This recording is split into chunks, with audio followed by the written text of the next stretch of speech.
Okay, so you also have on your website, right? Yes, we have a website, and there's other testimony on the website as well. And you can also send a picture of the description of what's going on. You can email me at anima.ricky@gmail.com and send me a picture of the then I can post it on there. I had a very interesting conversation with another woman in Newfoundland. This was a couple of years ago. She had a cat that she adored, and the cat was in very close contact and told her there was nothing more they could do. The cat had irreparable damage. And so I told you I told her she would have this cat see what happens. And sometimes the amazing thing to me is that very often in this very quiet stillness that I have to go into to connect to animals, I'm really connecting with the essence of the center of the energy of the animal. And sometimes I get a message. And in this case, the cat spoke to me and said that through images and through words, she got a few of the words. The cat said that she was a tiger and that she loved her being very much and that she was going to fight to live. And that cat was kind of warning me. They would have put it down had you not gotten involved. Yes, you would have to put it down because there was enough stress and nothing more that they could do. But, sometimes and using again a substitute for taking your animal to a veterinarian and getting the right medication, getting the right information, that sometimes, just like with people and doctors, right? I mean, nothing works all the time for everybody. There's surgeries and accidents, and sometimes we really need an animal could need something that's going to connect energetically and facilitate his or her own natural healing response. And that's really important. So I don't heal anybody. I don't do anything. All I can do is go into this because I tell people I live experiment in order to activate you in order to be waking. I know how to be very calm and very still. And to an animal, it's kind of like it feels like being invited to come to a lake of energy. And maybe the animal wants to drink, or maybe the animal doesn't want to drink. It's really up to the animal to choose. Sometimes an animal will say, no, I'll leave you alone. I don't know you. And I'll show you how to do it. And she asked me if I could, sometimes people say, do you twin Reiki? And we don't twin Reiki. It's not like a handbang Reiki. We really just kind of create an offering of a state of stillness. And so I went into that state and I asked the other person, would you like to receive Reiki? And the host said, no, I don't know you. Who am I? Did you other hosts? Yeah, the host was very helpful during Reiki, and also was very communicative and very quick. And so I asked me and she said, I was busy. How did she like Reiki? And I said, well, she told me she didn't want Reiki because she didn't want the animals to feel alive. Look at that and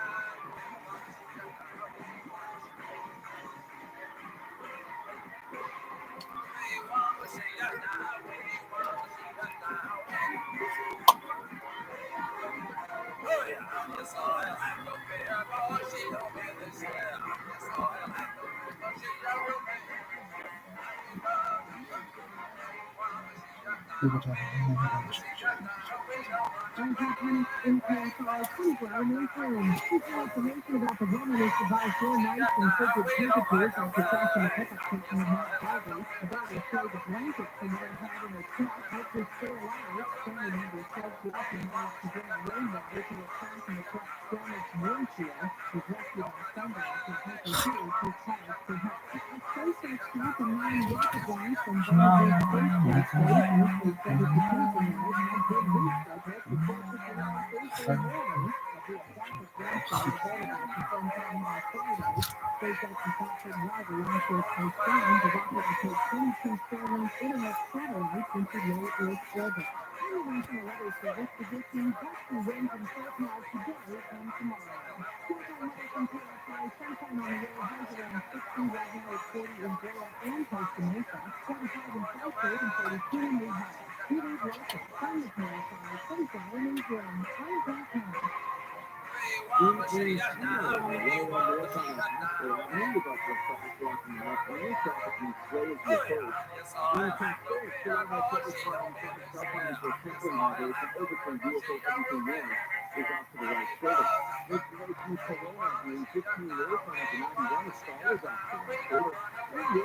Well, take the calls next hour. We'll talk to Lauren and the guy. If you're a pet owner, check in. If you're a dog that wants to customer check in with us as well.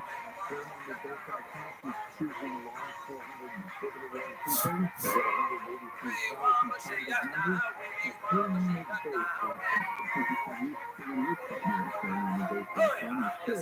And if you're looking for somebody 60 plus, we've got you covered there too. TrumAnBase.com/tools. That's for people that are 60 plus and contact TV. You got a choice. TrumAnBase.com. That's for everybody. Or TrumAnBase.com/tools. TrumAnBase.com.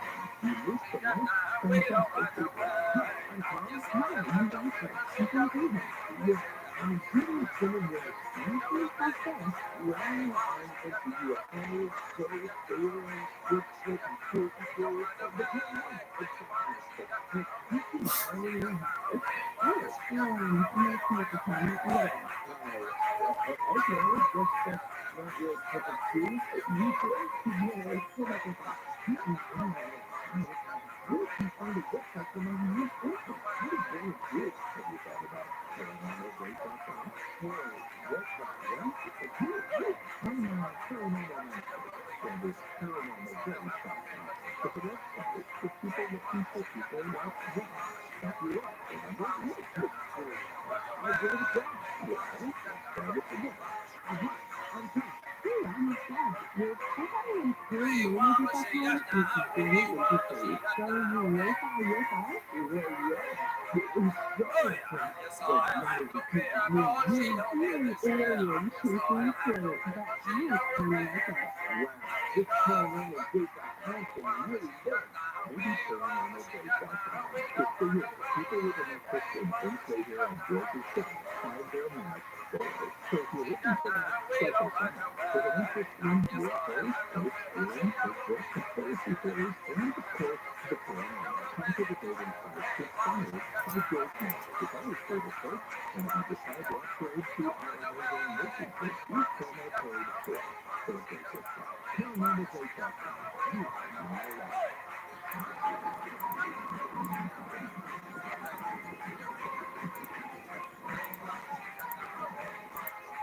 Personal safety for you and your family is a year-round priority. As long as it is the plan, sit down and burn our less lethal pistol at the top of your resolution list. That's TRILLIONAIRE. Burning pistol is a reliable self-defense weapon that has tremendous stopping power and is relatively easy to use. Burner provides different ammunition options such as rounds filled with tear gas, which give pepper, and black-hot kinetic rounds that can incapacitated attackers up to 4 minutes. Do you work the night shift? Make sure you have protection too in time. Burner is the solution everyone can get behind legally 50 states. No permit production checks required. Must be 18 years or older. I personally own the Burner SC launcher, a great comprehension of firearms. As a responsible gun owner, I fully understand the adverse ramifications of using my firearm. Burner is proudly American, manufactured in Fort Wayne, Indiana. Visit Burner.com/store now for an exclusive 10% discount. That's BYRNA.com/store. Diabetes, high blood pressure, anxiety, everyone's on it. If you're a 50-year-old male, maybe you report using one of the last type 2 diabetes, $1 million of free insurance now on a policy of about $200 a month. Call Turn Provider. Speak with Big Lou, 800-529-2856. Big Lou will find a criminal policy for you even if you have type 2 diabetes, or overweight, or high blood pressure. Turn Provider has got thousands of people like you who think they can't afford term life insurance. To buy $1 million of affordable term life for you, all you need to do is call Big Lou at 800-529-2856. Lou and my service sales will put you in your favor. Call 800-529-2856. Big Lou will answer your call and work to put you into a term life policy that you can afford. Remember, Big Lou's like you. He's on meds too. For affordable term life, call 800-529-2856.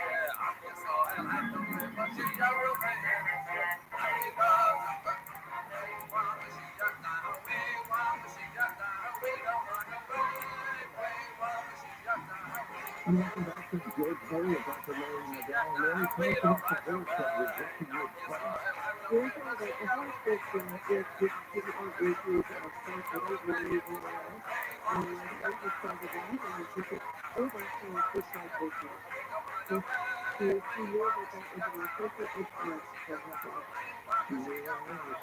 Yeah, she knew her horse, and the horse was very abrupt. I guess is the word I would use. I had another experience with a horse.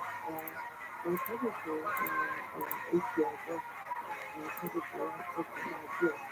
And I was talking to him over a number of newspapers, and I asked him if there were any horses that might not be free, or he might not be free racing.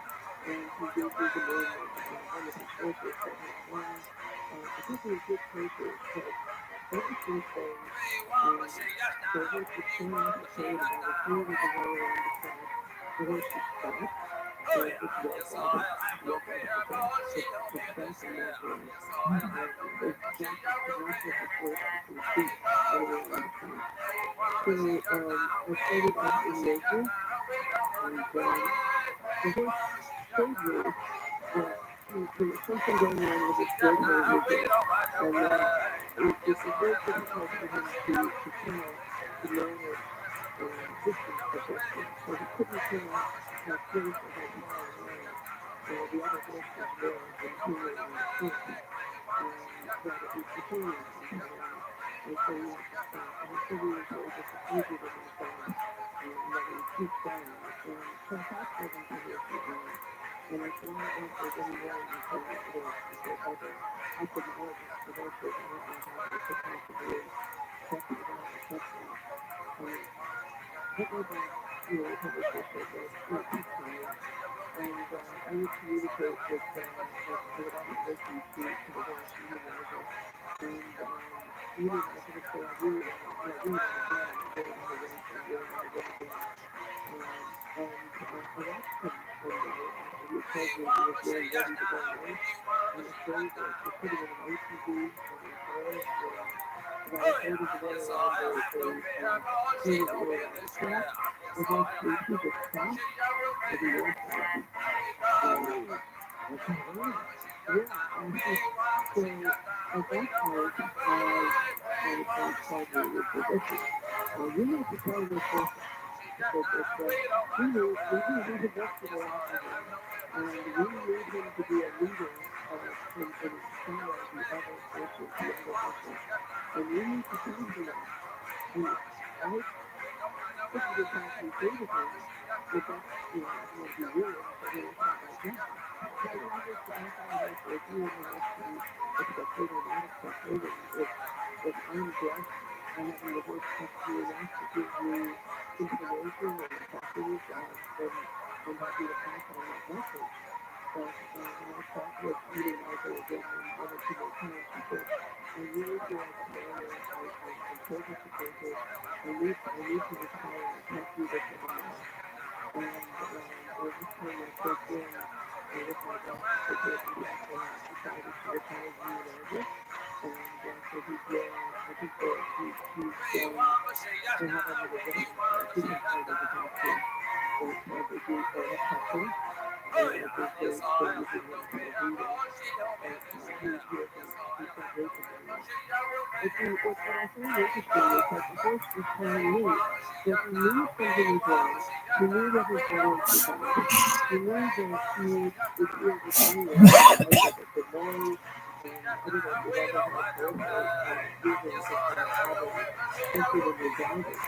But I had one for a couple of years, and Oh, it yeah. kept me up at night because I couldn't tell the lights were flashing, and I couldn't tell anything that was happening on the left side of the car, on the driver's side of the car. So I could really empathize with the horse was describing. That he really needed with humans, and it's a very hard thing to diagnose, and it's a very hard thing to treat. But the horse was telling me exactly what he was experiencing, emotionally as well as physically. And it was very, what can I say, very frustrating for me that I wasn't able to offer him therapy that was going to fix the situation. It was also very frustrating for me that my boss think that it was my task to get this person for custody. And that's something that Loki is designed to do. Nor do I think it's my place to tell everyone, whether it's a person or whether it's an animal, what I think is best for them.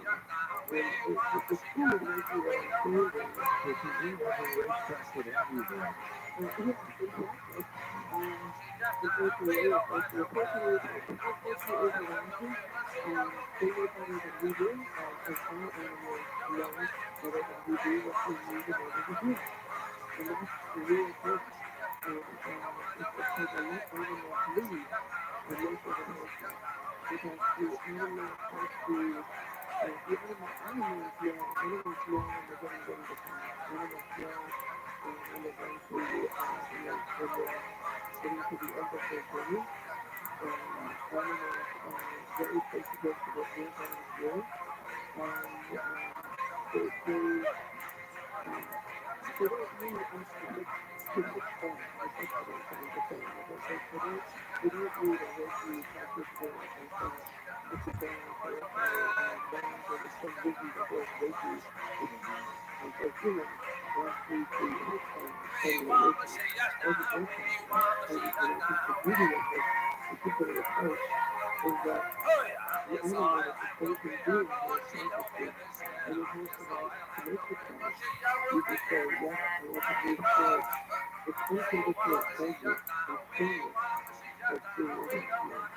And I'm not in the mood, I guess, for the situation. Well, definitely you're so intense. It seems like whenever they got to an older age, 19, 20 years old, it's different the time they're going to die. They would take off. They would escape. They would leave. And we just have such good belonging to the after back, but they never come back. We always felt that they knew they were going to die, and they went off someplace and passed away. And I think it's less of basically wild animals that have domesticated, and especially cats that are actual cats had that happen a couple of times where the cat was just really broken up. And one cat, I went out in the morning with the other two cats I had. I was planning on calling the veterinarian or the vet that afternoon when I came back. He didn't come back. So he didn't have any symptoms. He was even lonely, but he took very, very long thing. And I realized pretty soon that I needed to get checked out. And I guess, domestic people had followed up with me to the doctor, and he thought, yeah, I'm not sure. So he could check out the real society. But some animals know, that they actually, I had one animal that I was treating with Reiki, and he told me that he knew that his time was coming, and that he wanted to, he wanted to take into it, ask me 2 more questions. They were very, a very strong, noble, questions to them. So he wasn't afraid, but he wanted to guide us forward some questions. Very inspiring. Remarkable to me, too. What is the what animals need most? What animals need message with the very kind of with the pork and goat, which is kind of basically a log from the world's part of young basically animal rescue in particular have been doing with animals. Julia Cassian for that. She's based in California, and she is really been a survivor of the left animals being killed. And what this method is that my job as taking practitioners is to, again, to speak about a real place of stillness and to offer an unconditional kindness and reassurance and safety and love. Just, if you're an animal or a person, just to know that somebody somewhere is taking of them with that unconditional kindness is really, really wonderful. You've done a lot of work in the area of precognitive dreams, too, haven't you? Yes, I have. Tell me about that. How does that start? Precognitive dreams, I started at home when I was 11 years old. I really believe that we all have kind of the history. I think, Ryan, Dr. Ryan, who did this study, J.B.J. Ryan, the Ryan book, and the other studies about ESP, they did studies of contextual experience, and they found that correlated with attachment, and in many other cultures or societies around the world, it's considered a normal part of life. So when you have a kidnapping agreement, it's important to talk about it with somebody who will validate that you have a message. And of course, you don't know until the event in the waking reality reveals itself. Like like a dream, you're telling us about. I've had dreams about people that I haven't met yet, and that I meet them within 2 weeks usually. I've had dreams about things that were going to happen in my family. I had a dream, actually the first competitive dream I had was about passing the totality. And in this dream, there was the birth of Brian Death at the bottom of the stage. And a few days later, my grandparents were visiting me in Texas, back in upstate New York. And as soon as the car arrived, I got out, and there was the birth of my death at the bottom of the stage. I don't know whether I was more upset, because they terrified that the kid was dead, but I absolutely, completely personally was convinced that I had one supposed to a female child. There you go. Very, very sad. Absolutely. But it's so creepy, really. Yes, it is. And then when I went on to write my book Six, I mean, that as I talked with her senior, and she talked with her senior, because I think that, very often we have this ability as children of when, we get shamed for it, or it gets poo-pooed, or we're ostracized, or we get told, oh, that wasn't really a problem. You couldn't possibly know that from a dream, or my favorite, the ruler, could, well, it's just a dream, it doesn't really matter. Dreams are very important. It's been so much of our life street, in which we've all kinds of messages in dreams, both inner self and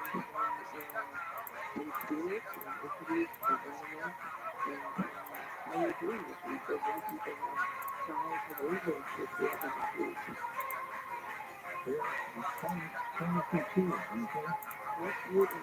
And I think it's really important, to journal and to write down, if you can't write down the entire dream, or ask people, especially around emotional moments tonight, take one of your dreams when you wake up, write down the first 2 or 3 words that come to you when you wake up, because then you'll be able to kind of tease it out and discover what is the real message of the dream. What is it bringing to you in terms of a message of growth, of intelligence, or even can be a dream about something that hasn't happened yet, something that will be revealed. Why do some people get a dream private? I certainly think that it's genetic. I really think that a lot of, just as some people are very gifted in mathematical ability, musical ability, some people are innately intuitive, and dreaming is, it's one realm in which our intuition triggers us. Intuition kicks in, it functions like metabolizers in the brain, and it's able to pick up impressions, some of the impressions may be forces that we don't understand. It could be entities, it could be intelligent spirits, or it also could be messages of our own unconscious perceptions. And the ability to receive guidance, to receive, can actually give us a sense of direction and purpose. Some people just have a natural, it's like artistic ability, or musical ability, or mathematical ability. Well, who do you take place in the collective consciousness? It's very interesting. I think our collective consciousness in this country is limited. And it's kind of what most states only treat 11 days, but we really the concept of vaccinated, fragmented, society, collective consciousness is totally against, like our collective consciousness is at war with itself. And it's actually very sad. We were talking to, I think that we do have a statement, obviously I'm not the only one that's saying we believe that they have a collective consciousness and that it contains archetypes, universal symbols, myths, and just learning that we're given the Bible view and the viral images and things that can be spread very, very quickly and affect billions of people, right? Absolutely. It's dramatic to be sure. Yeah, so Plasma Scholar is loading the down, and the website for worship is picoftheday.com. You've got all the questions for the animals, there's animal Reiki training questions, and you can text me a picture of the animals today, and do a little legwork for you to 205-778-1772. What is the most gratifying aspect of working with animals for you? I feel it's a privilege to be an animal to trust me, for an animal to feel comforted, anything that I have to be able to feel happy. And I think that the big secret that we have to feel is that we animals feel this, that we have any issues with it. So that's really the great gift of the great person. Okay, well, we're going to have a short break at the top of the hour and come back and take some phone calls with you. Dr. Rowan is on with us. You want us to submit these? And we'll be back in a moment on Coast to Coast AM. Don't touch the dial, and don't forget, go to the website often, and we'll get some of the guests that you want to know. Find out more about tonight's guest. Log on to coasttocoastam.com.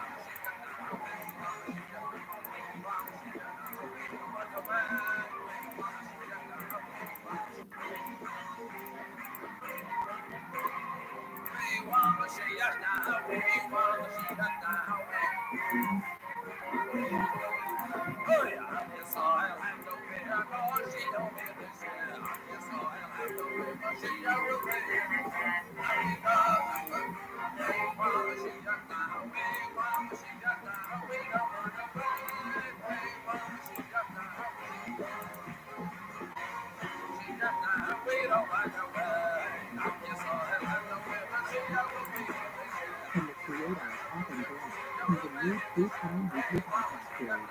Each week episode of Hop and Break turns home museum docs until they solve all things crime, drama, mystery, and fun. Well, it is real. Can you think of anything I've learned as we talk about animal something? I don't know if aliens are real, but I think there's something out there that doesn't matter. Listen to Talking to God on the iHeartRadio app or wherever you get your podcasts. Now, You will find in today's marketing, take care, keep them, because the best really good keep listening. the people that are doing it already have new information. Whether it is, they're still able to see that information to the audio format makes the number and pivoting easy, and that's what I really like about it. If the media is ended, then what you need is a marketing, insights, and data you need to get. If you're a marketer, think about this. If you have less in your house or walls, don't make the mistake of putting out clothing or wasting money with a company that charges you monthly to check wax rates. Wax Proof, for a one-time fee, ROTHSCHILD will identify and seal all writing complaints, track and remove all wax, sanitize your eyes to remove unwanted viruses, and removing the trace all rat nest infected out information. ROTHSCHILD is so confident that they can stop your random eye problems that they provide a lifetime guarantee. Read all the 5-star reviews on Yelp. If you have rat termites in your house or business, call ROTHSCHILD. 1-800-290-5000. We provide fast, friendly, and effective rodent control solutions throughout Southern California. Plus, our technicians are clean, friendly, and always on time. To stop the rodent, call Rodent Stop at 800-290-5343. Open 24 hours. 1-800-290-5343. Common sense, let's start a fight. Weird Slick.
month and a half ago, both a 12-year-old girl and her parents were in the house. And because the victim was told that there was a man with a gun outside and that her family would be killed, and she repeated it, the family was unaware of the shooting and was suspicious. And secondly, we also know that when first made a police officer in Long Beach, and sexually assaulted a woman in his car in late December.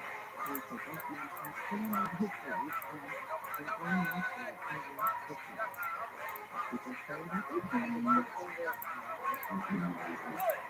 And I'm super excited about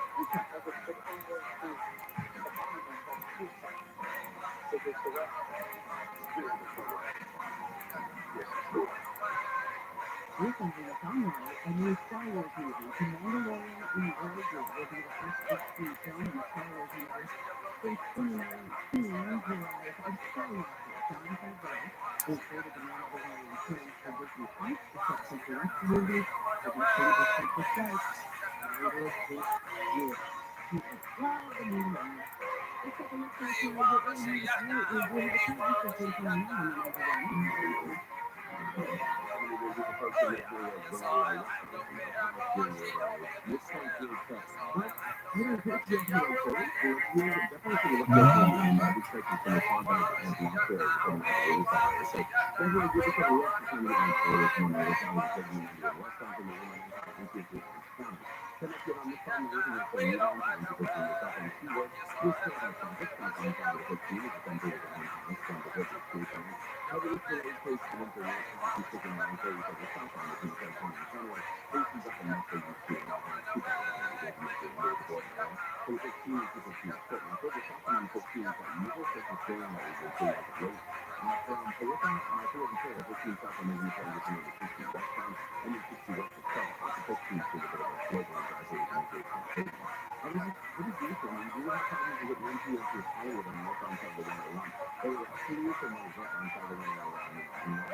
Together. And we're best friends. And now we're doing the Ultimate Office Rewatch podcast just for you. Each week, we will break down an episode of the office and give exclusive behind-the-scenes stories that only two people who were there can tell you. We're the office ladies. Hi, lady. How's it going? It's going really great. I'm in my new podcast closet. I moved from one closet to another closet, but this is my permanent podcast closet. It's for podcasting. This is the third closet I've used. Right, yes, I did casino night from my daughter's closet. Let's tell everyone what we're here to talk about today. We're talking about the episode Back from Vacation. It is season 3, episode 11, written by Justin Spitzer and directed by TRILLIONAIRE. Let's hear a summary. All right, well, in this episode, Michael returns from his all-inclusive trip to Jamaica. He is tan, he is happy. We find out who he went with. Yes, we do. Jan. Scandalous office romance. Well, despite Jan's insistence that Michael keep their vacation a secret, Michael accidentally circulates an intimate photo of them to the entire office and beyond. So he and Dwight are going to spend this episode trying to retrieve and delete the photo while Michael awaits Jan's arrival in Scranton. Meanwhile, Angela has to throw together a last-minute luau, and Pam gives Jim advice that helps his relationship.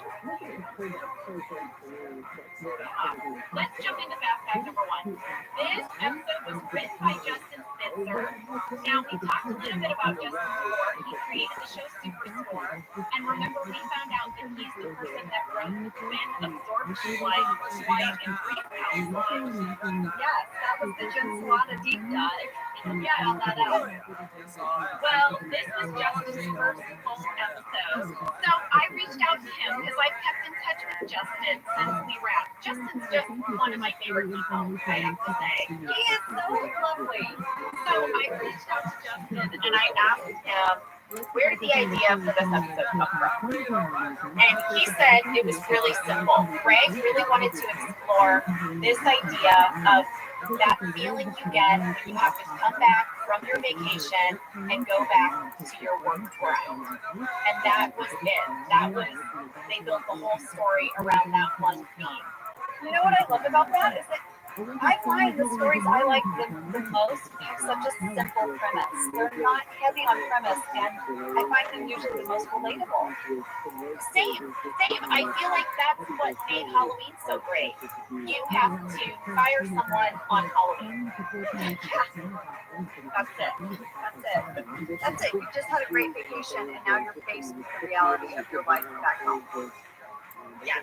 So then I asked Justin, what was it like being your first full script?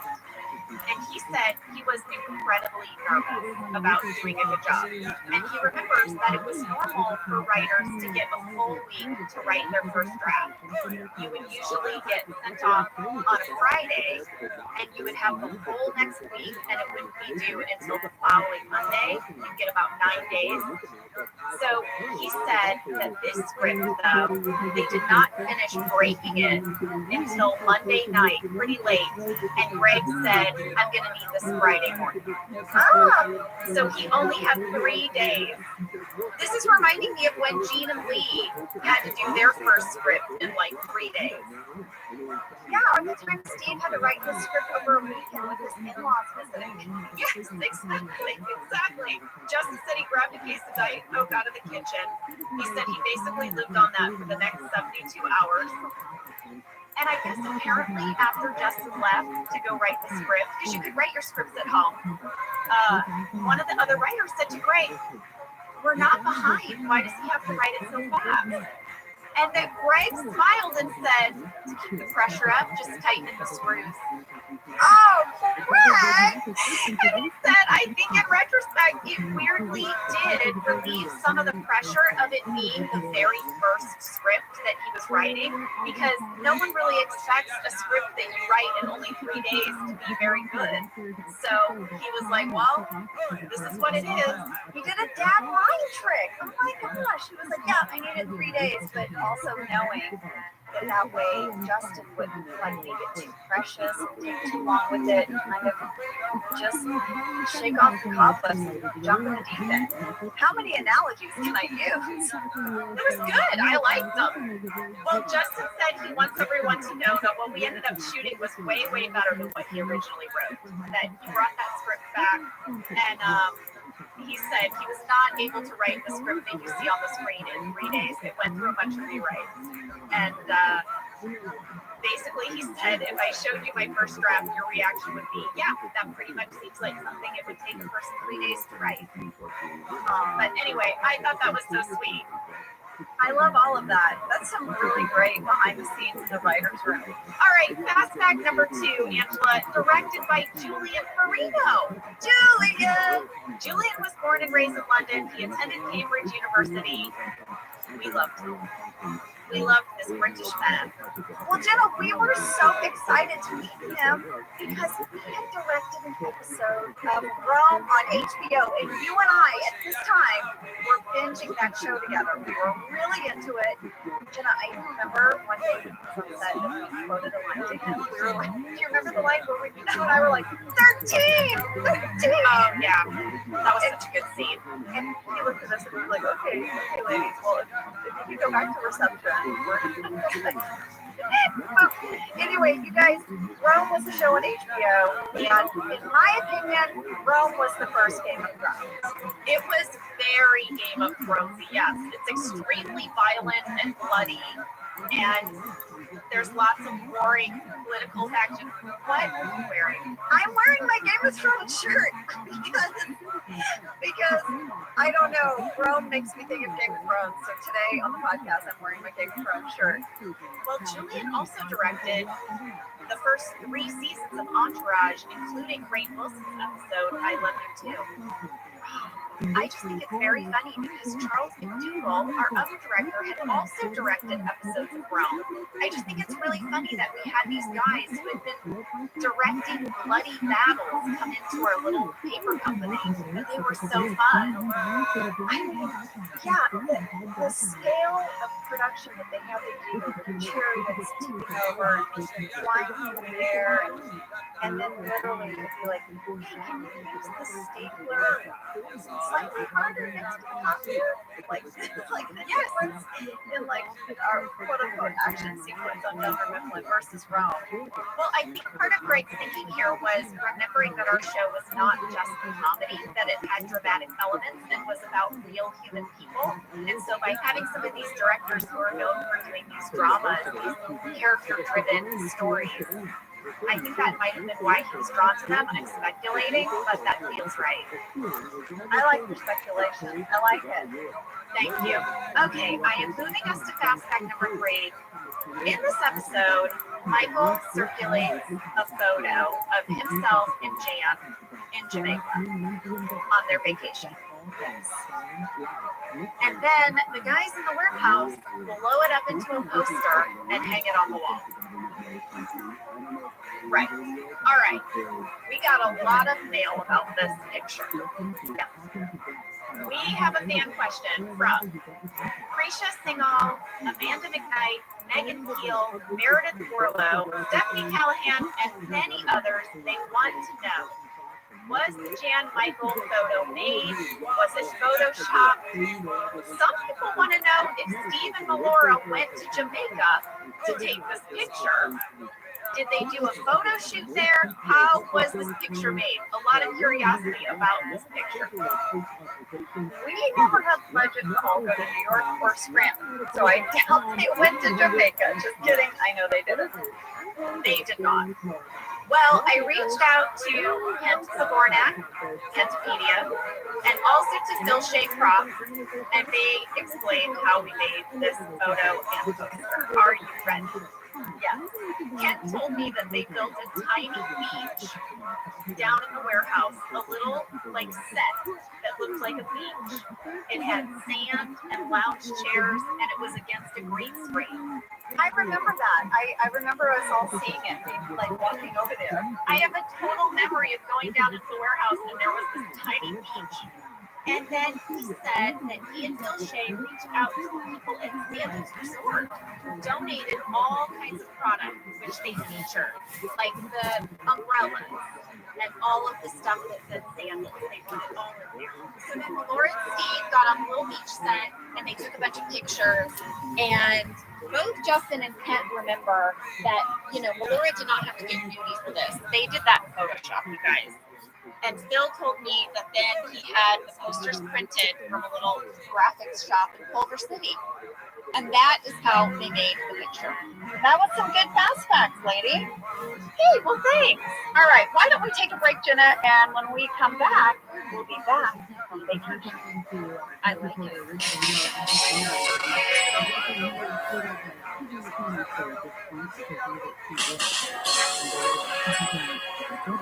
All right, so we are back, and let's get into this episode. There's a really fun cold open. It's Jim. He's got the sales team in the conference room because he's in charge while Michael's away, and he's running this sort of sales meeting. Dwight, of course, I'm sure, is bumping up against Jim and his authority. So he sets a little recorder in the middle of the table to record the meeting, and then Jim, of course, has to mess with him. He has to mess with him. He starts being like, Dwight, why are your pants off? And he's like, my pants aren't off. And then everyone starts chiming in. And then, of course, Andy takes it to an absurd place and is the fun stopper. Yeah. We had a fan question about this cold open from Sam Terrazaz and Eva Mars. How much of the cold open was improvised?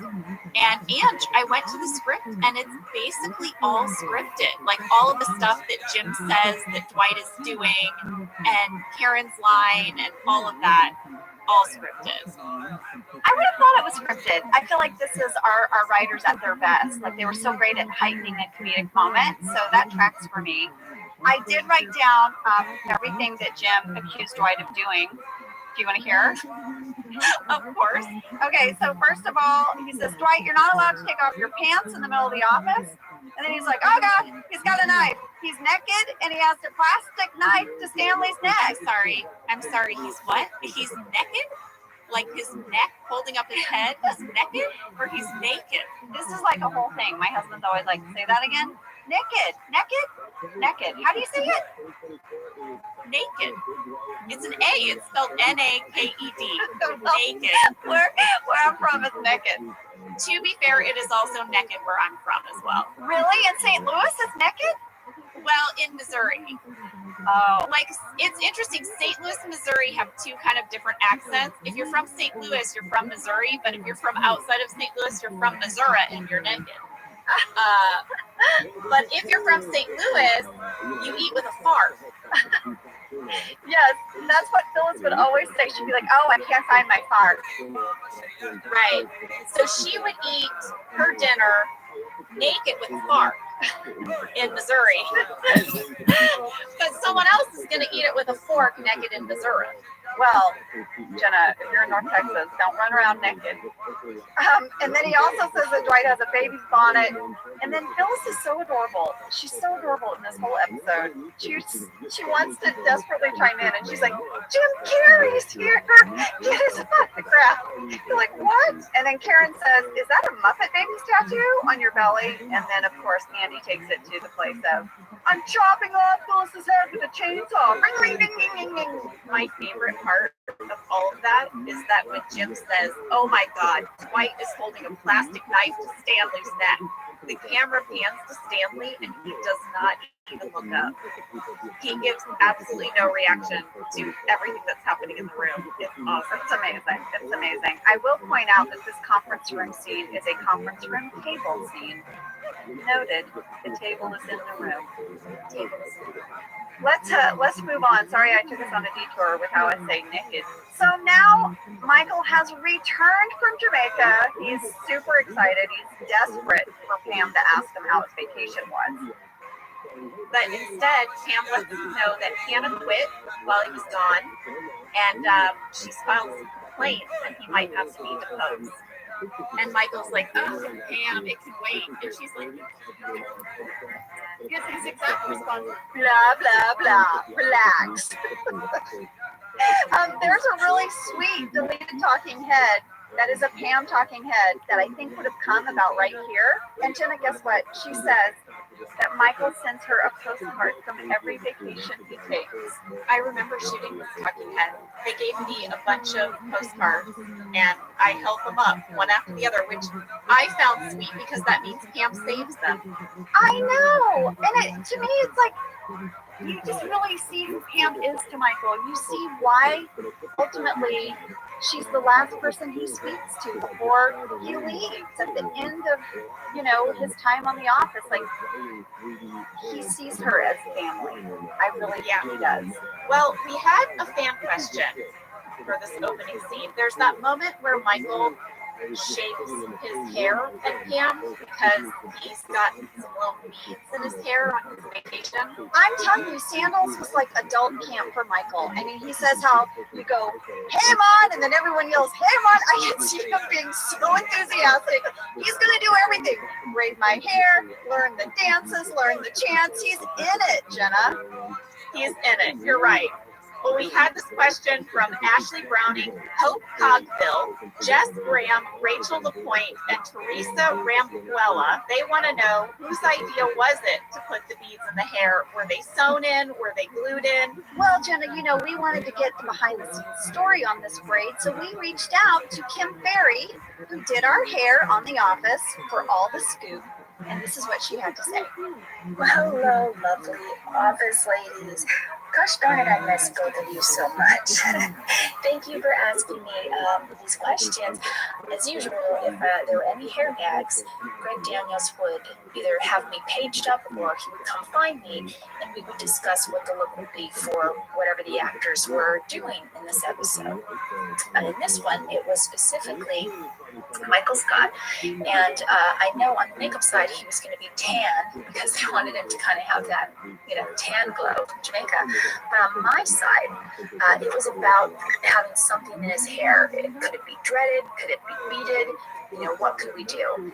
And in the end, I kind of liked the idea of putting beads in.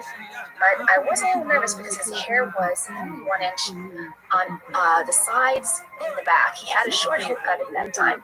So I wasn't sure if something would stick in there. But I rose to the challenge and told my team I was going to be in the trailer for a little bit, and I did a couple variations of it. And I also had human hair, so you can have these actual real human hair clips, and I would sew them into these little things called toupee clips. And I ended up braiding it down, probably about 2 inches long, 2 to 3 inches long. And at the very end, I had a little elastic on the bottom, and that really held all the beads in place.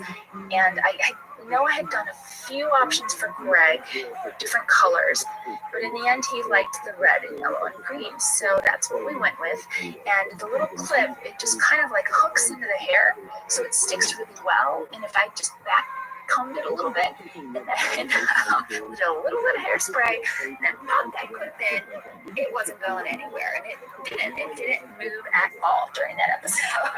So I was very happy. But that's just one of the things that I love doing. When I get challenges from Greg, it was always fun to not only make him happy after he saw it, but just to kind of really, he would enjoy it. It made me so happy when he would smile and be like, yeah, that's it. So that is my story for this episode, and I miss you both so much, and I'm sending you hugs, and I'm so proud of you. I love your podcast, and I can't wait to hopefully join you guys there someday. All right, you guys, take care. Love you both. Bye. Aw, that was so sweet. I love that. I love knowing that they didn't do anything to his actual hair. She would just flip that in and out every day. Yeah, I remember Kim always having these heads with like different forms of hair and wigs and braids and like whatever she was tinkering on. She had like a row of like fake hair with like different versions of things, especially for Meredith. Oh my gosh. Meredith was always having something done to her hair. So yeah, thank you so much, Kim, for the behind the scenes on that one. So listen, Ange, I know we're still talking about this opening scene, but I had to bring up something else. What? So when Michael walks through the door, he's carrying like 9 gazillion bags, right? And we're going to come to learn that one of them contains this steel drum that he is obsessed with playing. He's holding a box. He's holding bags and a box. And the steel drum, I think, is in the box because it's a big rectangle. Same. But it made me wonder what is in all the other bags. And that is an amazing deleted scene. Yes, Jenna. So those bags were gifts. They were like souvenirs that he bought everyone. They definitely look like the souvenirs you bought at the airport. And then it's all in the deleted scenes. He goes around the office handing them out. Well, I remember doing that scene because the thing he gives Pam is a coconut bra. And he's like, some coconuts for your coconuts. And I'm like, thanks. Then he says, do you want to see if it fits? And you're like, no. I'm not going to go try on this coconut bikini top right now. Thanks. Yes, exactly. But I remember shooting that with Steve because I couldn't get through it. Every time I opened it up, it was so ludicrous to me that was the gift he gave Pam. It would make me laugh. He gives Angela Martin a leg and he puts it around her neck. And she's like, thank you. And he goes, you just got laid. And I'm like, no, I didn't. And you like rip it off, right? And I get really mad. Well, next we're going to find out that Karen and Jim are experiencing some tension. Oh, yeah. And here is why. It is because Jim does not want Karen to move into an apartment that is 2 blocks away from his apartment, even though she's been having a really hard time finding an apartment and she is currently living in a motel. She's at a Days Inn. That's what we learned that in a deleted scene. I mean, come on. Well, she says it down in the warehouse to Pam as well later. She needs to find a place to live. You know what I noticed? When Karen does her talking head, she's standing at the copier in the annex. Remember in the other episode, we were like, is this copier always here? That's where she's standing. That's back by Kelly's desk and Toby's desk in the annex. Jenna, what does it mean if your talking head is in the annex? What does that mean? What does it mean? I think it means you're trying to avoid somebody and you're using the copier in the annex. Yeah. Jenna, speaking of deleted scenes, there's another great runner between Phyllis and Stanley. Because, you know, Stanley says he doesn't get all of his bonus, and he's not going to work, not a lick, until he gets that bonus money. And it starts driving Phyllis crazy because he won't answer his phone. She has a phenomenal talking head, so that's in the DVD deleted scenes. I remember shooting those, and they were very funny, and I love anytime there's a dynamic between Phyllis and Stanley. So now we're in Michael's office, and he's playing the steel drum for Pam. He's telling her all about his trip to Jamaica. He's explaining that everyone in Jamaica just relaxes all day, and they party all the time. They love it. Yeah, he's like, write this down, Pam. Pina coladas every day at 3 p.m. Like, he is definitely not ready to go back to work. And this is when Pam brings the news to him that they have to do inventory, which is something that he was hoping to avoid by going on vacation. And she says, Michael, we can't do inventory without you. We had to wait. It has to be done today. He is so bummed out. He hates doing inventory. He says it's boring, so he decides to make it a party. And he tells Angela, get the party planning committee together. We're going to have a luau this afternoon. And she is not having it. She's like, what? At 4 minutes, you get a shot of a real snarky expression from Angela Martin about this luau that she now has to throw. But please look at the outfit. Crazy blouse with a high collar, froofy collar, argyle sweater in shades of beige and brown skirt, ponytail with what Kim Derry and I called the slew. This is a classic Angela Martin outfit, if I have to say so myself. Well, lady, we had a fan question from Katie Wegman, who is asking, is the shirt that you're wearing the same one you wore in Benihana Christmas? Because it looks almost identical. No, it is not. This season, the wardrobe department had bought me all of these high-collared, floofy blouses, which only live this season and never come back. But that is not the same one. It's yet another foofy blouse.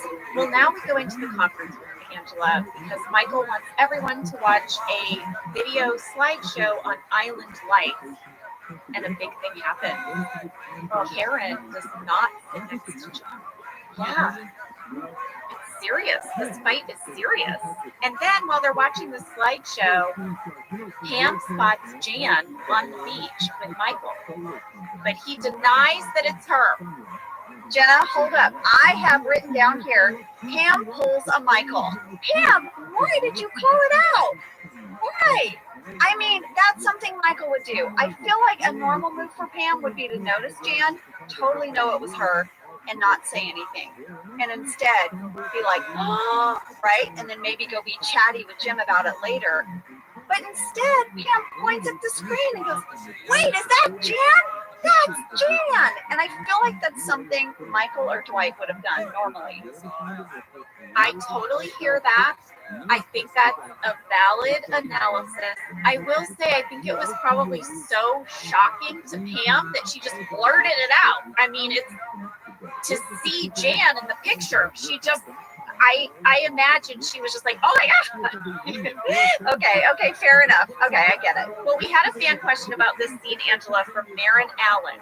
She wrote in to say, my 13-year-old daughter Dakota pointed out that when Pam notices Jan and Michael's vacation slideshow, Michael says that she's actually a German woman named Ergelgru. And my daughter would like to know if this name was improvised and if it has anything to do with Steve's Despicable Me character, Gru. I had the same question. So I looked it up. This episode was filmed in 2007, back from vacation. Despicable Me came out in 2010. So then I researched animation production and how long it takes a movie like Despicable Me to be made, and they take 3 to 5 years. So it is possible that there was an overlap, that Steve was doing voiceover while we were filming on The Office. It's possible. Oh my gosh, and maybe that is why, because in the script it says Erlgra, but he says Erkelgru. Maybe it was like on his mind, and that's why he said Gru. Let's move it on. Michael, I mean, he's got to tell someone, right? He's so excited to tell Packer that Jan went with him to Jamaica. And Packer doesn't believe him. He's like, no way. So Michael's like, you know what? I'll send you a picture. And Packer's email is packer@DunderMifflin. But he sends it to packaging@DunderMifflin. And how this all goes down in the scene is so great, because Michael is like, did you get it? Hit refresh. Hit refresh. And Packer is like, no, I didn't get it. And then all of a sudden he says, oh, I just got it from someone else. and then Michael's like, wait, what? Why? Who else? What? And then Michael realizes he has sent it to the wrong place. He sent it to Daryl in the warehouse, who has clearly forwarded it to Packer or someone else who forwarded it to Packer, but it is out, basically. I want to point out that line at the end when Packer says, how do I get you out of this picture? That was an improv. That was a Dave Keckner ad. Yeah, that's Dave Keckner at his best. After Michael gets off the phone with Packer, he is freaked out. Oh, he's freaking the heck out. He needs to do damage control, so he runs, he sprints to the warehouse. We had a fan question from Anna Rhodes. She says, at 7 minutes, 20 seconds, where is that hallway that Michael is running down to get to the warehouse? Anna, I had the same question. So I did some digging, but Jenna, I know you did too, and you went to Kentopedia. So what do you got? All right, Kent told me that is the hallway where our writers work. He is running down the writers' hallway. All those doors you see are writers' offices. And when he turns the corner and he runs through that doorway, he is running into Mindy Kaling's office. Is he really? Yes. Oh my God, I thought that was Kent's office. Oh my gosh. Okay, I love that. Well, I have a little catch, Jenna. he runs past a woman sitting at a desk, right at the very beginning of his sprint. Well, that is Mary Wall, and she was our executive producer assistant. She's in an orange hoodie. She was the best. She did everything for us. I love that we put Mary in that scene. So I guess they just made all the writers close their doors, but they let Mary keep working, and they just shot that scene. Steve ran right past her. Yeah, and the desk that Mary is sitting at is directly outside of the writer's room conference room. They had their own conference room, and Steve starts his sprint right in the doorway of that writer's room conference room, and he runs right past Mary at the desk outside of it. Well, after he runs into Mindy's office, obviously it's a dead end, so they had to cut there. Then Steve had to go down into the warehouse, walk up the steps, and get into that little fake box at the top of the stairs that actually leads nowhere. And then come back down. Yes, and then they would yell action, and he would come running back down the stairs as if he had actually come from somewhere. Right. So then he runs into Daryl's office, and I believe, Angela, this is the first time we've seen Daryl's office in the warehouse, where we've actually gone inside of it. In this scene, at 7 minutes 38 seconds, Daryl is eating a giant plate of food. We had a fan question from Dave H. and Andrea Petit Bell. What is up with Daryl's massive plate of food? When Michael goes in to ask him about the picture. Well, Angela, it is not in the script that Daryl is eating. And usually it is. Usually it is scripted that we're eating food. Here's why I went to look. When I looked at that plate of food, it 100% looked like the stuff they would serve us at craft services. I thought the same thing. Jenna, oh my God. When I looked at it, I was like, is Craig as Daryl just holding his lunch? Or like a snack he made? Yeah, I think he was hungry and he was having a plate of food, and they were like, oh, you should just eat that in the scene. That food brought me back. I had a sense memory when I saw the plate. I was like, that's our food. That's what we used to eat all the time. Yeah, especially like they would bring in those big trays of chicken wings. Remember? Yes. Like drumsticks and wings. Yes. Well, so when Michael is there, he's asking Daryl, did you get my email? Did you? And Daryl's like, yeah. And he's like, well, did you get my email about deleting that email? And Daryl's like, you know what, Mike, I'm very busy down here.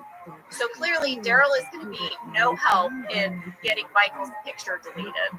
Oh, no. Well, I want to take us back to accounting for a second, Jenna. Humor me for some background catches. At 8 minutes, 12 seconds, Andy, Meredith, and Jim are gathered around Kevin's computer looking at the photo. Now, over Kevin's shoulder, you can see a message on his bulletin board that says, don't eat the yellow snow. Maybe Kevin needed a reminder. But at 8 minutes, 18 seconds, there is a Post-it note on Angela Martin's side of the partition. And Jenna, I zoomed in on that sucker. I zoomed on it so hard. And do you know what it says? We got so much mail about this Post-it note, Angela. You're going to make so many people very happy right now. What does it say? Well, I have to thank my husband, Josh, because this was half an hour of our lives that I made him do with me. He has editing software. I made him screen grab, blow it up. We put different filters on it that would highlight different letters. You guys, it was a huge task, but we did it. This is what we 99.9% believe that it says after our half an hour research. Angela, comma, can I have $8 petty cash to buy some more jelly beans? I'll get you licorice and cherry. Thanks, Pam. Oh my gosh. I'll get you licorice and cherry. Well, you know that Dwight likes licorice. Wow. I guess you're the one who likes cherry. I guess so. But we literally, it was like we had found the Rosetta Stone. We're like, that's an R. I'm positive. Okay, that's a C. That's a Y. Like literally, like we were like figuring out hieroglyphics, and we became obsessed. And that's what we're pretty sure it says. Well, what I love about that is that it reveals that Pam doesn't pay for her own candy. She gets petty cash from Angela, and that it is something that Pam is doing for the office, almost like maybe the person before her did it too. I can imagine Pam starting work and Angela going up to her and saying, you will put out candy on your desk. I will give you petty cash. you need to bring me a receipt. But like, this is part of Pam's like work list. Yeah, it made me rethink front reception too, especially during the holidays, because I thought all those little decorations, I always sort of thought that was Pam's effort to spruce up her desk area. But now I think maybe Angela Martin's like, remember, you have a budget for decorating the front reception. It's the first thing people see when they walk through the door. Yeah, like this candy and the decorations are mandated. Can we though? Look at this. What is this? I've never seen this. Now this is something I've never seen in my entire life. It's incredible. This is You can't keep any of just them incredible. alive. Okay. Okay. All right. So now we have two things happening. We have Michael who tells Dwight about the photo. He says he needs Dwight's help in retrieving it. My favorite part of this scene is when we learn that Michael has named the photo Jamaican Jan's Sun Princess. Amazing. And then the other thing that happens is that Jim, the sad Jim, is in the break room. Pam walks in, and she gets Jim to confide in her. And he says that he is in kind of a stupid fight with Karen. And Pam says, do you want to talk about it? I have a question for you. What? Do you really think that Pam wants to talk about it, or do you think somewhere deep in her subconscious, I don't think she's a mean-spirited person, but maybe she has found a way just to spend time with him again? Of course. Right? She has ulterior motives here. Well, I think it's also, though, you know what? I actually don't think she has those ulterior motives. I think she is really trying to believe and convince herself that she can have a friendship with Jim, and that this is what friends do. So, yes, I think part of her is craving that connection, but I think the real thing, and why she's going to break down later, is that she thinks she's ready to be this kind of friend to him. And she's going to find out that she's not, but she thinks that she is, and this is her attempt. Well, I'll tell you, there's a deleted scene between Jim and Pam. I'm actually, for their storyline, I think it was the right thing to delete it, because it takes Pam's sort of earnestness to want to help him and try to really be a good friend to him, and it makes it seem like maybe she just wanted to hang out with him. And it's the two of you at front reception, at Pam's computer, kind of in that canoodling form, the way you guys used to play on pranks on Dwight. He'd be leaning in, you'd be laughing and looking at each other. You're doing all of that, but you're looking for apartments together for Karen. And it felt off, and so I think it was the right move to delete it. I'm glad they deleted that, because my takeaway from this episode was that Pam was being really earnest. Yeah, and then just realized she can't. She can't be that yet. Well, we also get a big piece of information about Jim and Karen's relationship in this scene. We find out that they've been dating a month. Jim says, we've only been dating a month. That is not very long. No. So definitely the whole dating thing started after she moved to Scranton, because we are about 4 weeks into her move. That kind of makes Jim's argument make sense. I mean, if you just started dating someone and you're only dating them a month, you might not want them living right down the street, because you're like, what if it doesn't work out? Yeah, but are you really going to see them that much unless you want to? I mean, it's not like they're direct neighbors or living in the same building. I don't know. 2 blocks away is far if you want it to be. I don't know. I might be on Jim's side on this one. I guess I am. I might be like, hey, I want to be able to go for a walk or jog. I mean, who are we kidding? I'm not jogging anywhere. But like, my point is, I don't know. That might be too close. So in the end, Pam tells Jim that she thinks maybe he's being unreasonable. Maybe he should reconsider. She very gently suggests this. And then they start giggling about the fact that Michael went to Jamaica with Jan. Yes. And that must feel like a little bit like they're back. And that must make Pam happy. You know? Yeah. That's like that moment.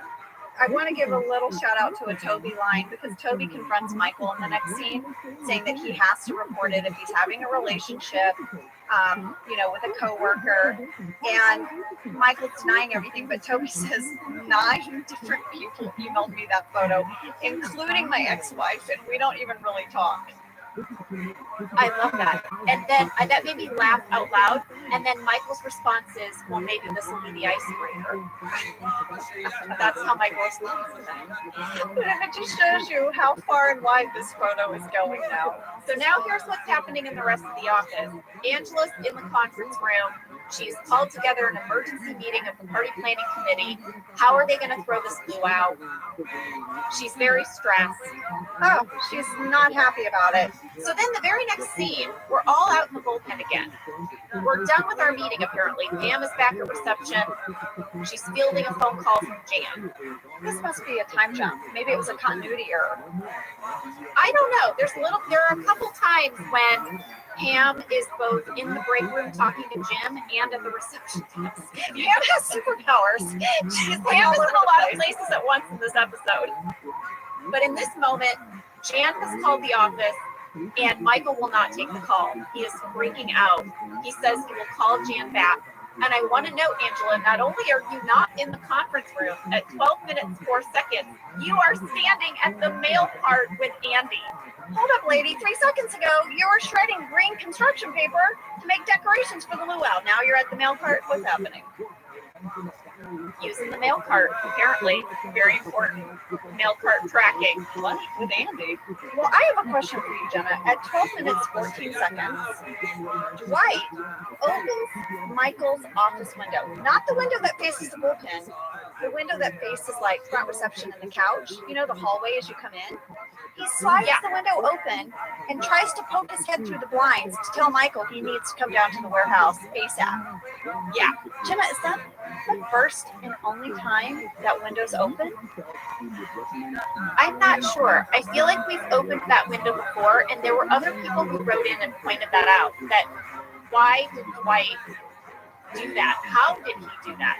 But yeah, he slid the window open and spoke through the blinds, I guess because he's been in the warehouse, he's run upstairs, and he needs to tell Michael immediately. And for some reason, I guess he thinks this is more secretive or something, a way to get Michael's attention. I mean, it was so jarring to me. I'm like, oh God, Dwight, where are you coming from? What's happening? Well, then Michael and Dwight, they do that run down the hallway again. They go into the warehouse to discover that they have turned his picture with Jan into a giant poster and hung it on the wall, and all the guys start applauding for Michael. Michael is so conflicted in this moment. He doesn't know if he wants to be popular or if he wants to do the right thing. Yeah, and you know, Jan is legendary within this office. She is the corporate boss, so this is a big story. And yeah, Michael is very conflicted. All right, well, I think maybe we should take a break, and when we come back, we'll figure out how Michael is going to solve this problem and see if this luau party actually happens. Yes.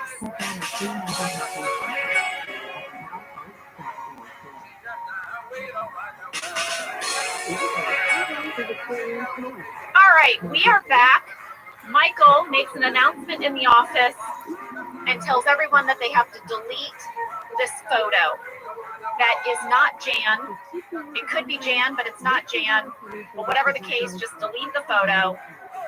Then he goes down into the parking lot and he starts playing his steel drum again. It's a very wintry parking lot too. Like the trees are covered in snow, but he's determined to play the only thing he knows, which is feeling hot, hot, hot. Yes, and only one note from that song can he play on the steel drum. And I'm really glad that you mentioned the weather, Angela, because we had to set all of that up. We shot this in October, but of course this aired in the middle of winter, so we wanted to make sure that our seasons on the show coordinated with what would actually be happening in Scranton, Pennsylvania at the time. And it was my idea to not come all the way out the door. I said, Pam doesn't have her coat on. I think if this were really me, I would just sort of hover inside and kind of talk through a crack in the door when it's really cold. And I just love that made that in. They liked that idea. And so that's why Pam doesn't come all the way outside to talk to Michael. Oh, I loved that. I didn't know that, but it felt very real to me that you'd be like, hey, idiot, come inside. Can I confess something? I really love when I get to pretend to be cold. Really? Yeah, because I'm cold all the time. I feel like I have such a full suitcase of material to pull from when I need to be cold. I'm cold constantly. And so that's why I was like, oh, you need me to pretend to be cold? Well, I'll tell you what I would do. I wouldn't walk all the way outside without a coat on. Let me throw that at you. And there was an episode a few episodes ago where we were all in the parking lot and we were pretending to be cold, and I saw myself, I kept putting my mouth down into the front of my coat and breathing into it because that's something I do when I'm cold. I'm noticing all of my cold detail acting, and I'm really proud of it, so I'm giving a little flex to it right now. Oh, your cold shtick. You've got your cold shtick down. I own a sweatshirt that says always cold that my family gave to me as a gift because I drive everyone crazy. I sneak up behind and turn the thermostat off like I'm that person. So, Jenna, I don't know if I'm great at pretending to be cold, but I'm with you. I mean, you and I froze our butts off on that side. So now we're at the luau. Angela Martin is cutting up Spam because I guess that's all you could get. You couldn't get a full pig from the petting zoo as you had fulfilled. oh Lord. Well, my dad loves Spam, so when I saw that, I just got tickled because it made me think of my dad. My dad, whenever my mom was really in charge of all the cooking and meal prep when I was growing up, unless it was barbecuing. Like they were so traditional. My dad like manned the barbecue. But if my mom, and it was very rare, but let's say my mom woke up and she's like, oh gosh, I have a cold, I have a fever, you know, whatever. One of those mornings where my dad had to take over, my dad would fry Spam, and we'd all be like, ah, and he'd be like, you're gonna have Spam, and then he would fry it up for breakfast, and then if we had to make our lunch, he'd be like, well, we got leftover Spam. It was like, Dad, so much Spam. What is Spam? I think Spam's a lot of parts. Does it have flavors in it? Is it a specific flavor? It's very salty. Okay, wait, we're getting a message from Cody. This is the benefit of Zooming our podcast. Our producer can pop on. She is telling us that Spam's basic ingredients are, quote, pork with ham added, salt water, modified potato starch as a binder, sugar and sodium nitrate as a preservative. There's also a natural gelatin that is formed during cooking in its tins on the production line. Cody's clarifying. Ham is from the pig's hind leg, while pork is taking meat from pigs. Wait, guys, the Spam conversation is not over. I know you were worried that we were stopping the Spam conversation, but Sam just threw down that there are 15 different flavors of Spam. Okay, well, that seems crazy. It's what you're here for, guys. It's what you're here for. What you're here for. All right. Well, so yes, we're back to the luau in the warehouse. Jim gives Karen some papers. What are they, Jenna? Yes, he hands her a rental agreement for the apartment that is 2 blocks away from him. And they're so happy and they make up.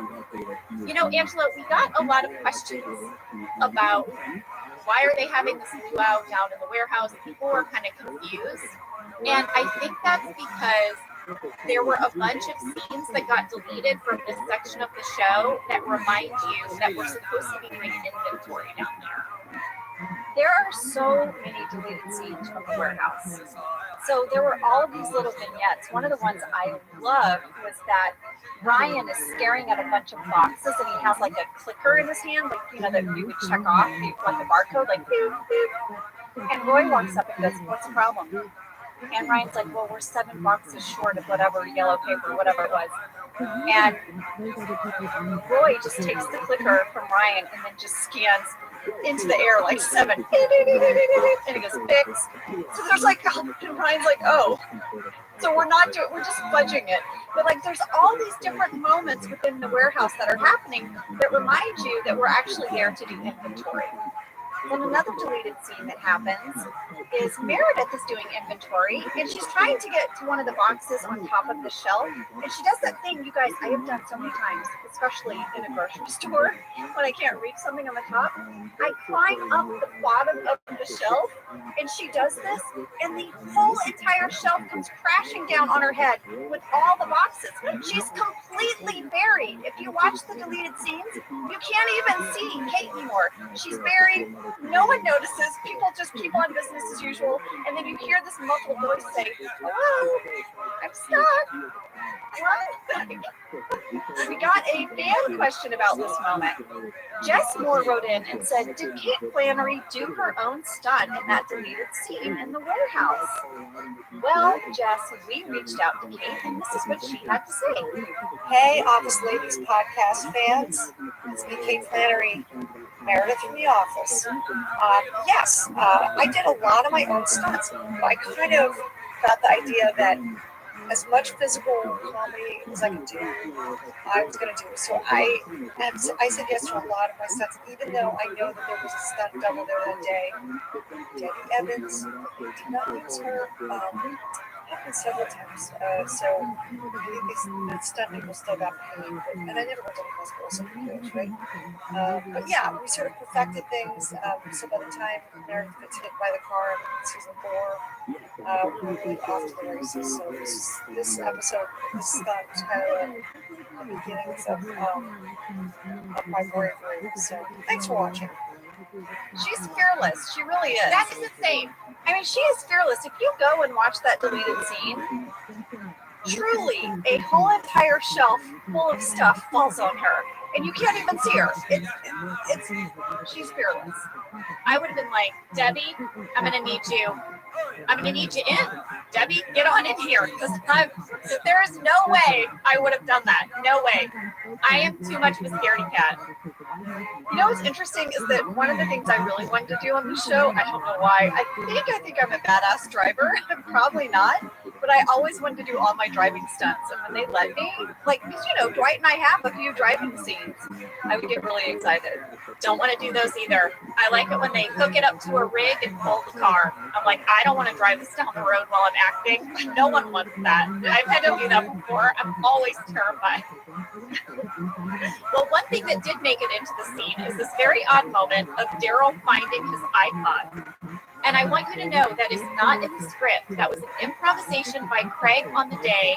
He actually found an iPod deck and speaker somewhere back in the warehouse, and he just did this bit, and it made it into the show, and it is so funny to me. We got so much mail about it. People were like, "Is there something I'm missing? Is there a deleted scene from a previous episode where Daryl loses his iPod? Is this product placement for iPod again?" No, it was just this random funny bit. He does it with such, like, real enthusiasm. Well, we had to be there pretending like we were going through boxes, guys. So we were really doing stuff, which you don't really see. It didn't really make it into the show. But I think that he legitimately opened up a box and that was in there. And he got all like, "Yes, I did. Yes, exactly." Well, I have a little Angela Roy moment that happens right at the same time. At 14 minutes, 44 seconds, you can see Angela starts to walk up to Roy and is about to, like, go up to him. And then Daryl yells, "I found an iPod dog." And I with my head and I pivot the other way. Wow. You have to go and watch it. More of the untold Angela Roy story. And I'm wondering, I mean, what was meant to happen there? Like, it's not in the script, it's not deleted scenes. But I'm sure I was given some direction maybe to go over and, you know, in the background sort of talk to Roy. But yeah, when Daryl yells, I turn around and go the other direction. It's a fun little catch. Well, then we see Pam is doing some inventory, and Karen comes up to her and thanks her. She says, "Thank you so much for talking sense into Jim. Karen is so happy. Her relationship is back on. Everything's okay." And then we cut to Pam just sobbing on a bench. And Angela, I watched this scene and it just brought tears to my eyes because I remember shooting it so clearly. And we got a lot of questions about it. So we got questions from Joe Salazar, Angie Lepper, Elisa Goldman, Jillian Riley, and Charlie Sparkenbaum. They wanted to know, how was it filming that iconic Pam and Dwight scene when Pam is crying? Well, guys, this was like early on in the show, and whenever we had these really emotional scenes, like that parking lot scene with Jim and Pam, we would just kind of shut down everything. And I remember that we shut down the set, and we took hours prepping and shooting this crying scene. It was really important to Greg that I really be crying. They did not want to put fake tears in my eyes. He wanted me to really go there. And this is a really big challenge for an actor. And so what they did was they made everything really quiet, and no one talked to me for about a half hour, and I put on the saddest music I could find. And it was sad because it was personal to me, right? It was music that brought up memories of breakup, music that I listened to at different times in my life when I was having a particularly hard time. So it would bring up a lot of emotions. And I had spent the previous week creating this playlist because I knew that it would invoke a lot of emotion. And I sat and I listened to it until I was crying. And then Pelly, our first AD, came and took the headphones away from me. And then they started rolling. And that's how they were able to begin the scene with me crying. Because when you play a scene, Angela, and you have dialogue and you have connection with a person, a lot of times that will bring the emotion out of you, but it's really hard to start a scene in a full cry because you would just have to get yourself there. No, that's so true. It's actually really hard because you're basically taking yourself emotionally from 0 to 60. And I had to do a crying scene in a show called Haters Back On that was like something in the middle. And I remember they let me sort of just step away from the set to get myself there. And once I was there, they started rolling. I took this acting class and it was talking about emotional journeys. And the acting teacher encouraged us to pick a song, one song, because sometimes on set you don't have the luxury of being able to like go listen. That really shows how much our show was taking care of you in that moment, I feel like. Yeah. But sometimes you only have a few minutes to reset yourself emotionally to get to that place. So everyone picked one song, and in your mind you sing that one song. By the end of that song, you should be in that emotional place. And it really worked for me. And I find for myself now, I'm older now, guys. I'm 49, and more life has happened to me. And it's easier for me to get to that place than when I was a younger actor. Yeah, same. But music is a big way to trigger it for me, and I think for a lot of actors. I've created musical soundtracks for a lot of things I've done. I had to do a play, and I had to start out the play in a rage. I had to start out very, very angry. And I couldn't find a song that exactly triggered my anger. I had a song that would kind of amp me up, and then I realized I had some audio of an ex-boyfriend who I really was pissed at still to this day. I found this audio tape and I played his voice, and it made me so damn mad that you can hear me right now just thinking about it. It made me so damn mad that I could just walk out on stage and start screaming at the other actor on stage because just his voice triggered me. Wow. So I think that, music, something you could listen to. Yeah, that works. Yeah, I think that goes. I mean, you guys listening, I know there's songs that take you right back to a moment in your life. That's the power and beauty of music, right? The song that would make me tear up by the end is a Lefty Frizzell song called "That's the Way Love Goes." So it's an old song. Some of you will know it. Some of you in this moment know that I'm 100 years old. It's a really old song. Well, one of the songs I was listening to help make me cry for Pam was a Ben Folds song. But I had a whole Pam soundtrack that I would listen to on my drive to work during season 3 when her and Jim were estranged. And it was Nora Jones. lady. She's just so soulful and wishing and a little lost. I remember you guys doing the scene, and I remember it from the filter of your BFF. And I remember you were really anxious about it. You really wanted to get it right. You were doing all the prep. I remember when you guys went to do the scene that I left you alone. You know, you don't need your chatty 5'1". I was like, I'm gonna give her all the space she needs. And rewatching it, Jenna, it made me tear up. It's so beautiful. And I think I see Rain as Dwight tearing up. But surely Dwight wouldn't tear up, but I think Rain, your friend, is tearing up watching you cry. Angela, it's making me get choked up when you say it, because this is a little bit of a place where the line blurs between the Rain that you and I know and Dwight. Rain simply couldn't do that scene without empathizing with Pam.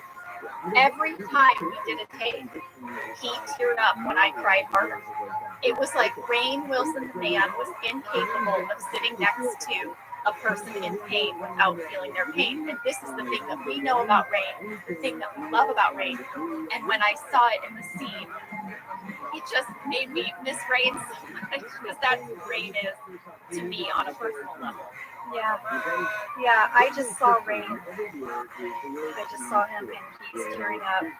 And then he has to snap back to Dwight, you know, and say the line, or PMSing pretty hard, right? Yeah.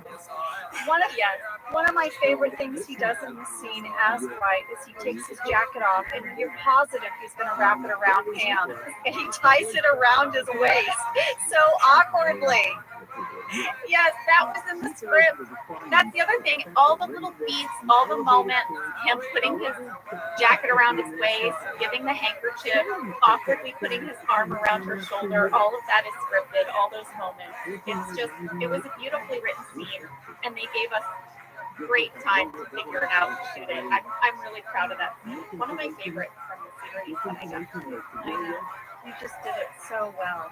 Where are we now? Well, Jan has arrived. Oh, it's so awkward. Jan has arrived, and you could cut the tension. Even though we were acting, I remember Melora has such a presence, and when she walked into that warehouse, it was like you could hear a pin drop. Even though we knew we were acting, it just was a powerful moment. Yes. And Michael's slow walk up the stairs was so good. So good. And then Jenna, when they get back to Michael's office, what a power move. Jan is sitting in his seat. He has to sit across from her where the other employees would normally sit. It was so badass. I so loved it. So now in the scene, you don't know what's going to happen. You're pretty sure that she knows about this picture, and she has come to just lay into Michael about sending out this photo. But she's either unaware of the photo or she doesn't care, because she tells Michael this amazing speech. It's so amazing. It's so good. She says her therapist thinks she has self-destructive tendencies and she should just lean into them. Let's try that for a change. Let's just go with the destruction. I love it. She says, in this past year, I've been through a divorce, an identity theft. She's like, my ex-husband, can't or won't share his feelings with me. And then she says, maybe she will find happiness by lowering her expectations and following her instinct to be with Michael. Everything in Melora's performance is perfection, and then it is mirrored by Steve's perfect reaction to everything she's saying. He is confused. He isn't sure if he can be happy. He's clearly afraid to react. Yeah, he's frozen because he's like, she's breaking up with me. Wait, she's not? Wait, she likes me. Oh, but she's leaving me. Who's this therapist? What's happening? All of those things are happening.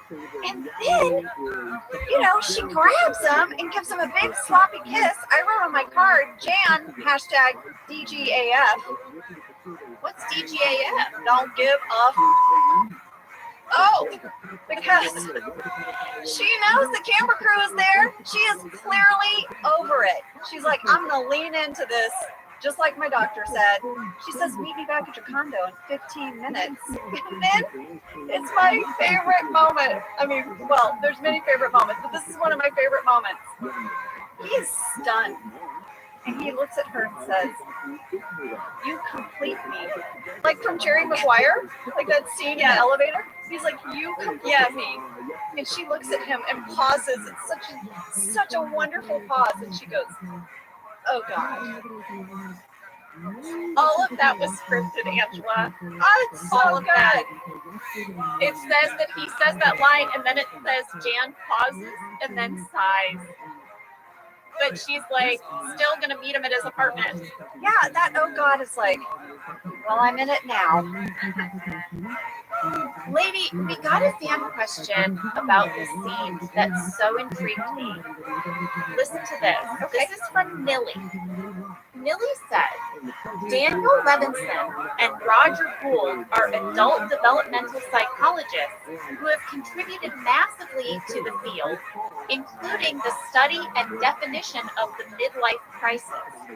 Is Jan Levinson Gould's name a reference to the fact that she is the epitome of a midlife crisis, or is it just a coincidence?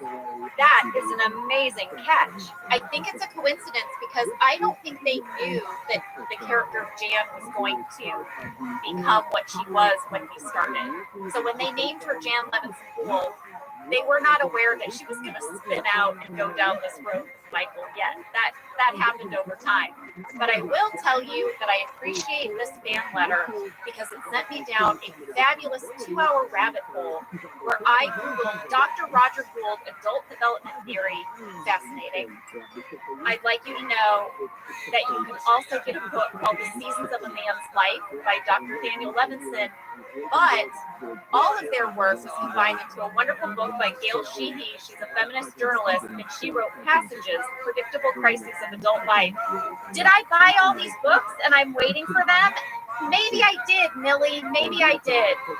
I'll report back. But guys, if you want to go on the journey with me, you can Google it all. It was really awesome. Jenna, I love this so much because you and I do our prep separately. So I don't know the rabbit holes you're going down. You're doing that, and I spent half an hour looking up different flavors of jelly beans. It's all valid. It's all and good. all important. It's all important. Well, you know, so we go back to the luau. It's not going great. People look like they're having a pretty lame time, and there's a scene between Roy and Pam, and he kind of cheers her up. Yeah, Roy says, remember how we were deciding where to go on the honeymoon? You wanted Hawaii, I wanted Mexico. Well, I was right. So I think he's sort of saying that Mexico would be better than Hawaii because this luau's lame. I don't track his reasoning, but Pam laughs, and I think she really needed that laugh. Yeah, this was the first moment where we show that like Pam is being comforted by Roy. So all along we've been seeing Roy try to make these gestures, reaching out to her, and this one lands. And this was kind of going to maybe put Pam and Roy back on track. Well, before we wrap up Back from Vacation, Jenna, I have one deleted scene. It's a Michael talking head, and I have to share it with you because it really sums up Michael's state of mind as he comes back from Jamaica. All right, I got to hear this. What is it? So Michael is driving in his car to work. It's his first day back to work from Jamaica, driving in his car, talking head. He says, you know how they say take a chill pill? In Jamaica, I took one. Guy on the beach sold it to me for $40. And after I finished vomiting, I was more relaxed than I've ever been. I lost 6 pounds too. And that's how I want every day to be.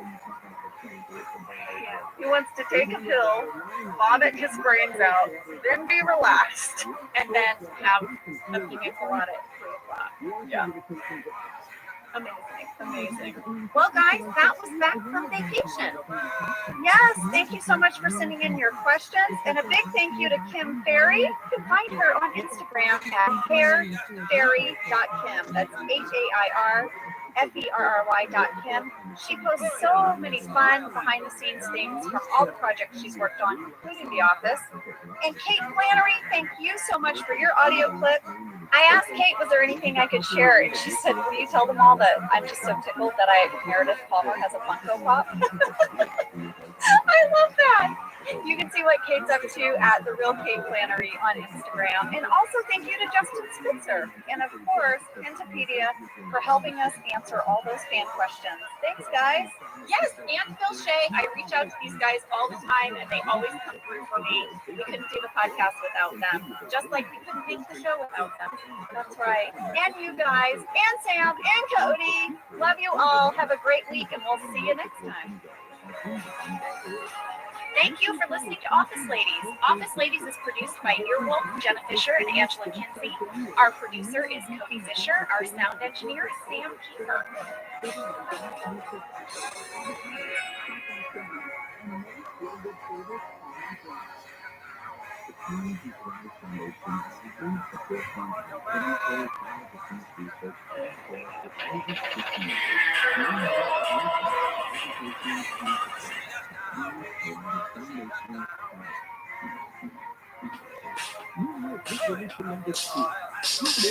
I'm Jenna Fisher. And I'm Angela Kinsey. We were on The Office together. And we're best friends. And now we're doing the Ultimate Office Rewatch podcast just for you. Each week, we will break down an episode of The Office and give exclusive behind-the-scenes stories that only two people who were there can tell you. We're the Office Ladies. Hi, everybody. So, if you see a photo of us podcasting, I am now in my husband's closet. Those are not my baseball hats. That is his baseball hat collection. I like to wear baseball hats. You do. You are sort of like a baseball hat family. I feel like all of your family loves baseball hats. Oh, lady, one Christmas we were trying to find a family photo that we could put on our Christmas card, and I couldn't find one where one of us wasn't wearing a hat. And so we decided to make it a bit, and we did a collage of just a baseball hat Christmas card. My mother-in-law was mortified. She's like, why are you all in hats? Yes, baseball hats for your formal Christmas card. But yeah, it was like an inside joke. We're a hat family. We would fit in very well in Josh's closet, I guess is what I'm saying. I think you would. By the way, side note, your Christmas cards are always awesome. My favorite, and I have it hanging up in the kitchen still, is the one where you guys are all holding Sunny, your cat. Oh, yes. That was another fun collage. We had a good time with that. Lee has Sunny on his head. I'm holding Sunny upside down. It was a good one. Thanks, lady. You guys have a floppy cat, and floppy cats are so great in photos. My cats would have shredded our heads if we tried that. Okay. So here we go. What are we doing today, Jenna? Today we are talking about Season 3, Episode 12, Traveling Salesman. Oh, it's so good. It's so good. I rewatched this one and The Return with my kids. We all snuggled up in bed and watched them. They were laughing hysterically. Well, Angela, it's a good thing you watched those together. I did too, because they were actually created to be kind of one big episode to be watched together. And that is why they were written by 3 writers, Mike Schur, Lee Eisenberg, and Gene Stupnitsky, and both of those episodes were directed by Greg Daniels. All right, Jenna, well, why don't you hit us with a summary? All right, so in Traveling Salesman, because that's the episode we're covering today, Dwight covers for Angela after she misses an important deadline.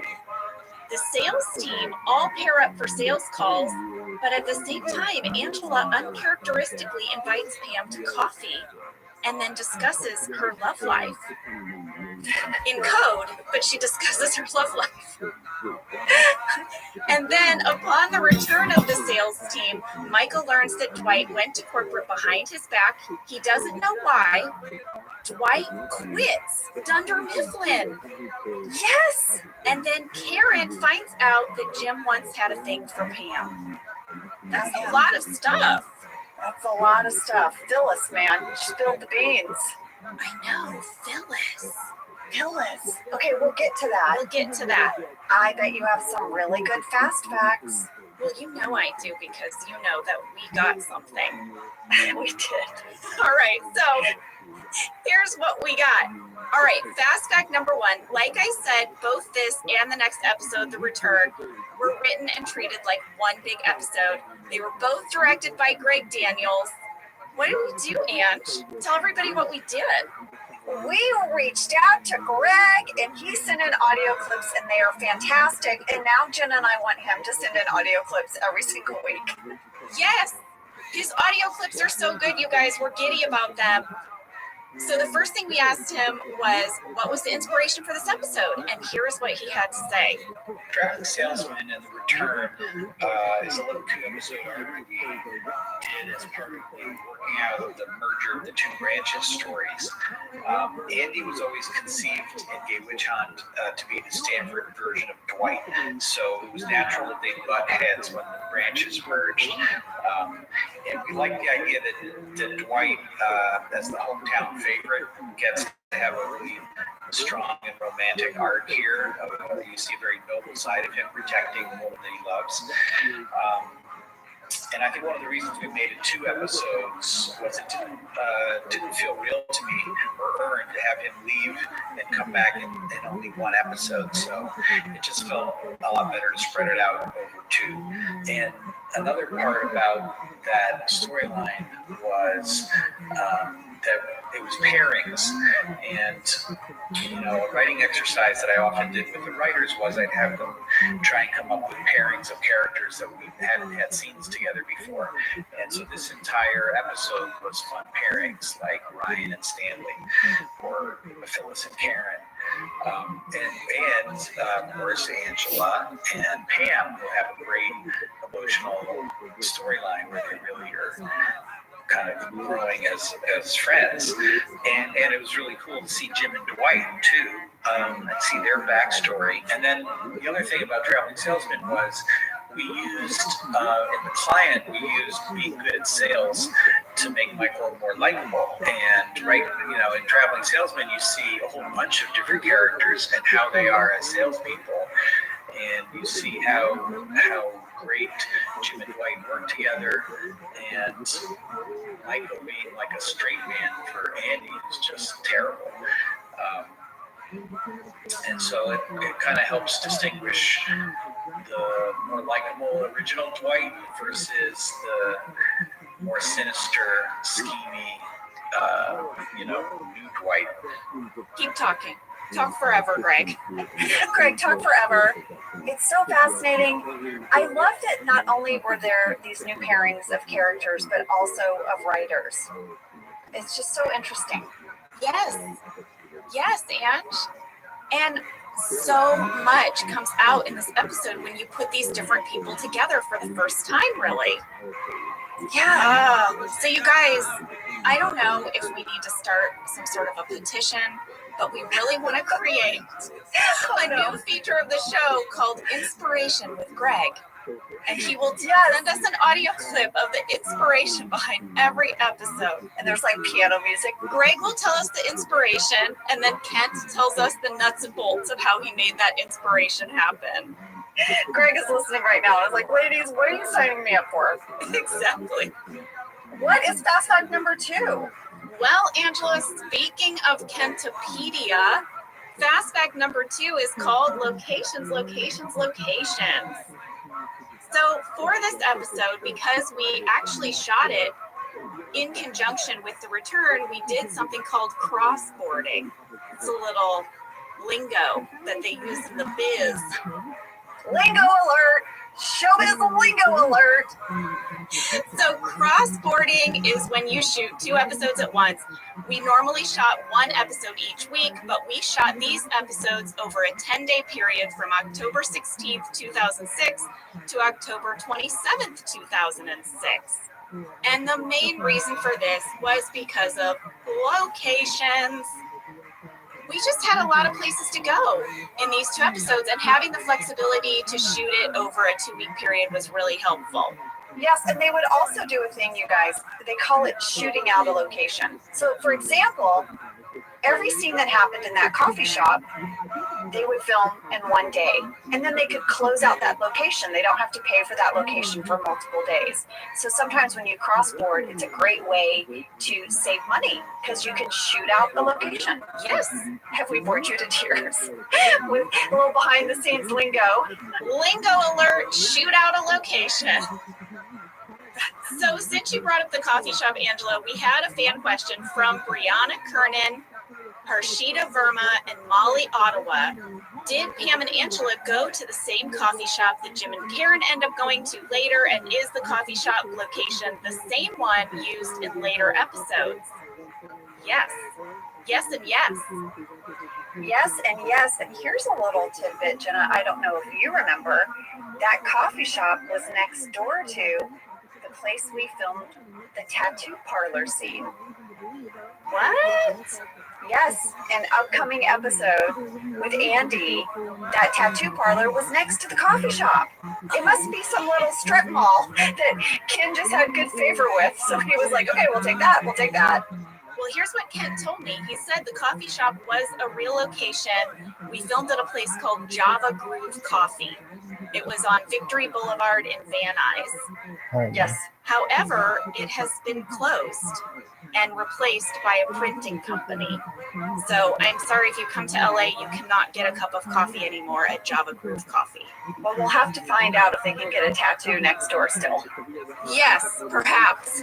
What a fun office set tour that would be. You could go see the outside of Dunder Mifflin, grab a cup of coffee, and get a tattoo. I mean, if you're a diehard fan, right? Yep.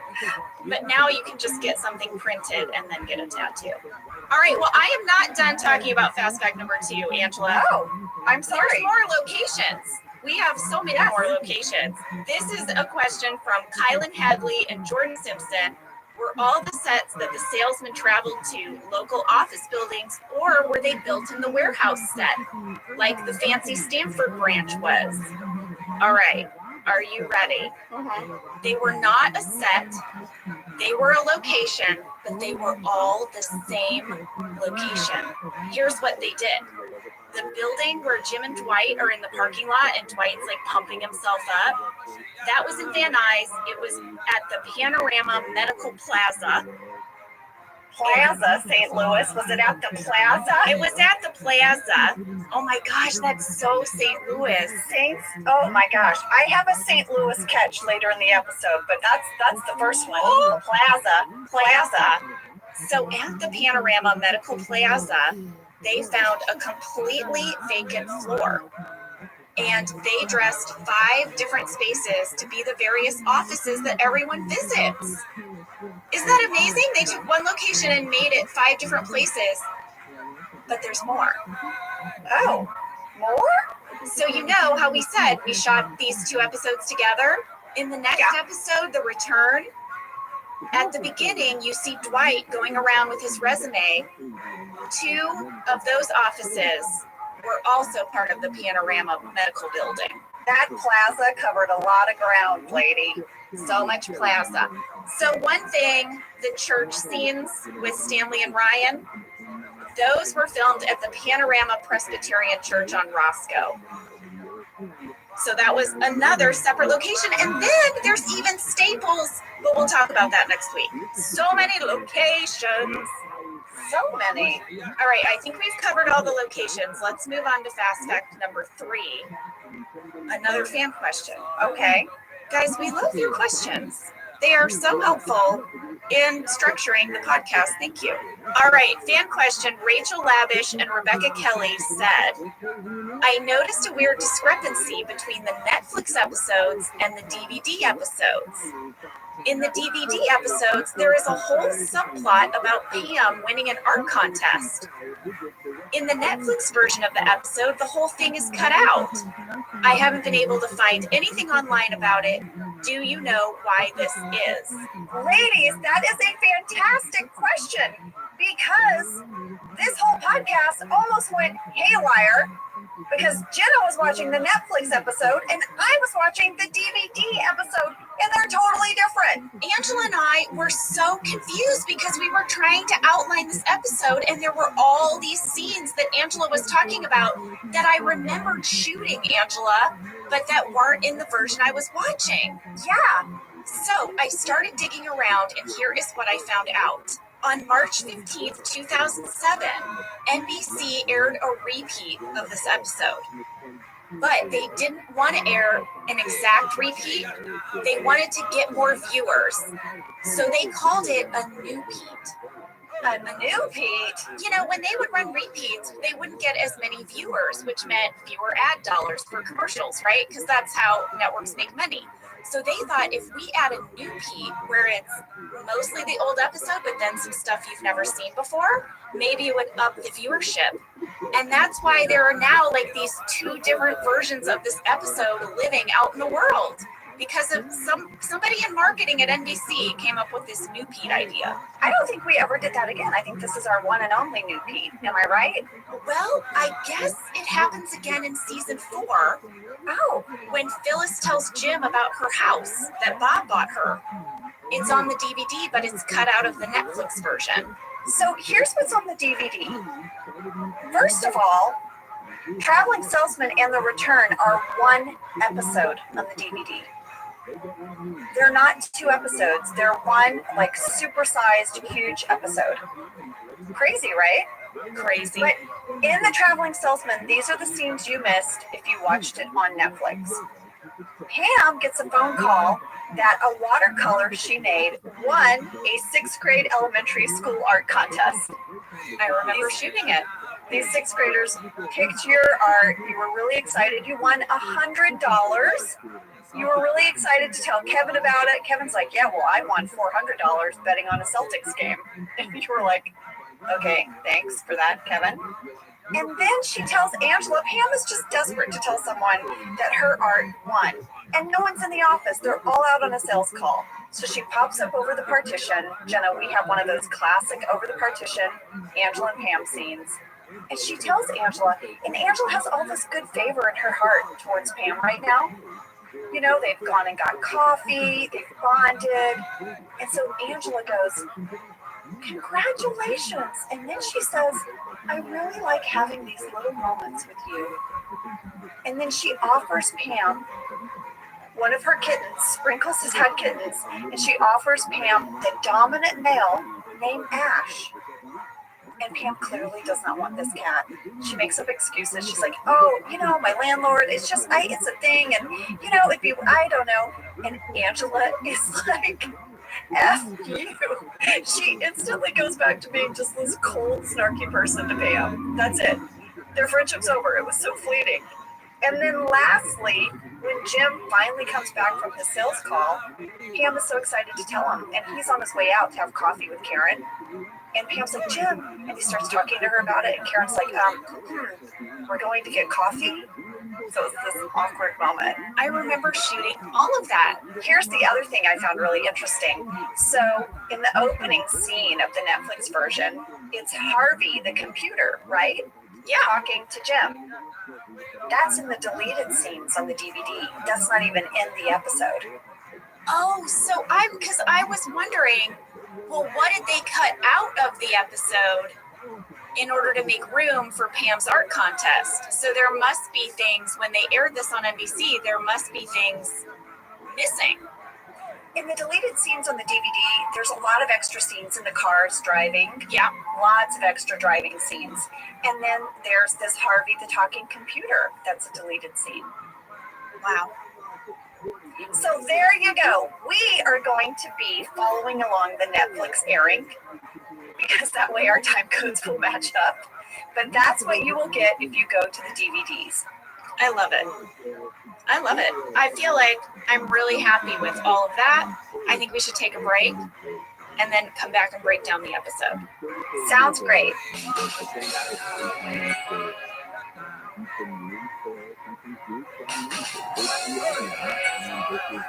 All right, we're back.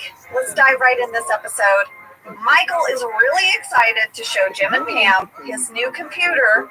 It's his buddy, his talking friend, Harvey. Oh my gosh. And basically, he types into the keyboard and then Harvey says stuff. Yes, and he's made the back of the computer like a face, like he used some Post-it notes, like he's... Anyway, Harvey's this talking computer. Well, we got a fan question from Bailey Aspenson, Becky Gemmel, Megan Keel, Chelsea Lane, and Alyssa Sorensen. Everyone wants to know who is the voice of Harvey. Oh, well, that's a great question. Who is it? I recognized it immediately, and did you recognize it, Angela? Oh, no, I didn't. Oh, no! As soon as I heard the voice, I was like, oh, it's Mike Schur. Oh, my gosh. That's such a great catch. So I emailed him, and he was like, yes, it's me. I was Harvey. So he's the one that said, me so horny, me love you long, Tim. Yes, exactly. And Pam's like, oh, I'd love to meet Long Tim. The way you and John played off Steve in that scene made me laugh so hard because Michael just gets so frustrated that you guys aren't thinking his talking computer is amazing. Well, some people notice that when we cut away to Michael's screen, what he's been typing doesn't quite match with what you've been hearing. That's just because the scene was longer. And we actually did have Harvey say all those lines, and we had lines, but then in the editing room, they cut some of them out. So the screen was indicative of the scene as written, and it got a little trimmed down in the editing room. So that's why his screen doesn't quite match. Some really good fan catches right away. I know. All right, so now, Angela, we move over to accounting. And Kevin tells Angela that corporate did not receive their tax forms. But Angela says, no, they arrived this morning, and he wants you to know how very important this is. Angela, here's what I wrote down when I watched this scene. What? WTF is up with your hair? Why do you have a flower of hair on the back of your head? Guys, I took a picture and I'm going to post it because it's insanity. What is happening? When we got the script, Kim Ferry and I started talking. Kim is who did our hair. And we were like, Angela is happy in this episode. Now, she starts out in the morning a little worried, right? Did Dwight make it? Is everything going to be okay? But she's a lady in love, and her man has done this amazingly gallant thing for her. And I feel like she's sort of dressing the part of like this lady in love. She's wearing her Janet Jackson Rhythm Nation mini short sleeve jacket. That's made a callback. And she did a little something extra fancy with her hair. Kim and I just thought maybe she's taking it up a notch. Yeah, she turned her hair into a pinwheel flower. And clearly she has 8 arms and multiple mirrors. Because how do you do that to the back of your head? Well, when I saw that hair, all I could think about was, oh my gosh, she couldn't lay down during her breaks. Because sometimes at lunch, I would want to, lay back after I eat, maybe snooze it out, because we would get up real early. Sometimes I need a little snooze at lunch. But you couldn't do that week, I guess. Couldn't lay on that. That would be so uncomfortable. I couldn't even lean back on a chair, lady. I couldn't even recline in any way. Guys, check it out. You don't have to look hard. It's insane. It's also amazing. We had a lot of people write in. Julia Lee, Bethany Devish, Kaylee Waiting, Anita Prasad. They all said Angela's hair looks incredible in this episode. Thank you very much. And now we're going to come up onto this talking head that Rashida actually mentioned when she was a guest on Benihana, where Andy talks about him and Karen being the last 2 left standing, right? And Andy says he's not going to be one of the kids touring Willy Wonka's factory. He will not fall into the chocolate river. I loved that reference. I loved it too, but all I could think about, Jenna, is that he does fall into the lake. When? At beach games. Totally forgot that. He falls into the lake. He's in a giant sumo suit and he floats on by. And I couldn't help but think, what an amazing, callback to the Willy Wonka River thing. I don't know. I thought that was kind of fun. Oh my God, yeah. I totally, yes. I'm so sorry. It's all coming back to me. We'll get to it when we talk about beach games, but yes, Ed slowly floating away. I remember it now so clearly. So Angela, now you're standing at reception, you're getting yourself some jelly beans, and Dwight comes in. It's so sweet. He lets you know the tax forms have been delivered. You guys are kind of talking in code, but of course Pam is clocking it all. And then as you walk away, you say, I don't want these, and you leave the jelly beans. We had a fan question. Okay. Allie Joe Higginbotham says, did Angela improv that line, I don't want these, to Pam after she took the jelly beans? Yes. Yes, I did. The note that Greg had given me in that scene is that, I'm so anxious to talk to Dwight to find out that everything went okay, but I had to make some business for myself. Like, why would I be at reception? So I decided to kind of dig in the jelly beans. I just sort of was like, oh, this is what I'll do. So I was digging in the jelly beans, and I put a few in my hand throughout the scene. And then as Dwight walked away, I just had them in my hand. So I just placed them on the countertop like your kid would. I don't want this. Yes. Just walked away. And it just tickled us so much. And they left it in. But the part I love even more, Jenna, is your look of like, it said so much to me in the moment. It said people leave their water bottles and their trash on my desk. All the time. After you would leave the jelly beans, I added a little bit that got cut out, and probably it should have been cut out because it just would have gone on forever. But I would find all these various ways to get rid of the jelly beans. So I remember one time I picked up the trash can and I scooched them into the trash can using a piece of paper. And another time I took a tissue and I picked them up with a tissue. And another time, I think I picked them up and put them back in the jelly bean container. And I had all these ways that I got rid of these jelly beans, and I had a good time with that. None of them made it in, of course, but it was just kind of like a fun little bit we were doing. So should we move into the conference room now, Angela? Oh, yeah, because somebody needs to pass the tardy sauce. Yes, the entire sales team is assembled in the conference room, and Dwight comes in late. So Andy is such a tool. Oh, my gosh. So at the beginning of this scene, Michael explains that this is his dream team. This is my dream sales team, and we're going to pair up and go on some sales calls. And we had a fan question from Holly Enerson. Holly Enerson says, Phyllis blows her nose right after Michael says, this is my dream team. Was that scripted? I did the same thing because it's brilliant. The timing is so perfect. It's so perfect. Yes, it was scripted. Amazing. Here is the script direction. Quote, the camera pans to bored faces of the sales team. Phyllis blows her nose. And this is a little moment because I watched it several times. It's so great. Phyllis gets out her little tissue, she sniffles a little bit, and then she blows her nose. She times it perfectly, but she starts the bit a little early. And I think that's what sells making it look so organic. It's really wonderful work. Little details. Phyllis, man, with the tissue work. So everyone gets paired up. Yes, we get Karen and Phyllis, and Ryan and Stanley, Dwight and Jim, and Michael and Andy. Now they're going to go out and be in cars together all day. I couldn't wait. I remember when we got the script, Jenna, at the table read, when I saw the groupings, I was like, oh, this is going to be so fun. Well, there's a Ryan talking head in here that makes me laugh so hard. Because you are now Ryan in real life. I am now Ryan. I love it that he said he's flattered to be Stanley's second choice after pass. After pass. Stanley got to pick his partner, and his first response was pass.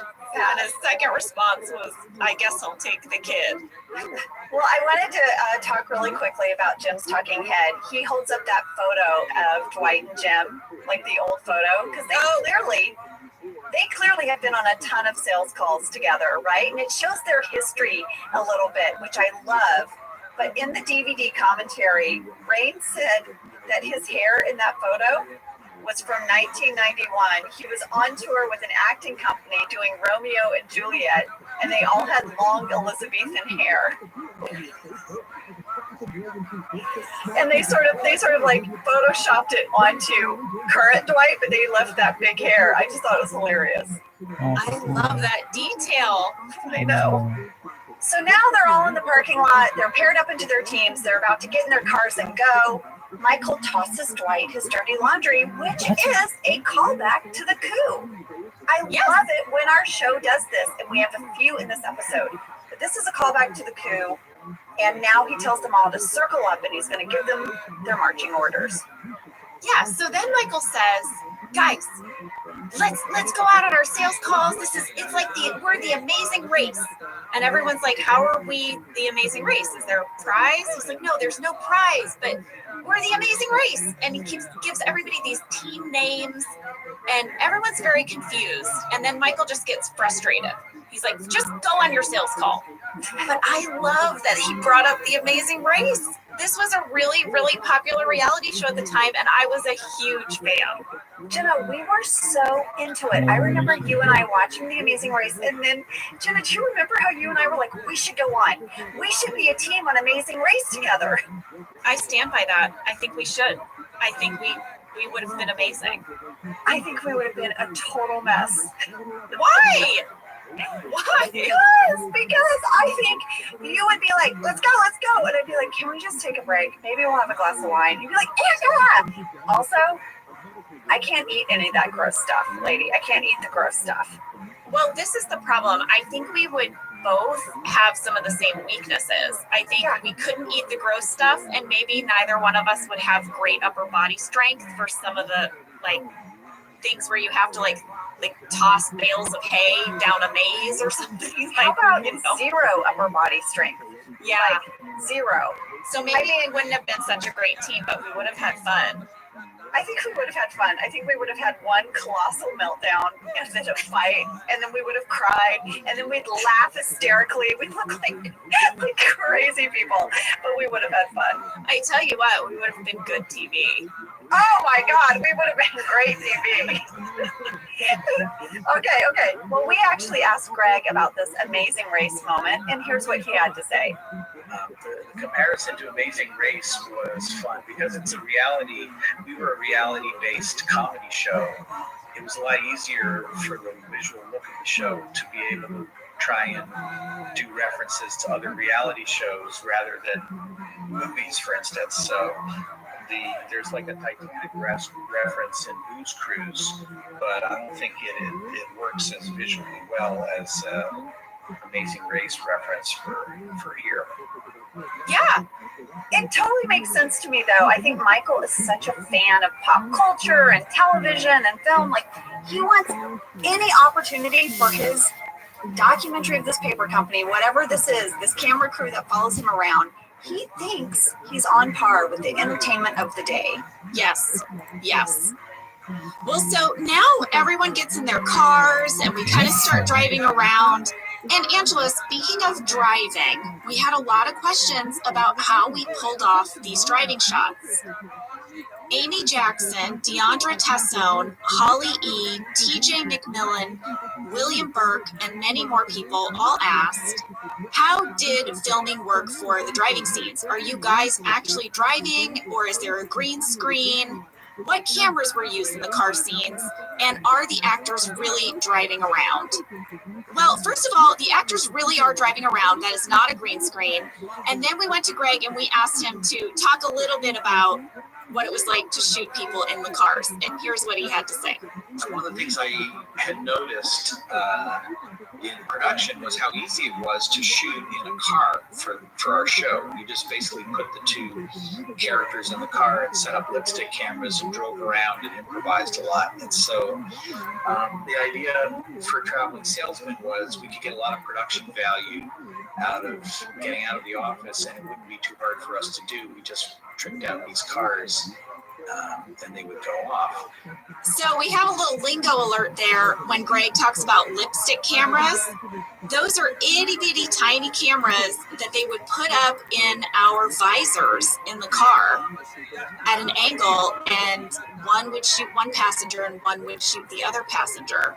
And we would just literally do what Greg said. We would just drive around and we would have a little walkie-talkie in the car, and there would be a car either in front of us or behind us that had the crew, the director, a sound person. They could hear us, they could see us on a little like mobile video screen, and they would talk to us over the walkie-talkie, and they would say, "Oh, that was great, we're going to do that again." And then we would just drive around. They would have police cars. Remember the police cars, Ange? Yeah, we had like the motorcycle police guys too, who would sort of be in the front, and we'd have this path that was cleared for us so that, you know, we wouldn't have to drive or around people who didn't know we were filming, right? So it was safe. And we would just basically make a loop, usually in one neighborhood. We'd just make the same loop over and over.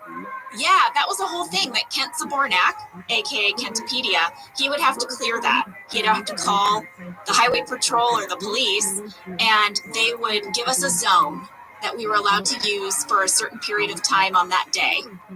And we would just loop around. And it was always difficult in Los Angeles to find a loop that didn't have any palm trees.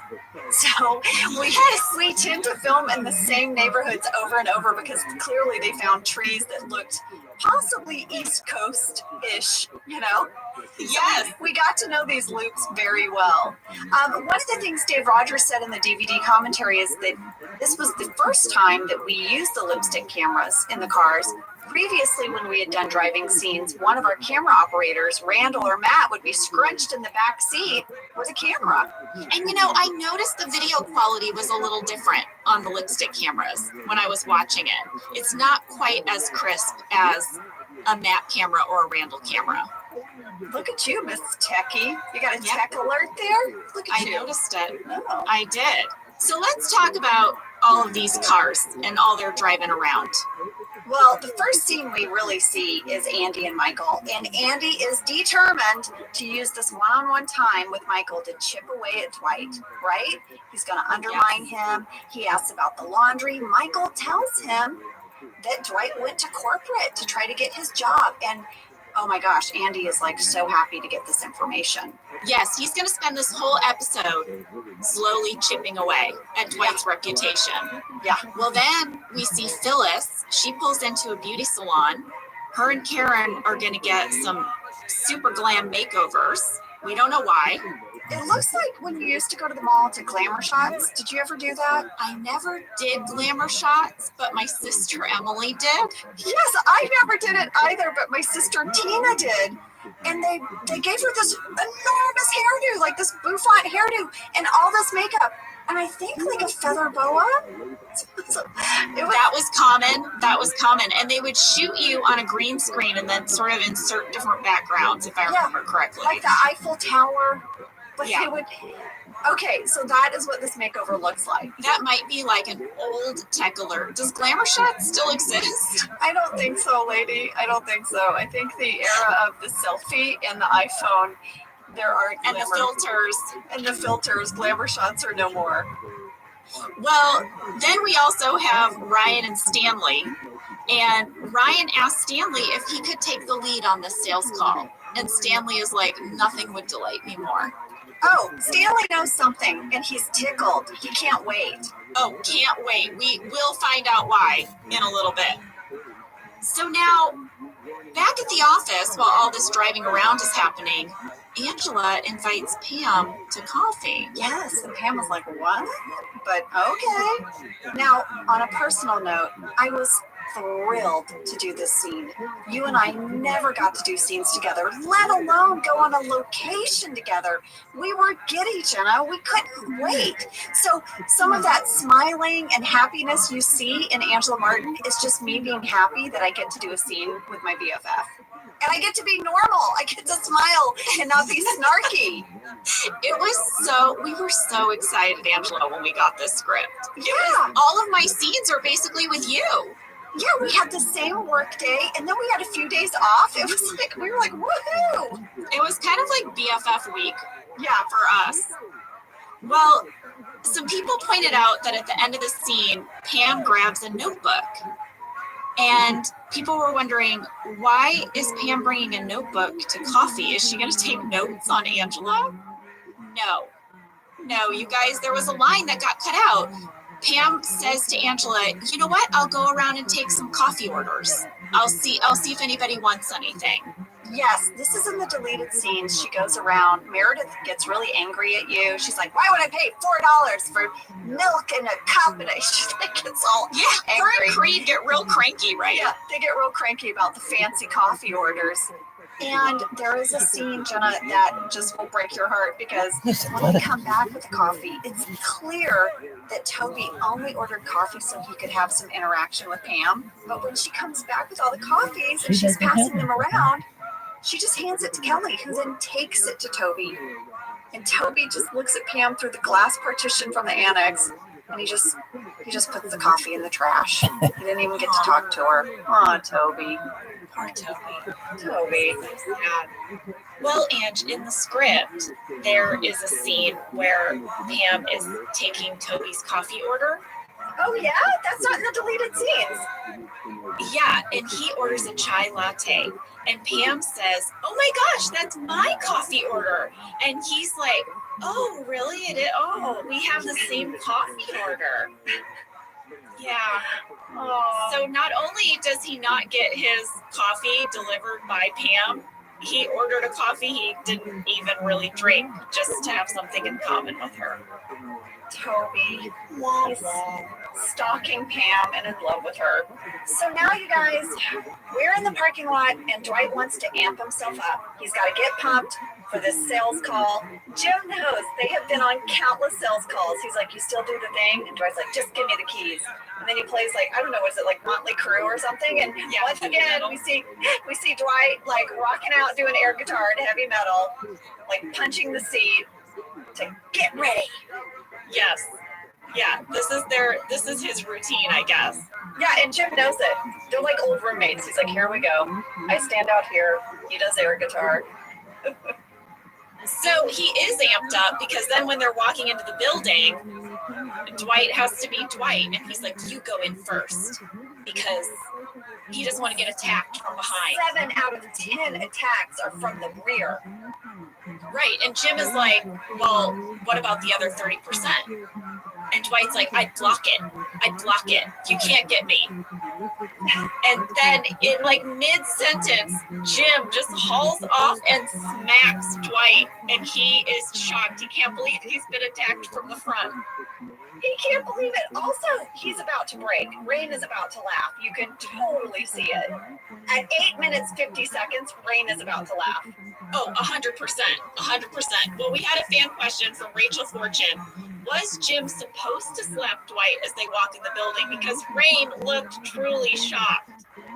Well, guys, this was a scripted moment, but there's a reason why Rain was surprised, even though it was scripted. And we asked Greg about it. Here's what he had to say. So some people asked about the Jim slapping Dwight moment. So, it's fun to think of the two of them as being teamed up earlier in their career. And we gave it kind of an Abbott and Costello comedy team feel. Where Jim is like stopping short, so Dwight hits his head, and usually these little moments involve some comeuppance for Dwight. And I remember John came up to me right before we were going to shoot the part where he hits Dwight in the face, and he said that he wanted to hit Rain for real, a little harder than they had worked out, just to get a good startle out of him. And I can't recall whether Rain was in on this, but just didn't want to know which take. But we kind of worked out which take he was going to do, and I'm pretty sure we used the one where Rain was really startled that John had hit him. So here's the deal. On the DVD commentary, Rain and John talk in depth about this moment. And Rain asked John to hit him harder. He was like, I want you to hit me hard. And here's the thing about Rain. He's very method, you guys. When I slapped him, remember in casino night? Yeah. He said to me, "And you gotta slap me harder. Really slap me." So in the DVD commentary, John was like, "Remember, Rain, you were like, slap me harder." And I was like, "Okay." And of course, that's the tape they used because Rain was legitimately like, "Oh." And then he almost started laughing. Well, you can totally tell that he was taken aback. You can. And it ends up making a scripted moment look unscripted. But it was definitely scripted. I remember it said something like, "Dwight gets smacked in the head by Jim." And you know, we would always have stunt coordinators come in anytime we had to put our hands on another actor, even if it was something that might be considered small, like a slap. And they actually teach you how to hit someone with your palm in this certain sort of cupped way, so it makes a louder noise or it looks more violent than it really is. And so, you know, we always had that training in us as well. So I guess I should say Rain was not hurt in the execution of this, but he was certainly shocked. Well, it worked, and it cracked Rain up and everyone else, and that's the tape they picked. So, lady, where are we? Are we going into some sales calls? We are. We're about to go into all these sales meetings, but why don't we take a break and then we'll pick up right there in just a moment. Yeah.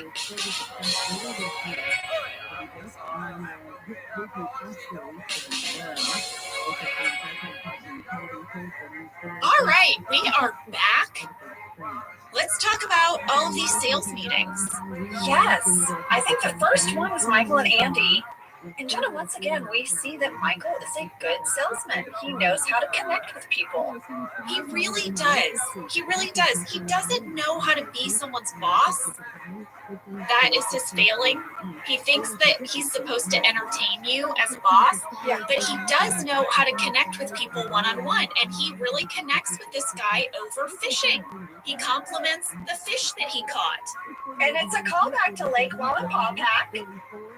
Love a callback. Love a callback. And then Andy's like, "Yeah, my dad has a bayliner," whatever he says. "I shot a shark." I mean, if you are a true fisherman, the idea of shooting a fish in any way is so off-putting. There's sort of an art to fishing, and a lot of people even do like the throwback, you know, if they're fishing on a lake. So you could just tell this really was off-putting to this man. Angela, do you know all of that because of your ex-boyfriend that made you watch Bassmasters? Oh God, you had to bring it up. I want to tell you, Angela, after we talked about Bassmasters on the podcast, they sent us each a little goodie bag of stuff. And one of the things that they sent us, it was so sweet. They just said, "Hey, thanks for talking about us." It was totally organic and random. But they sent me this journal.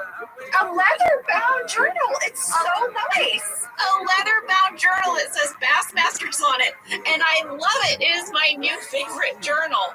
So now, because of your ex-boyfriend making you watch Bassmasters and you bringing it up on this podcast, I now journal in a Bassmasters journal.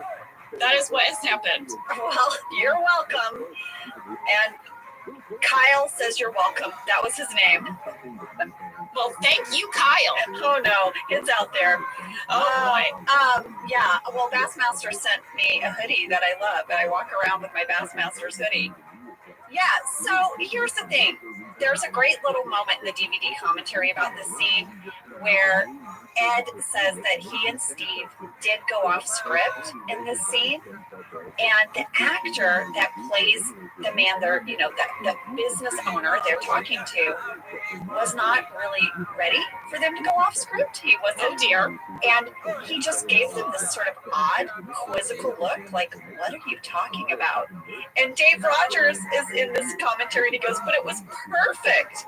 So that look you see this man giving Michael and Andy, like, "What?" That's another Is really earnest. Oh my gosh, I love that.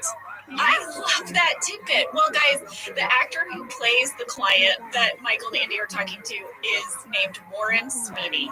So, Warren, while you were surprised, your look worked. It totally worked. Well, then we cut to the car, and you can tell Michael is not pleased with Andy.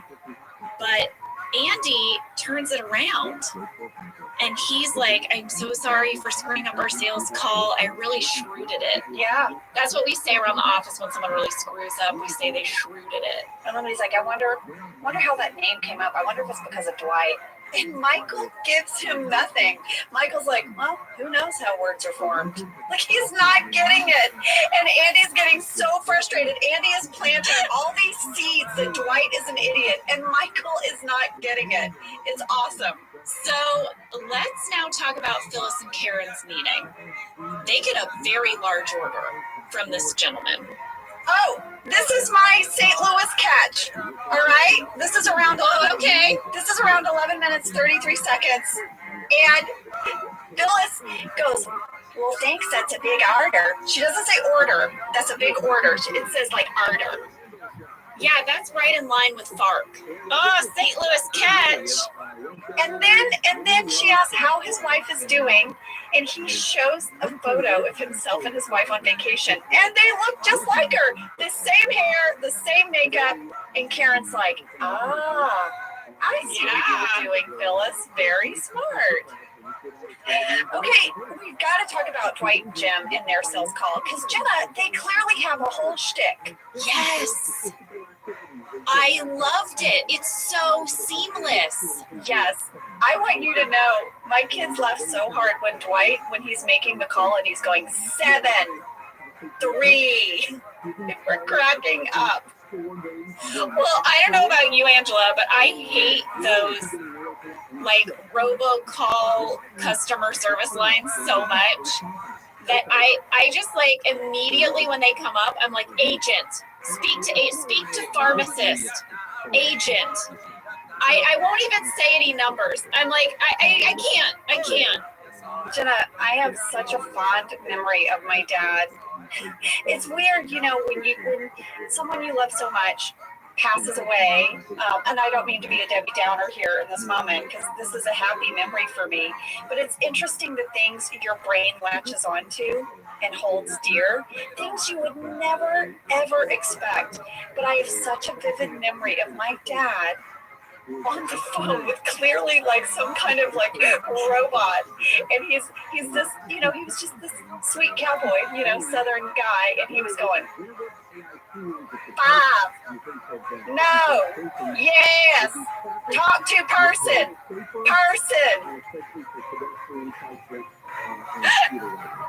and then like whatever the password was, tractor. I love that, Ange. I love that you shared that. It made me think of him. It's weird the way your brain works like that. Your brain and your heart. Okay, so Dwight is doing this call. We don't know who he's calling. And Jim presses on with his sales pitch, right? Yeah, through all of this. And the guy is like, listen, I don't know what to tell you. I mean, I just maybe feel more comfortable with a bigger company, with one of the big guys. And they're like, well, is customer service important to you? And he's like, it's very important. And he's like, well, we've been on hold with the customer service department of a big company. Ooh, and there's the switch. Aha, there was a whole purpose. And then he calls Dunder Mifflin customer service, and Kelly answers. Like, oh my gosh, what do you guys do? Yes, so amazing. And then the guy is like, sold. I'll give you my business. Sold. And Dwight hands him his business card. And Jenna, I love what's on Dwight's business card.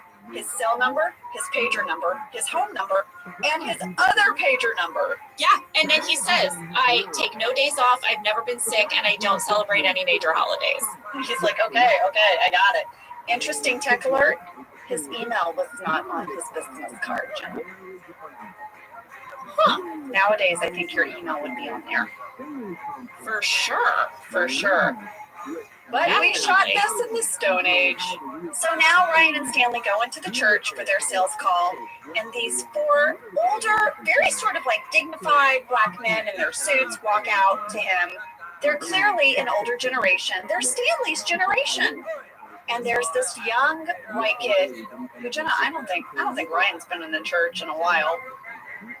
No, and we've established that the way all these sales calls are successful is by people connecting with their client in some personal way. And we quickly see that Ryan is going to have a hard time connecting with these gentlemen. And he just sort of starts stammering. And he just keeps introducing himself over and over again. Hi, hi, hi, hi, hi. And I love that Stanley's like, I'm not helping you. In fact, I'm just going to ignore you. I'm going to turn away and do my crossword and let you just, what's the expression to know where just you flap in the wind? In the wind? Yeah, something like that. He's just going to hang them out to dry there. It's so good. I was able to find out the names of 2 of the clients, but I couldn't find names for the other guys. But Landon H. Lewis Jr. and Leon Simmons Jr. are 2 of the clients in that scene. I also loved how all of the men in the scene were so much taller than BJ. Yes, because it really also made him just look so young, you know? Yeah, next to them. Just the size difference. Yes. And then later when they're in the car, Angela, Stanley cannot stop laughing. There are all these shots that go back to them driving back to Dunder Mifflin. And Stanley is just like, can't believe, he's so delighted by how that went. He's so tickled. It clearly made his day. I don't know that Stanley gets much joy out of working at Dunder Mifflin, but this was a real highlight for him. And there's this moment that Leslie talks about in the DVD. He said in the script it was just that Stanley is driving and laughing, and they just kind of let him go. And he improvised the whole thing about, hi, you sounded like my 6-month-old niece, and like all of that. Leslie was just riffing. Oh, that was so good. I know, and he said, in fact, whenever Stanley would go off on Ryan, as he has throughout the show, they would just let Leslie just go. And I think there's some amazing moments. Oh, yes, yes. Well, you know, and this is Ryan's second sales call now that has not gone well. Remember, he went on the initiation sales call with Dwight. They did not make the sale. And now he's gone out on this call with Stanley. Now, I believe Stanley's going to save this sale. Oh, Stanley for sure saved it. Okay, so while all of these sales meetings are happening, Pam and Angela are at the coffee shop. Angela is in such a great mood, and she's telling Pam a story about how she had this friend who was in need, and this gallant man came to her rescue. Yeah, she's like, he must really care for her a lot because he did this wonderful thing for my friend. Yeah, she's talking in code. She's speaking in code. She's like, my friend, let's call her Noelle. And this gallant gentleman, we'll call him Kurt. Well, we all know that Kurt is Dwight's middle name, right? Yes. And we got a lot of fan questions about this, Angela. Kenzie B, Elizabeth R, Julia Lee, Nicole Fink, and Katie Kroll all want to know when Angela refers to her friend Noelle, is that because Noelle is Angela's middle name? It definitely sounds like a very Angela Martin middle name. Well, yes, it is Angela's middle name. Angela thinks she's being really savvy, but Pam totally knows who she's talking about. But yes, that is her middle name. But Jenna, I have a question for you. Okay. Is Noelle in the script? Because I have a little story about that middle name, and I'm curious. I think what was in the script was Colette. Okay, I looked this up, and in the script, Angela actually says this. She says, well, a friend of mine, let's just call her me. What? And then you giggle. Okay, so my memory of this is when we were shooting it that day, that the writers were pitching me different middle names, like different things to say. I know in one of them it was Colette. I have such a memory of saying that. And then we said Noelle, and I like Noelle the best because it sounds very sort of Angela Martin, doesn't it? Her love of Christmas, her love of the story of Christmas, that Noelle would be her middle name. And that's the one we went with. And Dave Rogers talks about it in the DVD commentary, and he goes, I remember it being Colette. And he thought maybe I improvised Noelle, but I didn't. That was a writer's pitch. I mean, I think I was part of the dialogue. I think we were pitching names, but that all sort of happened in the moment. I love it. It's perfect. It's It is perfect. such an Angela Noel Martin, and I believe that will appear on your wedding invitation. Oh yeah, it's now part of my character show Bible. We had another fan catch in this scene, Angela. Sarah Rouse wrote in to say, Pam is holding a piece of paper at the coffee shop. What is that supposed to be? And what does it say? Well, Sarah, that was the list of coffee orders from those deleted scenes.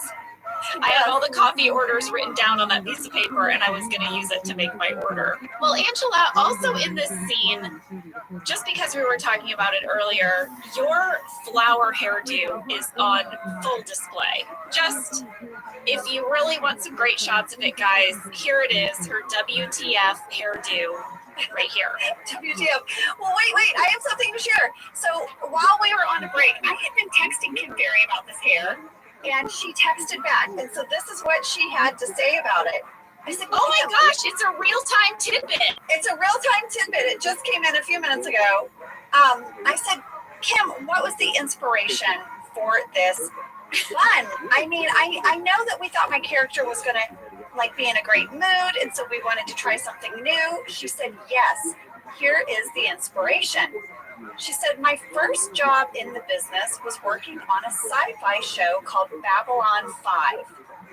I worked on this show for 5 years, and I couldn't use any contemporary hairstyles because they wanted the hairstyles to look futuristic. So I started coming up with all these different kind of braids and buns with wires and fancy updos and Zulu knots, basically anything different that I could think of. And your bun with those fun swirls was a good one for me because I had done it on Babylon 5. It's fast and easy, but technically this is a sci-fi hairstyle. Oh my gosh. Isn't that great? Don't you feel like Dwight would have loved it because he was Mr. Sci-Fi? Yes. Yes, no wonder she did her hair in this Babylon 5 hairstyle to thank Dwight for his, favor. Yeah, so yes, this hairstyle inspired by Babylon 5. It's the sci-fi bun. I don't think I could love that more. Kim Ferry, thank you for the real-time tidbit. Thank you, Kim Ferry. Sam just wrote, Beats, Bears, Babylon 5. Beats, oh wait, here we go. Bears, Beats, Babylon 5, buns. Oh!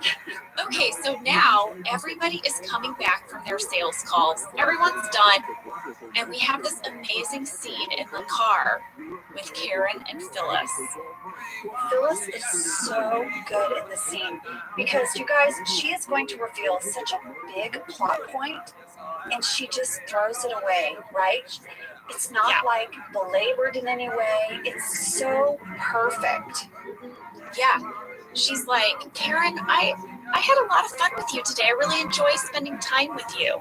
They're bonding. They feel good. And then she just very offhandedly says, and I'm really glad you're with Jim.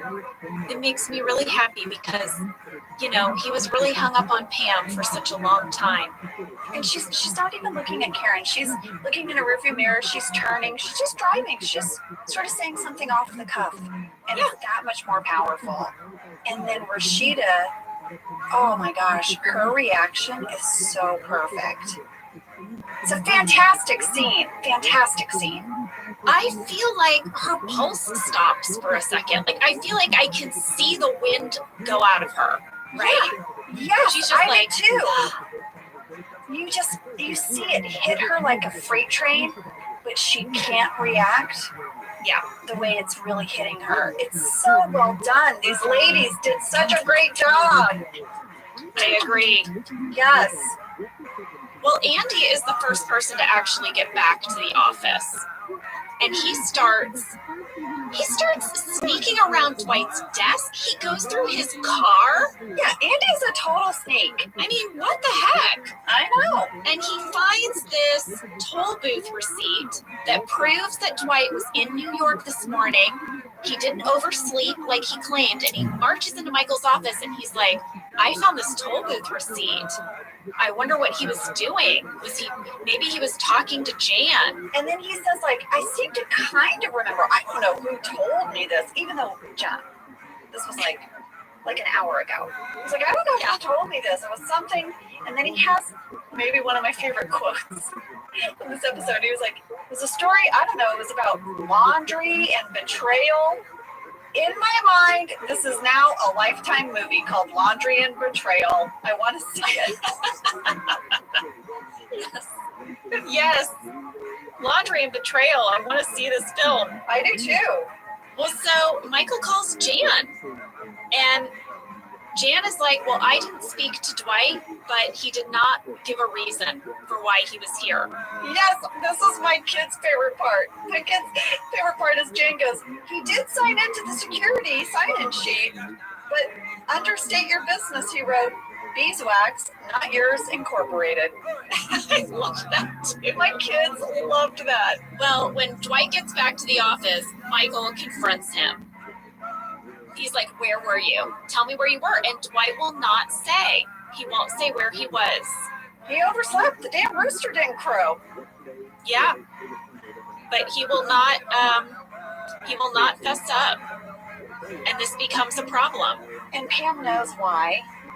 Pam and Angela are exchanging looks. Angela is sweating it. She's horrified that Dwight's going through this, but she doesn't want people to know about them. It's very layered emotionally for Angela. Well, it leads to a break room scene with Dwight and Angela, where you are again not facing one another. One of your famous break room scenes.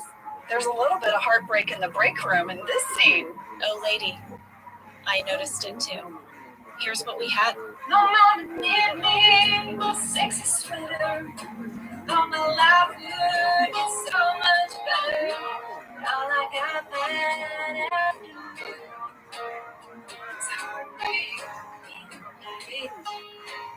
That was by Michelle Ferguson. Michelle, you know how much we love that song. We love it. Yeah. Michelle, I literally listen to it all the time. It's super catchy. It's very catchy. I really love it. Someone give this woman a music contract. We'll buy it. Okay? We love it. Yeah, so Dwight is like, listen, why don't we just come clean and, let people know our love for one another? So this scene actually went on. It's not in the deleted scenes, but we did shoot a little bit longer of a version where as I cry behind me, Dwight's like, don't cry, monkey. Monkeys don't cry. Aw, I kind of wish that was still in there. I know. Well, Angela, a few people wrote in about this scene because they noted that when you start dating Andy, you have no problem with everyone in the office knowing it. Oh, well, Angela revenge dates Andy, you guys. Andy's not her true love that she wants to protect and keep all to herself because it's so special. She's starting to date Andy because she's mad as hell at Dwight. Right. Very different motivation. Right. In the meantime, Karen and Jim have gone to coffee. And Karen is going to ask Jim if he had feelings for Pam. And lady, I have a clip. Sam, play the clip because everything you need to know is right here, Karen. Why couldn't you hear it? So as you were saying, you have a thing for Pam. Pam? Whatever. What did you do? It's so clear.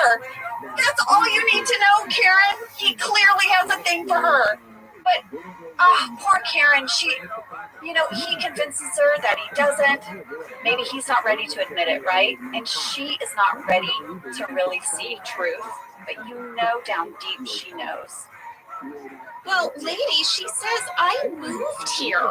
Yeah. I moved here. And I think that's the part of Karen that doesn't want to see the truth. Because it's a little humiliating to deal with the fact that you moved somewhere for the wrong person. Exactly. We all have a friend who has moved somewhere for someone and then it didn't work out. It's devastating. But then they hang on to it because they moved. Yeah. And it's like you're willing it to be right, even though you know it's wrong. So this is the moment where I know we've been coming down kind of hard on Wishy-Washy Jim, but this is the moment where Karen is now not reading the signals. No. So, Ange, should we go back to Dunder Mifflin to this grand announcement from Dwight? Yes. I mean, he makes this huge speech, and basically he's like, I'm quitting, so I quit. Yeah, he quits. Rather than reveal his secret about his relationship with Angela and where he was this morning, he quits. Dwight leaves. He gives Michael his box of things. He does keep his Dwight bobblehead. I'll let you know, of course. There is a deleted scene where he goes around and gives us all items from the box, Jenna. It's very funny. I remember shooting that. Yeah. And then he walks out and he does his salute. It's the same salute from the initiation. Nice little callback there. And Dwight is gone. Yeah. And Angela, he has a line that, oh my gosh. He says in a talking head as he's leaving, there's this line where he said, I really believed I was going to die in that chair. That he was so committed to Dunder Mifflin, he thought he would die in his sales chair.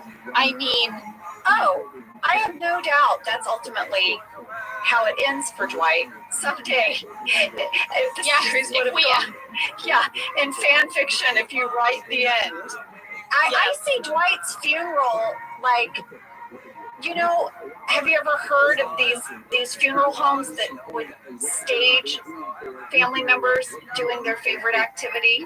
No, I have never heard of a funeral where a person is staged doing their favorite activity. So, like, for example, if you love fishing, since we've been talking about fishing, yes, the person would be staged like in a boat with a fishing rod? Yes, I saw a show all about it. Don't ask me. I think I was like just channel surfing looking for something. But like it's like a thing you can get, and they have devices that prompt people up and things. But like, let's say you love surfing.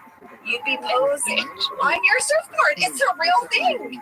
And then instead of like a wake where they come and view the body and you're in the casket, like, and you say your goodbye, you're on your surfboard. Well, if it were me, I guess I would be propped up, maybe watching TV, eating a bowl of frozen yogurt, or making bread, and you can come say goodbye to me. I'd be, hanging my hummingbird feeder and holding a glass of wine. Oh, Angela, I want this for your funeral. If I outlive you, I am going to pose you with a hummingbird feeder in one hand and a glass of rosé in the other, and I'm going to come say goodbye to you. I will talk to you for hours. Please have it be a real hummingbird feeder with real hummingbird food, and maybe they'll come take a drink while I'm standing. Oh, please. Okay. Done and done. So, but yes, I guess your point was that perhaps Dwight's funeral, he would have been staged at his Dunder Mifflin desk. Okay. Taking a self call. Wow. At the funeral home, there's even a lookbook that you can flip through. Oh yeah, I'll take Exhibit A at the desk, typing on the keyboard. Pose. Wow. I feel like you could do some real passive aggressive stuff with this. Like whoever is in charge of your funeral. You could be like, oh, you want to know Larry's favorite activity? I'll tell you what it was. It was Marjorie. And then say, it was, so I posed him holding it.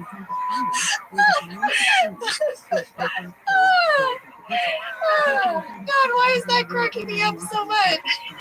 You're like, what? People come for the funeral, they're like, what is going on? And we're like, Larry's favorite activity. Being to Marjorie online. Yeah. So there it is. That's Marjorie's picture on the computer. That's him holding his schmingy. I paid $5,000 for this. Cute, Larry. Oh, God. Okay. Oh my goodness. Okay, listen. And meanwhile, Marjorie's like, I didn't know anyone knew. Oh my God. My God, Marjorie's husband, Joe, is like super shocked. He's like, Marge, what's... Hey, it's all in Laundry and Betrayal on Lifetime. We just wrote our script, lady. The big reveal at the funeral. Okay. Okay. So now we have this amazing. We have to get it together. Okay. Oh my God.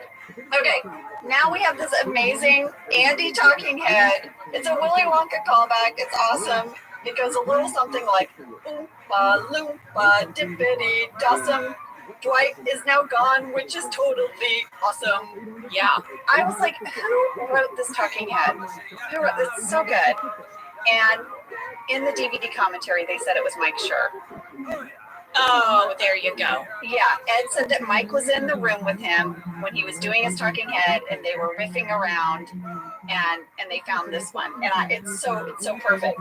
And then, of course, Angela, in the background of this talking head, the camera finds you hovering in the background, giving a death stare. Oh yeah. Death stare. I remember this so vividly. So Greg was like, Angela, I really want you to glare. Like, really be angry. Just like, Andy is going down. You hate him. Glare at him. So I did. And he came up to me and he was like, can you give me more? I was like, what?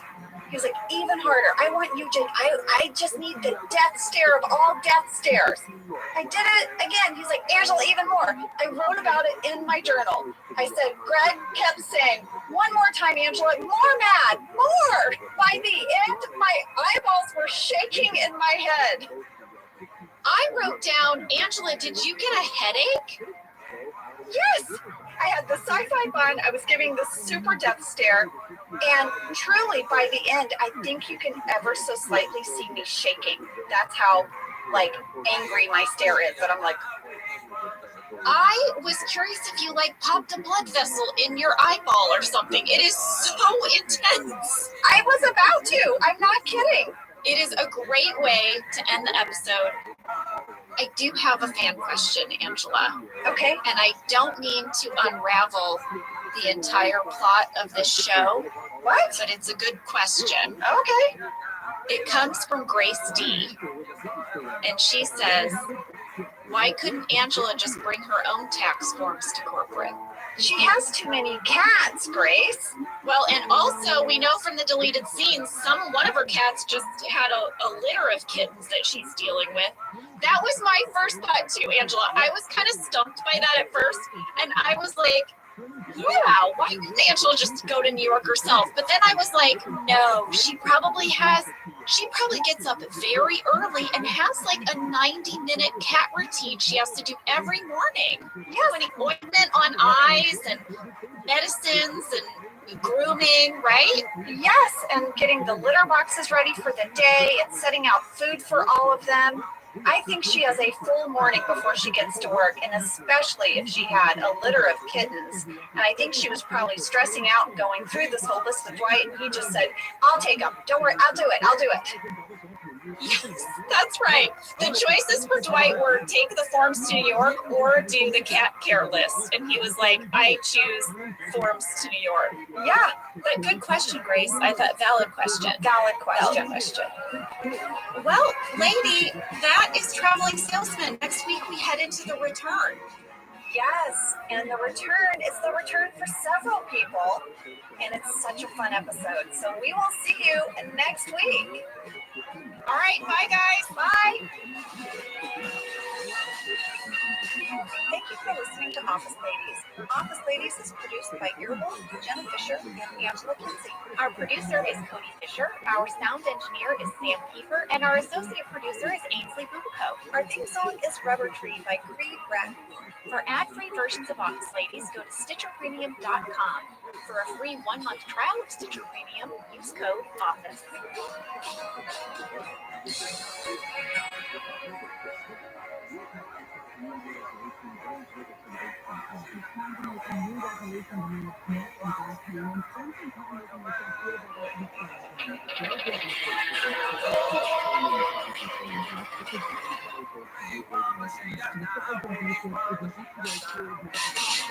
I'm Jenna Fisher. And I'm Angela Kinsey. We were on The Office together. And we're best friends. And now we're doing the Ultimate Office Rewatch podcast just for you. Each week, we will break down an episode of The Office and give exclusive behind-the-scenes stories that only two people who were there can tell you.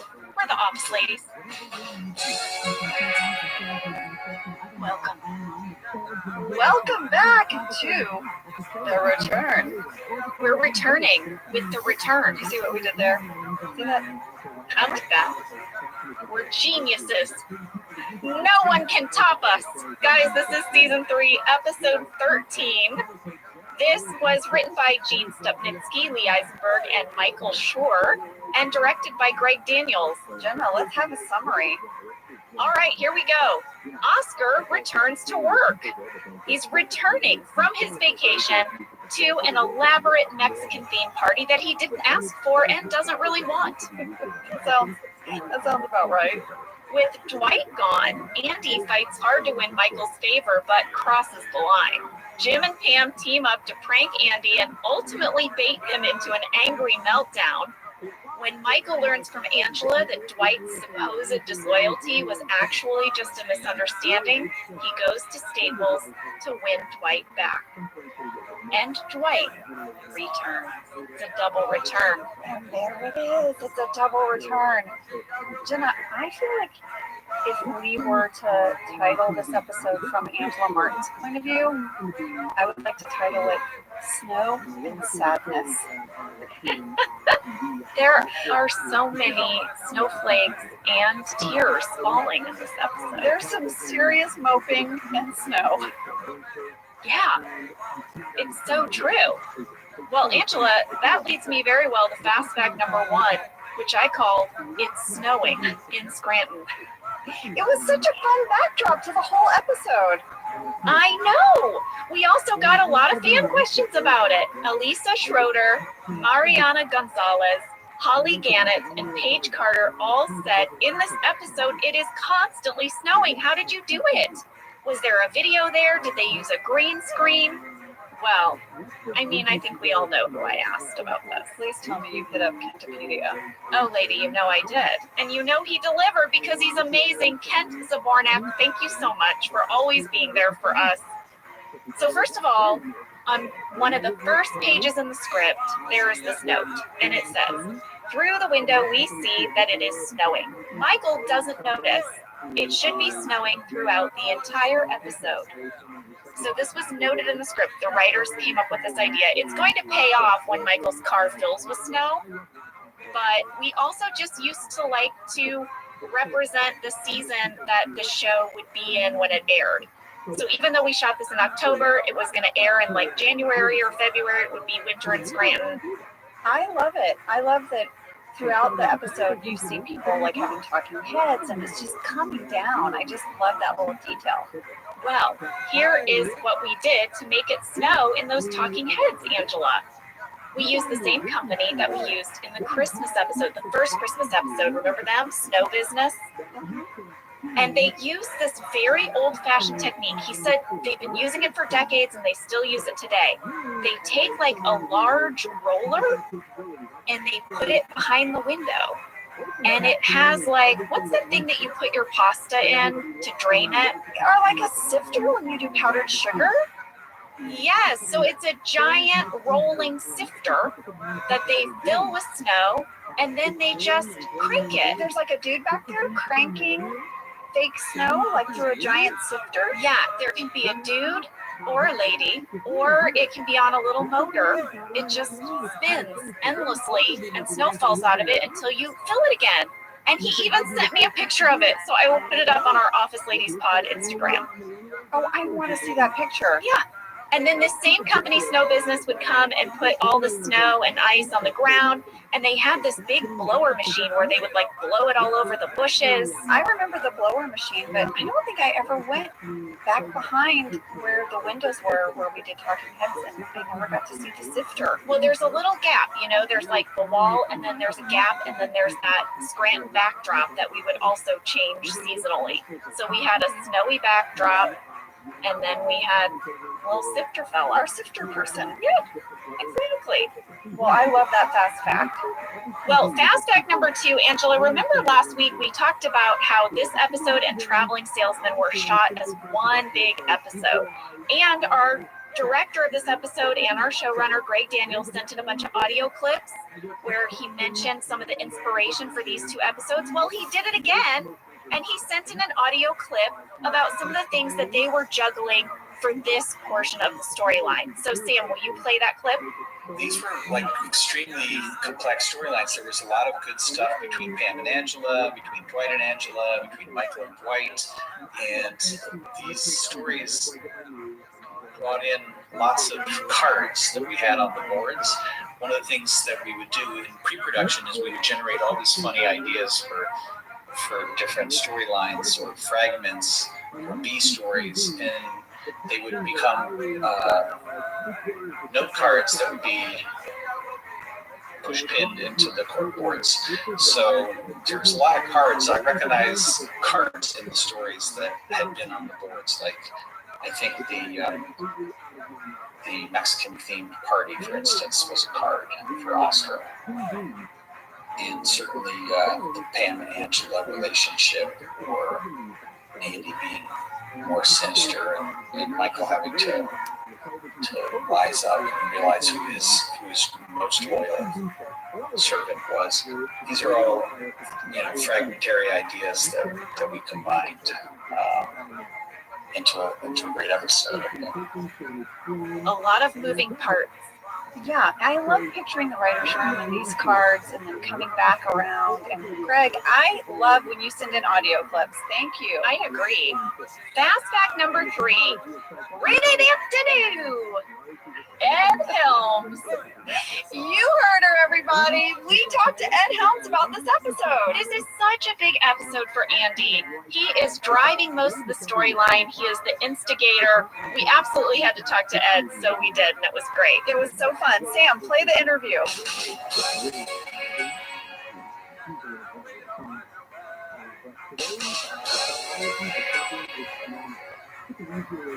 Ed Helms, hello. How are you? Hi, office ladies. Ed, it's so good to see you. You got an office guy right here in the mix. We do. We got an office fella.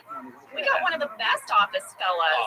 Aw. Well, thanks so much for being here, Ed. People just love Andy Bernard, and we're so excited to talk to you about this episode. Yeah, I rewatched a little bit just so I had it in my head for this chat, because I never watch it unless I happen to see it on in the background somewhere, but I love it when I catch it. Yeah. Have you ever had that experience though where you're like flying on an airplane and you see it on all the screens that people are watching it on all their personal devices and on the airplane, and then you're just sort of sitting there. Please don't notice me. Please don't notice me. Yeah, I'm always like, do I go to the bathroom? Do I not go to the bathroom? I was trying to time it out to go to the bathroom one time, and there was someone in there, so I was standing outside, and I was on the little screen above my head. Oh my and God. I just started to see the faces. Look at me, look up, look at me, look up, and I was like, oh God. Oh, that's amazing. Angela, I would expect you to just sit down on someone's armrest and be like, hey, you having fun? You enjoying the episode? We got any questions? Happy to talk about it. I've exchanged more email addresses with flight attendants and made good friends on planes. Literally, I sat next to a woman one time, and we're still friends to this day. We're total strangers flying to Canada. So, Ed, you watched part of The Return? Yeah, I watched The Return. I watched just a couple of episodes from that first chunk of season 3, because that was my first time on the show. And it feels so long ago. I can't, it's just not fresh in my mind, so many of those experiences. And so rewatching it I was hoping I could kind of trigger a lot of memories of like kind of the experience and the emotional memories and so forth. And it was enjoyable. It was really, really fun. When I watch it, I get a sense memory of my desk. I know that they've torn it down now, and they do a lot of game shows where our set used to be. And I was even invited to go on one of them, and I turned it down because I didn't think that I could emotionally handle walking into the soundstage and not seeing Pam's desk. Oh, at Chandler Valley's Center Studios, they do game shows now? Yes, yeah, I did, to tell the truth, and when I got the address, I said yes, I would do it. You know, I don't know where things take, so I was like, yeah, sure, I'll do it. And then I got the address, and it was Chandler Valley Studios, and I was like, what? I showed up at our studio, and I started sobbing. Because it was just so weird to pull up to that building. Oh my gosh. And there were a lot of, there were a lot of major chapters in our lives that people went through: marriages, divorces, children, all these kind of major life events that were happening. And sometimes I'll see an episode and I'll be like, oh man, that's when so and so was going through this, or that's when so and so child was born, or and that stuff's really beautiful to remember. Even the parts that might have been painful chapters, they're still really meaningful chapters in our lives and histories. And it's just so wild to have this show that's kind of a bookmark, right? You can just go to any point. I mean, for us that haven't made the show, I can recall things that I was experiencing when I see a scene or just like if I catch a chunk of an episode, I can remember where I was like in my life before. It's really wild, and and like I said, even the ups and downs of it, it's all beautiful, right? And I'm just to have those triggers available to remember those things. It feels very just yeah. This, as you were saying, is such a big storyline for you. Traveling salesman leading into the return. And were you super excited to get this script, to see what all you got to do and play with Steve like you got to in this episode? Yeah, of course. I mean, it was still early enough for me. I mean, every table read was enjoyed, right? Just so much discovery for the cast. The writers have been kind of in the trenches for a couple of weeks or months at that point with every episode, but for us, it's like this fresh, exciting thing. And I do remember feeling, as I got more sort of meat on the bone in some of those later episodes, it really felt like an affirmation that Andy was a valuable part of this cast overall in the show. So yeah, there was always a kind of giddy anticipation of those table reads. What do the writers come up with? And then of course, how is Steve going to laugh this week? Right. And this episode opens with your phone ringing, and there's like a 4-part harmony of you singing your ringtone. Is that you? 100% me. All 4 parts? All of it? Yeah. Yep, and I did it, and just like Andy says in the show, I did it on my computer at home. Ed, did it on Ed's computer at home? Yeah. They didn't bring you into a studio or something? No, I think they that tracks actually. That does track for our show. Like, hey, can you do this whole thing at home on your flip phone or whatever we had at the time? Well, I think maybe I don't think they wanted it to be very good, but I was like too into it to make it anything less, and I thought Andy would make it as good as possible, right? So I think I spent a long time on that in GarageBand, figuring out how to do multiple tracks, but yeah, I recorded it and I sort of figured out 4 parts to it, which was really pretty simple. I mean, it's a very elementary harmony arrangement, but it yeah, super fun. And then I played it for Greg, and he was like, "Great, we'll use it." I feel like, Ed, because I know you were in an a cappella group, right, in college? Well, yeah, that's a little bit of an overblown history. I was in an a cappella group, but only for a semester. It wasn't like a huge part of my identity. I mean, it was for a semester, but then I just kind of realized it wasn't for me. But you have an ear. You have an ear for music. Like, there's no way they could have given that assignment to Jen and I. like, I know, you're like, it's a pretty easy harmony. And I'm like, is it? It is? Yeah, you're very talented. Well, since we're talking about famous Andy Bernard things, I need to ask you about I have the script, and I have not once ever seen it written in the script for Andy Bernard. You had to have invented this. I improvised a ton in those my early episodes because I was eager to prove myself, and I also was trying to find Andy Bernard as a character, and that particular thing, which I think this was the first episode where it appeared for Andy, right? Yes. Yeah. Yes. And so it just was this thing that these guys I went to middle school with would say. They would just inject into. It was kind of like there you go, gotcha. You know, if they got off like a good zinger at your expense, they'd tag it with it. And I don't know, they weren't exactly bullies, but I just remember this little clump of guys that were sort of like wisecrackers in my middle school, and I don't know where it came from before that. Picked it up and always thought it was kind of a funny, obnoxious expression that has no meaning, and it just kind of fits in wherever you want. It's so perfect, Ed. I have such a memory of being in Scranton with you, Ed. Do you remember? I remember that we were there for the office convention, and there were so many people there, and you and I were in a car, and like there were people all around the car, and we went to that train shop, and we had to exit out the back. That's right. We were driving through downtown Scranton, and I was like, "Oh my God, it's a Lionel model train store. We have to go in there."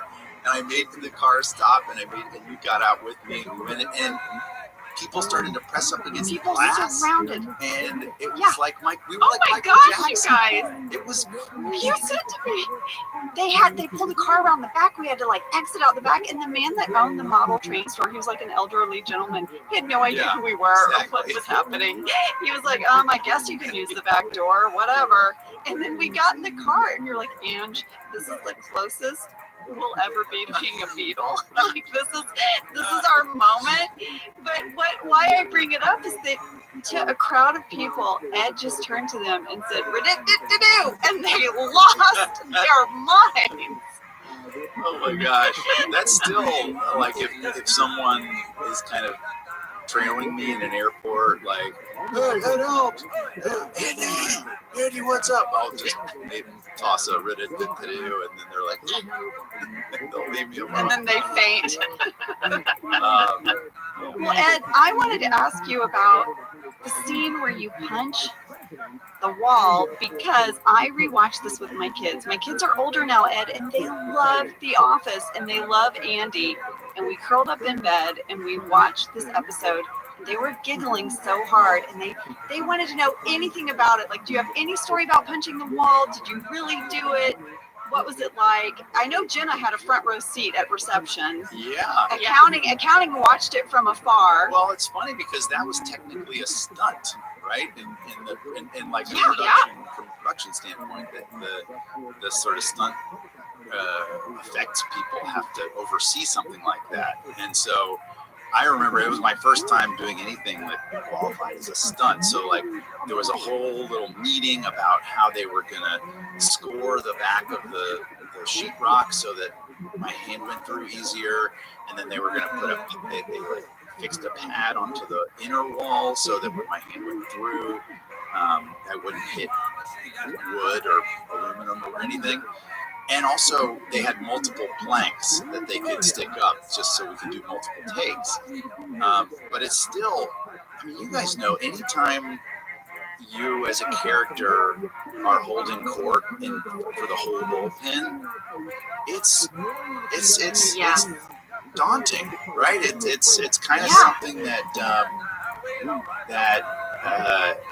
I think I always felt anxious about in a good way, like in a kind of I was always amped up for those kinds of things. It's also what makes me just stay in awe of Pharrell, because so many of his scenes were with the entire cast, where he's like running a scene with the entire cast, and that's so hard. I mean, that is just, it is takes a tremendous amount of focus and concentration, because everyone's minds are responding off of yours, as opposed to, and so you have to drive the scene as opposed to being someone who's just responding to somebody else, which is what we all got to do with Steve. So that was one of those scenes for me, and a very early one, and something that I think was very exciting, but also kind of daunting. I really didn't want to screw up the punch. I didn't want to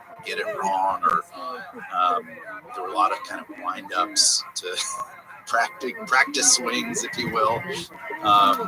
And then I think we only did two takes or so, and I skinned up my knuckles. I do remember, I got still, there was a pad in there, but I think breaking through the sheetrock, skinned up my knuckles. So yeah, that was I remember you shed some blood for that one.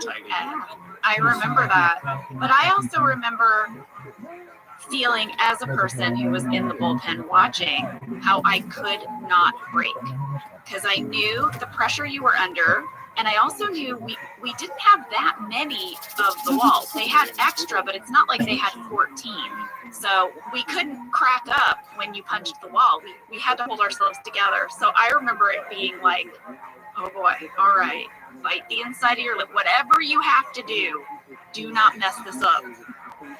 Oh my gosh, there's so many of those moments of trying to not look at what's happening because it's too funny. And I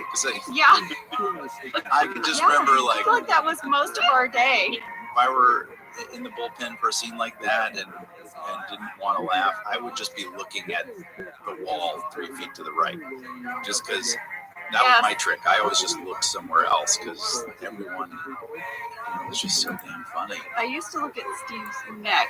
I know that's so weird. Yeah, I looked at his ear a lot. But I love that you were looking at his ear. I was looking at his neck. Yeah. I would usually look at like his forehead. These are the parts of Steve who know so well. I can tell you all about his ear. Steve right now is like, oh, good right, Lord. There's something like so much of Michael Scott was in those eyes, and if you locked in on him, you're done. Just like all of the tsunami of comedy that is Michael Scott would just like wash over you, and I could almost never keep it together with him. Even just the dumbest little moments. You guys had so many great moments in this episode. Like, I love when you're in his office, like telling him about, like, I'm gonna get my barrel and get my lost on, and you follow him to the bathroom. Yeah, what was that like? I'm on my way to the kitchen. I'll follow you. I'll walk you there. Yeah. Oh God. Yeah. So I mean, the writers just, there was something. A few of the writers, and Mike Schur in particular, we really bonded at that time because for some reason Mike Schur just got Andy Bernard in this really weird way. I mean, maybe there's some bit of Andy Bernard in Michael Schur as well, but I mean, the stuff they came up with for him, I would read these scripts or be at the table read it and I'd be like, yes, this is exactly what Andy would do. This is exactly how the Andy in my head, the way that I think about him, would behave. And so I just got it. I felt like these scenes were like such a perfect fit, like putting on a nice comfy sweater. I mean, you guys know the writers paid such close attention to the actors that and it's that great thing that happens around late in season 2 or season 3 of a show, or even earlier than that, where the writers start to write towards the strengths of the actors or towards certain personality traits or mannerisms or all just these incredibly specific things that start to bubble up. And Mike Schur and I would just sit around and laugh and like come up with bits about who Andy was and his background and his family life and just die laughing. And we just had such a common understanding of the character that things like that, walking Michael to the bathroom, which is so insane, but it made perfect sense to me for Andy and was just a joy to do.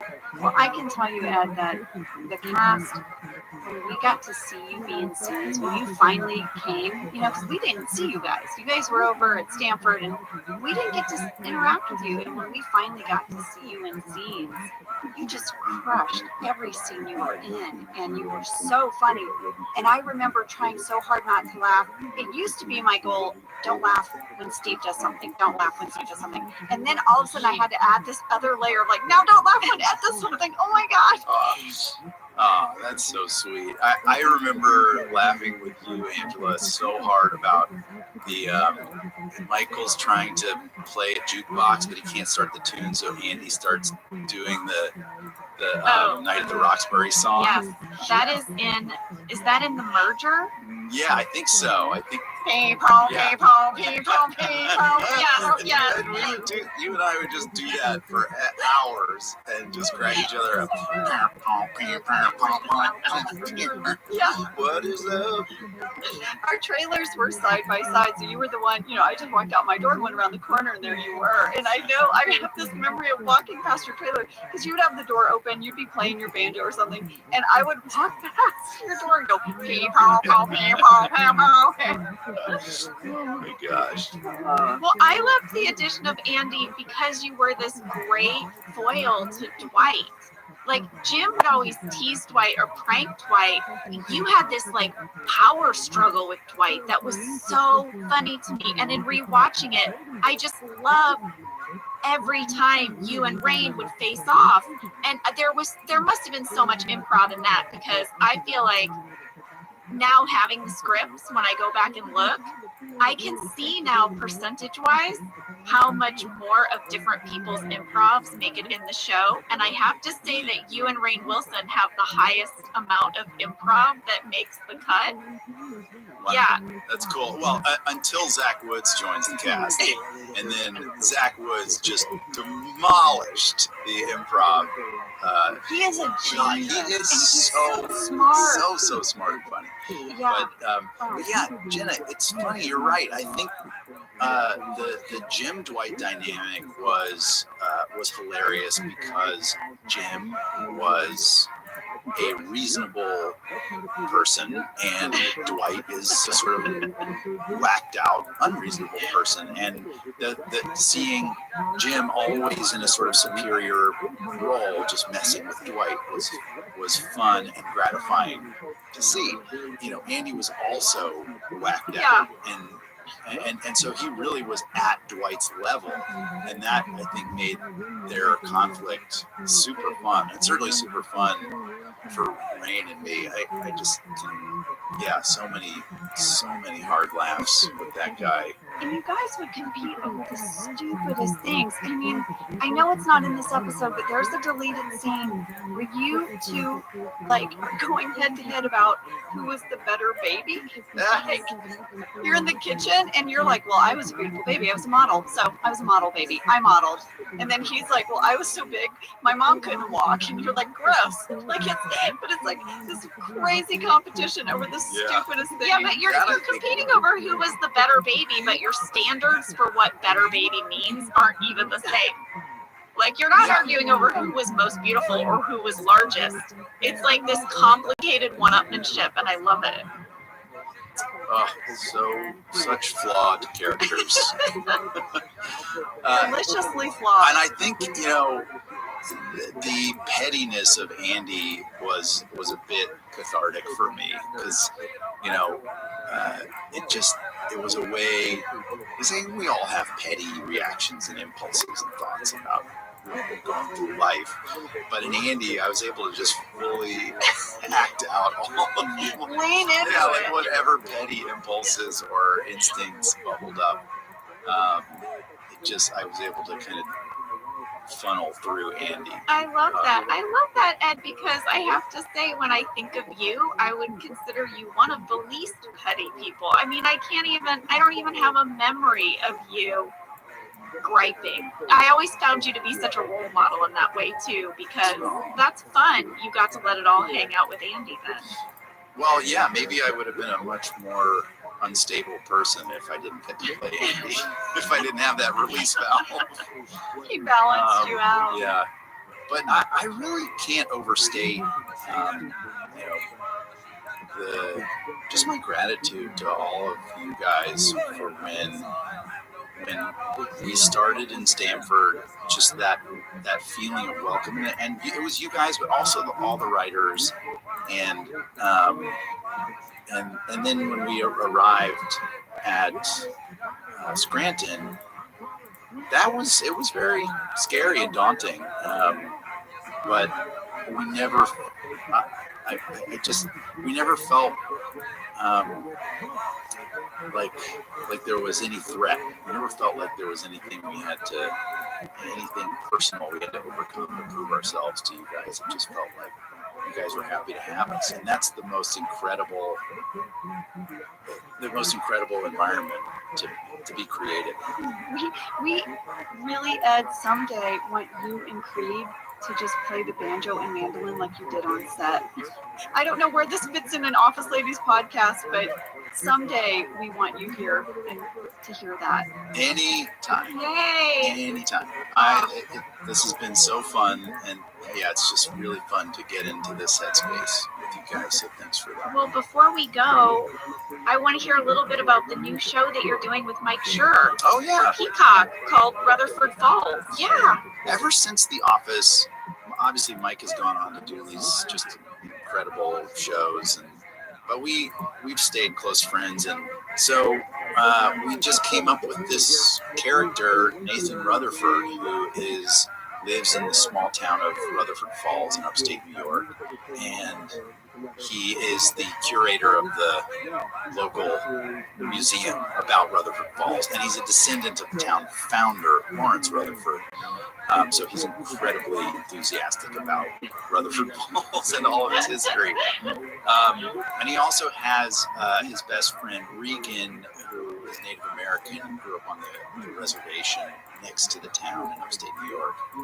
And so the two of them, and she also runs a cultural center there on the reservation. But it felt important to kind of address some of the reasons why people believe what they believe, and why it can be so hard to accept a different version of your own kind of personal narrative, even when you're confronted with like overwhelming evidence that maybe you're wrong about what you thought about your history or your town or whatever. And so that's really the crux of the show, is this friendship kind of being challenged. And it also is super, super funny. It sounds very heavy what I'm describing, and it does have some heavy themes, but it's super, super, super funny. We roped in also very early on as our showrunner, Sierra Teller Ornelas. I worked with her on Splitting Up together. Hey, there you go. Yeah. So she's our showrunner, and she's just incredible. And then she just put together this incredible writing staff, and we've been cranking on it. We were supposed to start shooting right when the lockdown started, and now we're just trying to figure it out. Well, I can't wait till you guys can start filming and we can start watching that, because it sounds so great. Before you go, is there anything else you want to share? Any memories from the show? We don't want to leave you if you have anything else to say, but also no pressure. It's something I cherish so much, having been a part of that. And the friendships that have endured. I mean, I can't believe we're all still on a text chain. I know. That blows my mind, and I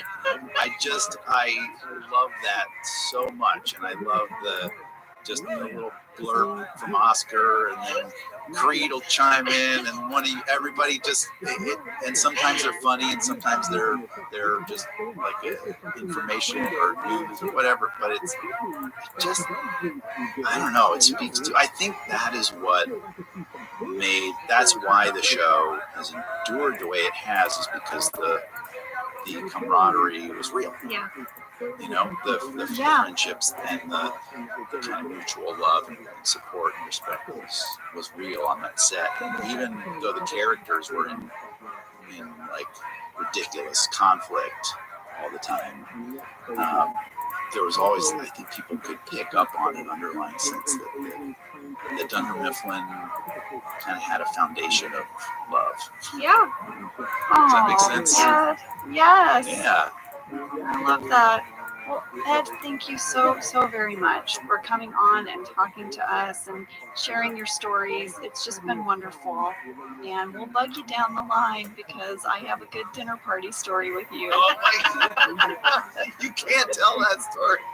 I'm not telling that one. I'm not telling. Wait, I'm not even talking about that one. I know what you're talking about in the car. I'm just talking about. I have a dinner party moment, but we'll get there. Okay. I can't wait to come back, guys. You're the best. Love you, Ed. Anytime. All right. Thanks, Ed.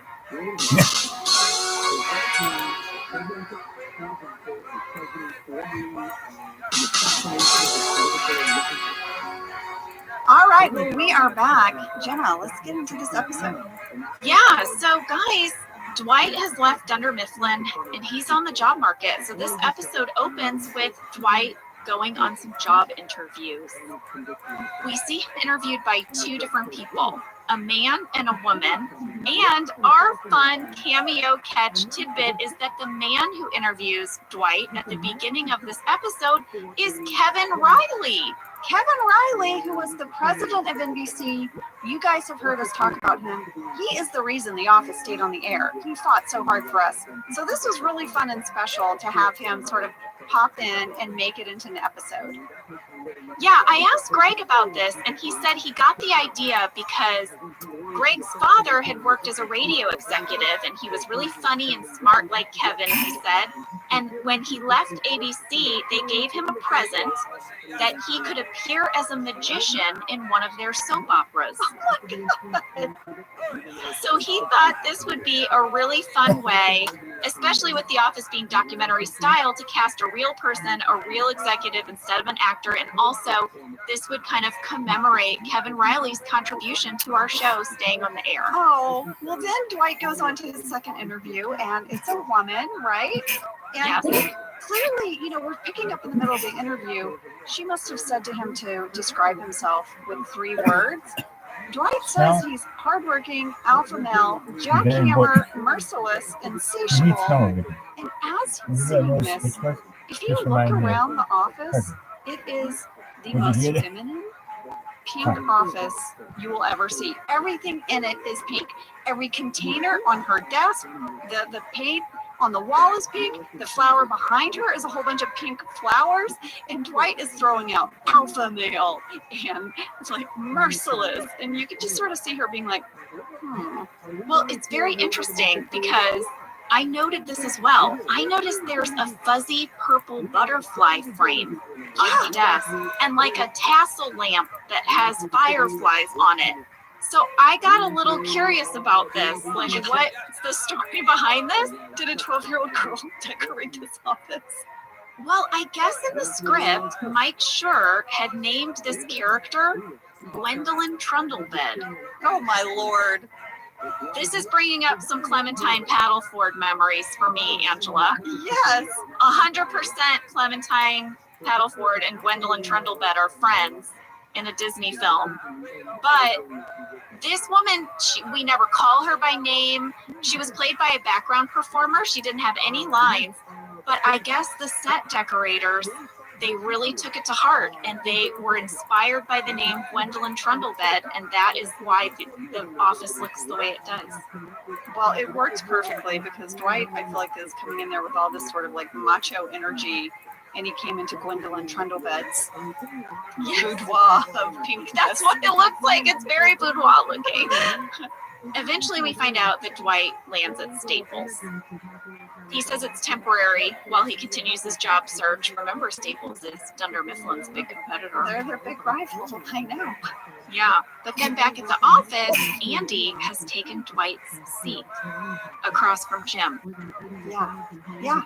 And he's really proud of the ringtone. We talked about it with Ed, but he is very proud that he did all 4 parts of the harmony, and I don't know music, Jenna. I don't even know what you call it. I have to tell you, I know we talked about this with Ed, but it's incredibly impressive. I mean, it's so impressive. Acapella is really impressive. Aka what? Yeah, I just said it, because there's one guy that's like, bing, boom, boom, boom, boom, boom, boom. You know what I mean? Yeah. And then there's another person that's like, la, la, la. Like, I don't get it. But it sounded amazing. I still can't believe he did that himself. One of the things I love about the scene, obviously, how much Andy's annoying everyone already, but he calls Ryan Big Turkey. Yeah. Does that mean that Ryan eats turkey sandwiches for lunch? It has to. It has to. What are we learning here?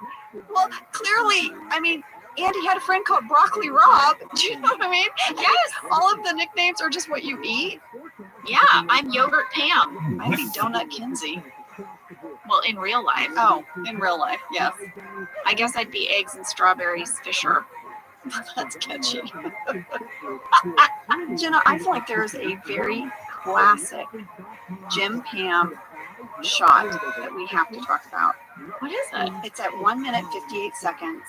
Andy is singing the ridiculous version of Andy and the Tuna, you know, that whole part.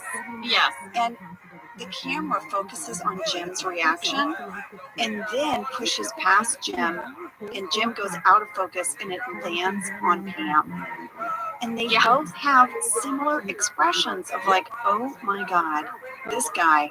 And for me, I don't know. I know I love Jim and Pam so much, so I don't know if I'm like looking for meaning, but in that moment, I'm like, they're on the same page. These two are both in it. Like they're going to be in it together for this episode because it's hitting them the same way. Yes. I think this is that first hint that they are in sync. I think so. And it was just also a beautiful shot. What's that? Just to be a technical nerd, like that is a beautiful shot. I agree. Well, now Michael arrives to work and he's parked his car. You know what? His roof won't go up, but who cares? It's fine. He's going to leave it. No, it's not going to be a problem. It's not going to be a big deal on the biggest snow day they've had. I watched this episode with my kids. I know I talked about that. They loved his hair. They loved how his hair was just messy from getting out of his car. I didn't even notice that. That's such a good detail. I know. They catch a few things. I'm going to sprinkle them through. I love that. Well, Oscar arrives next to Michael, and he is welcomed back by Michael. Yeah, Michael says, hey, nice new car. And Oscar said, well, I got this new car in the settlement after you kissed me at work. I love how matter-of-factly Oscar says it. That Lexus SUV, that's all you, buddy. And then Michael's like, well, that's how we do it here at Dunder Mifflin. When we settle high. So, and then Oscar has that great talking head where he says part of him wants people in the office to have learned their lesson and to shut the hell up, but another part of him wants them to keep talking so he can buy a home theater. So now we go into Michael's office, and Jenna, it's one of those classic scenes that you and I love, where it starts with Michael, and who else is in the room? You don't know, and then it's revealed, and this time it's Andy. Andy is taking the spot of Dwight over Michael's shoulder, but he's creeping Michael out. You can already tell. Well, there's a way that Michael is always kind of annoyed when Dwight interjects in the middle of what Michael is saying, but this is different. Like, Michael's annoyed by Dwight, but Michael, like, really is annoyed by Andy. Well, you know what it feels like to me? Like, Andy is getting under his skin. Like, Dwight is like an annoying brother, but Andy is like the creeper that lives on the street. I don't know, that you try to avoid when you go to the mailbox. Well, we had a fan question in this scene from Tennille, who wants to know, in this episode, there are a lot of talking heads with Michael facing the window where it's snowing. Were those talking heads shot in sequence so that they didn't have to keep turning the snow on and off? Yes. Yes, I love this question, Angela, because we've never really talked about this. We always shot all of our talking heads in a row. So what they would do is they would set up the shot, let's say in Michael's office for a talking head, and every talking head he had for that episode, they would spend hours doing all of them. And the same thing in the conference room. Remember, they'd set up the chair and we would all cycle in for hours and do our talking heads. Yes, it would literally be like talking head day on set. And I always really felt for Steve because he always had the most. And I would think like, oh my God, I had to like learn one, you know, and maybe they would give me some alts on the day. But Steve had to learn so many and just sit there and do them and do them. And Veda would be there, our script supervisor. And sometimes she would remind you if you had more than one. Okay, now remember, this talking head is after Dwight left, so you're more sad than the one before, you know? So sometimes she was helping us kind of navigate the time sequence of it all. Yes. And we would usually do these either first thing in the morning or at the end of the day. Steve would always do his first thing in the morning. I think he liked to lead with them. He would, oftentimes I feel like on a Monday, it would be like Steve talking heads until almost lunch. Yeah. And then we would all come in and film like group scenes for the rest of the day. Yeah. But then on Fridays, we would spend Friday afternoons, all the rest of the cast doing our talking heads. That was kind of how we framed our week. Yeah, that's how I remember it too. Well, Jenna, you know, Oscar's back now, and he walks back over to accounting, and of course, Kevin has a ridiculous joke that he's been saving for weeks. Kevin thought of it. He was like, "How was your gaycation?" Oscar's like, "Awesome." Kevin's like, "Yeah, I thought of that 2 seconds after you left." Kevin's so proud of himself. And Angela is just like, "Hello," and he's like, "Hello." You can tell that there's, I feel like a lot she wants to say, but she's not ready yet. She doesn't know how to say it yet. Yeah. But then eventually Angela does invite Oscar to join the party planning committee. She says she's sorry for the way certain things transpired and she wants to make some changes, and she starts crying. Yeah. Well, Jenna, I really cried. That was me really crying. And I had a whole conversation with Greg about it as we were trying to find the scene. And I did one take, and he was like, "Angela, I'm feeling sad." And he said, "This has to be a funny cry." Where sometimes on a show, someone cries and it breaks your heart. He said, "This needs to be just awkward." And then at the end, we have a joke because Kevin says, "Can I join?" And I say, "Never." Right? So it was sort of this interesting thing of figuring out, how do you cry, but you don't make people feel bad? You know? And what really helped me was that my lines were so ridiculous. So it was, you know, me being like, certain events transpired and certain people said certain things. You know what I mean? Yeah. But it was sort of this art for my character to find a way to cry that was just more awkward than sad. Well, you just made someone very happy. Sarah Cooper had written in to ask you, did you have to do anything different to get into character in preparation for this episode? You know, when you cry, we all have a little bit of our process of actors of how we get to that place. But it was this sort of interesting thing to get myself there, but then kind of pull back a little bit. And this might be really boring actory stuff, but it was a really interesting exercise. Well, we had another fan question, Angela, from Beatrix Smith. Was it weird for you to have Oscar back? Did you miss him when he was gone? Oh, yeah, I think Angela definitely missed Oscar. Listen, him being gone means, A, she's carrying most of the workload in accounting because Kevin's no help, really. And I think that Oscar and Angela sort of mismatched roommates, if you will, come throughout the seasons, but they are there for each other. It's just I think they just had some hurdles to get over. Oh, well, that's a nice answer. I think she meant you, Angela. Oh, you missed your friend Oscar, who hadn't been sitting there with you. But I like how you stayed in character there for that answer. Well, we were talking so much about Angela Martin. Well, of course I missed my friend. Are you kidding? I didn't have anyone to draw me little crazy cartoons of myself being silly, happy notes. But You guys are such a little trio over there. yeah, I definitely missed him. Well, while all of this is going on, Andy is just stalking Michael. Yeah, he's like looking for him everywhere and he follows him to the bathroom. Yeah, Jenna, Andy now has two expressions that I love. We first heard nifty gifties from Andy. Love me the nifty gifties. And in this one, Michael's like, what's up? And Andy goes, nerfin'. Nerfin'. Nerfin'. And now me and my kids are saying nerfin'. It has stuck here at the house. I thought it was so funny. But yeah, Andy's driving Michael crazy. And Michael has a whole talking head from behind his door. He's hiding.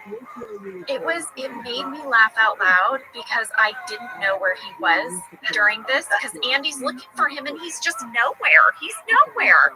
And then when he's revealed to be giving this whole talking head from behind his door, one of the things I loved about it most was that while hiding, he was still compelled to perform and speak to the camera. Yeah. He was like, I'm hiding, but I'm not going to stop presenting myself to this camera crew. I wonder if he was like, I'm going to hide and you have to too. Because if Andy sees you guys in here, so like, is there a way where the camera crew is like smushed up against the wall, also hiding? That's such a good point. Like, all Andy has to look for is like, where's the camera pointed? Yeah. There's a crew constantly following Michael around. Well, we're coming up on a scene that completely destroyed John Krasinski in real life. I don't think he's ever laughed so hard ever on the show. He has said it's the hardest he laughed the whole series. Like, and I texted Creed about it. Yeah, it's this scene in the kitchen where Oscar comes in and he's just kind of like, where's Dwight? And Creed says Dwight was decapitated and they had a funeral for a bird. Which is not correct. But kind of correct, just all mushed up together. Yeah, Ed Truck was decapitated, and they did have a funeral for a bird. And remember, Jim wasn't around for any of this, so Jim isn't even able to, like, correct this. So he just says, I'm pretty sure that's not real. And then Creed says, you're not real, man. And that is the line that destroyed John Krasinski. Yeah, John could not keep it together. He crumbled like into just fits of laughter. And I texted Creed. I was like, Creed, oh my gosh, we're breaking down the return. And you have that great line that you said to John. And he was like, I said, what was that like? He said, oh, and it was so much fun to see John lose it like that. He said he lost it. There are a couple of times on the show where John has laughed so hard that, like, you just can't even film him because when he really loses it, he cannot be brought back. He can't. He is what we said, he is destroyed. He's destroyed. He doubles over. He kind of tears up. He can't make noise. It was laughing like that. And I said, Creed, I mean, how many takes did you do? And he said, I think we got one where he kept it together. I think that's the one they used. Yeah, exactly. So now we have this little scene where Michael is noticing that, like, the plant in the office is dying. He says, you need to talk to the cleaning crew about this. And also, while you're at it, they used to arrange the toys on my desk in this really pleasing way. And I need to know why they've stopped. And Pam is like, well, no, that was Dwight. Dwight used to do that. And then, of course, up from out of nowhere comes Andy. And he's like, I agree. And Michael's like, how do you know? What do you agree with? How do you even know what we're talking about? Yeah, and Andy's like, Pam was like, blah, blah, something lame. And then you're like, riddick-dick-dick-doo. There it is. Come on. 7 minutes, 33 seconds. The very first, but not the last, riddick-dick-dick-doo. So we're back at the party planning committee meeting. Angela is sad. She is sad. She's not even speaking up about anything. She's not even being mean to Phyllis. You know the woman is sad. Can I say something? Yeah. I think that later when we see this party, it's going to be one of the best ones we've ever thrown. How dare you? I'm just saying that you're a little checked out, and look what we did without you. When others were allowed to participate in the planning, we threw a very, like, the decorations, that Creed loved the food. Let me tell you something, lady. What? I am flabbergasted. Well, I mean, I just want to say, I noted how disengaged from the planning Angela was, and then I noticed what a really great party it was. Well, you know, Michael has given the marching orders. He really wants to celebrate Oscar, as Michael says, quote, his Mexicanness. He wants firecrackers, a chihuahua. You know, he also tells them to get a donkey. A burro. Because, you know, the reason that we're throwing a Mexican themed party is because Oscar's gayness does not define him. His Mexicanness is what defines him. And Oscar's just like, according to Michael, great. Right back in it with Michael. Oscar's thinking of all the things he's going to purchase after this party. I know. Well, I have a question for you about the scene coming up, Jenna. Okay. Was it in the script that Andy, like, fishes for Jim? Like, that he throws the rod and reel and the whole thing? Or was that just made up on the day? Angela, I will check the script for that. And in the meantime, while I'm doing that, please enjoy this hold music by Carmen and Camille, doing their version of Heartbreak in the River. One moment. Would you take me out if you wanna break the great soul? I come around, got no country inside, like I didn't know you. My mama, she made me a sexy sweater, but only got me this whole All right, thank you for holding. I could not find that in the script. It wasn't in the script. No, so it was either conceived of as a rewrite page, or it was something he did on the day. So what's in the script, the thing that makes Jim want to prank Andy, is just more singing at his desk. That he's just obnoxiously singing, and then Jim decides he has to do something. Right. But the fishing for tuna, not in the script. Okay, well, it's perfect for Andy. It's so perfect. Jim has had it, though, and he now wants to play prank. He asked Karen. Karen says she's too busy. She got all of Dwight's clients. Then he asked Ryan, and lady, we have some Ryan sass. I loved it. I'm falling in love with Ryan. I know you are. Not gonna lie. I know you are. What does he say? I'll tell you what he said. He says, oh, you know what? Not right now, but ask me again 10 years ago. And I feel like the look on John's face as Jim in that moment is so good. So good. He's like, all right, man. I liked you better when you were the temp. Ryan's like, so did I. Ryan says, so did I. That's some serious Ryan sass. So, Angela, should we check in with Dwight now? See how he's doing over at Staples? Yes. He's doing great. He's crushing it. He is. We had some fan questions about Staples from Amy Jackson, Aaron Westra, Ainsley Thompson, Jeff Needham, Diamond P, and Kate N. They wanted to know, did we film in an actual Staples store? Yes. Yes, we did. We filmed at a real Staples. It was at the Empire Center in Burbank. I've actually been there many times, not only to the Empire Center, but to this actual Staples. I have purchased my home printer at this Staples. Jenna, I feel like we went there for like a BFF afternoon where we went to Target and then we went to Staples together. I have like a memory of that. Oh yeah, I'm sure we did that. Because then there's that donut place that you like. What is it? Krispy Kreme. Krispy Kreme, what's not to like? Exactly. And they have a drive-through. They have a drive-through, and they also have this conveyor belt that you can watch. It's like watching a car wash, but it's donuts going by. And then you get to the end, and they just take it right off the conveyor belt, and it's super warm.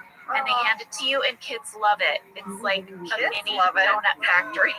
Well, I would take my kids there all the time. I think that the first time we went, you and I didn't even have kids. Well, this is true. This is true. Okay, so yeah, Dwight is crushing it. Sorry, we got off on a tangent about donuts. Go figure. We did. But I want to say, remember back in the merger when we talked about how Staples paid the production to feature one of its shredders in an episode? Mhm. People were asking if this was still part of that product integration. No, this was just a plot point. They just thought it would be funny that Dwight ends up going to work for Dunder Mifflin's competitor. So Staples did not pay to be featured in this episode at all. And then, guess what they did? What? They did something insane to the Staples. What they did? So I'm going to let Greg tell you. We arranged to have a real Staples be the location for this episode, and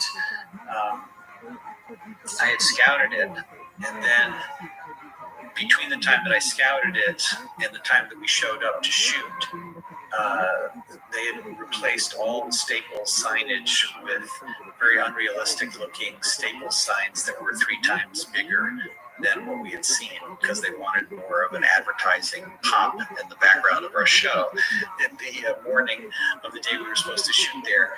And so it became like a thing about, we had to make our day and we had to shoot, but I didn't want to turn the show into an ad for Staples. So there was a lot of shooting around it. I believe the last shot where the camera kind of zooms into a security camera to see them exiting was to avoid a gigantic Staples sign that they had put out at the last minute. Ooh, Staples, you were so sneaky. Oh, Staples, can you blame them? They're like, hey, we got a camera crew here. I'm going to put up my big sign. I'd probably do the same thing. I would do the same thing. They were like, Henry, get over here. Bring the tall ladder and the big signs. Yeah, get it on TV. I love the Staples folks because they give back to teachers, Jenna. So, Oh, yeah. I love them, but that is very funny. I have a little piece of trivia, though, about that day. Dave Rogers said that Greg got really sick that day. So sick that he had to go home halfway through the day, and Randall took over. Whoa, Yeah, that's crazy. I know. Well, listen, I want to talk a little bit about Dwight's new coworker, Paris, She's amazing. played by Yvette Nicole Brown, who would later go to star in Community. Mm-hmm. This scene with them in the break room eating lunch, I watched it 3 times. I watched it 3 times because she is so funny. Her, you know what it is?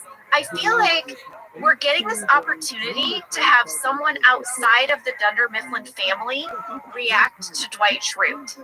We all know what Dwight is like. We know what to expect from him. So to place Dwight in the real world with a regular person who's not used to him was so funny to me. And her reactions were what I would imagine anyone would react like if they met Dwight. Yes. I texted her. I said, Yvette, I just want you to know I forgot about this scene and how great it was. And rewatching it, it was hilarious. And she was like, oh, Angela, I feel like I was just there for a blip. And I said, Yvette, you stole the scene. You stole the scene. Yes. Now, you mentioned, Angela, that you were watching this episode with your kids. My son walked into my office while I was watching this scene. He was laughing, and then he and I looked for a fan catch that was sent in by Lori Lex. Oh, what'd you guys find? Oh my gosh. My son was so tickled because during this scene, Dwight's sandwich that he's eating gets bigger rather than smaller. Oh! He eats it. Because they use different takes. So at 12 minutes, 21 seconds, all that's left is like a little corner of bread. And then at 12 minutes, 28 seconds, it's much larger. I love it. I love how into this episode our kids were with background catches. I know. It's so cute. Well, lady, I want to talk about the scene with Michael and Angela. They're in the break room, and they're clearly both missing Dwight. But obviously, neither of them are saying that to each other. And Michael just says, well, it's good to have Oscar back. And Angela's like, yeah. And they both just sort of sadly take a sip of their beverage and look off into space. And I never, ever got quiet moment scenes with Steve. And so in rewatching this, it was so special to me because our characters hardly ever interacted. When they did, I was usually mad at him, you know? Yeah, so that was really special. And then on a total tangent, there is a fantastic shot at 13 minutes, 47 seconds of Luann's water fountain. And they're like gurgling away. Lady, I saw the same thing. I think that's what was in the background of that kitchen scene in that other episode that we all thought was a fireplace. I think it was Luann's water feature. She had a Zen garden and a water fountain. She did, and they never plugged it in because it made noise, but every once in a while, I guess, it got plugged in. And I think you're right because it has a little blue light. Yes, that maybe we thought was a fire something. Yes. Oh my God, I love that we both got excited about Luann's fountain. Well, Jenna, I think on that note of getting super excited about a fountain that in the background, we should take a break. Yeah, we'll take a break and then we'll come back and get into this big prank. All right, guys, we are back. Angela, do you know what I'm doing right now? No, what? I mean, I can see you, but I'm making bread. I can't see your hands, but I know your left one is moving. No, I'm not literally making bread in my lap. I'm sitting here podcasting, but I am simultaneously bread making. Like, that's the cool thing about bread making is that I have dough that is rising into a little living dough baby that I'm going to put in my oven and turn into crisp, delicious sourdough bread as we speak. That science is working in my kitchen on my counter right now. During this break, I molded my little dough baby. Aw. Yeah. Well, I molded another dough baby. I like to call my belly. Because I went downstairs and ate a little piece of this. I don't even know what it is that Josh made. It's like some kind of, it tastes like a little square pecan pie. It's so good. Can we give a plug to Josh's baking page, please? Baking with Josh and Ange. There is a recipe on there for something called a brookie. Okay, you know, I made this the other day. It is a layer of brownie topped with a layer of chocolate chip cookie and their bars. Angela, I ate so many of them that I made myself sick. I made myself sick like I was like a child who couldn't stop eating candy on Halloween. I felt so ill. And even when I felt sick from eating so many of them, I wanted to eat more of them. That's how good the brookie is, guys. It'll make you sick and you won't care and you'll keep eating it anyway. I don't know what kind of endorsement that is, but I feel like that's a good endorsement. Yeah, well, he has tons of recipes. You guys, my husband is a baker. You can go to bakingwithjoshandange.com for all of his recipes. I don't even know why I'm in the equation there. It's just that when he bakes, he likes me around. So, but he is the master. I'm the taste tester, and he's the master. That was really sweet, Jenna. Well, if you want to eat so much of something that you make yourself sick, make the brookie. But he also has, guys, not just sweets. He's got like these one sheet meals. And I love to cook things on one sheet because then I only have to clean one thing. Yes, they are really good. We just did his one sheet chicken fajitas. That's my favorite. It's so good. All right, this became a small commercial for bakingwithjoshandange.com, but I stand by it. Well, thanks. That's really sweet. I'll tell him. He'll be tickled. All right, well, let's get back to this episode. Jim steals Andy's cell phone. Yeah, and then why does he pass it off to Pam? I don't understand why they traded twice. What are they, secret spies? Couldn't he have just taken it and gone straight to the bathroom and like chucked it up in the ceiling or something? Yes, this entire prank could have been done by Jim alone. He tried to recruit all these people to do this prank with him that required only one person. He could have pranked Andy on his own, but for Jim, the prank is like the social bonding experience. It's not about like just doing it by himself. what's the fun in that? Exactly. He wants a partner. He wants a buddy. Yes. So he does this weird thing where he knocks over the pens, steals the phone, and then gives it to Pam, and then Pam gives it back to him. And Karen clocks it. Yeah, Karen noticed. She doesn't know what they're doing, but they're in cahoots. Well, and then you're like his lookout, but you can clearly see him. You guys have the most, like, you're the most oddball, like duo. I feel like there could have been a spinoff where Jim and Pam are secret spies, but everyone knows. Well, and just to our point earlier, is no one noticing the camera crew following Jim and Pam sneaking and like filming them do this prank? There's a lot of disbelief you have to suspend right here in this moment. Jenna, no one sees it because Pam is so great at distracting them by drinking her water. That's all we see. Pam's just drinking her water and playing with her necklace. Nothing to see here. Yeah. What do you mean? What? Well, you have to remember in the last episode, Phyllis kind of spills the beans and says to Karen, I'm so glad you and Jim are together because he was hung up on Pam for so long. So, you know, Karen's got that in her brain. And when she sees the two of them kind of giggling and up to something, she's like, oh no, what's happening? Yes. Well, meanwhile, Kelly and Oscar are setting up for the party. I think it's very funny that Oscar has to set up his own party. He has chores at his own party. It's amazing. And then Michael, meanwhile, is pouting in the kitchen. He wants to let Jim know that he's not fine. He's not fine. And he's like, he doesn't want to talk about it. But Jim's like, okay. And he's like, okay, I'll talk about it. He's like, okay. Yeah. And he's like, what do you think of Andy? What do you think of Andy? And I love this, Angela. Jim is like, well, I mean, he's kind of a yes man. And Michael's like, that's not true because when I say I don't like something, he says he doesn't like it too. It's like, oh, Michael. Oh, Michael, Steve is so brilliant in this episode. I know we talk about how good he is so, like, every week, but he had to, I don't even know how to say it, but the way he reacts to Andy is like a whole new version of Michael Scott. Yeah. And he's so brilliant. And the way he doesn't get things, and then the audience gets it before him, and then he finally gets it, it's just amazing.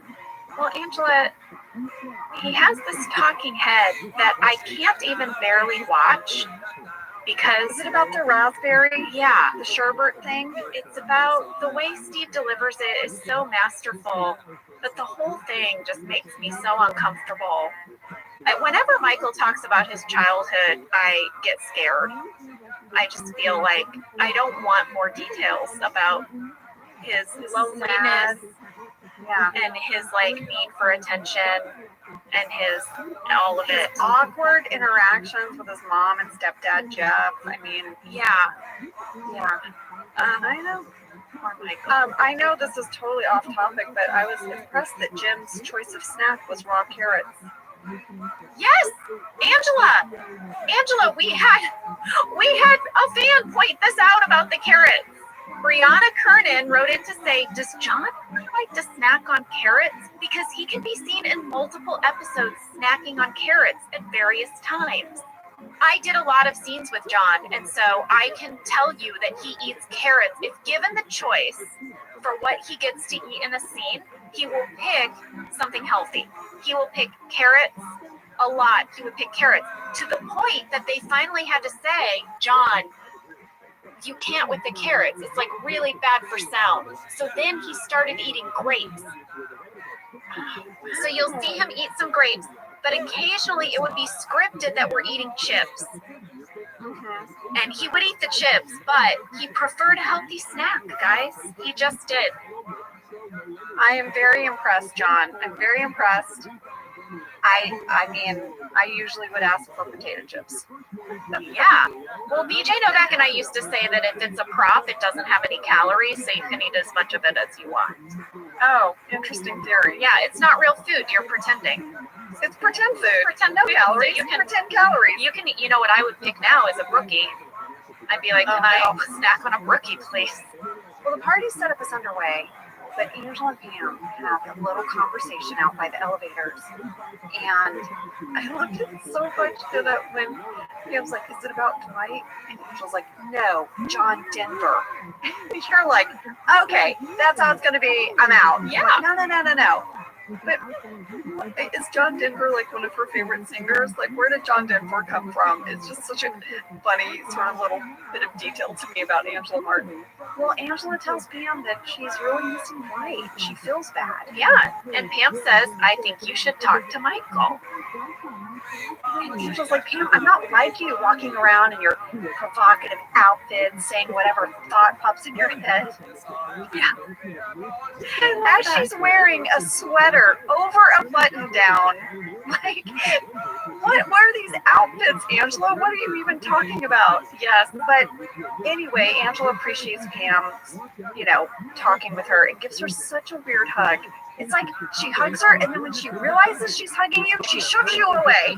Well, we had a fan question about it, Angela. Caleb Feener and Kylie Campbell both asked, was that hug improvised or was it in the script? What do you think, Angela? Well, Improvised or in the script? I feel like it was improvised. It was improvised. It was not in the script. It was not in the script. That was improvised. Yeah, I feel like you and I played around with that scene a few different ways. It was so fun. That was great. That was great. Well, back in the bullpen, Jim just keeps calling Andy's phone, which is ringing now up in the ceiling. And a lot of people asked, was the phone really in the ceiling playing the song?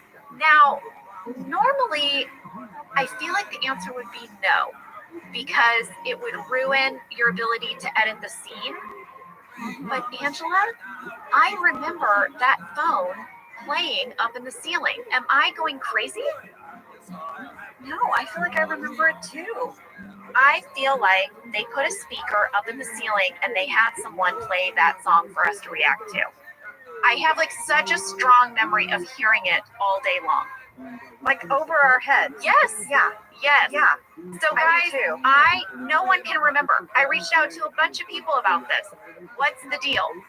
No one is sure, but I'm going with my personal memory that we really did have, I don't know if it was the phone, but we really were listening to that 4-part harmony up in the ceiling and reacting to it. Yeah. We weren't reacting to nothing.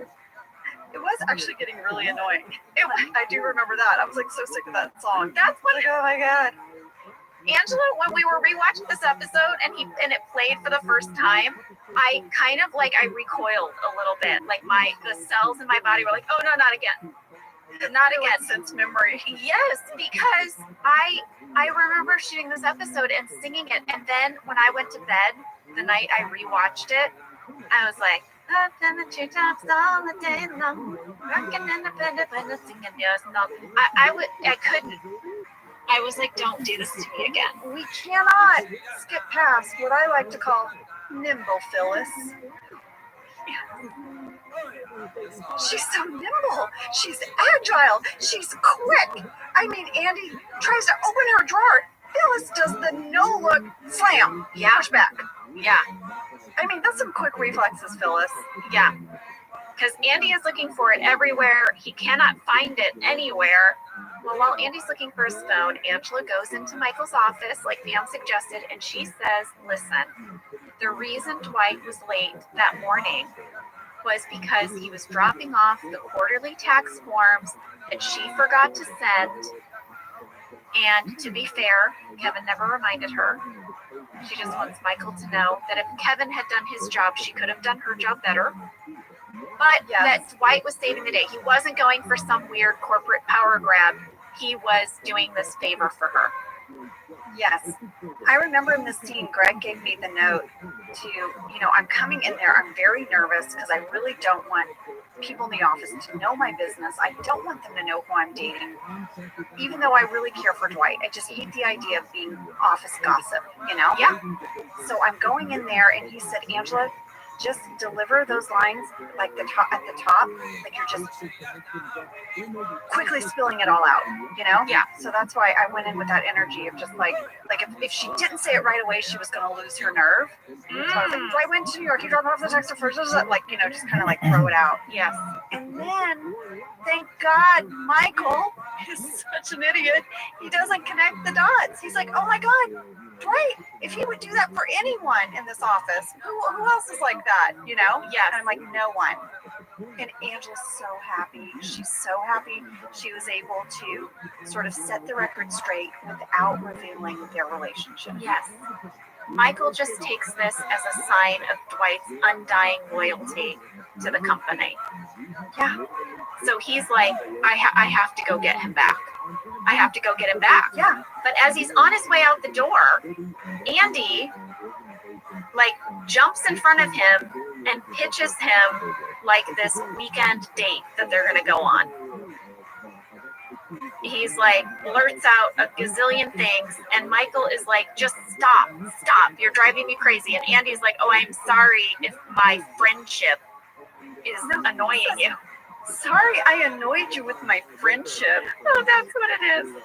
That's what it is. Well, we had a fan question from Allie White.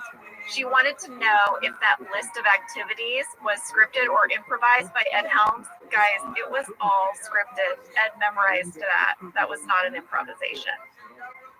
It was perfect because they all sounded like a horrible evening. Michael's like, I don't want to do any of those things. So now Andy's phone starts ringing. So he's just been rejected publicly in front of the whole bullpen by Michael. And now his phone is ringing again, and the man snaps. He loses it. Yes, and this is what we talked about with Ed, where he had to punch a hole in the wall. And Angela, I reached out to Kent to find out exactly how many walls we had prepared for this stunt, and it was How many? 4. So we could have done 4, but remember, Ed thought they only had to do it twice. But there were 4 chances. So that's why when we were talking with Ed, I was like, my memory of this scene was that we all had to have our, you know, game face on so we didn't ruin one of these takes. We only have 4 walls, everybody. Well, I noticed in the reaction pass in the accounting department, there's one reaction pass where Oscar is standing, and then it cuts back and he's seated, and then it cuts back and so it was like it didn't quite match up. But my kids loved that. They're like, Oscar sitting, Oscar standing, Oscar sitting. And while all of this is happening, the thing they really were tickled by is that the Homer Simpson doll was turned sideways with like his butt in the air. Oh, Homer fell over. Homer fell over, and then we had to go back and look for when Homer was upright. He was on his side pretty much the whole episode, just so you guys know. Oh, guys, the name of this episode is Homer Fell Over. And Snow and Sadness. So now we go outside, and Michael's in the parking lot, and his car has filled with snow. How's he going to get in it? He's got to like shovel it out. He's rushing, but he has to dig the snow out first. Angela, I have a wonderful tidbit about this snow. What? Okay, Ken told me the same snow company filled that Sebring with fake snow, but it wasn't icy snow. It was like the little plastic flakes, because there's lots of different kinds of fake snow. So they were these little plastic flakes. And at the end of the shoot day, it took them the entire next day to vacuum all of the snow out. And that was a rental. They rented that car. They had to get all that out of there. Yeah. And at the end of the season, they kept it for the whole year. At the end of the season, when they returned it, the snow was still in like the inner workings of the car. He said whenever they would turn on the AC, snow would blow out of the vents. They never could get all the snow out. And I think they had to pay a fee when they returned it. I'm sure they did because someone is going to rent it, turn on the air, and these little fake pieces of plastic snow are going to fly out at them. Yes. I loved that tidbit. I loved that every time we tried to turn on the AC, snow would come out of there. Well, Michael he is at Staples. He's going to go up to Dwight. He's going to apologize. He wants him to come back. And I love the scene so much. I mean, Dwight is tearing up. It is a very romance moment. Well, yes, that is what Greg calls it. He calls it the bromance moment. And, you know, playing underneath the scene is the song from An Officer and a Gentleman. Yes, remember at the end of Officer and a Gentleman where she's in the factory working and Richard Gere walks in and he scoops her up and they kiss and everyone cheers. It's a, what is it? It's love lift us up where we belong. Yes, right? yes. Where the eagles fly, yes, the whole thing. Well, there is like a music version of this playing at Staples during this scene. It's amazing. Guys, Greg sent in an audio clip talking about this bromance. The ending of The Return was like the big romance moment between Michael and Dwight. I'm pretty sure The Officer and a Gentleman was in the script to begin with. As I recall, we were building towards that moment to see Michael going through the aisles at Staples and trying to, you know, make a big romantic moment out of it, like Richard Gere returning for Deborah Winger. And that is exactly what it is. I really wish Rain had picked Steve up and pulled him around. I wish that had been in the script. Well, Rain is Deborah Winger in this scenario. I know, but he's bigger than Steve, so I think it would be. That's how they, instead of them disappearing, like with him taking his Staples uniform off, then he just carries Michael out. Anyway. Well, speaking of his uniform, when Dwight comes back to the party at Dunder Mifflin, he's wearing a Battlestar Galactica sweatshirt, right? Yeah. Okay, you know what about this? That Battlestar Galactica did not have any sweatshirt merchandise. Isn't that insane? Yeah. So our wardrobe designer, Carrie Bennett, had to make up a Battlestar Galactica merch sweatshirt for Dwight to wear. Yes, they made it special. It doesn't exist. I texted Rain and asked him if he still has it. Oh, please tell me he said he did. He doesn't, and he super regrets not snatching it. Oh, that would have been a good one to snatch. I know. Someone has it. It's the one and only. Well, you know, when Dwight comes back in the office, I remember I have this moment where I'm talking to Oscar, and Greg was like, when he walks in the room, I want Angela Martin in the moment to sort of let her guard down. You know, so I'm blatantly looking at him with such like love in my eyes and happiness, and you know, we're still reserved. We just shake hands, right? Yeah. But there's so much emotion like between the two of us, and Michael's just oblivious. But then you shake hands with him. You welcome him back with a handshake. Yes. Now, I need to ask you a question, Angela. Mm-hmm. Have you not been in touch? I mean, you guys aren't seeing one another outside of the office? You don't go to each other's homes, talk on the phone? I think so, but I think he was miserable at his job, and I was the reason he wasn't at the job he wanted to be at. And to see him come back in the office and to know that he's back where he wants to be. And it's so layered what he did for me, and then the risk I took going to Michael. All of that emotion is playing out in that moment. Yeah, it's...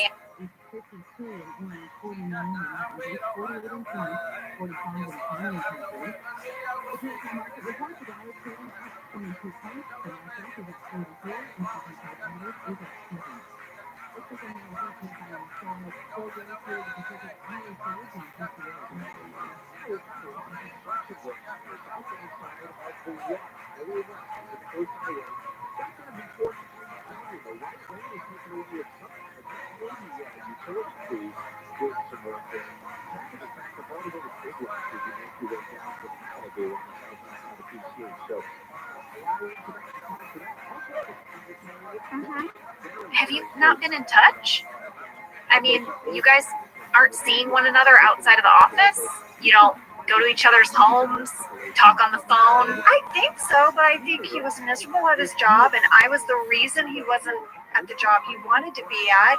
And to see him come back in the office and to know that he's back where he wants to be, And it's so layered what he did for me, and then the risk I took going to Michael.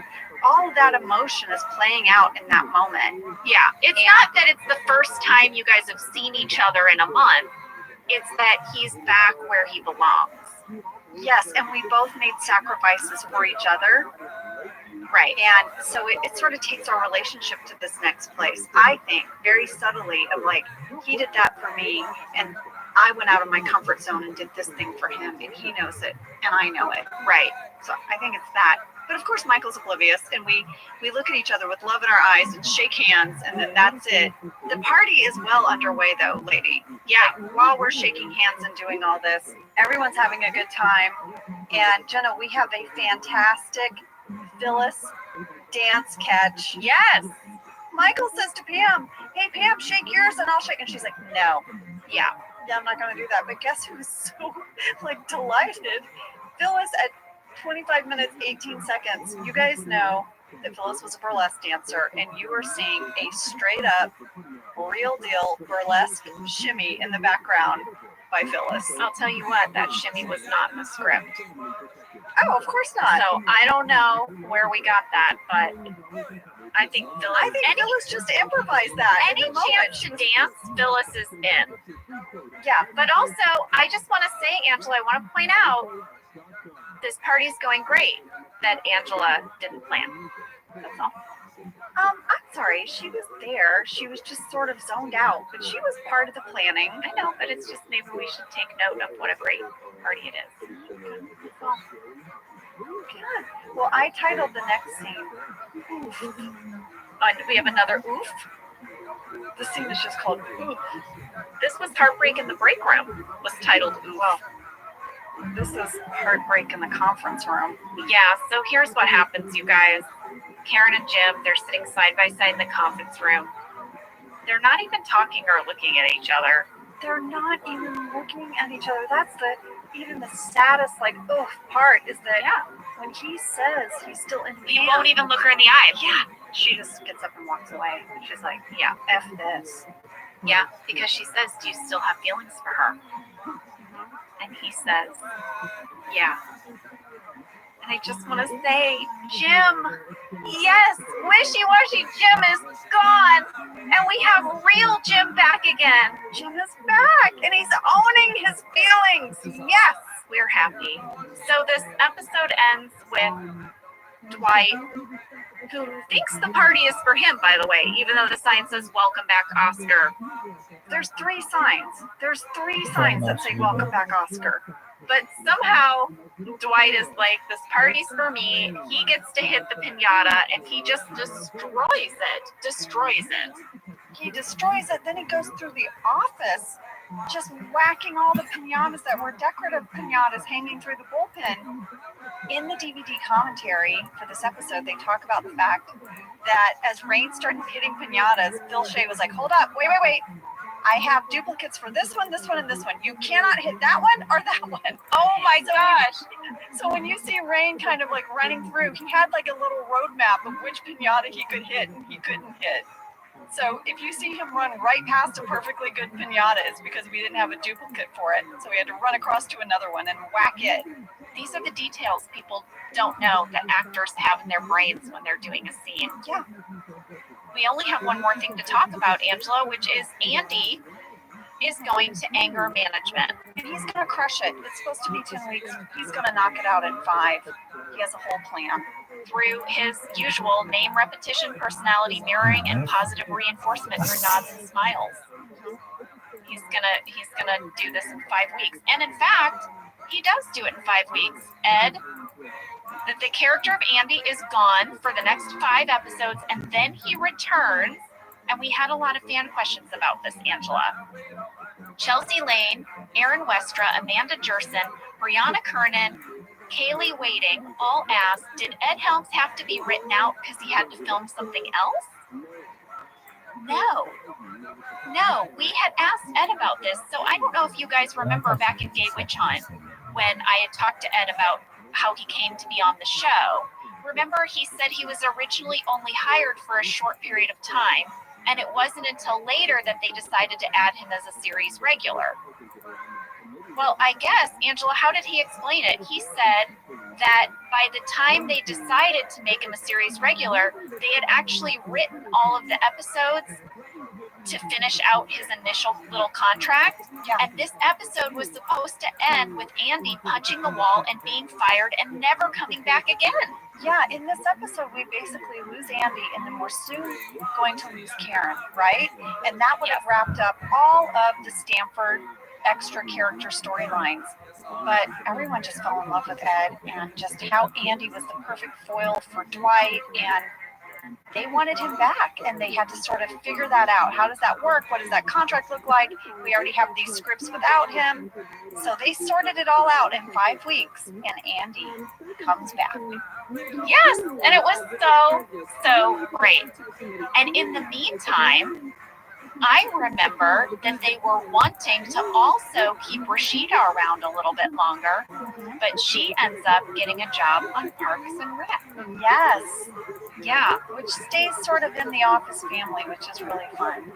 Yes, because Parks and Recreation was created together by Greg Daniels and Mike Schur. Yep. Well, lady, before we say goodbye to the return, did you happen to catch what the anger management class, what the name of the company was? No. I loved it so much. It's on the door as they go in. What is it? Calm Visions. You know what? I'm already less angry. Are you having calm visions? I am. Done. Well, that was the return, everybody. Thank you so much for listening. A big thank you to Ed Helms for being our guest, and Greg Daniels, and as always, Ken Sabornak, Kentopedia. And you know, Jenna and I, we reach out to people like crazy.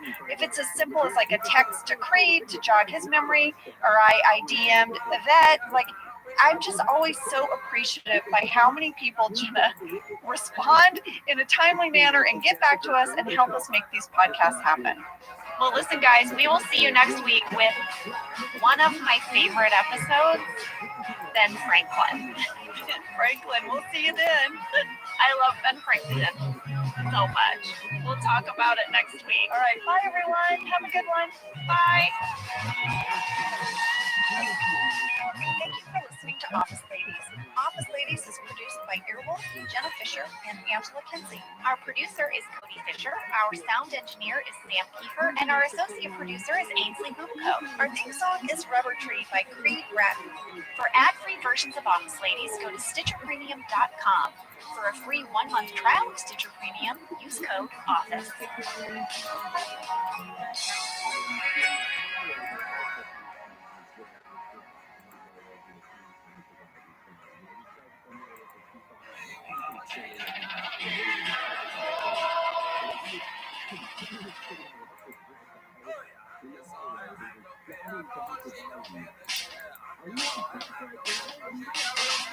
I'm Jenna Fisher. And I'm Angela Kinsey. We were on The Office together. And we're best friends. And now we're doing the Ultimate Office Rewatch podcast just for you. Each week, we will break down an episode of The Office and give exclusive behind-the-scenes stories that only 2 people who were there can tell you. We're the Office Ladies. How'd you make that fucking thing?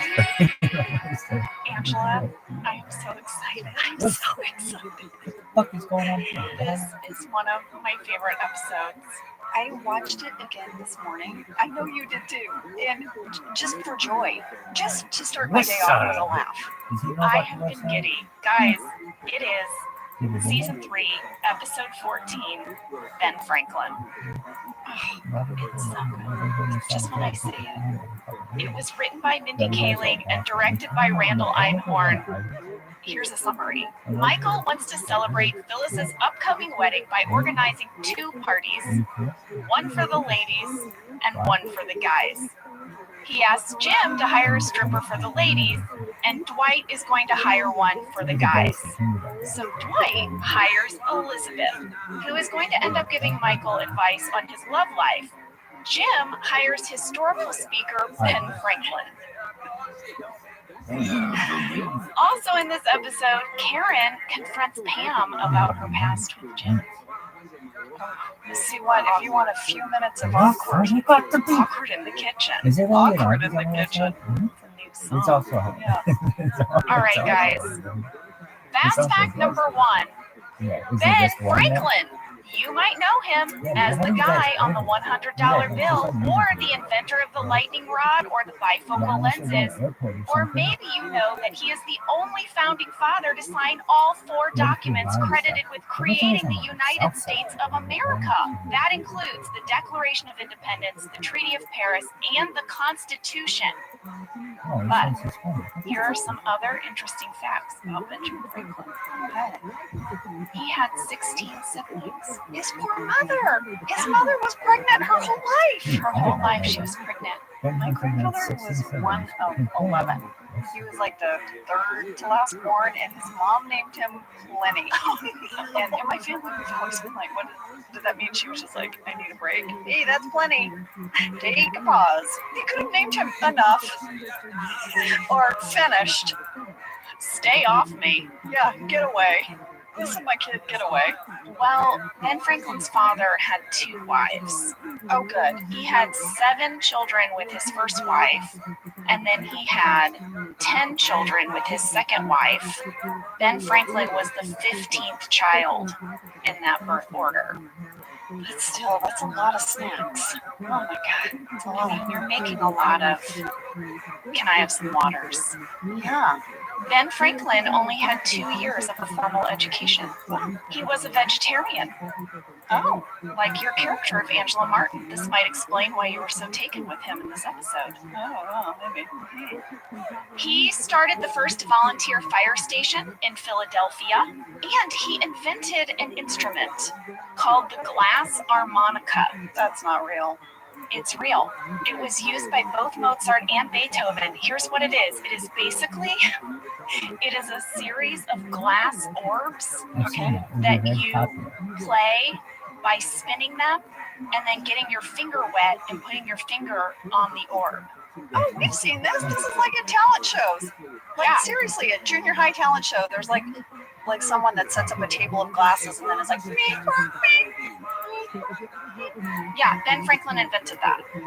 Okay, and here's the thing. He would later write about this invention. I loved this. Quote, of all of my inventions, the glass harmonica has given me the greatest personal satisfaction. More than the bifocals. Why do I feel like if you went over to his house, he was always busting out his glass harmonica? And you're just like, hey, I just want to, he's like, you're like, okay, then we get it. We get it. Exactly. So Ben Franklin was a prolific inventor, you know, the kite in the air and all the yada yada. Yeah. Then he died of a disease that could have been treated by antibiotics today. What did he die from? Well, some people think he died from complications of syphilis, but he died from a disease that I hadn't heard of that sounded like sort of similar to pneumonia. Oh, okay. Yeah. But is something treatable with antibiotics likely today? How old was he? I don't know, Angela. I'm sorry. What was the name of the disease? How old was he? Okay. What's fast fact number 2? Fast fact number 2 is Andy Daly, the outstanding comedic actor who played Ben Franklin in this episode.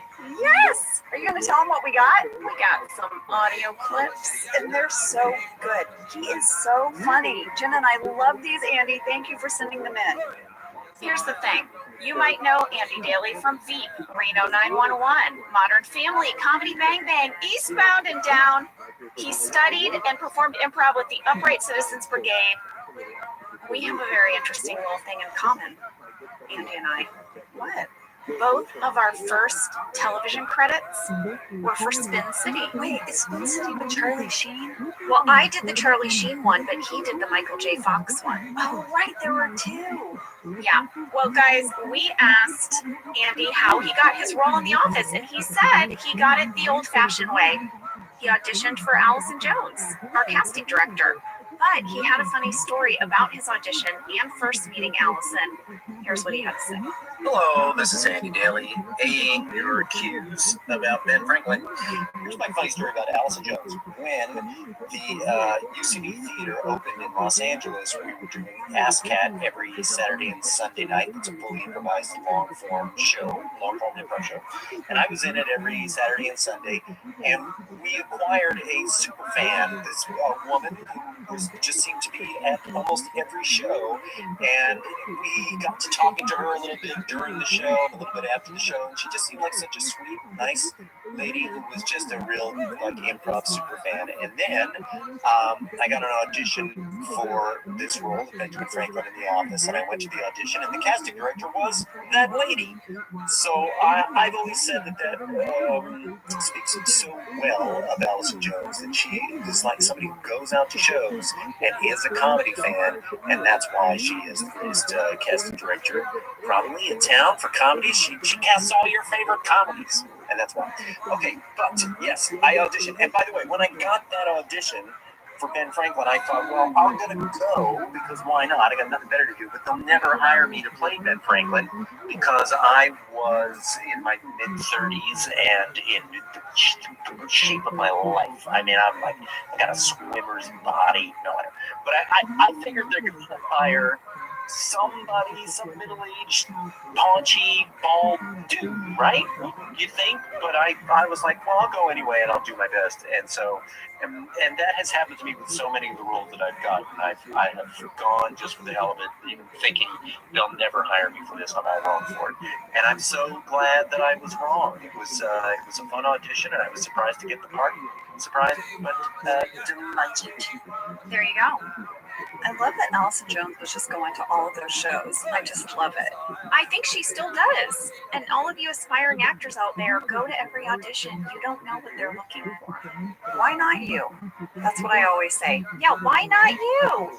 Don't psych yourself out of a part. Yeah. Well, I love that. What's your fast fact number 3? Well, before we move on to fast fact number 3, we have a fan question from Morgan McLeod. I need to know more about Elizabeth the stripper. She is amazing, and I love how she reprises her role in a few more episodes. How did she get cast for this role? Well, guys, her name is Jackie DeBotton. She is so funny. She's so funny. She's so perfect. Oh my God. Well, we tried to get in touch with her because we really wanted Jackie to send in audio clips too. But Jackie, I don't think you check your Instagram very often, because the next time you go on there, you're going to have a sweet DM from Ms. Angela Kinsey just waiting for you. Well, listen, Jackie, someday you're going to see that DM from me, and you have 2 more episodes, and we would love to talk to you, so hit us up. Yes, Jackie comes back for Fun Run and the finale. I reached out to Allison Jones about Jackie, and she told me that Jackie auditioned for the role in Los Angeles, was fantastic, was kind of known in the comedy circles here. She has since moved to New York and still works a bunch there. So that's what she's up to. If you're friends with Jackie DeBotton and you hear this, tell her to check her DMs. Yeah, tell her to hit me up. All right, now fast fact number 3. Fast fact number 3 is that we shot this episode in January, and it was our first episode back after taking a very long holiday break hiatus. And over that break, Angela, do you remember? We got nominated for our first Screen Actors Guild Award. I remember we were so excited. Guys, here's the thing about the Screen Actors Guild Awards. It's actors nominating other actors for their work, their body of work, and if you win as a cast, everyone gets an award. That is not the case with the Emmys. The Emmys, only producers get the award, so like even when we won as a cast, we didn't get one. And this was really just like this great, amazing thing for us as a cast to be able to be celebrated like that. Yes. And I guess we were all in a very good mood, because when we asked Andy Daly if he had any favorite memories from his time on the show, this is what he mentioned. It would be hard to say that I have one specific favorite memory, but I will tell you that the week that I was there, something was going on. Like the entire cast was maybe going to the SAG Awards or something like that, and everybody was just really excited and in a good mood. And there was a lot of talk of dresses and tuxedos and hair and makeup getting done for some big event. And I was just really delighted by what a positive, happy mood everybody seemed to be in, and what fun everybody in the regular cast seem to be having every day, getting along very well with each other. You know, you end up on sets where there's different kinds of attitudes toward the work and the schedule and the co-workers, but this was one where everybody seemed so happy, and to really realize how lucky they were to be on such a great, well-written show that it was so much fun to do. So just in general, the spirit and the incredible welcomingness. I know that's not a word, but everybody was just so welcoming and happy, and it was a very lovely week. That's all. I love that. Lady, I wrote about this in my journal. The Screen Actors Guild came by our set to present us with our official nomination certificates for Best Ensemble for Comedy. Stopped with their cameras and interviewed a few of us as well. When Phyllis looked at her certificate, she began to tear up. And then I began to tear up watching her. The SAG Awards are January 28th. I really hope we win. And we did! And we did! We won! It was such an amazing thing! It was just magical, and it just such a celebration for our cast. Oh, I remember when the certificate guy came too. It felt super official. I didn't know they did that. I didn't know they did it either, and I think we were just sort of all taken by surprise, and then just watching Phyllis hold that in her hands and watching the emotion go over her face. I remember it. It was really just such a tender moment to share. I love that you wrote about it, and I love that you told us. And I think that makes it a good place to we can take a break. All right, lady, we'll come back and break down this episode. Love it.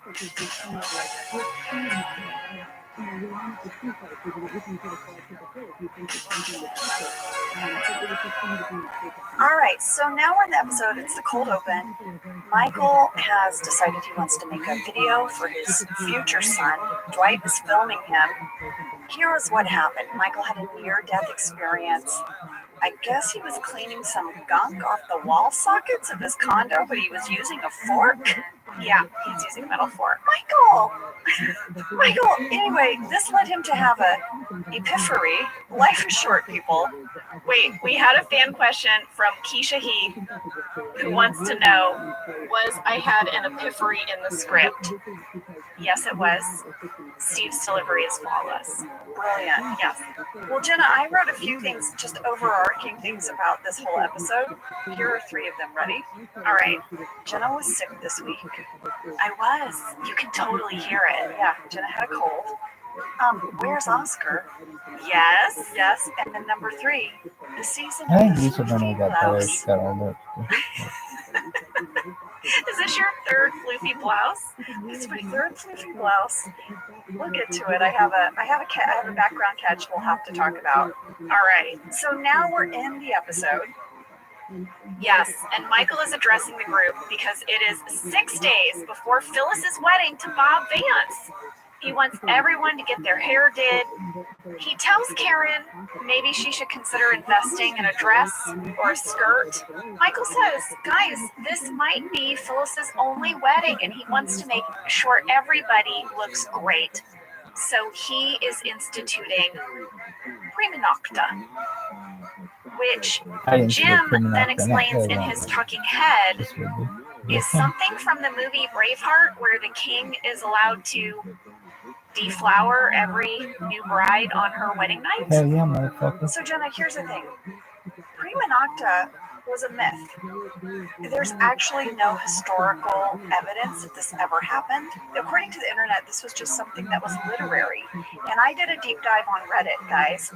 And IDJET, that's the handle, they wrote this.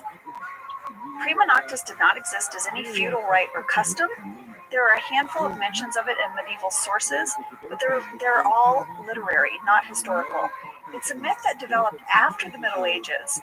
In 19th century French historians interested in creating a negative portrayal of the Dark Ages for their own political reasons created a custom out of it and gave it a Latin name, thus making it real.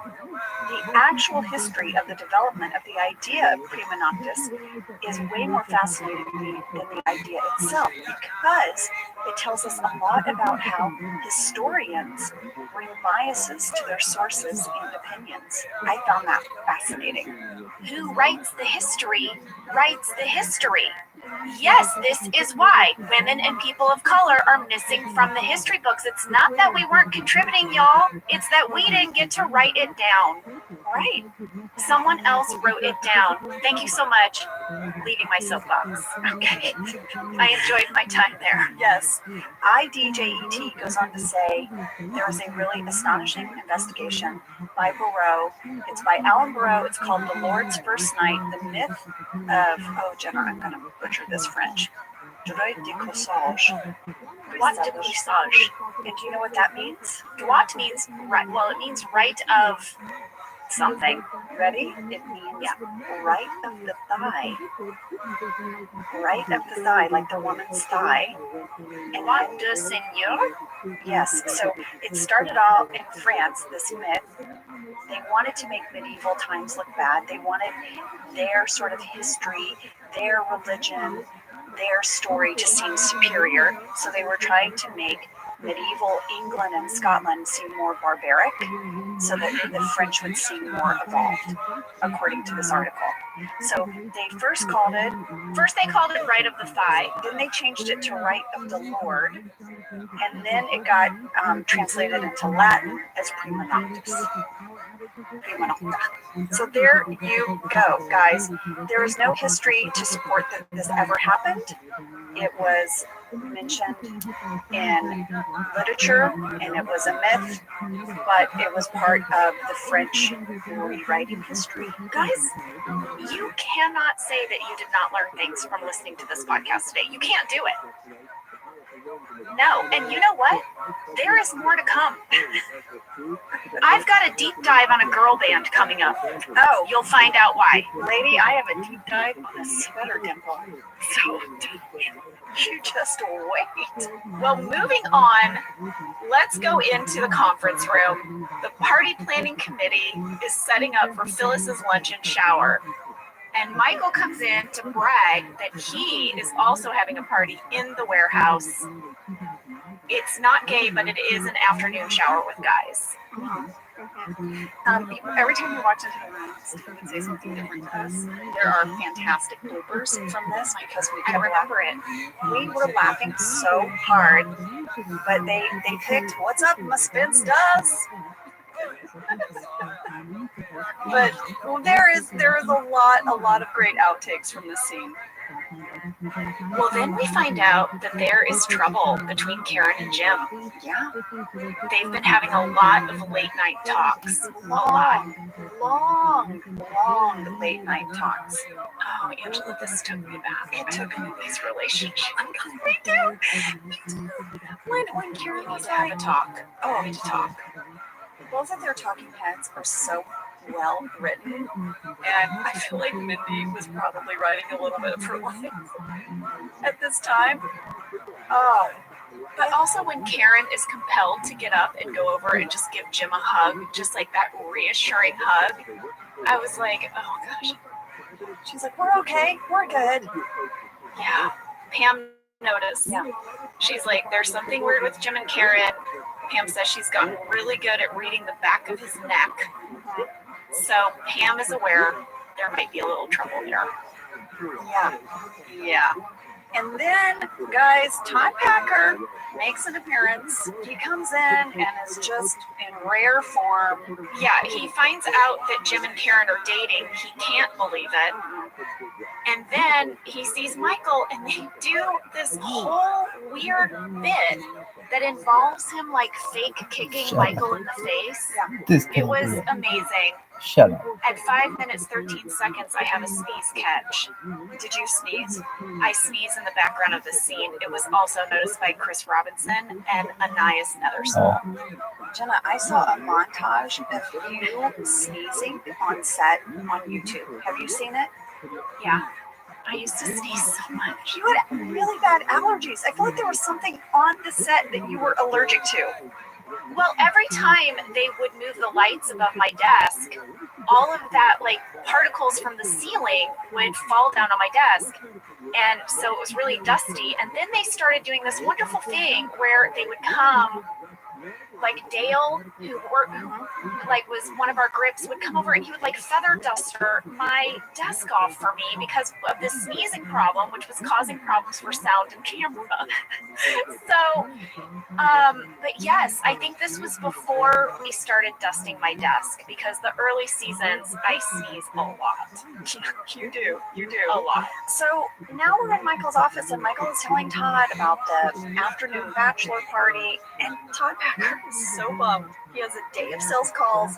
He's so ticked. He starts breaking pencils. He's like, I can't come.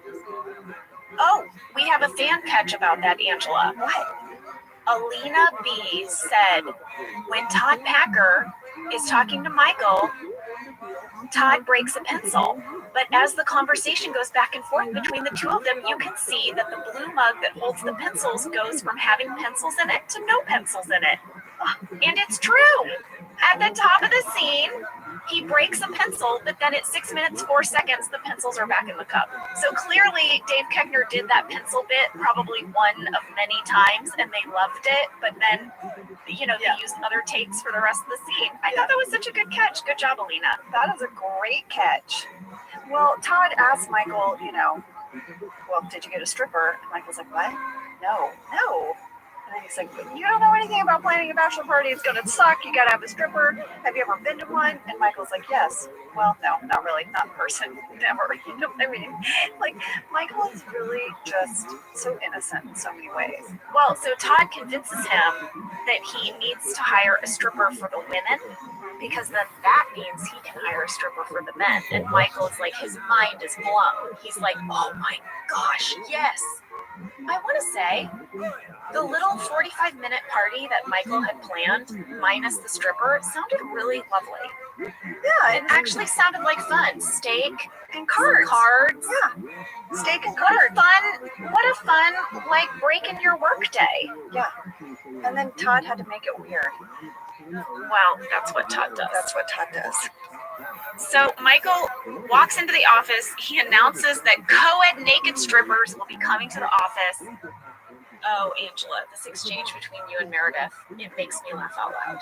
Kate and I have reenacted this a few times for fans. Angela speaks up, and what do you say, Angela? I say something like, under no circumstance should a man take off his clothes at the office. And then Meredith is like, shut up, Angela! It comes out of nowhere. It comes out of nowhere. It was so crazy. It was like, release the Kraken. And it's like Meredith, It's so loud and abrasive and just angry. It's like one of her only lines in this whole episode. Well, that, and then she, of course, is like, wait, this is the stripper. Yes, exactly. But here is my background catch. At 6 minutes, 38 seconds, right as Meredith yells, shut up, Angela, I whip my head over my shoulder. I'm standing at the copier. This is a great photo moment of my whole outfit with the floofy collar. But guys, I want you to know, 6 minutes, 38 seconds, you can see a sweater bump. A sweater bump? What's a sweater bump? Sweater bump. This moment really brought me back, Jenna, because Wardrobe had hung my sweater on a hanger.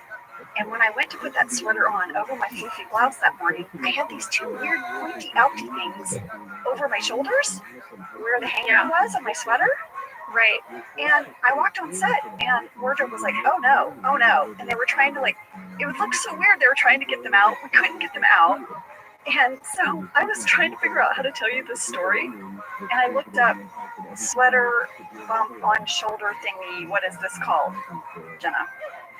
It has a name? It has several, depending on where you live.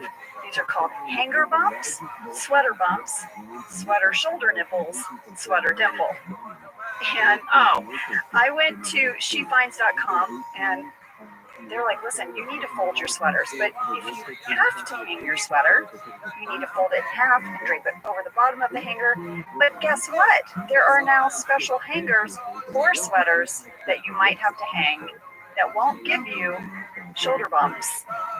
And luxury living bumps be gone extra long hanger is made of flexible foam. Guys, if you have a sweater to hang up and you don't want to look weird at work with your, I don't know, your sweater bumps, your hanger bumps, your sweater dimple, it's an option. All I can think during all of this is why you have not consistently referred to them as shoulder nipples. Because that was my favorite one. Sweater shoulder nipples. Sweater shoulder nipples. Say the word sweater. Sweater shoulder nipples. Sweater shoulder. Jenna, I took a picture of it to show you. It is hilarious. It brought me back. I was laughing so hard because I remember walking on set and then being like, oh no, what happened? Look, I can't wait to show you. It's like my shoulder has a nipple. It is. You guys, I am so sad you can't see the picture that Angela just showed us, but we will put it on Office Ladies Pod Instagram. I promise. You have to remember. I promise, Jenna. We'll put it on Office Ladies Pod. I remember I was texting Jenna when we were working on this, and I was like, I have a deep dive you are not going to see coming. And that was it, Jenna. You're welcome. I absolutely loved it. Well, now, I mean, oh God, this next scene is so awkward. I know, it's so awkward. It's 6 minutes, 50 seconds. Pam and Jim are in the break room, and is Pam like trying to bond, but she's flirting, but she doesn't know what to say. It is so cringy. I think she's fishing. I think she's just wants to know what's up. She knows something's going on. I don't think this is the same as when she helped Jim with the whole like apartment issue. Remember when she was like, listen, I don't think it's a big deal if she lives 2 blocks away. I think you're overreacting. Right. I felt like in that moment she was like, you know what, let's move this into a friendship lane and I'm gonna be a friend and give you friend advice. This just felt like she was fishing for the gossip to me. But then also trying to be super casual about it, but then also, I don't know, super awkward. I don't think she was so much fishing for gossip as much as just she wants to know. You know, she probably wouldn't want to admit this to herself, but if there's trouble in paradise there, she, wants to know. But what's she gonna do with the information? I'm sorry, we might be moving into wishy-washy Pam territory. We're in wishy-washy Pam because also like, oh Jenna, your performance is so good. When she's sort of sing-songing, she's like, when I get 8 hours compared to like 6, it's like a big difference. Like you have this, and then she's like, gotta get that REM sleep. Don't fall asleep at your desk. And then he's like, okay, Beasley, and you turn around to the vending machine and you're like you're so like annoyed with yourself. All right, well now we're gonna move back into the bullpen. Michael tells Jim to hire a stripper. He's like, I will not. Dwight volunteers and immediately starts working on it. Dwight gets someone on the phone and he asks Jim if they should request a redhead or a brunette, to which Jim responds, blonde. And then Dwight is like, yes. Tons of people, Heather, Rochelle, Gabby, Jamie, Brianna, Steph, Allison, and many more all asked. When Dwight asked Jim to choose between a brunette and a redhead stripper, it's implied that Jim feels uncomfortable answering this question because it's like he's deciding between Karen and Pam. Is Pam a redhead? Oh, this is the question. And I have seen this question on fan sites before. What color is Pam's hair? Is she a brunette? Is she a redhead? One person wrote, my family is very divided on this issue. Many people said, this question has families, fiancés, and friends divided. Please tell us, what color hair does Pam have? Well, your hair's auburn, isn't it? Yeah, it's like a reddish brown, you guys. I think everyone's right. but it did have these reddish tones. However, I think I shot a movie over our hiatus, and in this particular episode, my hair was not exactly as red as it was, I think, earlier in the show. So when they wrote this line, I think they were expecting that it would be more obvious that they were talking about me, because I did have these reddish hues to my hair. But I think it got changed a little bit because I was shooting something and they took a little of the red out. I think that's the controversy, you guys. Yeah, I just always have thought of your hair as auburn, and I felt like in that moment Jim wasn't taking any chances. Like, it was kind of like a dude moment where he's like, I don't really know what color her hair is, but if I rule out brown and red, I'm safe. So yeah, I'll just go blonde. I also have a fan catch from this scene from Hannah, who said at 8 minutes 7 seconds, if you look behind Dwight, there is a picture on Phyllis's desk of Creed, Phyllis, and Ryan. Why does Phyllis have a picture on her desk of the three of them? And she does. She has a picture of herself and Creed and BJ. Wild. I don't know why though, but it's so cute. I don't either. I always remembered her photo of her and her dad that she brought in. Yeah. Huh. Yeah. Okay. Good catch. Okay, so now Michael and Ryan have left the office to go to a sex shop for this bachelor party. Michael is just giggling nonstop. Well, Michael gets a phone call. It's from Jim. He's letting him know that there are a few options for the male strippers. When he gets this phone call, did you recognize his ringtone? What was it? It was My Humps. My Humps. What? No, I did not. By the Black Eyed Peas. All right. I like it. Yup. Jim says, listen, Michael referred me to a male strip club called Banana Slings. But instead, I called the Scholastic Speakers of Pennsylvania. Maddie, Becky, and Andrew all wrote in to ask, is Banana Slings a real place? And is Scholastic Speakers of Pennsylvania a real organization that offers a Ben Franklin speaker? Neither of them seem to be real.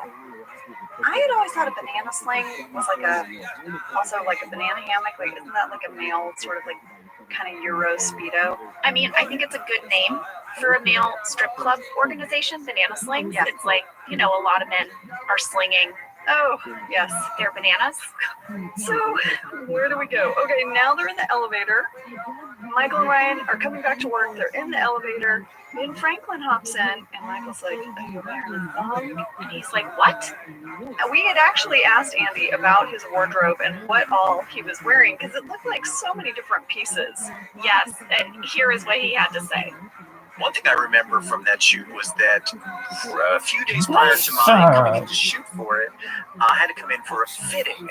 And I thought the entire time that I was at this fitting that I was about to get fired, because I thought like they're going to put together a look for me as Ben Franklin and then parade me up to all the producers, to Minnie Kaling and all the executive producers, which I was told ahead of time was what was going to happen. And then somebody was going to look at me and say, no, go get the middle-aged paunchy bald guy. Like, this is not working. And particularly since my wig was this ridiculous, like, it really was like a Halloween store bald wig that they then glued. It was meant to look cheap. They glued hair, cheap hair around to it. And I was like, this is a definite direction to go in with this, but I'm surprised by it. It feels real weird. And then, yes, when they did parade me in front of those producers, it wasn't like, they weren't like, yeah, awesome. They were just kind of like, uh-huh. And so, I don't know. I do remember that. The other thing I remember about the costume, yes, it was elaborate, but to make me look chubby, they gave me a pillow, like a real costume pillow, a pillow from the costume department for the purpose of making someone look fat. And I don't remember if it was right next to my skin or if I had an undershirt in between. It doesn't matter. The point is that if you wear a pillow underneath several layers for like 12 hours, you're going to get a rash on your stomach. If you don't use like a baby powder or something like that, which it never occurred to me to use. So that is one of my enduring memories of that shoot, having a very itchy rash that whole week, sweating as I was underneath that fat pillow. So just a hot tip, baby powder. I think that would have helped. Amazing. Poor guy, he had a rash the whole week. I feel like we should talk with him more because throughout the course of shooting this series, you and I had to wear fake pregnancy bellies, and I feel like the three of us could really go out and have a very, like a bonding evening over what it's like. Oh, we could. I remember wearing a tank top under all my layers that would tuck under the fake belly pillow thing to try to protect my body from it rubbing all day. Yeah, because you get a real thin layer of sweat, and then that sort of breeds an environment that is real rash happy. It's rash happy. It's rash happy. Well, lady, we are in the conference room now. The ladies' party is starting. Angela is enjoying sparkling cider. She says it's very good. Yeah, but then Pam tells her, I think that's champagne, and she spits it back into her glass. She does, but later she's still drinking it. Oh my gosh! You spotted it, as did Olivia Fitzgerald. That was caught also by Mary Ann, Ashlyn, Phoebe, Meg, Paige, and Amy. They all pointed out that Angela drinks her champagne again at 11 minutes and 34 seconds. Okay, so after Angela spits her champagne back into her glass, one of my favorite all-time moments ever on the series, Michael brings sexy Ben Franklin in to the room. Everyone is very confused. Every time he walks into that conference room, it makes me laugh. Just thinking about it makes me laugh. Michael tells him that he is giving him permission to spank anyone, Especially misbehaves, especially Phyllis. And Phyllis looks a little bit like maybe tickled by the idea. Phyllis is maybe up for it. She might be up for it. She's like, I don't know. We'll see where it goes. Yeah. At 10 minutes, 20 seconds, there's an exchange between Ben Franklin and Michael that Andy mentioned was one of his favorite scenes to shoot, in addition to a few more that he mentions. But here's what he had to say about doing this scene. This is just another favorite moment that I wanted to share. There's a moment in one of the scenes where Michael Scott asks Ben Franklin something like, "What year were you president?" or something like that, and Ben Franklin says, "Actually, I was never president." And of course, that's true. Ben Franklin was never president of the United States. And then Michael Scott leans in and quietly says, "Yes, but Ben Franklin was," thinking that that's a moment that the actor playing Ben Franklin has dropped character and thinking, the way an idiot thinks other people are stupid, that this guy is answering the question, that this actor is saying, "I was never president." Of course, this actor was never president. Anyway, why am I explaining the joke? That makes me laugh a great deal, and it's one of my treasured memories from that shoot, and one of my favorite moments from the episode, along with, of course, the moment when, after all this refusal to drop character, Ben Franklin, or as we come to know him, Gordon, does finally drop character to flirt with Pam, and what he thinks is going to be a flirty come on is to make it clear that he doesn't have syphilis, which is not a great pickup line. Like, if that's your pickup line, you need to work on it, because that's like the bare minimum requirement, I would think, for someone that you're going to hook up with. It's not something to brag about. Okay, that's all. Thanks. Bye.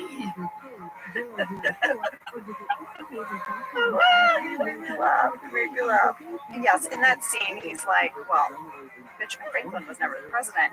This made me look up who is on our money who wasn't a president. So there are two. Alexander Hamilton, $10 bill, was not a president. Actually, he wasn't even born in the U.S. How about that? And then Ben Franklin, not a president on the $100 bill. This kind of blew my mind. Every person on our paper currency faces to the right, except for one man faces left, and that is Alexander Hamilton. Angela is showing me a cartoon drawing called Faces on U.S. Currency. Fascinating. This is the greatest podcast ever.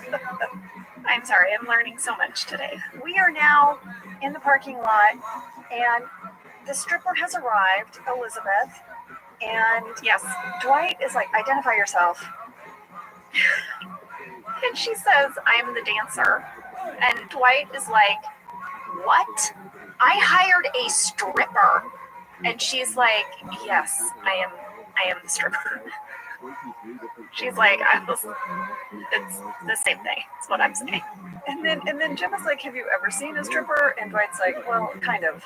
Jennifer Gardner in Alias. I don't think he says kind of. He says yes. Doesn't he? He's like, of course I have. Jennifer Garner on Alias. You know, I auditioned for the role of Sydney Bristow on Alias, and I got really far. Are you kidding? No. Like, do you want to... Could you have done all... It was a very athletic role. I'm not saying you're not the most athletic person. She can do all kinds of, like, kicks, flip over things. I mean, it sounds like you are saying I can't do those things, but I will let that go. Because listen to this. This was, okay, so I went in and I read for the role, and my scene that I had to audition with was this really emotional, dramatic scene where I'm crying, I think like about my mother, and it was super intense. And the feedback that my agent got was like, Jenna blew us away. We absolutely loved it. Her scene was, she just did a great job. We're going to pass on her because we just unfortunately don't think she's hot enough. Oh, that was my feedback. Oh, that was my feedback.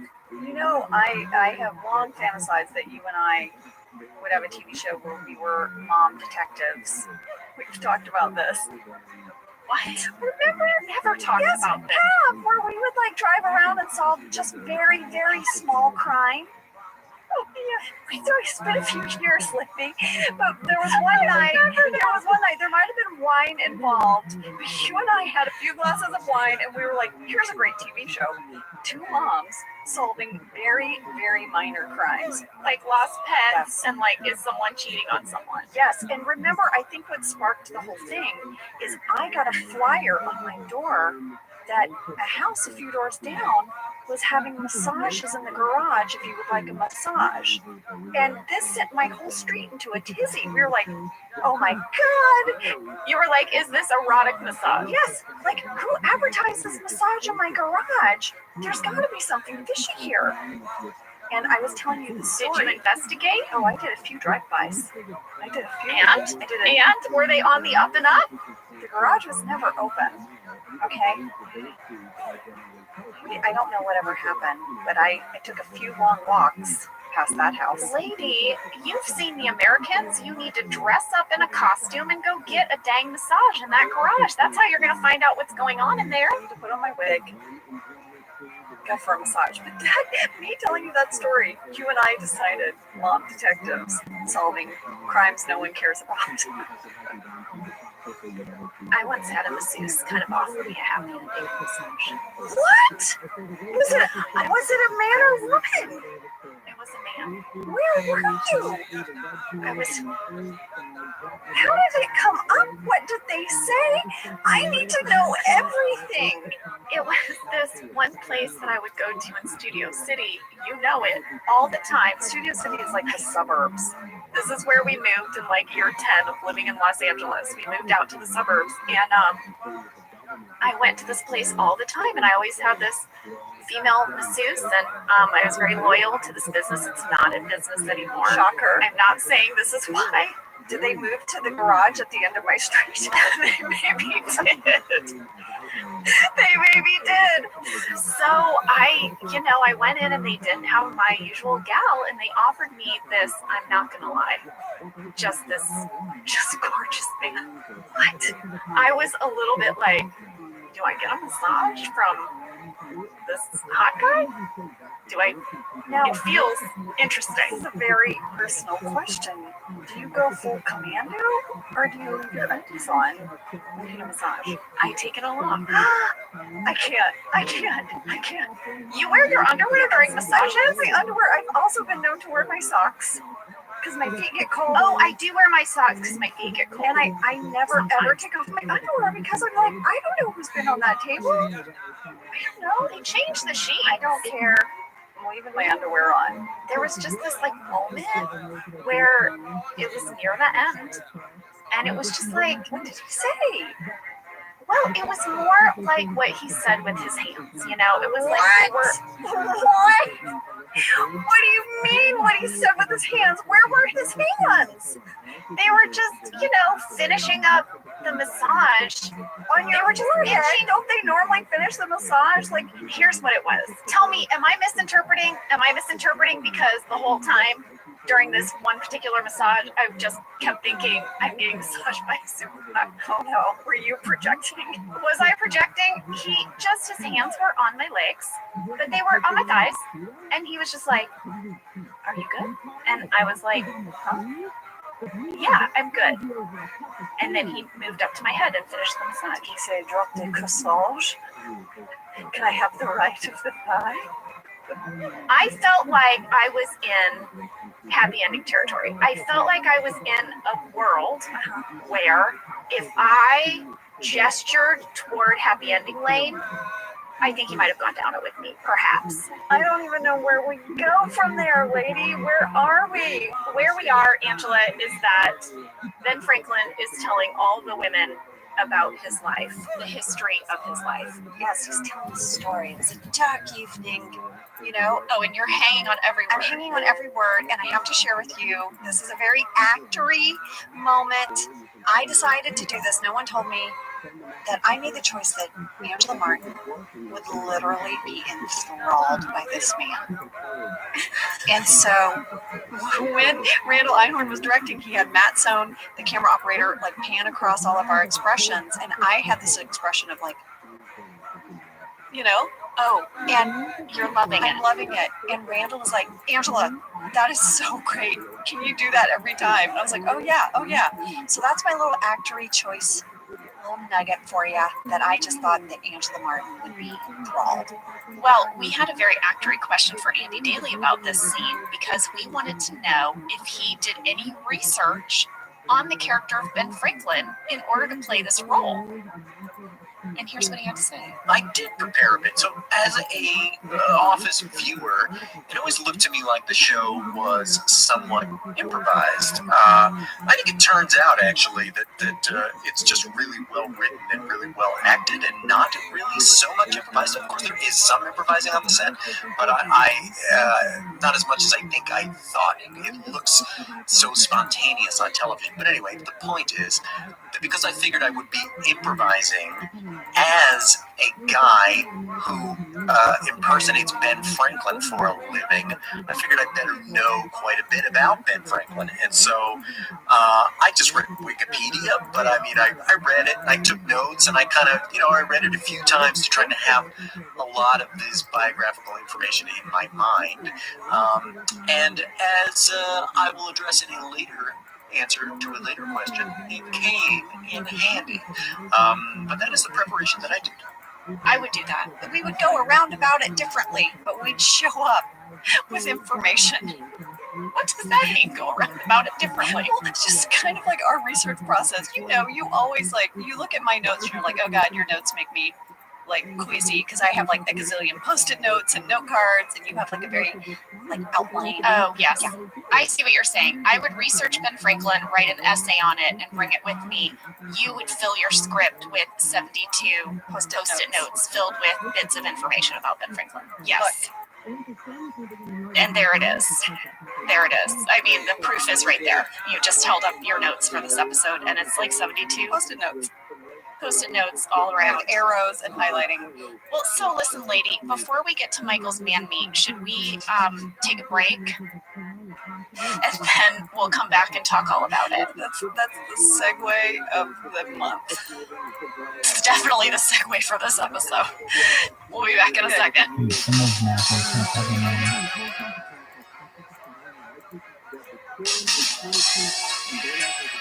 Okay, guys, we are back. Michael is grilling steaks on his George Foreman grill down in the warehouse, and Ryan asks him, is it the same grill that he used to grill his foot? And he's like, no. Okay, yes, but I got all the foot off. Incredible. Then we go upstairs, And whoa, Ben Franklin is tying a cherry stem with his tongue. And Pam asks him what kind of undergarments he's I wearing. just want to point out that Rashida's response as Karen to Ben Franklin tying that cherry stem is so perfect, because she's like, Ben Franklin did not just tie a cherry stem into a knot. It's so good. And then, yeah, Pam, when you ask him that, he has one of my favorite lines. Andy is so good with this line. He's like, you're very saucy. Well, guys, we got a lot of fan questions about this scene. Aaron, Brooke, Olivia, Laura, and Marie all wrote in to say, did Ben Franklin actually tie the cherry stem with his mouth? And here's what Andy Daly had to say. Absolutely not. That is not something I've even ever tried to do.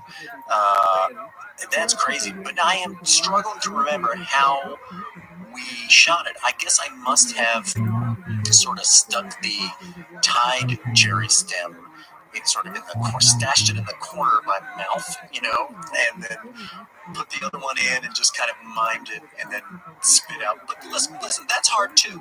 To have a tied cherry stem hidden in your mouth and then put a real cherry stem in there that's not tied and then make sure you pull out the right one. That's pretty impressive right there. But I might be remembering it wrong. It may actually be that the camera kind of swung off me long enough to not have to be so sneaky about it. I don't remember, but the short answer to your question is no, I did not really tie that cherry stem with my tongue. I can't imagine how one does that or why one would take the time and effort to learn how. I mean, I know why people do that. Is it like a look what my tongue can do kind of thing? Yeah, it's a display of your tongue agility. It's like a Why did you say it with such authority? Hey, I know why people do that. Well, people want to know if either of us can tie a cherry stem with our mouths. It's a little bit of an inappropriate question. I mean, it's personal. Can you, Jenna? You know what? You know what I'm going to say?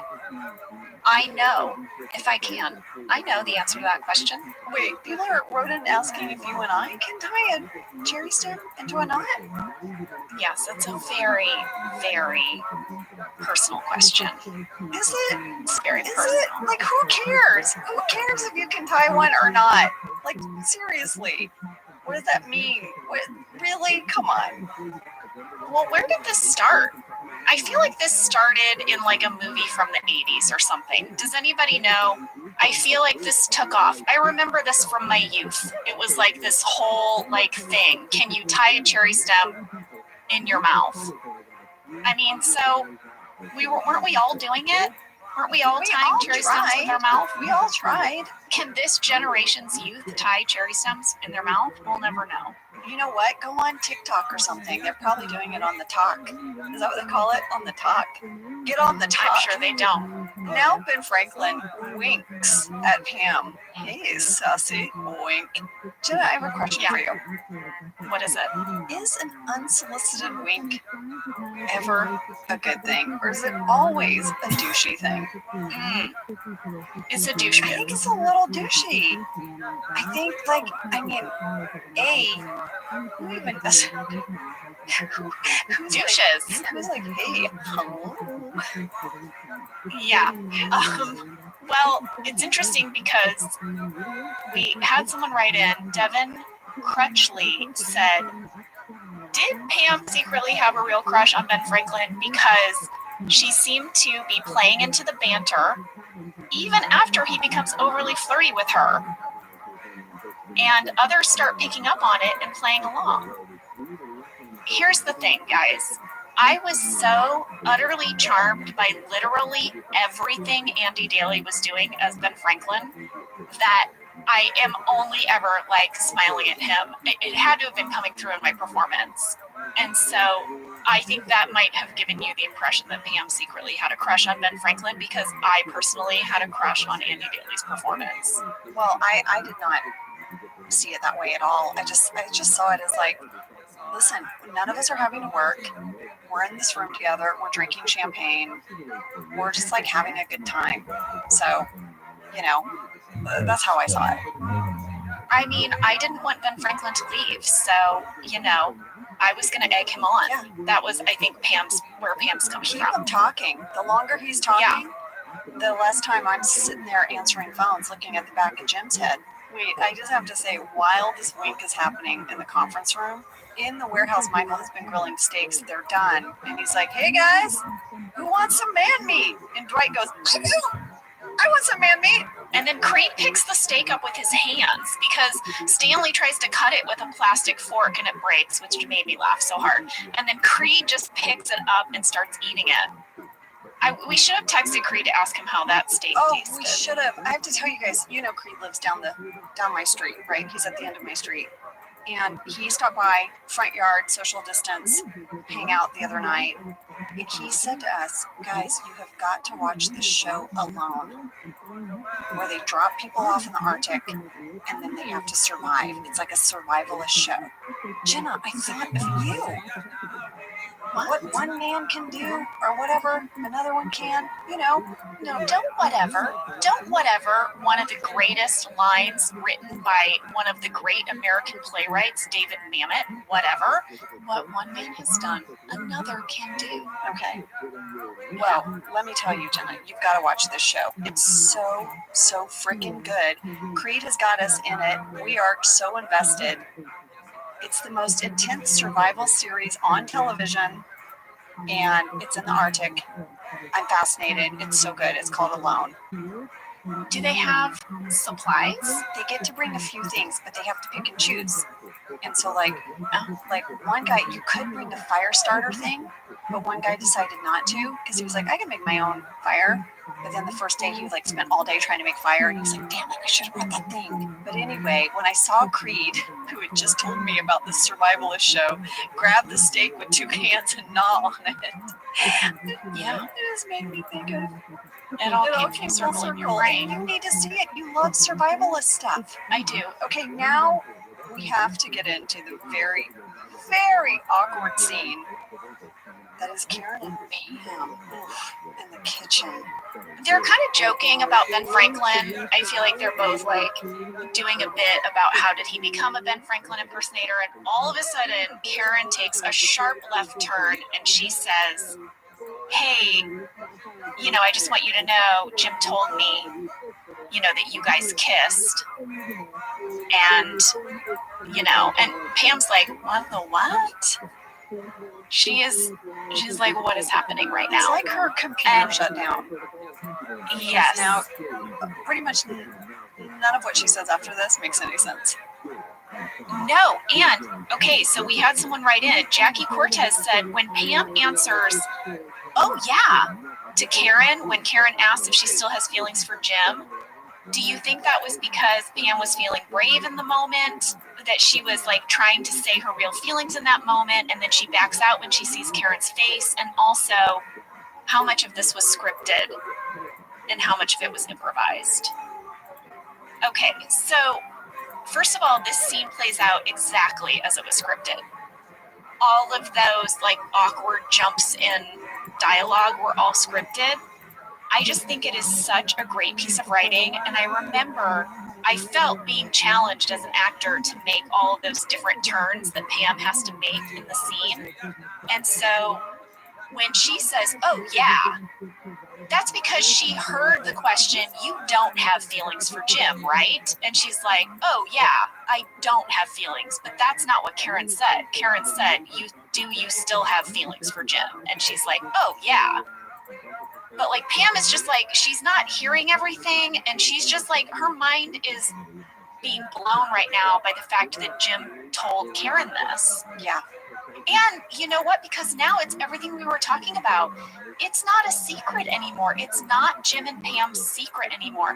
That, I think, tells Pam that he's taking this relationship with Karen seriously because he's willing to tell her the real truth. And now I think Pam is just in like a deer in headlights kind of mode. Well, I thought it was fantastic. I thought the two of you did such a great job with it. It was written so well and acted so well, and it made me so uncomfortable. So you guys know you did your job. Rashida and I had a lot of fun shooting that scene. All right, should we go back down to the warehouse where Kevin is leading all of the guys in a card game. Yeah, he says it's a no limit deuce to 7 low ball, which I think is the same one he did in Casino Night, right? Yes, that is what he won in the World Series of Poker, Okay. he tells us, in Casino Night. And then Michael shuffles the cards like a total idiot. Yes. Yes, we had a fan catch from Katie who said in this episode around 12 minutes, 46 seconds, Kevin's wearing glasses again. There he is. He wears glasses when he plays poker, but not when he's working. Not as an accountant, just when he plays cards. And this is when Elizabeth enters. She comes out of Daryl's office. She has changed out of her sweatpants and sweatshirt, and she is now in a breakaway, sexy office attire. We had a huge fan catch from Kristen Trogel. Kristen, what'd you catch? Pam's shirt in the Dundies is the same shirt that Elizabeth the stripper rips off in Ben Franklin. Oh my God, did they recycle one of your shirts? Did wardrobe make it like a breakaway kind of blouse or something? Yes, yes, Elizabeth is wearing one of my old shirts. So I actually first wore it for basketball, and then I wear it again in Dundies, and I reached out to Carrie Bennett, our wardrobe supervisor, about this. What'd she say? She said that this was not in the script, this was not like any kind of direction she was given, because a lot of people did write in and ask, like, was this on purpose?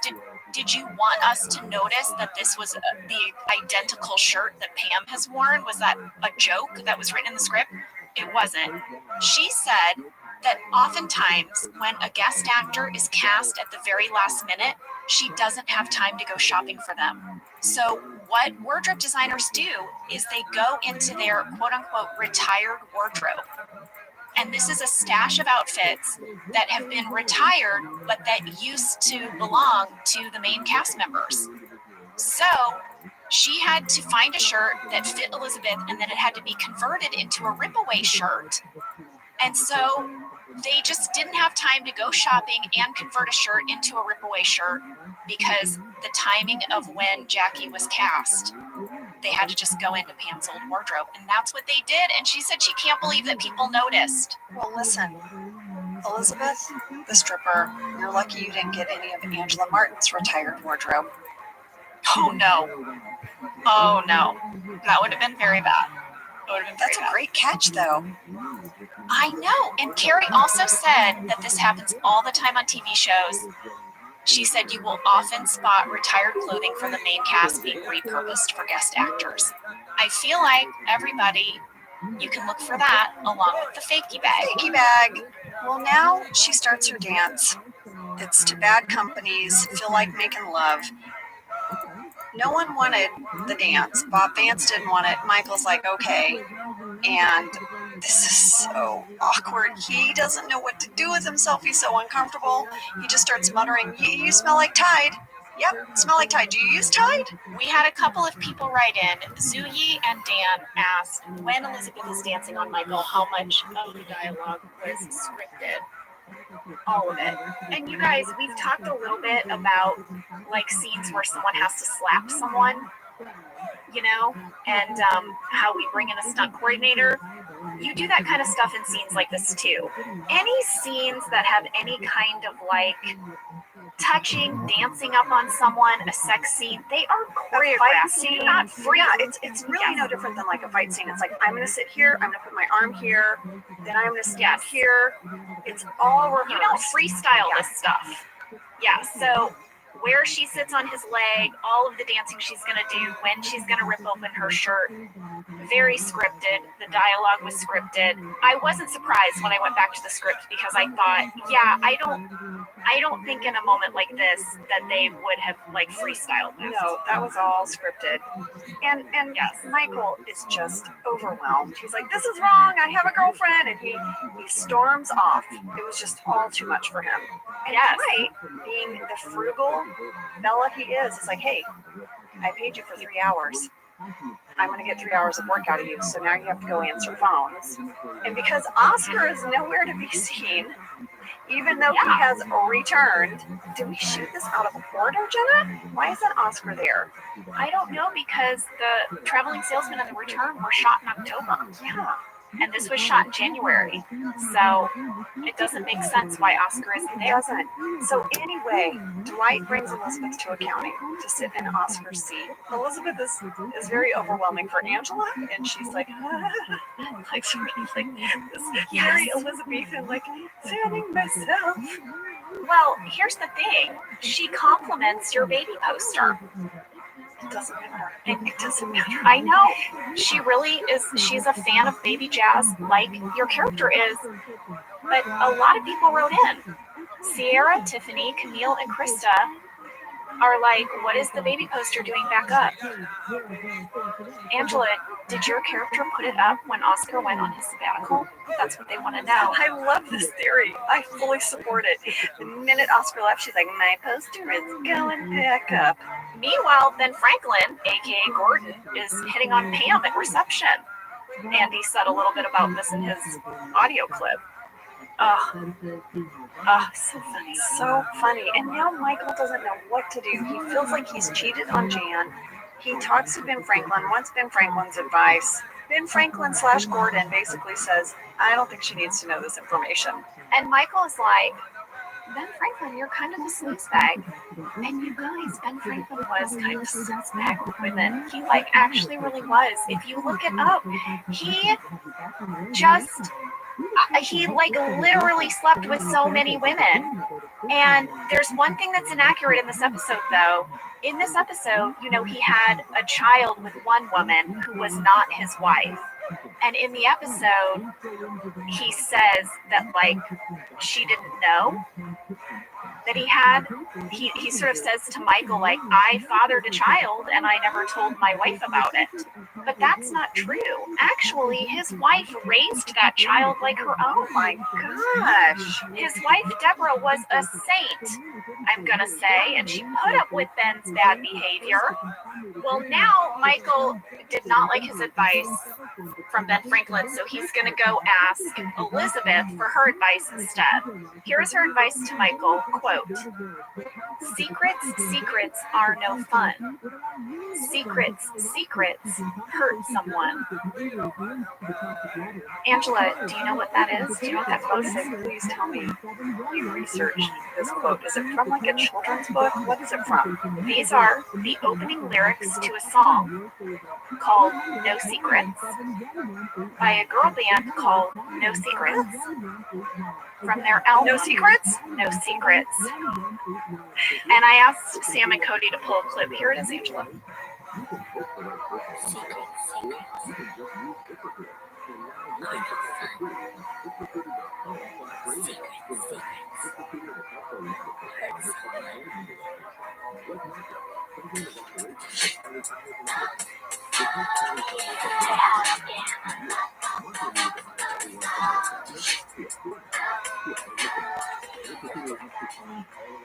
No Secrets was a British-American girl band, very reminiscent of Spice Girls. They had one hit, which was a cover of Kids in America, that song by Kim Wilde. We're the kids in America. Oh, we're the kids in America. Do you remember that song? I kind of do. They followed up with another hit single, That's What Girls Do, but they only ever made one album. They started on a second one, but it was never released. The band broke up over disagreements. And one member claims it was parent drama and interference. But here's the thing. Mindy Kaling wrote this episode. I have no doubt in my mind that she has the album No Secrets by No Secrets, and that's how she knew to quote this line. I mean, it seems pretty specific. We also had a fan catch in this scene from Corinna Liu, who says at 17 minutes 52 seconds, there is a flyer on the refrigerator behind Michael for silver on spruce. Corinna says, I did a small deep dive, and it looks like this is a real business with 2 different addresses, and the telephone number on the flyer is correct. I checked it out. Corinna is right. Yes, silver on spruce. I wonder if this jewelry store has gotten prank calls because you didn't see the phone number in our episode. Well, I imagine Corinna is not the first person to freeze frame. I wonder if the kids on the talk have called her. Lady, it is not called the talk, and you're not going to get them to call it the talk. Okay? Gosh, everyone on the talk. All right, guys, we're almost done. I promise. But we cannot leave this episode without talking about this scene where Dwight is interrogating Ben Franklin because Jim has convinced him that this is the real Ben Franklin who has time traveled to visit us at Dunder Mifflin. He's 99% sure it's not the real Ben Franklin, but he's going to interrogate him anyway. This scene was so funny. So funny. And Dwight is just like challenging him with questions about the time period when he lived. And Andy told us that this was one of his favorite to shoot, and this is what he had to say. This is where my research into Ben Franklin came in handy. There were a bunch of scripted lines in that scene where Rainn Wilson is challenging this Ben Franklin impersonator, trying to trip him up to find the lapse in his knowledge about Ben Franklin. And so it's just throwing all these questions. But one that he improvised was, are you nearsighted or farsighted? That was not in the script. It was never discussed beforehand that he was going to say that. He just threw that out in the middle of the take. And I, because I had just read the Wikipedia page about Ben Franklin, knew that Ben Franklin invented the bifocals. And he invented the bifocals because he needed them, because his distance sight was challenged, as was his reading sight. So I was able to say, without having to think about it or hesitate, both. That's why I invented the bifocal. And that is an unusual, kind of magical, improvised moment. It's so strange that he asked me a question for which I was prepared with the perfect answer. It's very strange. And in fact, when they called cut, I remember Mindy Kaling saying, "Did you guys work that out beforehand?" And we were both like, "No." And we were all kind of stumped. It's very strange that that's an improvised moment. It ended up in the show, of course, because why wouldn't it? So yes, that's my answer. Amazing. Lady, this is, my nerdy moment where I say it's the group mind. Also, actors, this is why you need to do your prep always. Guys, actors do not just show up on set and just make it up as they go. We study. It's a craft. We take it seriously. I always try to flesh out my character, and if they've given me nugget, like, obviously he had Ben Franklin. I do a deep dive, so I have all this in my head in case I need it. Lady, do you think that's why we do all these deep dives for the podcast? Is it our actor brains at work? Because that's the kind of stuff I would do for a scene. Yeah. It's also, Jenna, a little bit of a glimpse into maybe the fact that we were kind of the dorks in college who hung out in the library. Before we move on to the next scene, Angela, I have a very quick fan catch from Maggie Donner. I'm calling it Proof of Cold. Oh. We've talked a lot about how our set was really cold all the time. In the background of Dwight's talking head, where he's talking about Ben Franklin, you can see Karen sitting at her desk, and she has a blanket on. Oh, no way! Maggie Donner caught that proof. Oh, Maggie, that's such a great catch. Oh, that's a good one. Yeah, we were always freezing. Well, Jenna, we can't wrap up without Pam having this moment in the break room where she tells Ryan in front of Jim, "You know what? I'm ready for you to set me up." Okay. She's like, "Yeah, I wanna go out with one of your business school friends." What's that about? She's feeling it. She's had this conversation where Karen now knows. Jim has told her. Jim is saying they're having all these really long, heartfelt talks. Pam's like, "Oh crap, I might as well get myself out there." Well, and Jim's like, "Oh, maybe you should go out with Ben Franklin." And I think Pam's like, "You know what?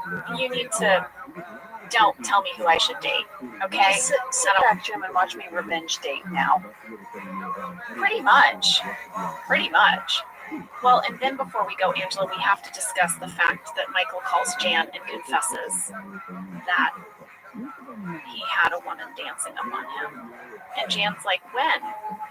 This weekend? Last night? Like, when did this happen? He's like, no, it was at work in the warehouse. And she's like, Michael, I'm like, and he's like, I'm sorry, are you mad? And she's like, I'm like close to firing you. And he's like, oh, what a relief. I have the best GD girlfriend in the world. Yeah. And she's like, yeah. She couldn't believe that it happened in the afternoon at work. That was her concern. And then Michael has the talking head where he says, Ben Franklin kind of turned out to be a creep, and Elizabeth the stripper gave great advice that rhymed. And it just really makes you wonder how Ben Franklin can become president, but someone like Elizabeth can't. It does make you effing wonder. It's called misogyny, everyone. Here we go.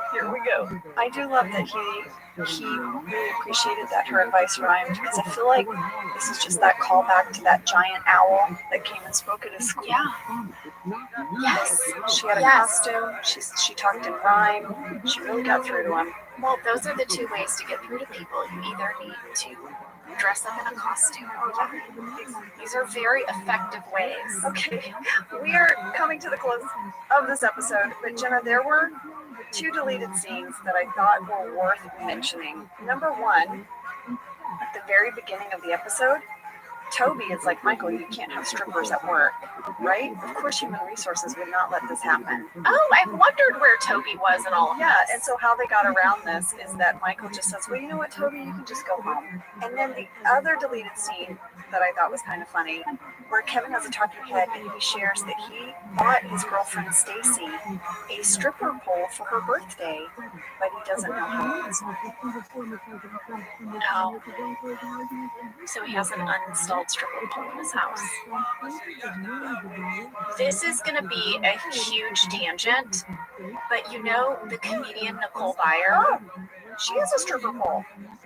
She has a stripper pole, and she's like real good on it, and she posts videos all the time on Instagram, and they talk about it on their podcast. They're like, it's like an exercise now. The stripper pole as exercise. Yeah. I don't know if it's been a while for you since you tried to crawl up a pole, like shimmy up a pole. It's been a while. It implies I ever tried to shimmy up a stripper pole. Not a stripper pole. Stop. Not a stripper pole. I just want you to know, when I watch Nicole's videos on Instagram, I am always amazed because at the playground with the kids, like a few years ago, there was like the pole that's like the fireman's pole. You know, you can climb up the play structure and then slide down it. And the kids were doing the thing where they scooch up it.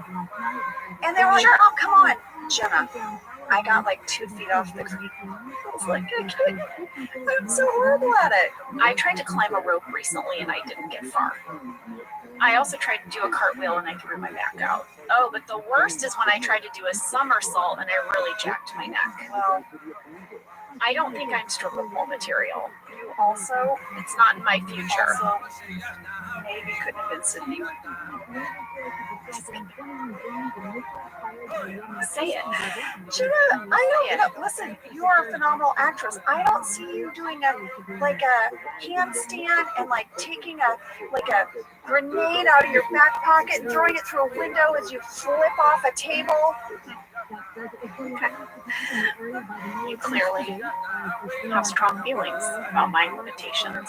You know what? I traveled with you with a guitar, and I saw what it was like, you navigating a guitar through an airport, getting it on a plane. It was very difficult for you. All right. Fair enough. I will say this. I did recently purchase, I'm so excited to get it, a portable tap dancing floor. This is who you are? Yes. Is that you? So get ready for that. I've already started learning a tap dance to the song Footloose. And I'm going to send you a video. I'm going to put on my overalls. And I'm going to dance in front of my barn on my portable floor. I'm going to sit at the end of your driveway and play a few glasses of the glass harmonica. All right.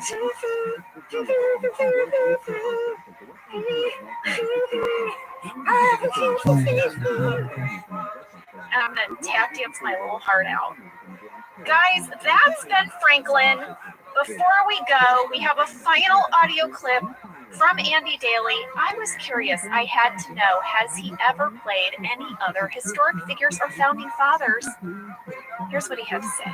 I did play Teddy Roosevelt in an episode of Drunk History that was very memorable. I got to ride a horse and wear a fake mustache, and that was great.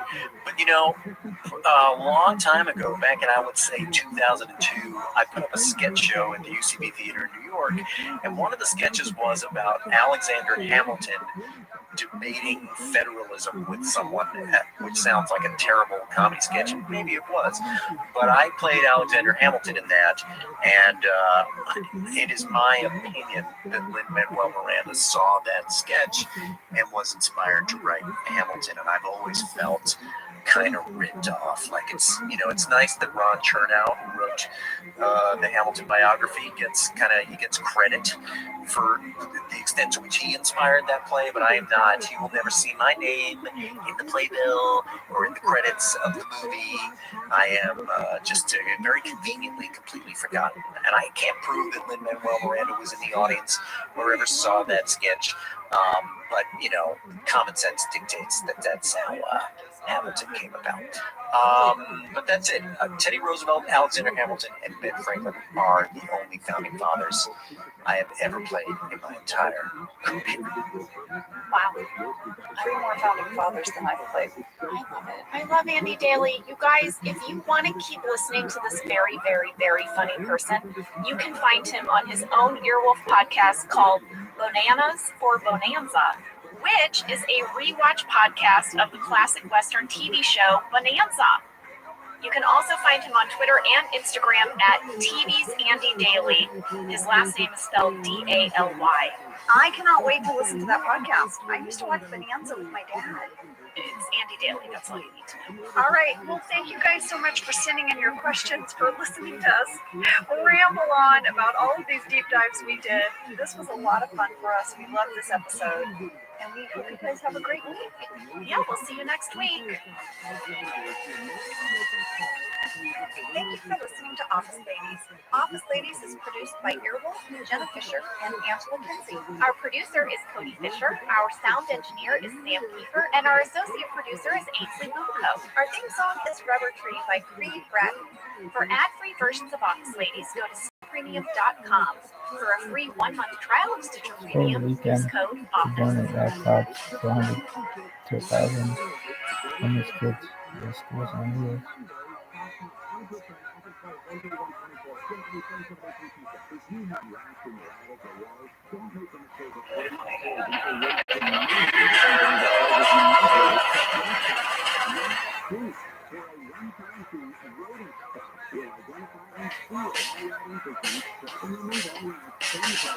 I'm Jenna Fisher. And I'm Angela Kinsey. We were on The Office together. And we're best friends. And now we're doing the Ultimate Office Rewatch podcast just for you.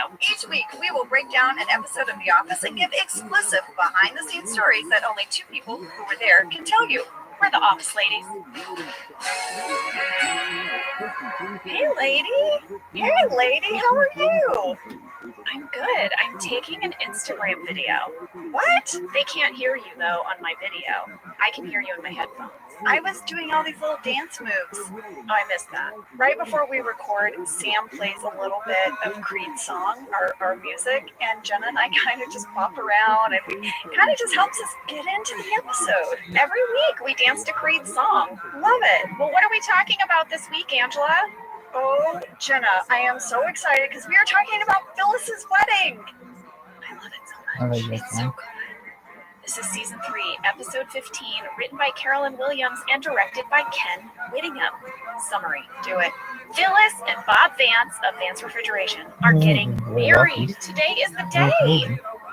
Phyllis has asked Michael to push her father's wheelchair down the aisle.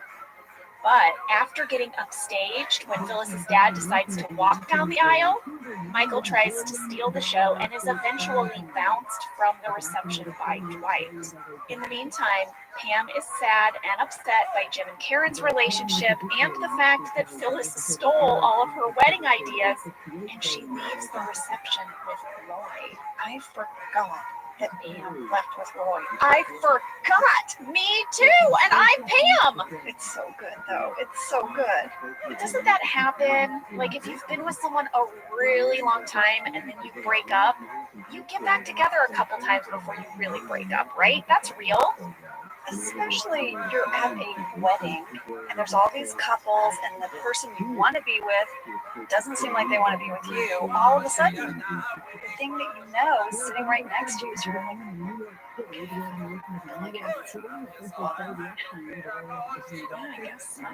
all right, well, listen, fast fact number 1. A lot of people wrote it.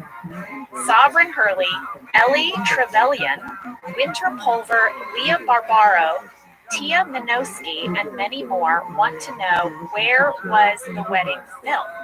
But then Colby Linderman, Dana Hill, Christina, Carolyn, and Jennifer all wanted to know, is it the same church where Jim and Pam had their wedding because they look very similar? It is not the same church. it's not the same church. But listen, before I tell you where Phyllis's wedding was filmed, we got even more mail about it, okay? Charis wrote in to say, at some point, Phyllis and Pam both say they are Presbyterians. Was the wedding filmed at an actual Presbyterian church? I'm guessing the answer is yes, because the crew pays a lot of attention to detail, and Presbyterian churches love maroon carpet.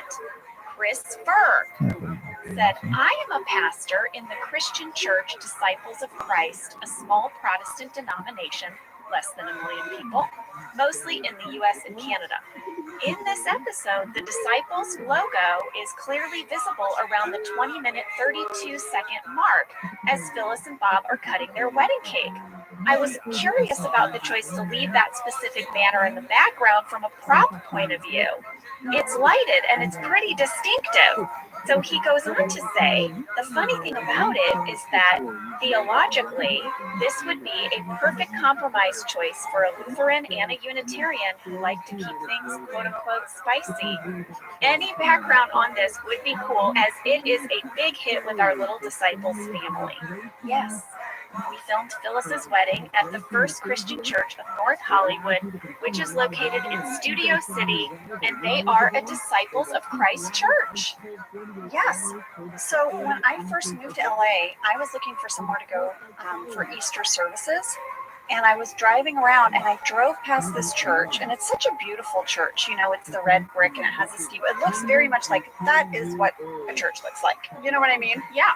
And I drove past it and they had a big sign about their Easter service. And I thought, oh, well, I'll go there for Easter services. And I did. It was very nice. Well, I'll give you another little fun fact about this church, Ange.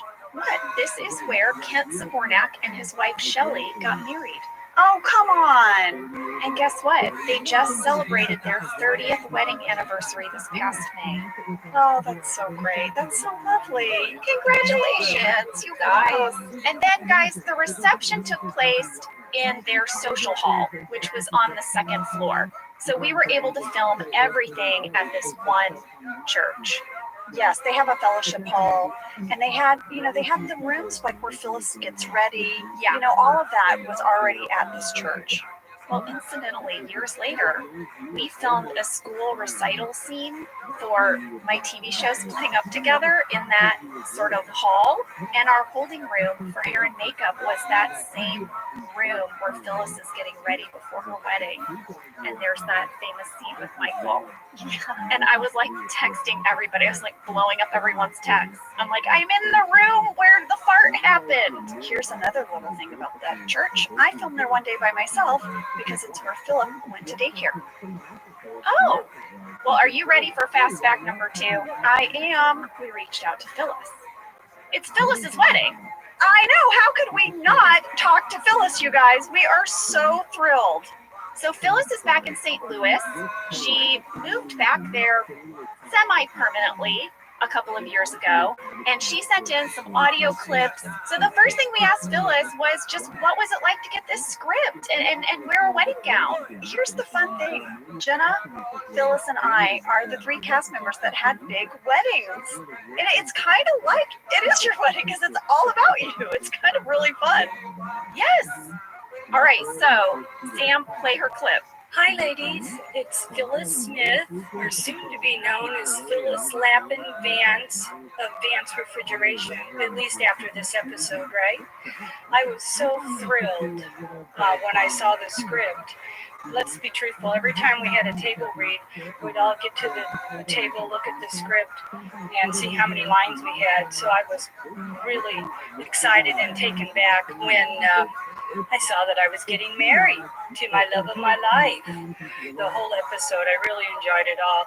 You ask about my dresses. Well, back in those days, sounds like the dark ages, but it was early 2000. Plus size women didn't have a lot of choices. We either looked like the grandmother or the great grandmother of the bride. There were not a lot of choices to be made for heavyset brides. And so I was just glad that I had a dress that looked pretty and was pretty comfortable. I have to give a shout out to wardrobe. They really, really took care of me. Every time I had to go to the restroom or anything, they were right there to help me out with everything. But yeah, back in those days, I didn't have a lot of choices. And so I just wanted to make sure that my arms were covered. I have a thing about my arms showing on camera and in public. As far as the dress was concerned, yeah, I was happy with it. It was fairly comfortable. And like I said, wardrobe really kept me. They were right there every second of the moment. Aw, I thought she looked gorgeous in this episode. She looked so beautiful. That is the first time I've heard Phyllis's voice in a while. And Jenna, it really made me tear up when I listened to it the first time. When she sent them over. Yeah, you can just hear Phyllis's she's just a pure soul. You know what I mean? And you just hear it when she talks. Do you know what one of my favorite parts of that audio clip was, Ange? Was that she referred to herself as Phyllis Lappin Vance of Vance Refrigeration. I know. She added it to the end. I know. I love it. Well, that was so fun to hear Phyllis, and she sent in several audio clips, you guys, so we're going to hear from her throughout this episode. Oh, and she sent in some good stuff. Yeah. Fast fact number 3 is Ken Whittingham, the director of this episode, joined us for an interview. Ken directed several episodes of The Office, and we just loved him. The cast loved Ken. And Sam, play his interview. Ken Whittingham, thank you so much for stopping by.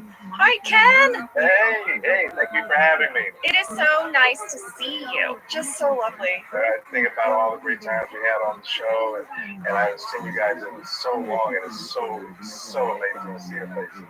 We look just the same, right, Ken? Exactly the same. Maybe a little younger. Oh, yes, okay. That's what I would have said as well. Yes.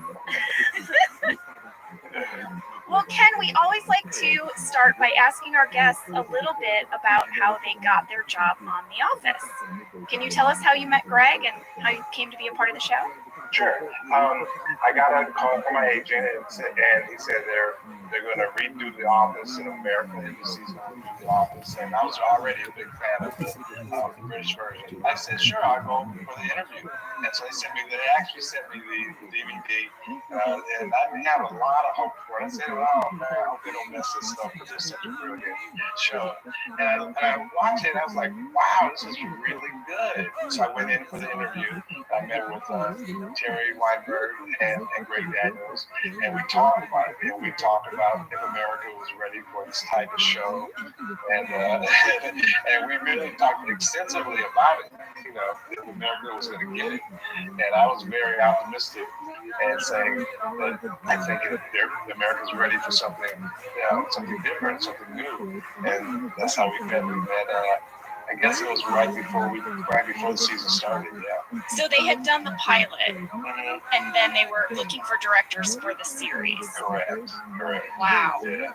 I can definitely see Greg eating up that conversation, sort of like talking about the show and how it's going to hit America and how America's going to react to it. Like, that's all sort of like, he's so open to those kind of conversations, Yeah, we talked a long time about it. That's basically all we talked about, because I remember referencing another show that really didn't work that well in America. I think it was called Absolutely Fabulous. Oh, yeah. They tried it in America, and it was funny because I was going down this road that I really didn't want to go. I said, yeah, just like the show, absolutely fabulous. They said, well, before you say too much, we did that show also. We produced this show. So it wasn't great. It was Cherry White. So they said, well, what did you like about that show? I said, well, I think everybody, which is true, I think everybody looked too pretty. Everybody was just really good looking, and it just didn't feel real, you know. Kim, you directed a lot of episodes on The Office, and 2 were on location. You had Michael's birthday that was at the ice skating rink, and now Phyllis's wedding. What was it like having us travel and be on location? It was great. It was great being outside, because sometimes the office can get a little claustrophobic, and it's very safe. You know, the challenge to moving outside and going on location is still giving that feel of Scranton, you know, or someplace other than Studio City. So, yeah. So we didn't want to see palm trees, and so that was a real challenge. And so during prep, we really prepped heavily to make sure that it looked somewhat like Scranton or somewhere else, someplace nondescript. So that was fun, and it was just fun to be in new spaces and try different things and kind of open the show up. I'm always a big fan of any show that I do, going outside, getting into the world a little bit. I think something people don't realize is the prep process for an episode. How long would you get to prep an episode? Because we said we shoot for a week, but how long was your prep before shooting? Our prep was, I believe that show is 4 days. That's it. That's not a lot to move a whole show. No. Cow. And then don't you ride around in a little van and hit locations, like a bunch of you all cramped in a van? I do. I have such a memory of you guys loading up and leaving set, and we're like, where did they go? Yeah, it would really be the first day, because they would lock down a couple, like the locations department would lock down a couple of options that we would have, and then I would go to those options, the director and producer we go to those locations. They might be 2 or 3 different places, and then we would make the decision there. And it was all about whether or not it was shootable, you know, just backgrounds and just accessibility to the location. Could we get it? Could we load cameras in easily and load out easily?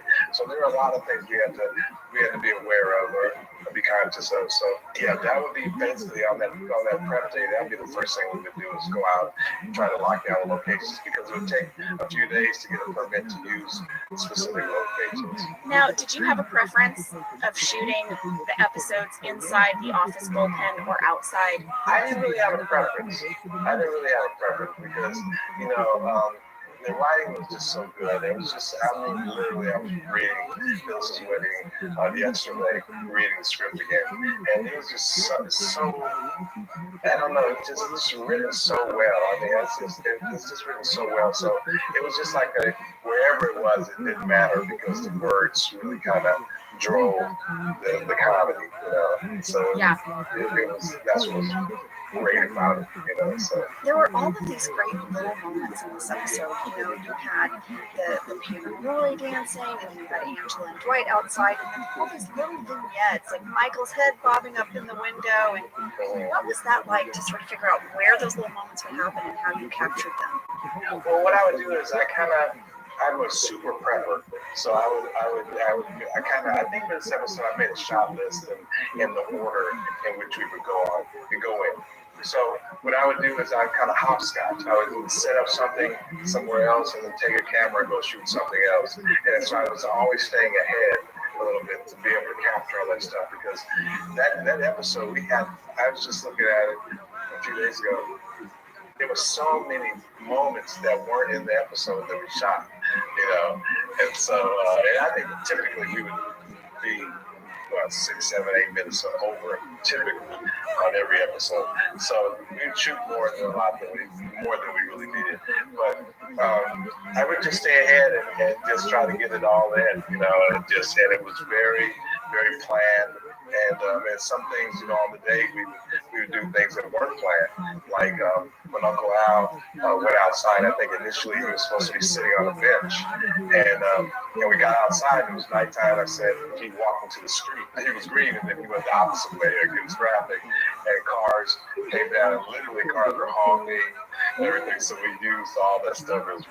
So none of that was scripted. We just kind of came up with that, off the top of our heads, So That created so much more tension. Yes. Than him just sitting on a bench. That Yes. was such a good idea. You were worried he was just going to be wandering off somewhere in the night.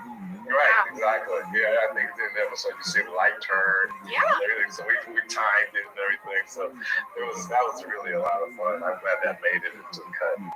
Yeah. Well, Ken, I got so tickled just watching that moment when Angela Martin arrives and sees Dwight, and they have that brief exchange. But that was kind of it. And then we had to go into the church, and I remember playing with you about how do we then we're like break left, don't linger, left, and all of that kind of stuff. Right. And I just remember you letting us play a little bit with that, and it was so absurd and ridiculous. Right. We just had so much fun. That was fun. That was a lot of fun because I really wanted to create the awkwardness between the two of you, because I knew that you were supposed to be meeting Dennis later on. Yes. And so there had to be this little, this tension, and especially when he gave you that compliment, And so I think that kind of, I don't know, in my mind, that kind of sealed it. Like you just became more attractive to him. And so it was easier for you to kind of blow this other guy off. Who was so perfect for her. Yeah. That's how fun are you guys that didn't make it in the episode. Phyllis sits Angela next to this guy named Dennis. She kind of tries to set her up at the reception. And Dennis is a vet. He loves cats and Jesus. I mean, and she chooses Dwight because he told her she looks like the Queen of England. Exactly. So funny. I know. So yeah, I wish some of the stuff would have made it in. Other stuff with Dennis, but I guess we just didn't have time. But there's so much good stuff in here, Yeah. And we even had, I don't think it made it into the episode as well. We had Mike going, there was a chair, the kind of those chairs for people who can't walk upstairs. Yes. That was going up and down. We didn't use any of that either. It was just so much. And that's the beauty about being on location, is that you have these spaces and you get these ideas that you can just do stuff that's not scripted at all. So that's one of the great things about being on location. There are a lot of really great deleted scenes, so for people that have the DVDs, you have to go see all the other stuff that Ken shot. People always want to know if the directors of episodes also have to shoot the flashback moments. Did you have to shoot that moment with little Michael and his mom's wedding to Yeah, that was a lot of fun. That was a lot of fun because we knew that it needed to look a little vintage and so we kind of moved the camera like it was an old VHS camera, and then we of course in post we kind of doctored it, but it was really fun. It was a lot of fun, and we shot it and we just hoped that it would look great and vintage, good forward. So I think we achieved it. It looked fantastic. Do you do that on the first day so that then Michael can watch it later, or do you CGI it onto the TV? Yes, we did. We shot it on the first day and then we played it back. I believe that's how we did it. Well, there were so many just fantastic big setups for this episode. Was there any moment that was the most challenging to shoot, or like something really funny for you? Just one of these scenes that just hit you. I don't think that there was really anything too challenging. There was one scene that was really hard to get through, and I would say that was kind of challenging because we could not stop laughing. And that's when Michael went into check on Phyllis to see how she was doing. and then he said, the Jew of gas was drinking it. Yeah. And the funny thing about that is, that was a joke that was put into the script that wasn't really supposed to stay in the script. Really? Yeah, that was never really supposed to. It was just like a joke that wouldn't it be funny if this happened, and then it just lived. And then this guy goes, Carolyn was telling Carolyn Williams, the writer of the episode. So it just kind of stayed, and we just shot it. And Michael, Steve, he was so good. He could not stop laughing, and he could not stop laughing. I've never seen him break like that, and we all were just. It took us about an hour to get there because we could not stop laughing. Well, Phyllis always was able to have such this earnest expression, and whenever you had to be mean to her or just like have some random line towards her, and she would look at you with these sweet eyes. So I can see Steve not being able to get through it, being like, that is really pungent. And she's just like, Right, and then he started messing around with her hair. oh my God. It's like, okay, you gotta be okay, you gotta I feel like her whole interior monologue was just 6 weeks vacation, 6 weeks vacation. Right. Because that's what she was gonna get. Right, exactly. That's how she's gonna get through it. Yeah. The wild dance, yeah, exactly. And I loved in the wedding. I loved so much that they were like, do you Phyllis take Bob Vance, a Vance refrigeration? Yes. Like you're taking the whole thing. That's what was so great about it. I think it was the merger when she told Rashida, you don't know who Bob Vance is, you got a lot to learn, Missy. And that's what was so funny about it, because Bob Vance was a big deal in that town. So he was all about Bob Vance and refrigeration. Everybody knew him. So. Well, Phyllis is now the first lady of Vance Refrigeration. I mean, she's gonna play the part. Right. I'm sure she's gonna have to go to, I don't know, is there ribbon cutting involved in Vance Refrigeration when they install like everything in a new restaurant or something? Yeah, I feel like there's a shopping mall where there's little like kind of stars like the Hollywood Walk of Fame, and Bob Vance gets one. They all go to downtown Scranton. That's right, and then there has to be a commercial, and she has to be in the commercial for Bob Vance. Why did we never shoot that? Oh, Ken, that is brilliant. Exactly. Oh, that's the content we're missing. Ken, so we said before that you've directed 9 episodes of The Office. Do you have a favorite? Can you pick a favorite? That's hard. You know what? It's a toss-up. I think between Phyllis's wedding, actually, and healthcare.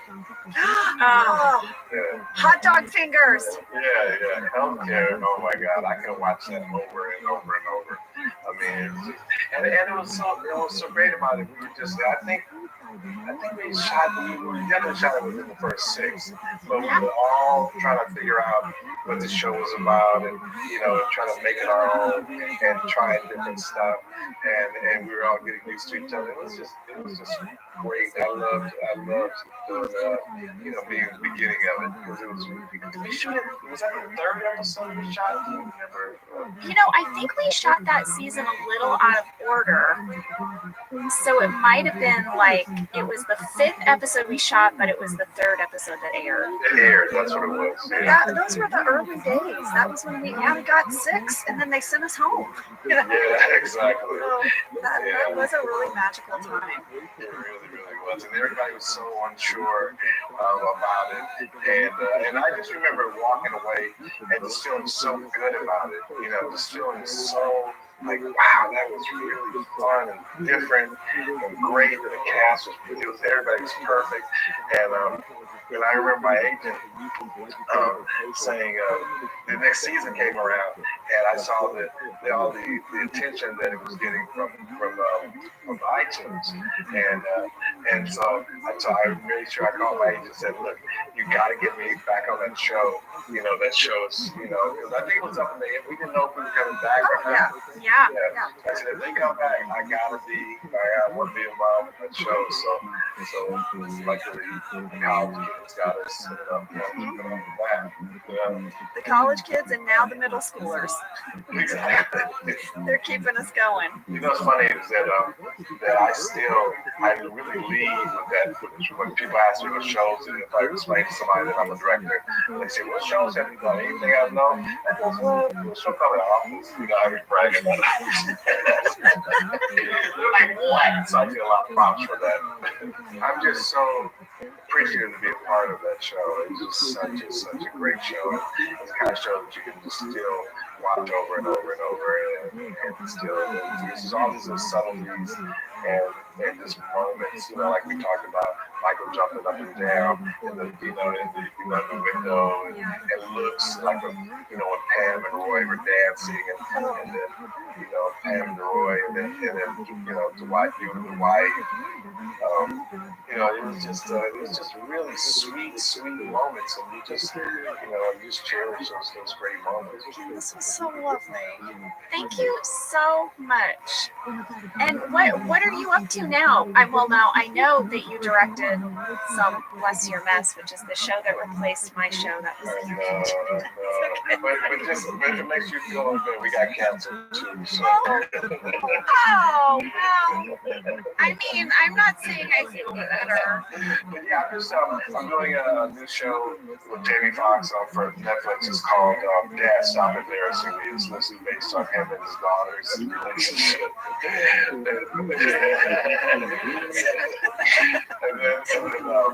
then in the fall, late fall now, I think after the election, I'm doing a show for NBC with Kenan Thompson.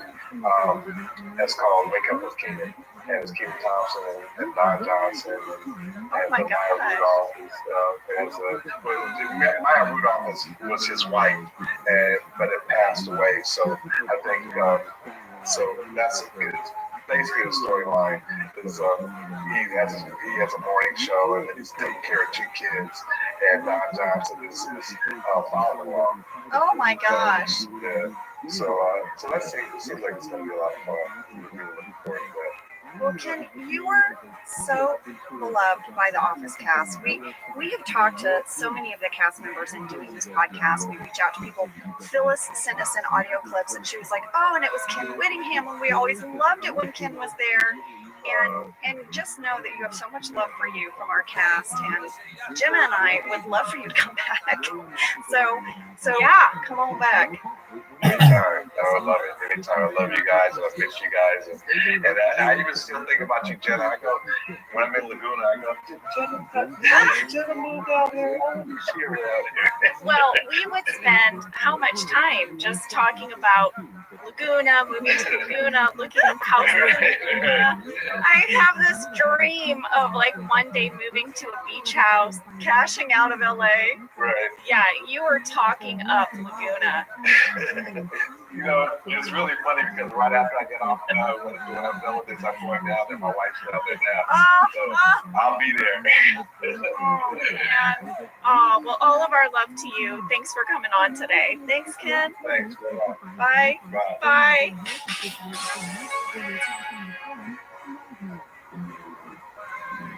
Whether your resolution is to save money, eat better, or stress less, HelloFresh is here to help you do all 3. Yes, you guys, I love HelloFresh. Jen and I both love it. You know why we love it. And guess what I made the other night? What? It was so delicious. I made their pub-style shepherd's pie. I've made it. Yes, it's so good. White cheddar and then mashed potatoes. I know it very well. It's a family favorite. Well, Josh normally makes dinner, so this was my turn, and I made this, and he loved it. And I was so happy. I was like, I made a shepherd's pie. I'd never made one before. It's so good. Everyone, you can say hello to your most delicious year yet with fresh ingredients, chef-crafted recipes, all at a price you'll like, delivered right to your door. Go to HelloFresh.com/OfficeLadiesFree and use code OfficeLadiesFree for free breakfast for life. 1 breakfast item per box while subscription is active. That's free breakfast for life at HelloFresh.com/OfficeLadiesFree with code OfficeLadiesFree. HelloFresh, America's #1 meal kit. This show is sponsored by BetterHelp. Around New Year's, we all reflect. People really start making lists of what they could do to be their best self for the next year. Yes, I think, the new year definitely makes you think New Year's resolution. What do I want to change? New year, new me, that kind of thing. Yes, but perhaps this year we could be reflecting on what we're already doing right. Yeah. And therapy can help you figure out your strengths so that you can ditch this idea that you need some extreme change or this extreme New Year's resolution and just, you can make changes that really stick because they're based on your strengths. I like that. If you're thinking of starting therapy, give BetterHelp a try. It's entirely online, designed to be convenient, flexible, and suited to your schedule. Just fill out a brief questionnaire to get matched with a licensed therapist and switch therapists at any time for no additional charge. Celebrate the progress you've already made. Visit betterhelp.com/officeladies today to get 10% off your first month. That's BetterHelp, HELP.com/officeladies. Let's talk a little bit about hydration in the new year, particularly about liquid IV. Angela, you turned me on to this, and I'm going to have to give you props. Oh, thanks. It's pretty great. You told me that you use this when you travel to stay better hydrated, and I started doing the same thing. You know, whenever we go on a road trip, it's like I don't want to drink too much water because then I'll have to pee, and then I find myself so dehydrated. So I use this. Well, I like it for hikes. Here's what it is. You get a little packet and you put it in your water, and then you are going to get 3 times the electrolytes of a leading sports drink plus 8 vitamins and nutrients. It's non-GMO and free from gluten, dairy, and soy. It is perfect for daily use before a workout or when you feel run down or after a long night out, hint, or even on really long flights. Rehydrate yourself for the new year. Grab your Liquid IV Hydration Multiplier sugar-free in bulk nationwide at Costco, or get 20% off your first order when you go to liquidiv.com and use code OfficeLadies at checkout. That's 20% off your first order when you shop Better Hydration today using promo code OfficeLadies at liquidiv.com. How fun was that? He's the best. Well, let's get into this episode, Jenna. We start with a cold open. It's a classic Jim prank. You know, Jim says he has to reboot his computer and it makes this chiming noise, and then he offers Dwight an Altoid. And he keeps doing this over and over, sort of like that Pavlovian, sort of experiment with Dwight. Yes, and Jim's prank works. Yeah, after several times of doing this, the ding goes off and Dwight immediately puts his hand out for a mint. And he doesn't know why. Yes. He's just doing it on reflex. Yes. So we got a lot of mail about this. Blakey, Emma, Kayla, Bethany, and Elise all wrote in to say, in the cold open of this episode, the scene is a montage of multiple days. Did John and Rain have to constantly change outfits just to get this one scene? Yes. They had a rack of clothes of all these different changes, and they would film, go change, film, go change, film, go change. Yeah. And all the while, wardrobe is keeping track, and Veda on set, she's like keeping track of when they're in what outfit, and so that they can just get it done. But guys, it wasn't just John and Rain. All the rest of us were in the background. Yes, anyone that the camera saw had to change as well. Well, I remember getting to work to shoot this cold open, and there were like 7 outfits in my trailer, which never happened. We would have one outfit we would wear every single day for 5 days. I mean, they washed it, guys. They washed it. Well, yeah. We wore the same thing every day. Yeah. But to walk in and like my little closet was totally full of all these clothes, I had to go back and look and be like, wait, what? Oh yeah, it's the cold open with the dinging computer. That's a great catch. And then we just had this fun tidbit from Amanda Teague, who said, my psychology professor used the cold open of this episode to teach us about the Pavlovian theory. Oh my gosh. Well, last night I read up a lot about Pavlov. I'm not going to go into it. Here's the first time I'm doing a deep dive, and I'm like, you know what, you guys? It was fascinating. It's a whole podcast in itself. Well, now I'm intrigued. Okay, I will read one thing that I discovered, okay? You know what? It's a shallow dive. Give me a shallow dive. Pavlov studied a lot about conditioning and how we react to things, how we can have involuntary reactions to stress or pain, or like the cues that Jim was doing to Dwight with the chime, and then you get a treat. Okay, this is the part I found really fascinating. They began to study transmarginal inhibitions, the body's natural response of shutting down when exposed to overwhelming stress or pain. I mean, I guess like going into shock. Yeah, like when your body just shuts down. Research showed that different temperaments move through the responses at different times. I thought this was fascinating because something might happen traumatic in your life, and you and the members of your family or your friends all experience it a little bit differently. Yeah. And you travel through stress and pain differently. Pavlov commented that the most basic inherited difference of people as they travel through stress and pain was how soon they reach the shutdown point. And that people that are quick to shut down have a fundamentally different type of nervous system. Like on a cellular level, they have a different nervous system? I guess. This is why it needs a massive deep dive. Well, that's a shallow dive that's making me want to dive into the deep end. I'm going to start ordering more books. I haven't gotten my books yet about Jan Levinson Gould's name psychology people yet, but I'm waiting. You have a lot to read, lady. You're going to be very busy. All right, well, should we move into the meat of this episode? The spam of this episode? You reminded me when you said that. I'm like, Michael, who wants my meat? Yes, let's get into the meat of this episode. We're at the church. Phyllis's wedding party is out on the steps being photographed. Michael is trying to squeeze himself into these pictures. The photographer does that great bit where he's like, you know what, just Phyllis and her parents. But then also the bridesmaids. And also you two. It's like basically everyone. Everyone but Michael. Well, people wrote in Sydney Pappas, Henry Wengard, Tara S., James G., and Emily Langsham all want to know who played Phyllis's bridesmaids and family. Were they all actors? Were any of them her real family members, like Mindy's parents and Diwali?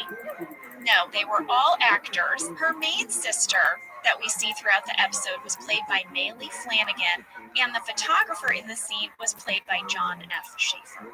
So those are just a couple of the guest stars. Maylee Flanagan is a great improv sketch actress, and she performed with Wayne Wilderson and Nancy Walls before she was Nancy Carell. OMG.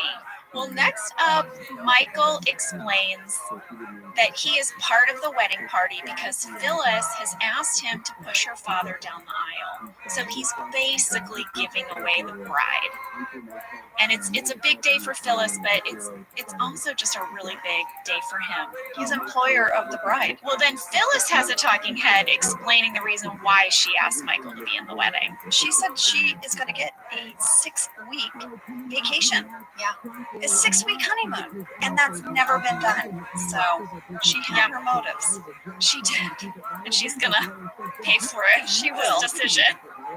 Nothing comes for free, guys. Nothing comes for free. Well, then Pam has a talking head where she says Phyllis used the same invitations as her and Roy.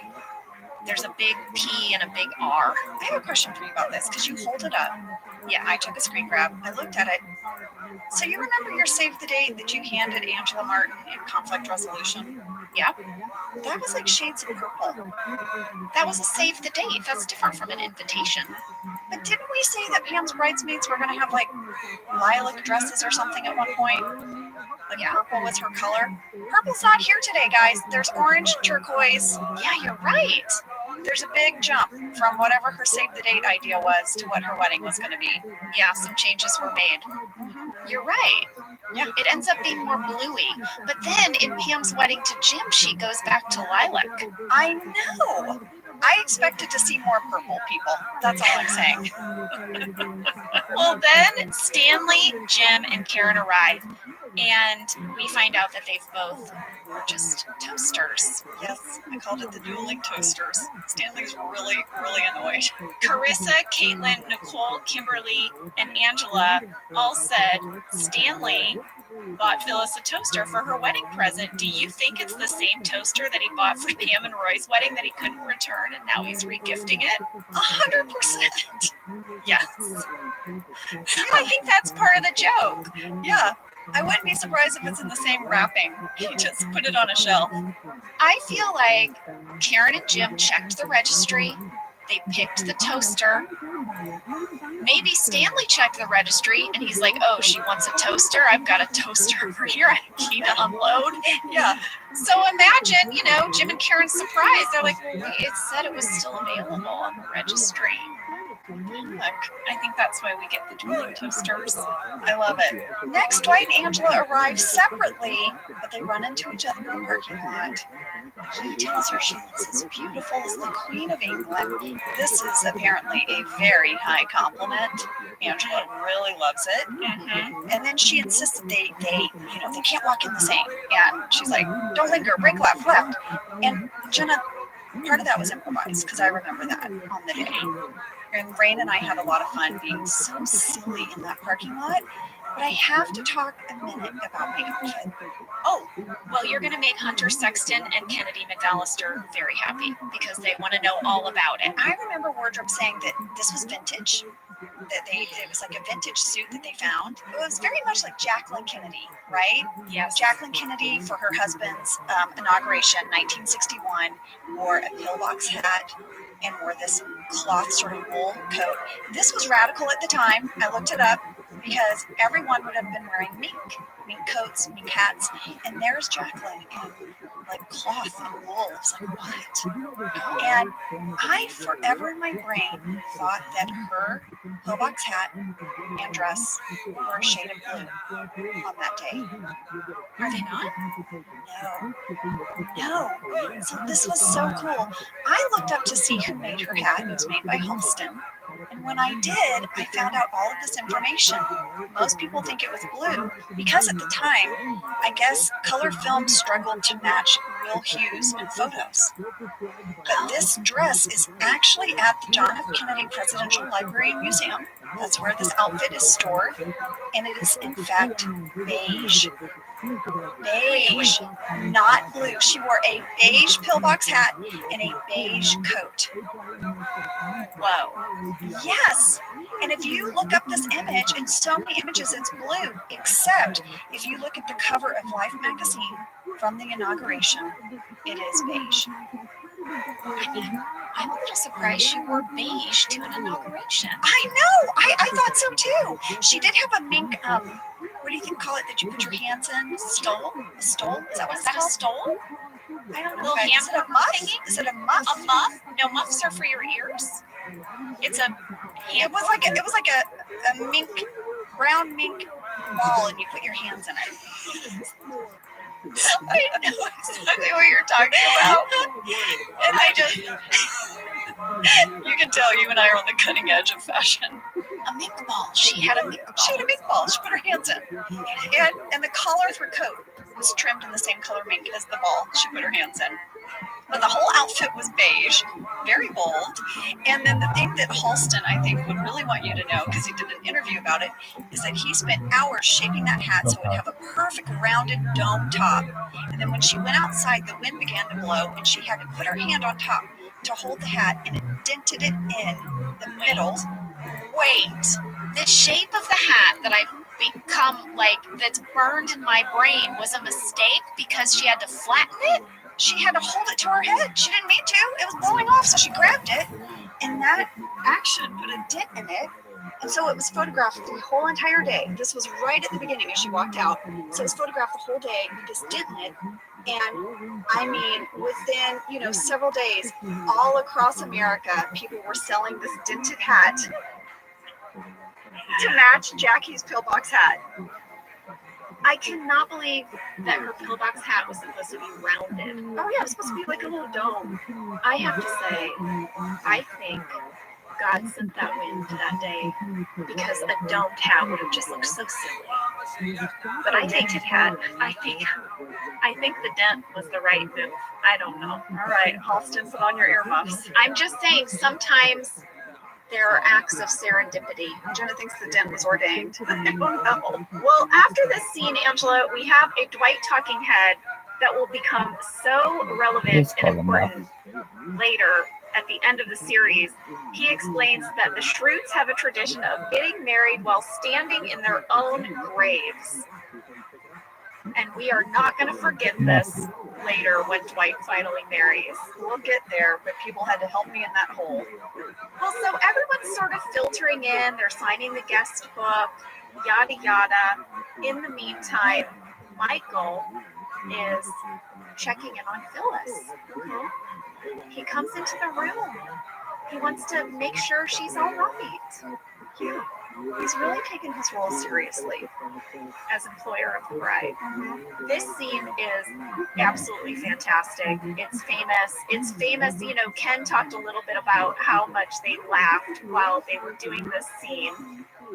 We had a lot of people write in. Kat, Marilee, Emily, Stephanie, and Dan all wanted to know if any of the Michael and Phyllis dialogue in this dressing room scene was improvised, specifically the word pungent. Well, guys, that was all in the script. They performed this almost exactly as scripted. I think that just tells you how well written this scene is. But we had to ask Phyllis what it was like to film this scene. That scene was unbelievable. We had the best time. I don't know how many times we had to stop to start over because there was one word in particular that we just could not get through, and that was pungent. Every time Steve said the word pungent, he would break out into this high-pitched cackle, and then I would start laughing, and then all of a sudden we heard the video village and the sound people outside the door because we were in a small dressing room area with just the camera guy and the sound room. I'm not even sure if the boom guy was in there. So we could hear them cackling and laughing on the outside. So we had to stop. They had to move. They had to go down to the bottom of the stairs and set up down there. I couldn't breathe. I was laughing so hard I couldn't breathe. He was laughing so hard. And we took, I don't know how many times we started over, and it was all because of the word pungent. It's so pungent. It makes me laugh to think of it now. And the only way that I found, because I didn't want to keep ruining the scene from laughing, you know, and the only way I got through that scene was to hold my breath. That when I wasn't talking, I literally had to suck it up and hold my breath. Otherwise, we just couldn't get through it. It was it's a very fond memory and one of the best that I can have in my entire life. It was a great few moments there. So when you hear the word pungent, know that all hell broke loose every time we said it. Oh man, I love that so much. I know. This scene made us laugh at the table read, and then it made us fall apart when we watched it. What really got me was the word pungent, but it was the breath that Steve took before he said it. Yeah. Oh man, I wish I could have been a fly on the wall. I would have ruined the takes, even as a fly. Oh my gosh. Well, you know, this scene was supposed to go on. Yes. Bob Vance is supposed to come to the door. Yes, it's in the deleted scenes on the DVD. Oh my gosh. Well, I guess they couldn't get through that part either. Bob comes to the door and he's like, Michael's there. And Michael's like, and he's like, oh, what is that smell? And Michael's like, that was Phyllis. She has some nerves, some wedding jitters. And Phyllis is like, it isn't not me. And Bob was like, I'm gonna go. Oh my gosh. I wish that was still in the episode, I have to say. It's really funny. All right, well now Michael has a talking head that, believe it or not, he's only ever been to one other wedding. Jenna, this made me sad. Oh, I can't deal with Michael's childhood. I know. It rips you up. Too much for me. Well, he's only been to one other wedding, and it was his mom getting married to Jeff. Yeah, and there's a flashback video. It looks like maybe he peed his pants, walking down the aisle as the ring bearer, and he runs out and he says, I hate you. And anyway, it's clearly a traumatic experience for him, and Michael is carrying all of that in now to only the second wedding he's ever been to. Yeah. There's so much. This scene is really important because it's meant to justify why Michael behaves the way he does all day. Michael here. Yeah. He's trying to make up for the one other horrible wedding he's ever been to. I feel like This is very relatable. If you had a horrible experience back in high school, but now you've made it big and you're going back to your reunion, you're trying to make up for all that lost time. And I think that's a little similar here with Michael. I think the other thing going on here too is that once again, Michael sees his coworkers as his family. So he really thinks he has a bigger role in this wedding than he does. Yes. So now folks are entering the church, right? They're arriving for the ceremony, and Dwight and Jim have this exchange. Dwight's like, who are all these people? Yeah, he clearly doesn't like crowds. He says, he has this line. He says, we need a new plague. There's too many people. Did you say plague? What? Plague. Plague. There's an A. Have you said plague your whole life? Yeah, plague. We need a new plague. Oh my God. I'm saying plague. Plague. It's a plague. Plague. I'm saying plague. I cannot believe I'm saying something correctly and you're not. Let's go buy a lottery ticket. Anything can happen. All right, he says we need a new plague. Thank you. Well, we had a fan question from Brianna Everett who wants to know, because it's feeling very relevant now, did Dwight improvise that line about the plague? No, that was scripted. I mean, this episode was really well written. It really is. So I feel like there's a lot of lines that feel like they're improvised, but they were written. That was written. So now Dwight has this in his head that people are crashing the wedding, and he's going to have to go find them, Jenna. He's a man on a mission. And everyone else is arriving, and they're sort of like mingling and talking. Yes, Kevin introduces himself to Toby's date, who he does not believe Toby met at the gym. He's like basically implying she's a hired escort. This is classic pervy Kevin. We had some fan questions from Cassidy Hill, Allison Lolis, and Lisa Rice. Is Toby's date a hired escort? Or did Toby really meet this beautiful woman at a gym? And why don't we ever see her again? Well, I'll tell you, I don't know why we never see her again. Well, there was a talking head in the script. After she catches the bouquet at the end, Toby says that she's a pediatric nurse. Yes, but that was cut out of the episode. That is in the DVD box set. There you go. So it was a deleted scene. I believe that she's a pediatric nurse. Yeah. Well, also we have a quick moment, a little joke that I really like, which is that Kelly has worn white to the wedding. It looks like a wedding dress with a tiara. I know. Yeah, tiara. I'm gonna let that one slide. All right. Well, now it is Michael's moment. He's about to walk Phyllis down the aisle. He's about to start pushing Elbert. Yes, folks, did you hear that? Elbert. I got into a big debate with my family. They were positive that he was saying Albert, and I said, no, it's Elbert. I know I'm hearing Elbert. It's weird because her father's name is Elbert, and then there's Uncle Al, but it's Elbert. Elbert, correct. Thank you. Well, as the doors open, we reveal Phyllis in her wedding dress, and Pam turns to camera and says, oh my God, that's my dress. So she has stolen the invitation and now her wedding dress. We had a fan question, Angela, from Kaylee Connolly, and I'm going to need your input here. Okay. She says, throughout this episode, Pam realizes that Phyllis has stolen all of her wedding details. And then she's wearing the same dress. Well, in the season finale, Angela looks like she's wearing the same dress that Phyllis wore in her wedding to Dwight. Was this planned? Okay, so I wrote this down too. You guys, when we were watching it, I was watching it with the kids. I said, oh my gosh, that's my dress. And then the kids were like, no, you mean it's Pam's dress. I said, no, it's my dress. And I have all these photos on my phone. I took a ton of photos for the finale, Jenna, of my wardrobe fitting, all of it. It is almost identical. I don't think this was planned, obviously. I don't think Angela Martin would try to emulate Phyllis's dress. I think it was by chance. But you guys, it is so similar. I had a little lace shawl jacket thing. It didn't come long sleeve, like Phyllis's goes all the way to her wrists, you know. Mine went sort of just to the elbow area.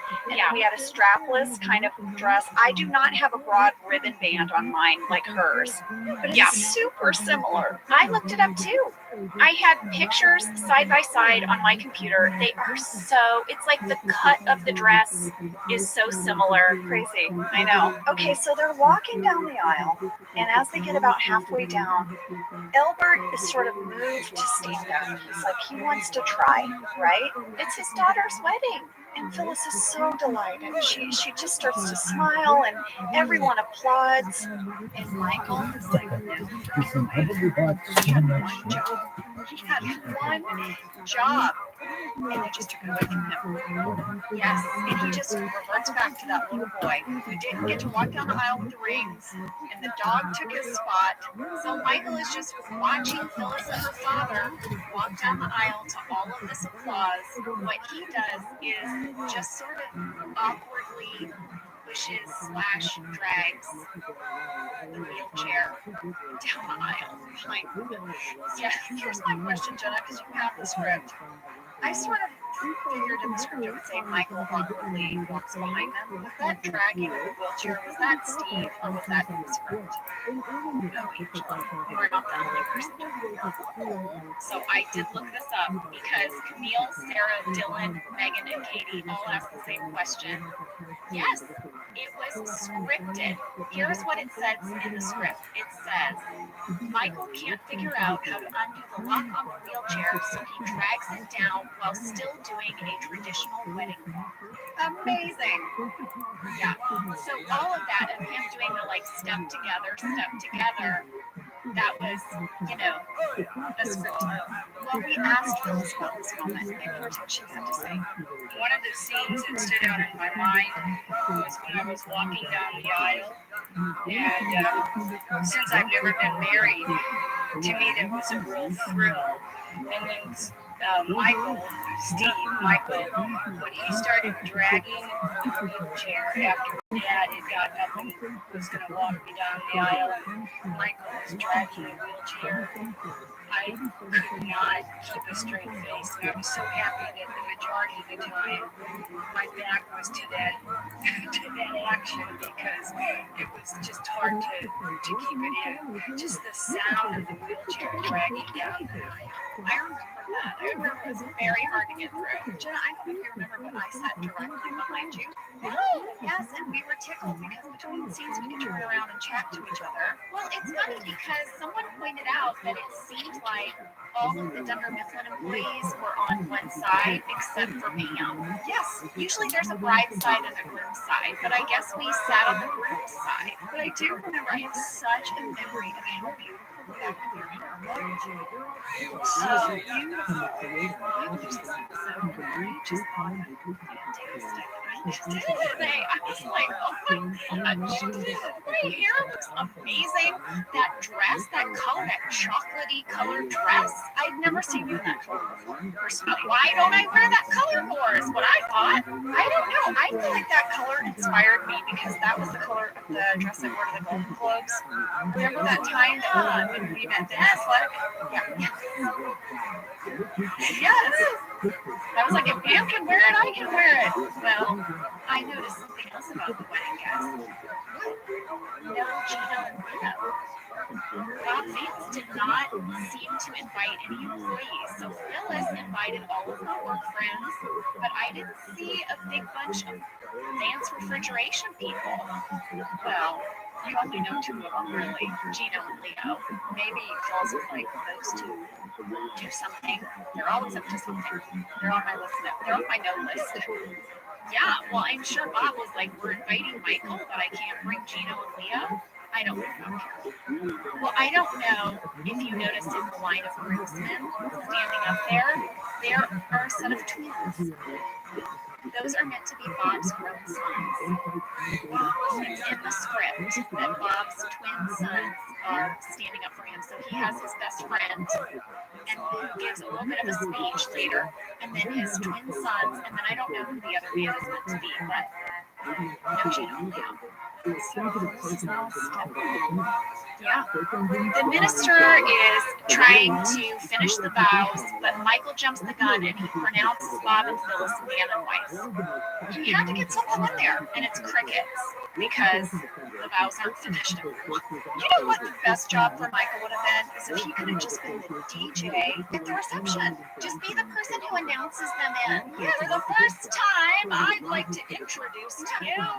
Yes, that could have been it. Give him a microphone. It would be like at the Dundies for him all over again. It could be like, and now for the first dance, and all of that. Well, I don't know. I don't know if you should give Michael a microphone, as we will see soon. Yeah.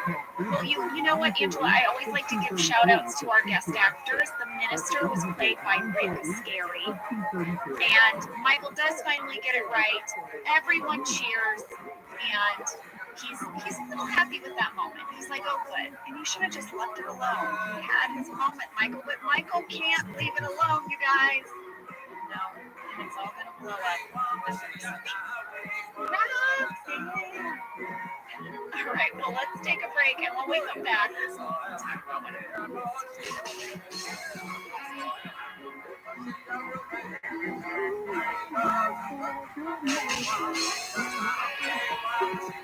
All right, so we are back. We're about to go to Phyllis and Bob's reception.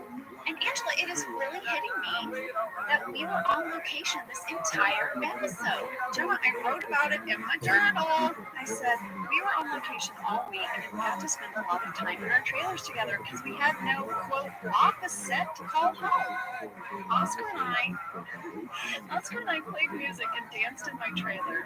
Oh, and John's trailer was Hangout Central. The guys were playing Madden football there, and we went, us gals, and hung out in there too. Rain actually attempted to teach me how to play Madden. Oh, I was horrible, and he was so patient. At one point, our second AD was trying to find us all, and when he came to John's trailer, it was John, Rain, Jenna, Rashida, and me. Us gals took turns hosting lunch. Today, I hosted, and I realized I spent the morning sprucing up my trailer. Isn't that crazy? I cleaned it, and then I lit a candle like I was at home having people over for dinner. Of course you did.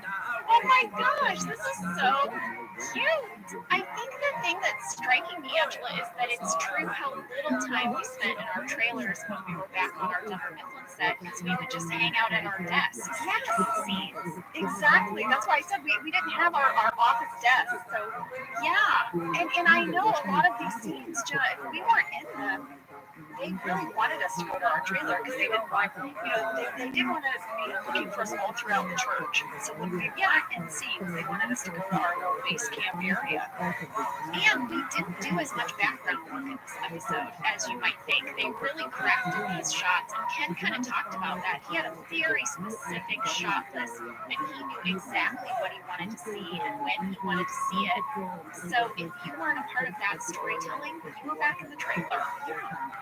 Learning how to play Madden football from Rain Wilson. I guess so. Now that you bring it up, I have a vague memory of Rain very patiently trying to teach you all the buttons on that controller. That was horrible. Back at the reception, I guess on the way into the reception, they have a traditional receiving line. Everyone walks through. You have a nice little moment with Phyllis.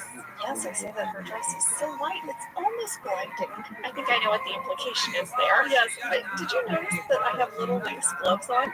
No. Yes, and I had to wear them the whole I love week, Kelly's and line. they drove me There was an emergency and I had to well, wear you know, white. they would especially drive you crazy today because you cannot wear lace gloves and operate a smartphone. She says. Oh, right. I wouldn't be able to swipe up or I down. look amazing. No, that was my first thought. My first thought when you told me that. But then my other thought is, were they itchy? They were a little too long for my fingers, so I had this little fluffy bit. And then that's what she said. I have a deleted talking head where I show up to the church, and it's one of the craziest shots. I meant to bring it up to Ken, dang it. It's like he put the camera on the ground, Jenna, and it's shooting up. from the asphalt, like under my chin. It's not super flattering. And I'm looking down, and high above my head is the cross and the steeple of the church. It's a very dramatic talking head where I basically say, you know, I like traditional weddings, so let's see what this one's going to be like. And as I'm doing it, I have black gloves on, and I'm taking them off slowly. And as I do, underneath are my lace gloves. I adore that detail. That is very funny. So people are milling about. People are kind of like, you know, checking out the food. They're walking around. Callie finds Pam. And she is like, oh my God, he must be so miserable right now. Yeah, and Pam's like, oh, I'm fine, I'm okay. And she's like, wow, she would be freaking out and getting drunk and telling someone she's pregnant. Pam's like, that's a lot of good ideas. I feel like Kelly is a frenemy. I feel like she's one of those types of gals. Like, clearly Pam is noticing all of this. She really doesn't want anyone to then like rub it in her face, but she's like, oh my God, are you so bummed out because they totally took your wedding and Roy's here and Jim's with someone else? I would be miserable. Yes, but it's all under the guise of like, are you okay? Yeah, she doesn't care. She doesn't care if you're okay. No, this is a gossip moment. Yes. Dwight is determined to find the wedding crashers. Dwight finds an elderly guest at the buffet. He's like putting a roll in his pocket. I respect that move. I have put bread in my purse before. I've done it too. Yeah. But many times, I've done it with you. I don't like to be without food. I want to have a snack on me at all times. Okay, so Dwight thinks he's a wedding crasher. He starts asking him all these questions, and the man is confused. Dwight's like, that's it, and kicks him out. He kicks him out. And that's when Michael checks in with Phyllis, who's like, is everything okay? He mentions he sent back the chicken because it was undercooked. Phyllis is like, it was fish. He's like, I'm on it. Well, we had a fan question from Ashley Brooks. She wanted to know, did either of you have a funny story or a wild card guest like Michael at your weddings? You know, I didn't. But 2 people did have sex in the bushes at my wedding. I know one of them. It wasn't me. Well, I know both of them because they were guests at my wedding and they didn't come together. What? Oh, that sounded weird. I don't know that much. I don't know that many details about their rendezvous. I was like, deer in headlights. I was like, what? Oh dear.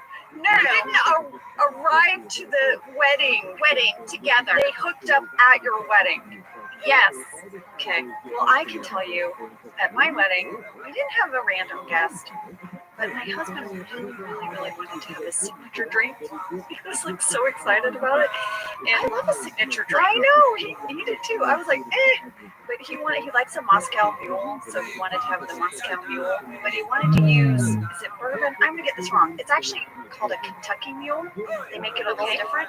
But he wanted everyone as their wedding favor to get a copper mug. Do you remember this, Jenna? I love my copper mug. Okay, you took yours home. Yeah, I told Josh. I was like, Josh, people are not going to realize they can take them home.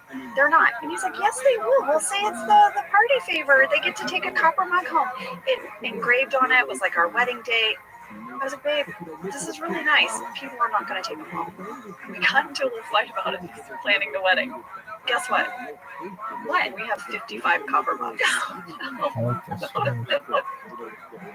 Well, Lee and I both took our mugs home. I knew that was your wedding favor. We had only because you told me. And also, we had a sign. It had your table where you went to get seated, tied in a ribbon with your name, and they said this copper mug is yours to take home. Now, to be fair, Angela, if you had been a guest at your own wedding, would you have read the sign and taken home your mug? Jenna, when it comes to getting free things, I read. Okay, that's it. You know what I wouldn't have read? The instructions on where to park. That's correct. I would have circled around until I figured it out. but I would have known to take the copper mug home. Fair enough. All right. Well, now we have some big news. Scrantonicity is going to be playing at Phyllis's reception. Yeah. She hired Kevin's band, Scrantonicity. It's their third gig. Their previous 2 gigs were for members of their own band. But before they begin playing their set, Kevin asked the crowd, has anyone seen Uncle Al? He has dementia, and his family is really worried about him. And then he immediately launches into Roxanne. The timing of that is so perfect. Well, Angela, we got a lot of questions about the band. Becky, Hadassah, Marie, Sam, and Sarah all wanted to know, was it really Brian Baumgartner singing at the wedding? And was he really playing the drums? Yes and yes. Yes and yes. And he practiced, you guys. He took it really seriously. He worked so hard on that, and I thought he did such a great job. Yeah. Well, I have an observation, Jenna. Wasn't this also the band that was going to play at Pam's home? Yep. So put it on the list. Put it on the list. And speaking of, Roy is about to find Pam, and he tells her he is so impressed by all the details at this wedding and that Phyllis has such great taste. Well, Jenna, there is a deleted scene. It's fantastic. Phyllis comes up to Pam at the reception and is like, hey, you might have noticed that Bob and I use the same after dinner mints, like party favor from your wedding that you had planned. I hope that's okay. And you're like, basically, Pam's like, just the mints? So wait, can you play it, Sam? I recorded it. Are you enjoying yourself? Oh, yeah, having a great time. Good. You know, I don't know if you noticed, but Bob and I borrowed your idea for the after dinner mints that you were going to have at your wedding. Oh, yeah, that and also everything. I mean, the dress, the flowers, and the fish, and the cake. You really sound like you're keeping track. Oh, I just, in my opinion, make an announcement is really more discredited. Maybe I should just.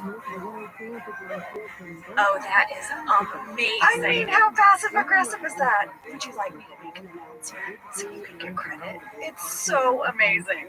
Well, we asked Phyllis about this particular storyline, and she actually had some thoughts on the matter. So, Sam, play the clip. Pam said, that I'd stole her everything about her wedding, that I had stolen it, and that I think the writers kind of like to write Phyllis kind of snarky sometimes.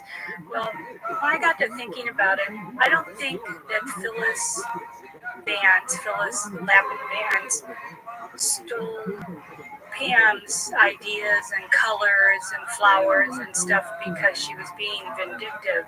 I think that Phyllis had an admiration for Pam, and I thought, if Pam likes those colors, then those must be pretty special. So if that was always kind of a back story in my mind, that I wasn't being nasty, that I was being, kind of honoring Pam's wishes for her ill-fated wedding. But she ended up having a great wedding, didn't she? Aw, that is just Phyllis being Phyllis. Yeah. Phyllis Smith is so sweet. I do think Phyllis Lapin was a little shady. Yes, I think so too. But it also kind of explains that snarky comment. You know, if that was where she was coming from, of like, well, I admired your choices, but I guess if you need a bunch of credit, Yeah. Well, I think it's sweet because it really speaks to how much Pam shared with Phyllis about her wedding planning. And you see little snippets of that where Phyllis is showing an interest, like they're in the kitchen, then Jim walks in. But this is the person that Pam could share with at work and was probably the only person who took an interest in her wedding. So I think that's why it was especially surprising to Pam, where she was like, oh. Yeah. Oh, yeah, Angela Martin didn't need to hear about your wedding. She probably judged you for doing work on it at work. She did. I think you have a whole thing where you come down on me about it. I know. All right, so now it's time for the speeches, everyone. Bob's best man, Randy, finishes up his speech, and Michael jumps up. He has an amazing line. He's got a 40-minute speech planned. Yeah. All I'm going to be your host for the next 40 minutes. And it's all like on napkins. Well, a lot of people wanted to know how much of Michael's toast was improvised. Crystal, Sammy, Sarah, Aubrey, and Regan all asked. Also, was it hard to keep a straight face? Well, almost all of that speech was scripted. And yes, it's always hard to keep a straight face. But Phyllis had a different take on this. Here's what she had to say. Anytime Michael opened his mouth, it was hard to keep a straight face. And at that point in the script, he was kind of hurtful, but he didn't even know it. So I didn't really have to strain to keep a straight face on that particular scene because I was so hurt that he was saying all those crummy things about me. Some true, but some not. No. Like if you were getting ready. Yeah, I love that Phyllis is like, no, I was so in the moment playing being hurt. And this reminds me of her scene in the first Christmas episode when Michael was so rude to her about her homemade oven mitt. And all the rest of us were just cracking up, and Phyllis stayed in character. She was hurt, and she didn't break. No, she's a total pro. I mean, she really took all of the different moments of the script that she was in. She really played it honest. Well, I want to give a shout out here to Bob's best man. He was played by Brian Douglas Hatton, and he's been in a bunch of stuff, including a recurring role as a detective on Monk. Oh, it's another Monk person.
Another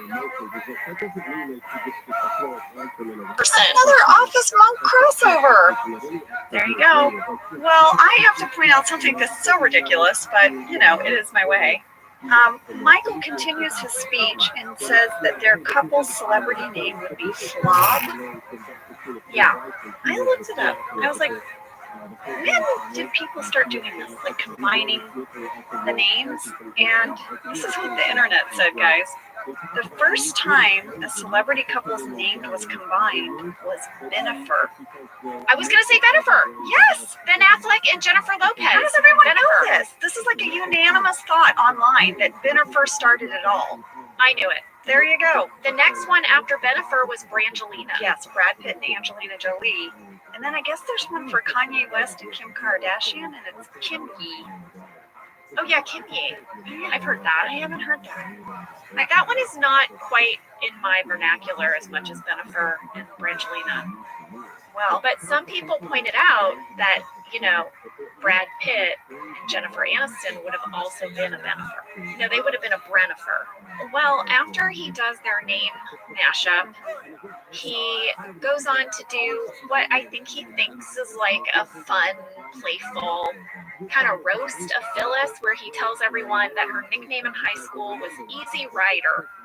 Well, that's it for Bob. Bob's like, "You're out of here, buddy." And he takes the microphone and he throws Michael out of the wedding as Michael screams, "I hate you."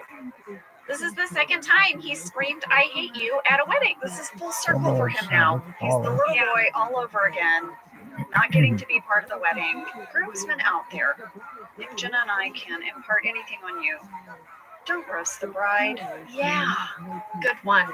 It never goes well. No, it's her day. Yeah, let her have her day. Yeah, you can roast the groom, don't roast the bride. All right, we've got a bunch of little moments, and we talked with Ken about this.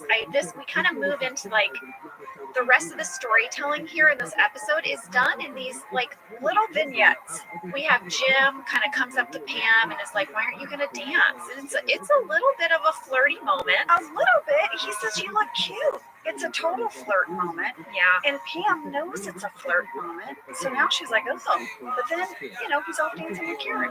This is a series of moments where Jim and Pam both kind of get their hopes up and then get their hopes dashed. Michael tries to sneak back in the wedding, but Dwight won't let him in. So pleased kicking him out. And then Pam is sort of sulking in a corner, and you hear "You Were Meant for Me" by Jewel. And Roy comes up to Pam and is like, "Oh my gosh, they're playing our song." And she's like, "Yeah, it's so weird. I thought they only played The Police." And he's like, "Well, I gave him $20. Do you want to dance?" Pam is very moved by this. It's thoughtful. It is thoughtful, and Roy is really making an effort. And they go and they dance together. And then the camera pans, and we see Angela and Dwight have sneaked off, and they are dancing together. Yes. So you guys, this shot was really fun to do. We had to do it at night, so we did it one evening. It was outside, and Ken, when he had scouted the whole church, found this back door that then had steps that led down, right? And so we decided to film it there. Those steps actually faced the street, which was a busy street, and we didn't have it blocked off. No one was crossing the street, so it was just people going about their evening. And as we slow danced in one take, the car drove by with the windows down, and they went, "Oh my God, Dwight! Angela!" And we had to do the take over again. That's amazing. Oh my gosh, I love that. After this dance, Roy is like, "Hey, do you want to get out of here?" And Pam says yes. Oh. And they walk off and they're holding hands, and Jim sees it, and it just hits you like a ton of bricks when he watches her leave with him. And then he has a talking head where he's like, "You know what? I'm glad I'm here with Karen." Yeah. And then we have a few moments, Karen singing with the band. Rashida mentioned this when she came on the podcast, that she was so nervous to have to sing. She could not have been more adorable in this moment. When he says, "I'm glad I'm with Karen," and then it cuts to her singing and dancing, she's the cutest person on the planet. She was so stinking cute. Yes, and I think Rashida would be happy to know that Ariana November wrote in to say, is Rashida Jones a trained singer? Because she is really good. Aw. And I thought she had a great voice too. I did too. And then I even thought, Jim's reaction, like waving his phone in the air, it was cute. Yeah. So then Phyllis tosses her bouquet, and Ryan swats it away from Kelly. Kelly was clearly going to catch that bouquet, and Ryan swats it away. A lot of people wanted to know if that was a scripted moment. Yes. Yes, it was. Yeah, Ryan can't let Kelly catch that. Do you know what that would do for their relationship? No. But who does catch it? Toby's date. And I loved so much, Jenna, that one-on-one of Toby to camera where he's like, Toby, yeah. Well, now we move outside, and Michael is sitting on a bench with Uncle Al, and they're having this big heart-to-heart. How perfect is that? It was such a great scene.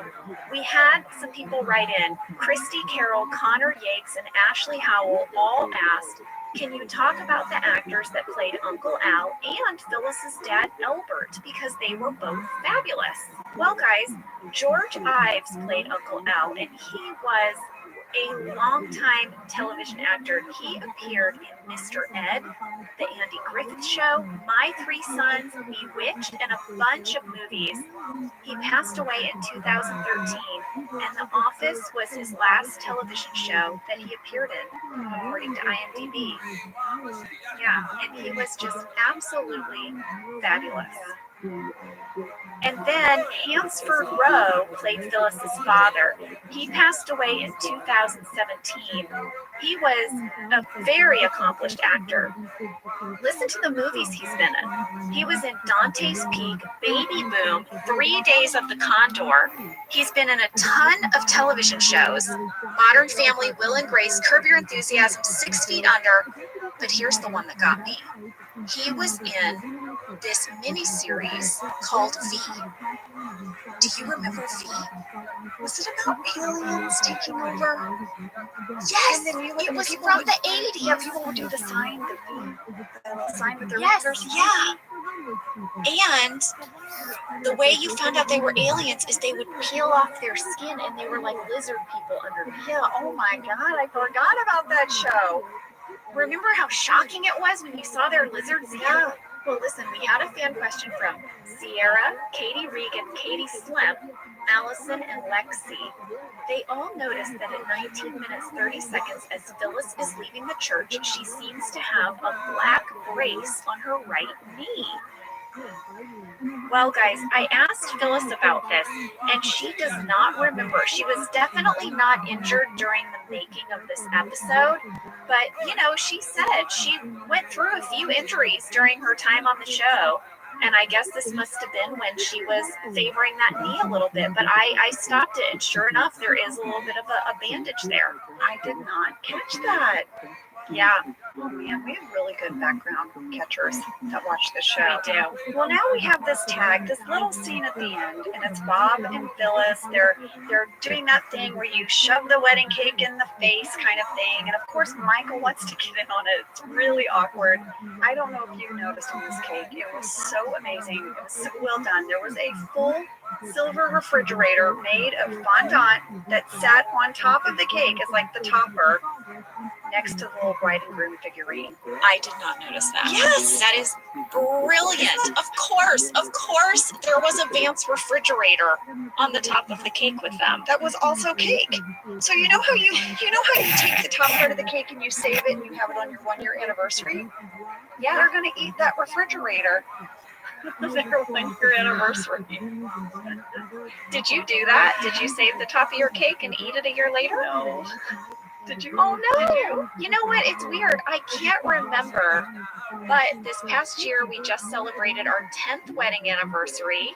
Lee and I, 10 years this year. That's amazing, lady. Well, and it happened during a pandemic. And we had these plans that for our 10th wedding anniversary, we wanted to take a big trip and take the kids to the spot where Lee proposed to me, and I wanted to have a family portrait taken in this spot. And that was, I mean, I've been had this in my head for like years, since our 7th wedding anniversary. Yes, that this would be such a fun way to mark our 10th wedding anniversary. Well, you know, then we couldn't really go anywhere because our anniversary is in July. So we ended up having dinner outside underneath our fruit trees. And our original wedding planner, Beth Helmstetter, you know her, she set it all up for us. She came over, she wore a mask, she set this little table out under our trees. And do you know what she did for us? She had the records from our wedding, and she had a tiny replica of our wedding cake made for us for 4 people so that our kids could eat our wedding cake on our 10th wedding anniversary. That is so special. That is so sweet. I wanted to tell you though, we didn't eat the top of our cake. That wasn't the type of cake we had at our wedding, but I have to tell you our topper story, which is, you know, we're a blended family. We were 2 whole families coming together. So our children were a really big part of our wedding. They all wanted to speak at the ceremony. And then when it came time for the cake, instead of getting a traditional bride and groom figurine, we let the kids design this out of Legos. Oh, that's And right. so we had a little Lego, sort of like they made like a little archway out of Legos, and then they put little Lego flowers on the white archway, and then they made Legos of me and Josh, and then of each of them. So all 3 kids. So we had 5 little Legos under a Lego archway on top of our wedding cake. So cute, right? And we saved it. It's on our mantle. Well, lady, I just love all that.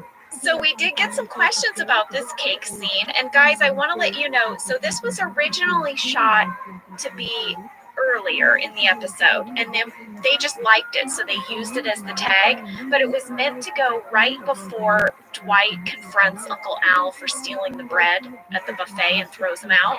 There were some questions about why this was at the end of the episode. It was just, sometimes we do that. Sometimes, you know, we cut back to a moment that might have happened earlier as our tag. Well, that's the fun thing about a cold open and a tag. Sometimes they don't have to be in sort of a time-ordered manner. Yes. Yes. Well, the original tag of this episode was supposed to be a series of photos where Michael is photobombing every single picture. I remember taking these pictures, and you can find some of them. You can. Where are they? Office Tally, maybe? Yeah, so for a while, NBC had these photos up on their website, and I don't think they're there anymore, but I'm going to do a little digging, and if we can find them, we'll put them up on the pod. But I remember shooting them. It was very, very fun. Yeah, I remember those too. Well, you know, Jenna, we asked Phyllis about the cake and just about this episode, things she remembered and things that stood out to her, and here's what she had to say. Yes, it was very good cake. And we didn't really do that many takes of it. It was the end of the night. They didn't want to mess my face and hair up every time. So I think we just practiced it without messing it all over our faces. And then we did it just the one time. So no, we didn't do that multiple times where it had to be cleaned up and this and that. And then Michael went crazy, of course, smearing it all over his face.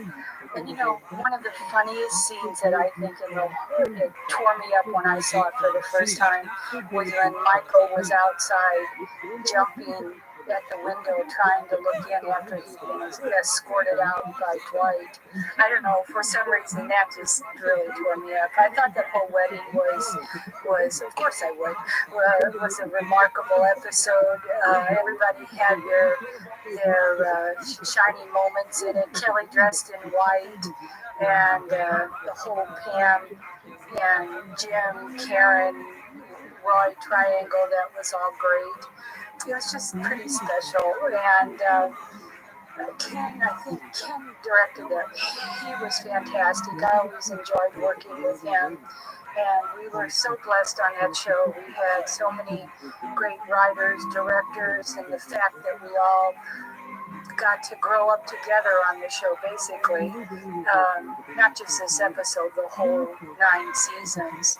And it was really a blessing then and continues to be to this day. I'm glad you enjoyed the episode. I'm assuming you did. And talk to you later. Well, now we're wrapping up the episode, but Jenna, before we say goodbye, I have to talk about a few deleted scenes. One I talked about with Ken Whittingham about Angela's whole runner with Dennis. Yes, the veterinarian. Who, yes, she says, I'm sorry, but I'm missing one. She does end up turning Dennis down. But here are the 2 other deleted scenes that were so funny to me. Number 1, Kevin has a talking head.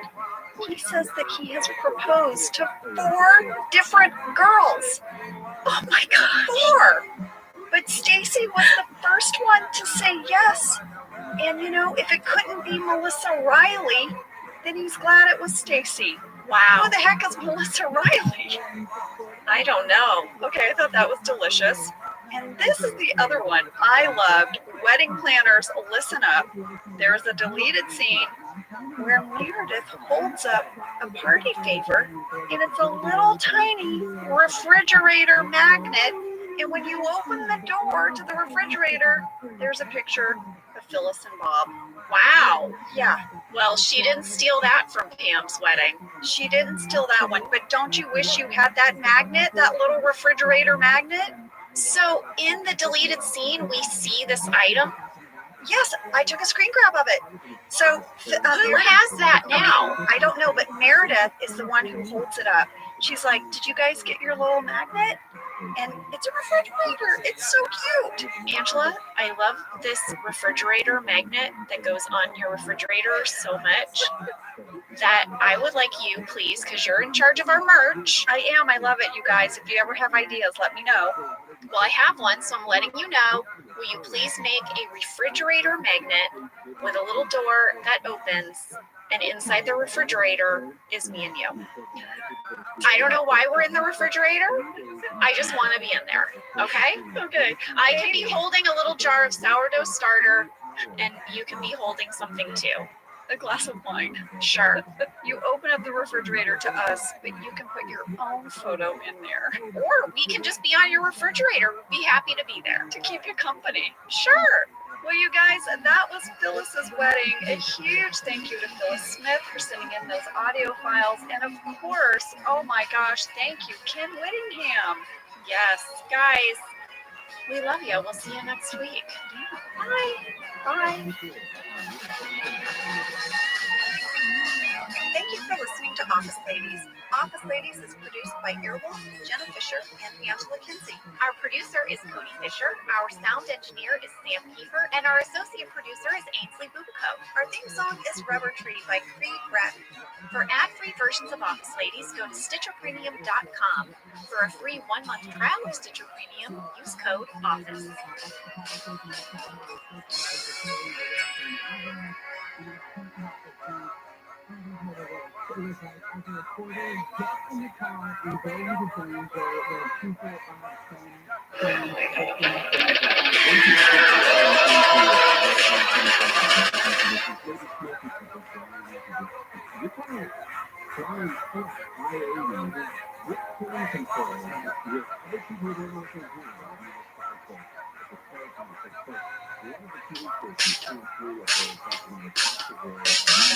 I'm Jenna Fisher. And I'm Angela Kinsey. We were on The Office together. And we're best friends. And now we're doing the Ultimate Office Rewatch podcast just for you. Each week, we will break down an episode of The Office and give exclusive behind-the-scenes stories that only 2 people who were there can tell you. We're the Office Ladies. Hello, everyone. Hello. Welcome to another revisited deep dive episode of Office Ladies. Yes, you guys, you heard my lady friend. Today we are going back over the first half of season 3 of Office Ladies podcast. We're going to respond to your questions, your comments about all the things we missed. We might not get to all of them, guys, but we're going to try. So that's basically everything from Gay Witch Hunt to Benihana Christmas. Yes. Now, Angela, We're calling it a revisited deep dive. We did one of these with Ken Quapis where we really focused on casino night only. You know, like you said, we're going to do multiple episodes today. We had some people write in with ideas for what we could call these. I love it. I love it. Okay. What? So some people thought we could call it a remix. Some people thought we could call it a rerun. But Joel and Emma wrote in and said we should call these episodes Second Drinks. Love Oh, it. that is perfect. I love that. It's so good. Love it. Second drink. Good for So that. we Good for are going to do a second drink Love it. of Gay Witch Hunt all the way to Jenna Benihana Christmas, Fisher, but we're that's also wonderful. going to do a deep dive interview with our editor of 9 years, Dave Rogers. I love it. Yes. Second drink. And Angela, I want you to listen to this sweet note that we got about Dave from Angela Newman. Okay, she wrote in. She said, I got to meet Dave Rogers. Once the office was done filming, I went and waited outside the gates in hopes that someone would come out and let me go in and see the set.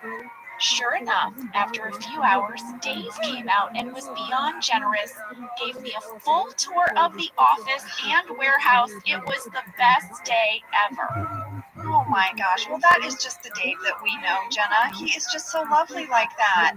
Yes. We're really excited to talk to him. You guys, no one knows the show like Dave. Truly. He watched us and edited us for 9 years. The guy knows every detail about the show, and we're super, super excited. Yes, and you guys sent in a bunch of questions. Thank you for sending those in. Angela, I'd like to start this revisit second drink by addressing what is possibly my, I know what it is, biggest faux pas so far in this podcast. I want to get it over with. Do it. Okay. I am This really made me laugh, by the way. All the comments really cracked me up. So you guys, thank you.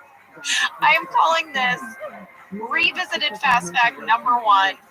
Jenna really shit the bed on the plot of Look Who's Talking. I got it totally wrong. Well, and I was no help because I haven't seen it. So I was like, oh, no way.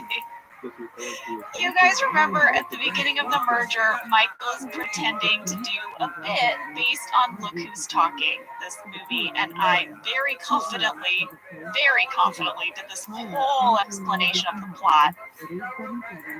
So many of you wrote in. I mean, too many to name. Truly. There were a lot. But Sarah Elliott, Leanne O'Brien, Rebecca Gurnett, Katie Humphreys, and Melissa all said, Jenna, John Travolta is not the father of the talking Bruce Willis baby. It's actually Kirstie Alley's boss. And yeah, I mean, yes, it all came back to me once I So said they didn't have a one-night stand. He wasn't the dad. No, he got her to the hospital and then just somehow hung around. Well, I'm afraid now. I'm afraid because I don't get it wrong again. But somehow I believe he goes in the hospital with her. I should have checked. Why didn't I check? Lady, this is second drink. You gotta follow up. Here's the thing. I think clearly you and I were meant to watch this together, even if we have to do it over Zoom. I will bring the rosé for myself, I guess, because it's over Zoom. And you and I are going to watch this movie together. It's a BFF date. Oh, lady, I'm so excited for it. We will watch Look Who's Talking together, and we will bring you our discoveries. Yes, I love it. Okay, well, Jenna, if that was your revisited fast fact number 1, are you ready for my fast fact number 2? Yes. I said we've never been on a boat before. Oh, of course we've been on a boat. We've been on a big old honking boat. Booze cruise. yeah. Booze cruise, lady. I mean, we were on a boat for 3 days together. Yeah, We got the news that you were going to be a series regular while on a boat together. While on a boat. Now, listen. It was docked for 2 days. We only went out and about on it one day. I think, Jenna, in my brain, I thought of it as like work and not like recreational. You know, I think that's why it went in my brain like that. We've never been recreational boating. Yes, that's it. Exactly. That is absolutely true. And we will have to do that. You know what would be amazing is if we could go recreational boating while watching Look Who's Talking. Because then that would just check all the boxes. Well, then one of our husbands better be driving. So, oh dear. Yes, well, we have been on a boat. Lots and lots and lots of you wrote in to tell us, and you were right. You were right. All right, well, revisited fast fact number 3 is good news. This is not a mess up. This is a triumph. Oh, yes. And that triumph is heartbreaking. Oh my gosh, you guys. We discussed Pam's hunchy posture, her sexy hand-knit sweater from her mom, and her rejection by Jim in the break room scene of The Merger. We thought it would make the perfect inspiration for a country song. We asked you guys to send in your songs, and oh my God. Holy guacamole, did you ever take that call to action? It has been such a delight and joy for Jenna and I. There are so many. We haven't even made a dent. And so we've been posting them on Office Ladies Pod, our Instagram. And I just want you guys to know, side note, I saw one time someone commented like, oh, maybe your team posts these things. No team, it's just me and Jenna. Oh yeah, there's no team behind our Instagram, guys. It's us. We are a two-lady show here. So that's why sometimes, we're not super active on it, guys, because, we're moms and we're busy. And anyway, we are going to try to keep posting these every week because they are just such a joy. And you guys, they have meant so much to us. Thank you. Well, lady, I have a surprise. What? Okay.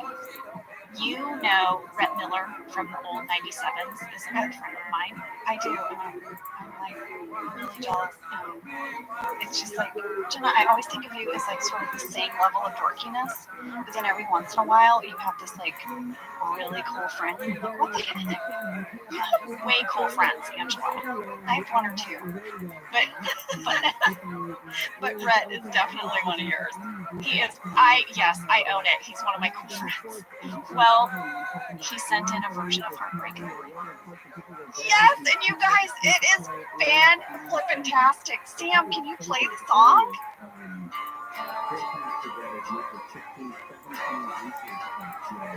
Heartbreaking break, tears on your cheeks. This was not the real. You heard the bell toll. You did not know for who. Heartbreak.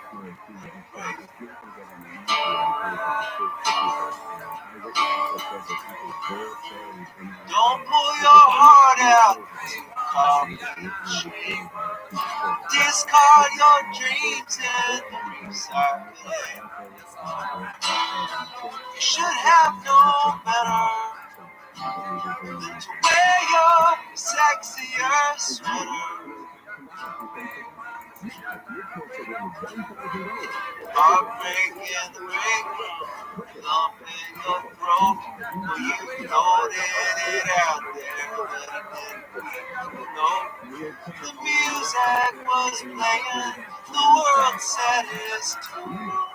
Heartbreaking the break, heartbreaking the break.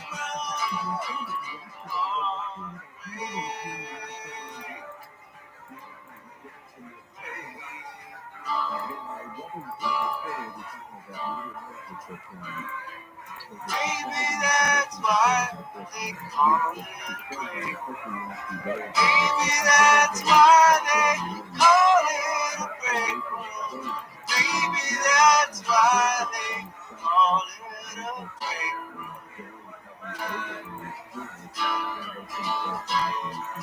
Heartbreaking break, tears on your cheeks. This was not the real you were dreaming of. Well, you heard the bell toll. You did not know for who. Heartbreak.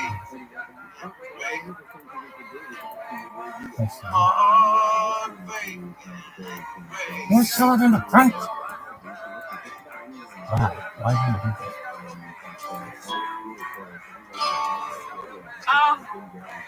I mean, we were rocking out in our perspective closet the whole time. It's so dang good. I love it so much. So here's how I met Rhett. Rhett knew Rain somehow, and Rain brought Rhett to set. Well, Rain loves music. I feel like he's like a real active. Oh yeah, Rain's a whole music guy. He knows all the cool music people. So he brought Rhett to set, and they wanted to make this funny video. And Rain pulled me aside and said, will you do this video in Michael's office with me and Rhett Miller? And I was like, what? I was like, wait, is it some guy named Rhett Miller or like Rhett Miller from the old 97s that I'm a huge fan of? He was like, it's that one. And I was like, that's cool. Yeah, I'll play it cool. I'll go do this video with Rhett in Michael's office. It was so fun. And afterwards, Rhett said, hey, if you ever want to come to a concert, just let me know and you can come. Well, Lee and his brother Tyler are huge fans, so we all went. And this kind of started our friendship. You guys, Rhett is literally the nicest guy. Then I ended up doing a music video for his song Good With God with Fred Armisen. I just love him. And also, I found that video that we made on the set of The Office. Yes, and I'm going to post it. Can we post it? Oh my gosh. So here's what we'll do. We will post his song in Office Ladies Pod, and then in our stories, I'll post a link to this YouTube video. Oh my God. Amazing. I cannot wait to see that. I feel like there's something you and I have never spoken about. Is that I guess we both been in music videos. Wait, what? Yes. I didn't realize. I mean, I sort of remember you doing a music video, but I don't know. I guess I forgot. In the 90s, was in a country music video for Clay Walker. Clay Walker? Oh, anyone? I wore remember the construction boots that like girls wore them? It was like jean shorts. And yes. Like a top. I remember this look. Yeah. And he was like singing on stage, but like on a ranch. And then there was a bunch of people around, just kind of like, I was sitting kind of slapping my leg to the music. I'm a blur. I'm a blip. It's like you barely can see me. Guess what the song was? What? It's very catchy. It was something like this. If I could make $1 million out of loving you, I'd be a millionaire in a week or two. I'd be doing what I love and loving what I do. If I can make $1 million out of loving you. I love this. This is a great song. Yes. So we were both in a music video. I mean, you're a little bit more legitimately in the music video. I mean, I was like an extra. It might still. It all counts. All right. Well, you guys, you can see Rhett perform 4 days a week on Stage It. So that's Stage and IT, Stage It. And there's information on his Twitter at Rhett Miller, RHETTMILLER. And you can probably request Heartbreak in the Break Room. Rhett, oh, please do. Please do. Also, the Old 97s just released their new album called 12th, which features the song Turn Off the TV, and guess what? Speaking of music videos, I make a little cameo in that too. Holy cow, Rhett, I think you might need a few more office ladies in your videos. Oh, I hope so. I filmed it at my house, and I sent in the footage. It's really cool. You have to look for me. I'm on one of the TVs. It's like a little Easter egg, but we love you, Rhett. Thank you so much, Rhett. Well, Jenna, I think we should take a little break and then come back and play our interview with Dave Rogers. I love it. And then after our interview with Dave, we will break down all those things that we missed, all of our second drinks.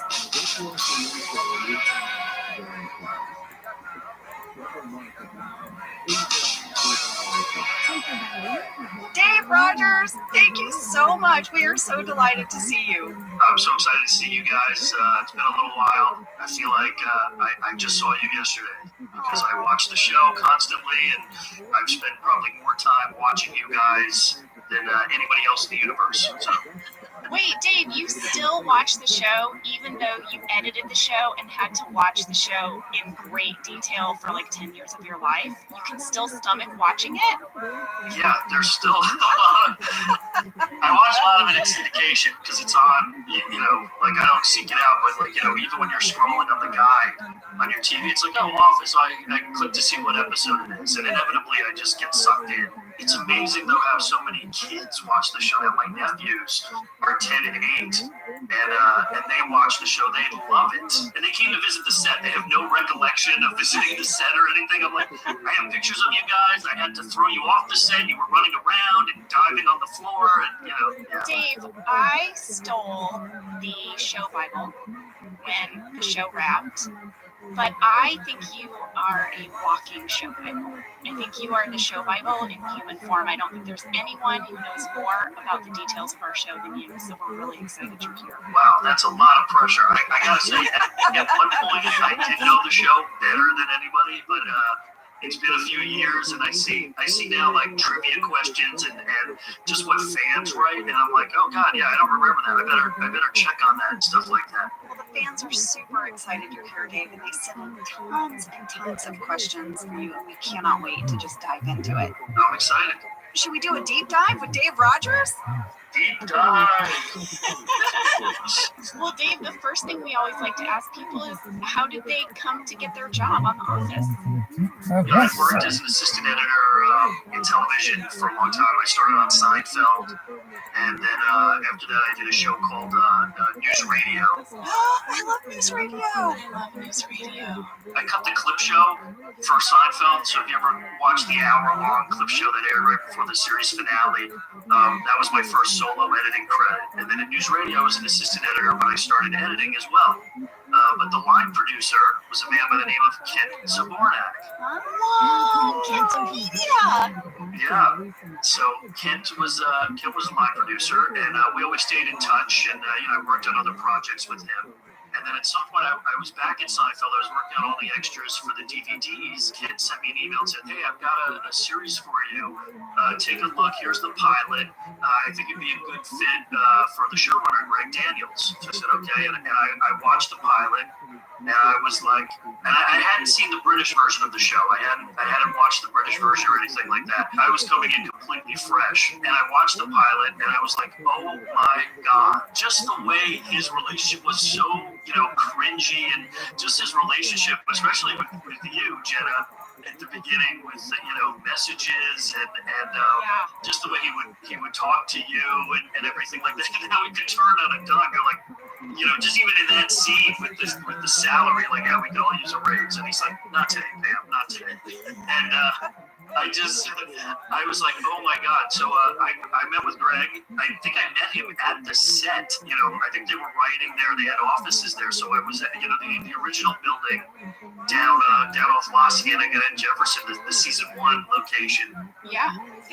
We just sat outside and talked just about our philosophies, how Greg is, just our philosophies on editing and shows and things like that. And I think I really understood the characters right away. And I said I could see Dwight having a Battlestar Galactica Viper on his desk. Like, Star Trek was too mainstream and cool for Dwight. Wait, did you plant the seed for Battlestar Galactica for Dwight as a character? I do take that. I have been credited with that. That's amazing! Oh my gosh. And then at about the time, season 1, I think actually probably season 2, I think the new Galactica had started airing. So that really kind of came together. For the final episode that I directed, the penultimate episode, Dwight hangs a Galactica model in his office, and he even says things about little Philip. He's like, he looks at the Galactica the same way I do, and it's great. It just all it all kind of came together, and then I got to deal with Battlestar Galactica. Wow. This is a deep dive.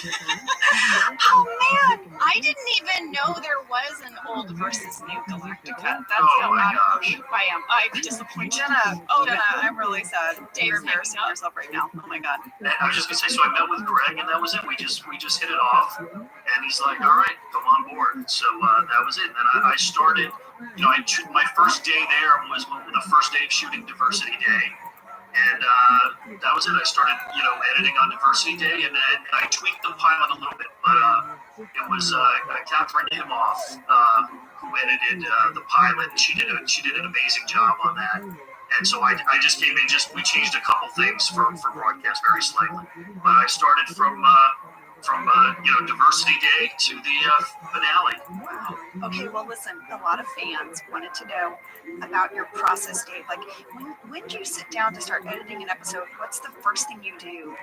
Like, when you get all of the footage from an episode, how many hours of footage do you get? How do you organize the footage? I mean, how do you begin to build an episode? There's a couple different ways that I would, start attacking an episode, as we would say.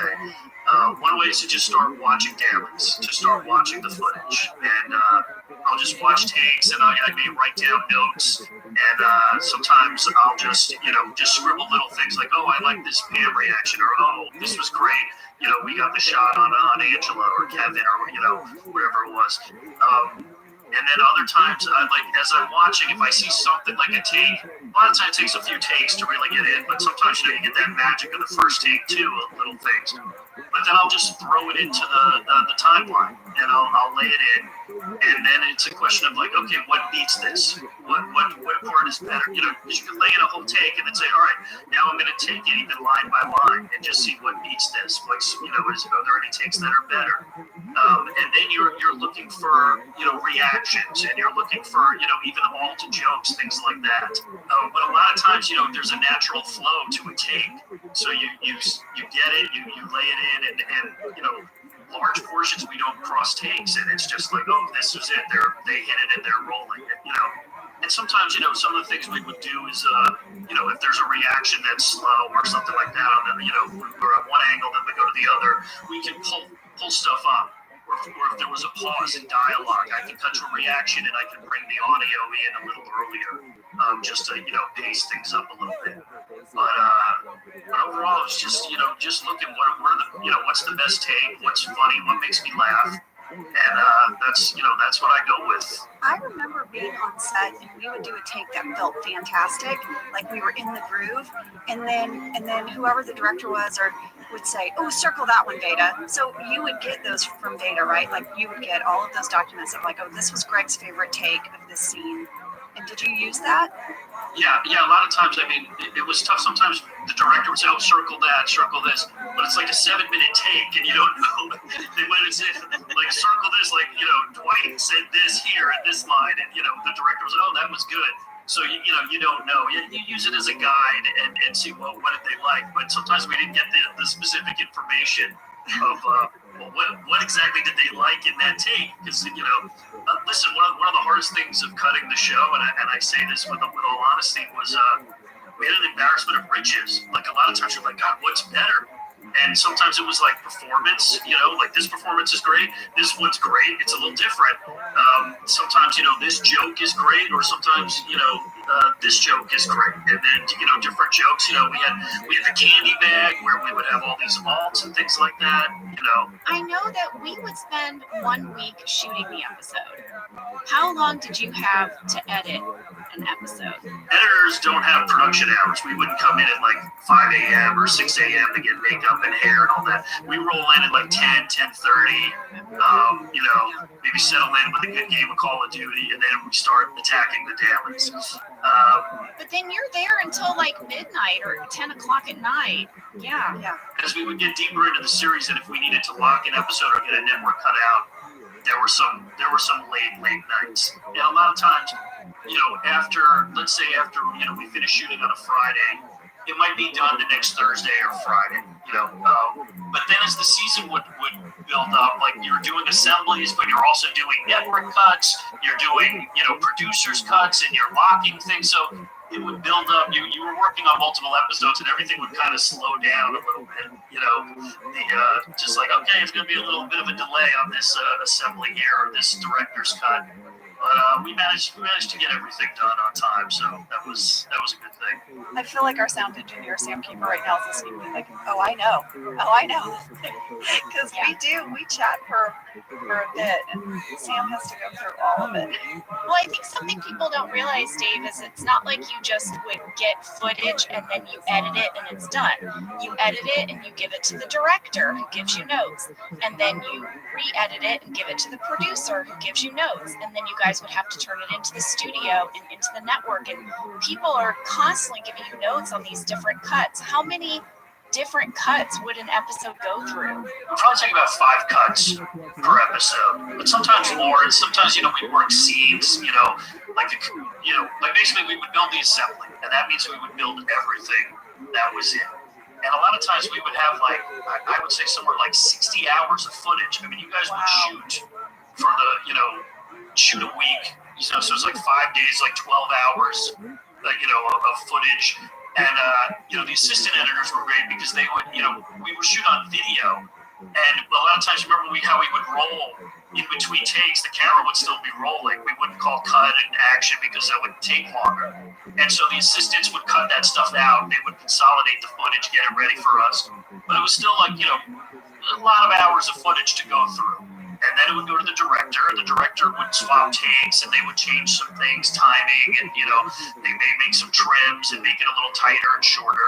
Then, it would go to the producers. A lot of times we'd go to the writers, or Greg would look at it right away. And a lot of times Greg would say, either, why don't you do your own cut now?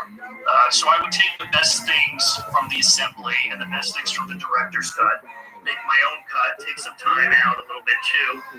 Sometimes the writers would have some notes. They would say, hey, why don't you try this or do this?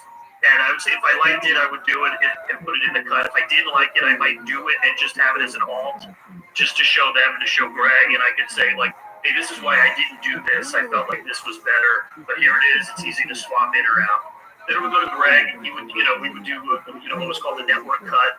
Send it to the network. They would give notes, and then I would go back again, and we would lock the show.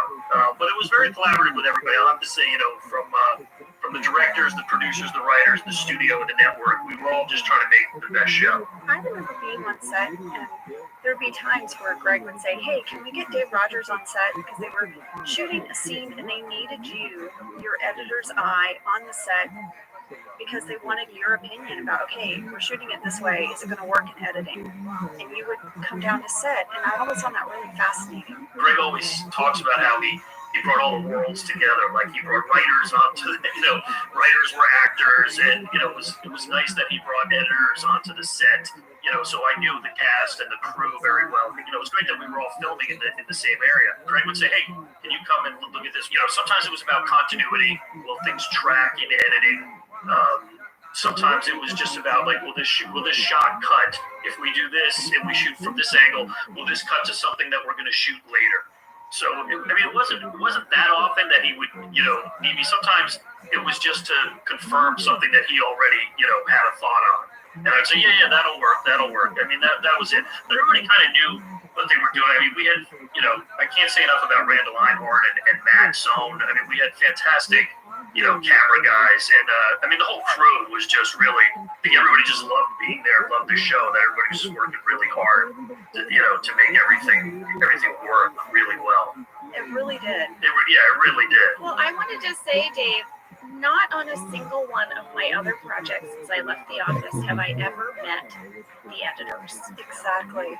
I've never met them. I don't know them. I've tried to kind of pop in to the edit bays the way we used to come and pop into yours, and they seem confused.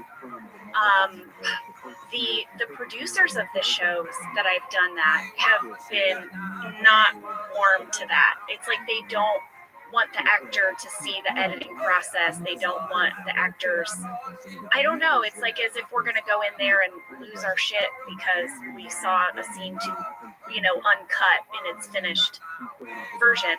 I don't know. I guess what I'm saying is just that the relationship that we had, I mean, I have never seen a showrunner facilitate that kind of warmth and inclusion with a crew and cast and writing staff the way Greg did. I think a lot of editors and producers are afraid of actors coming into the edit bay for what you said, if something's uncut or not ready, and then they complain, or they're like, oh, do we have to, and there's that fear of we have to reshoot because some diva actor, says we have to do this or something. For us, I think it's important to say where our edit bays were. First of all, we were right there on the first floor, where Michael Scott's, parking spot is. My edit bay was on the other side of that sign. Pretzel Day. They were all down your hallway. The Michael Scott Paper Company was our bathroom and that doorway there. Those were, we were right down the hall from Caffeine Corner. So, and anytime we shot like at the warehouse or at the parking lot, the cast would come and hang out. And we always, I always loved going to set, but it was always great when having you guys come in. And, I loved showing you guys things too. Like, oh, take a look at this and see this. And I think also, I think editors, Greg said something. He's like, you're really like the gatekeeper, because I would see stuff before anybody else would. And so I could communicate, especially, you have actors that are, if they're, hey, did this work? Or, when you have things, everybody had different things that their character was doing too. Like you could see the evolution of Pam or the evolution of Angela. So if I could communicate, hey, this romantic scene that you played today was really good. It was really romantic and really funny. I can say like, oh, this was, I can communicate that to you. There's no secrets. I'm not trying to hide anything. And I think it's good to let the cast know. So those, I think that was kind of the relationship that we had, and we were always welcoming. I love when you guys would hang out like in between takes and just sit on the couch and we would just chat away. I know Jen and I have talked about this. We have so many fond memories of like multiple members of the cast just piling in on you had that black leather sofa. Pile in on it, and you would show us all these different takes, and we'd be howling with laughter. And Greg would sometimes be like, "Hey, which one did you like? We're trying to decide between these two," which I think is really unheard of, right?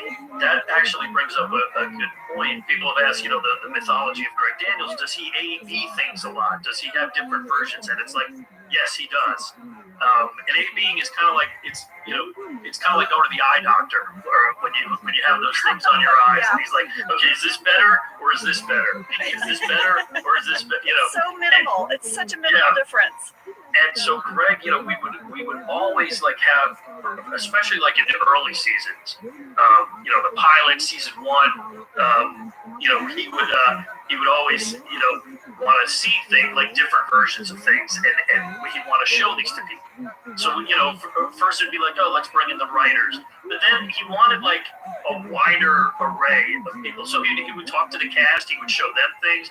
He would bring in the real accounting department for the show. He wanted like people who were like not, creatives, so to speak, to look at it. And I remember we were editing season 1.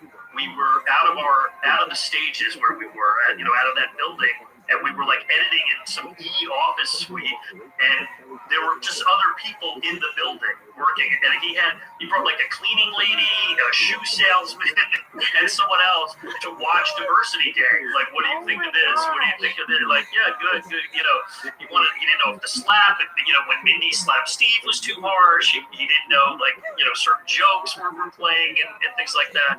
So he would always want to see, what was the better version, and really get a sense of, he wanted to poll people and find out what people thought. And now, I don't know if you guys remember the main title music, but he went out to the cast. He's like, hey, pitch songs. So everybody pitched songs, and then they got narrowed down. I had to cut like 21 different versions of the main title. My gosh. You had a song. This was, because I had to cut the picture. It wasn't like I could just lay the song in. I had to cut the picture to the song. Yeah. Sorry, Dave. John Krasinski, I remember, he had a good song by Sloan.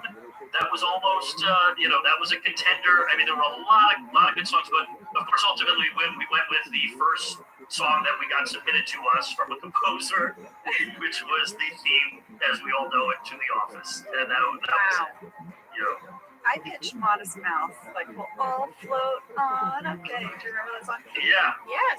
I think it was being used by, like, the CW or something like that. It was. Oh, my gosh, Dave, you are just like a walking treasure. Do you remember any other scenes that you tried multiple versions of? Well, for example, I know that there was the parking lot proposal between Jim and Pam, for example. There was a big debate about whether or not we should hear the audio or not hear the audio. Did you have to cut 2 versions of that? Dean Holland cut that. Dean cut that scene. We cut 2 versions of that scene. One where you would hear the audio and one where you didn't. And we left the mix that night. And the one that was going in was the one without audio.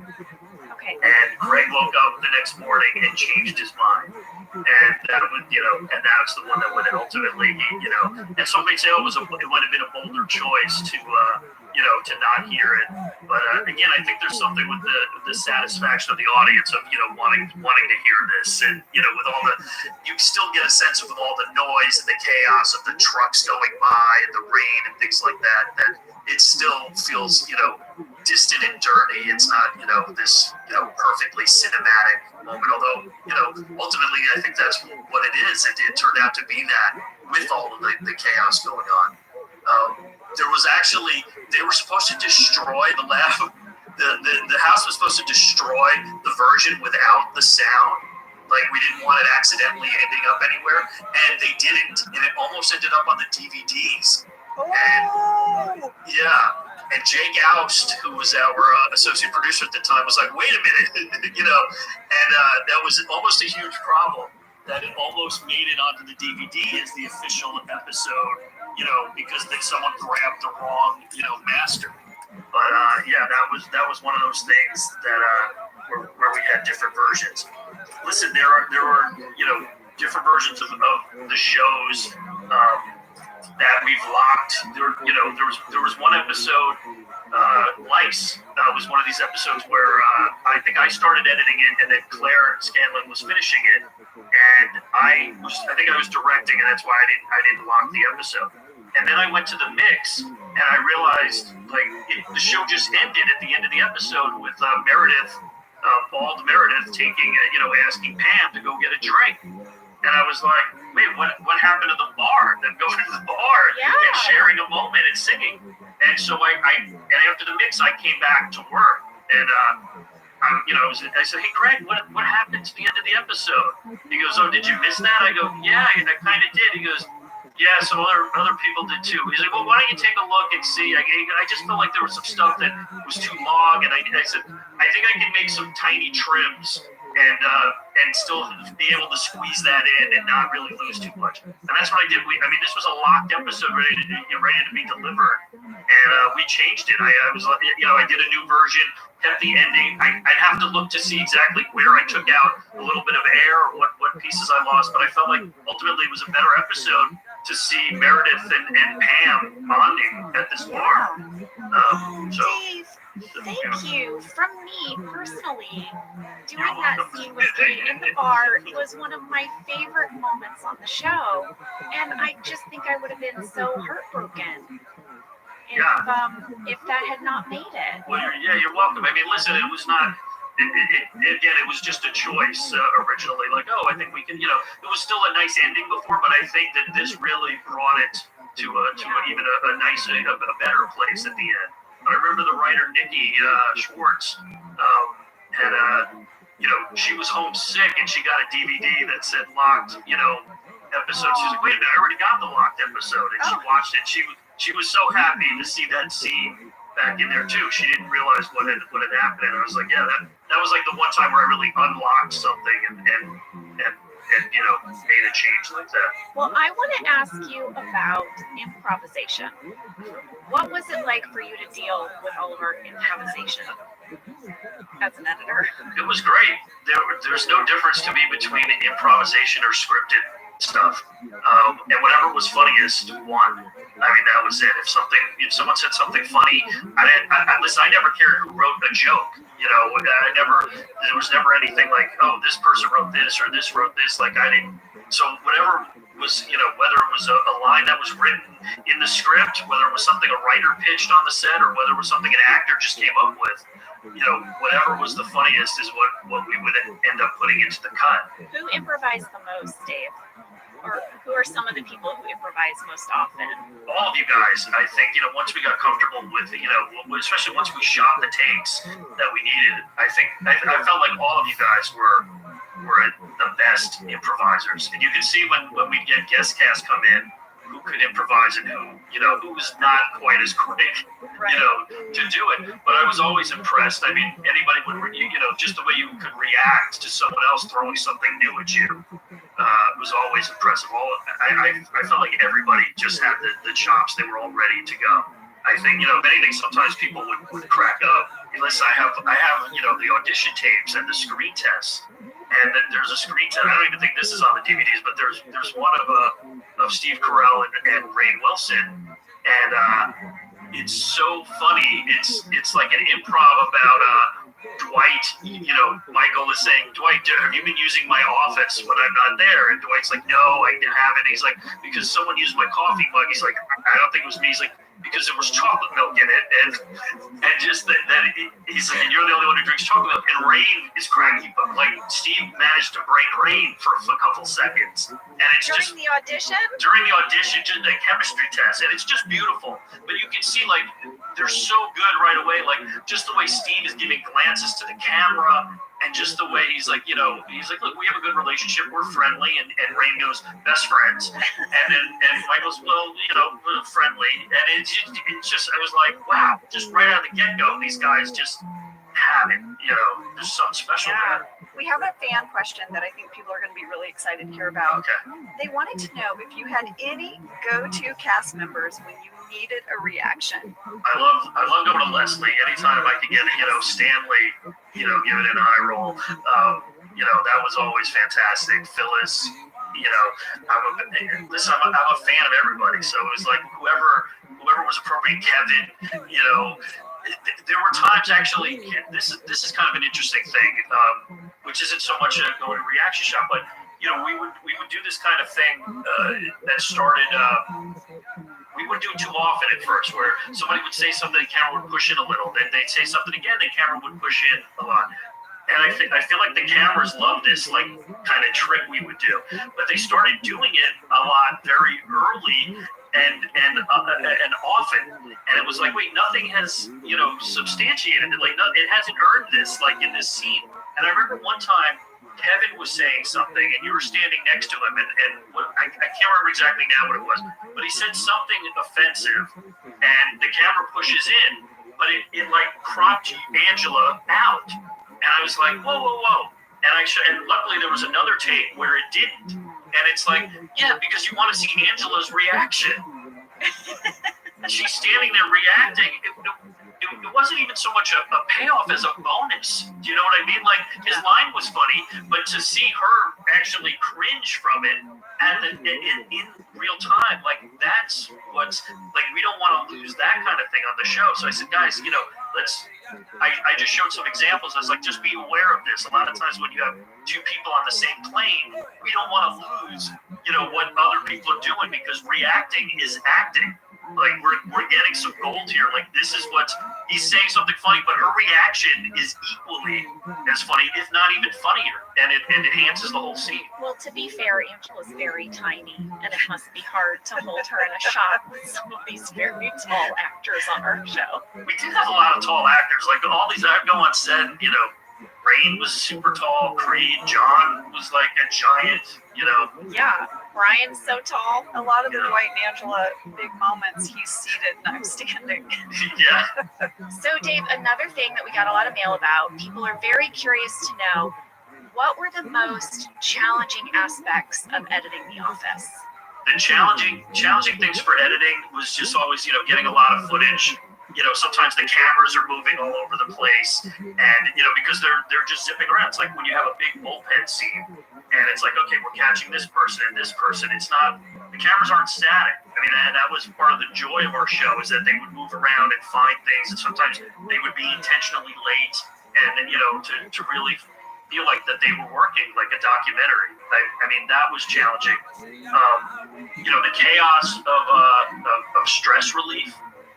The opening for that, Dean and I both cut the episode, but he cut the fire. People always love the fire stress relief, and to me, that's a tour de force, just seeing all the stuff, all the action, and seeing, there's Michael trying to throw a chair out the window, there's Kevin throwing a chair at the vending machines, and just the fireworks going off and things like that, and just the pacing of it, that's an exciting thing. The finale was tough to cut. I mean, there was so much pressure on the finale. Clara Scanlon and I split cutting the finale, and she cut the first half, and I cut the second half.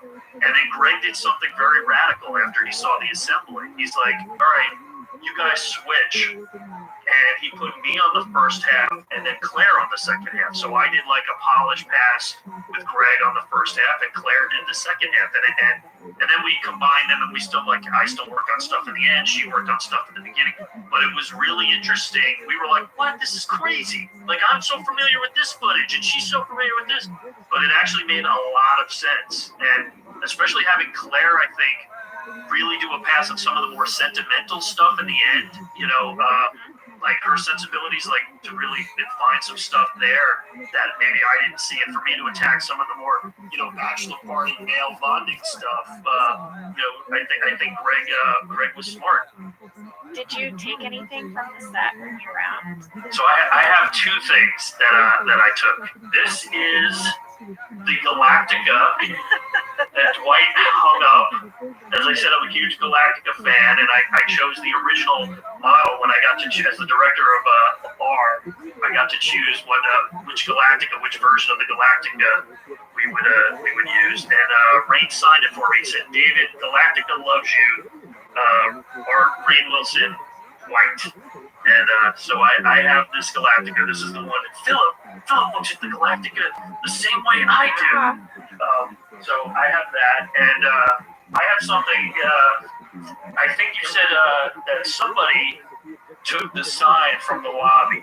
I have the backup one. Oh, that is awesome! Oh my God, that's fantastic! Yeah, so this is the backup one that would hang up. I guess sometimes, if we did any kind of stunts, or if we had something that could potentially get the sign messy, or if we needed to do anything on the fly where we had to build a wall, that was the backup one. Fantastic. Listen, I can gush. I mean, I love you guys. I love you guys. I love the cast. I hope that was.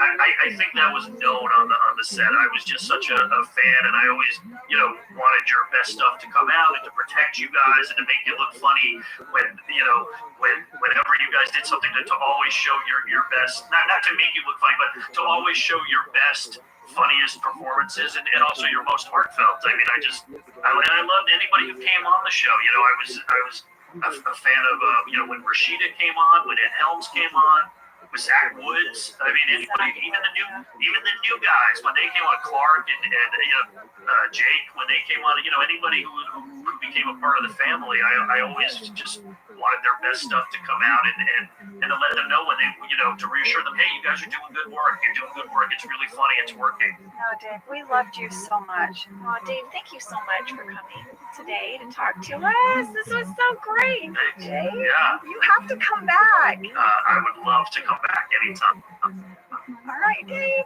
Bye, Dave. Bye, guys.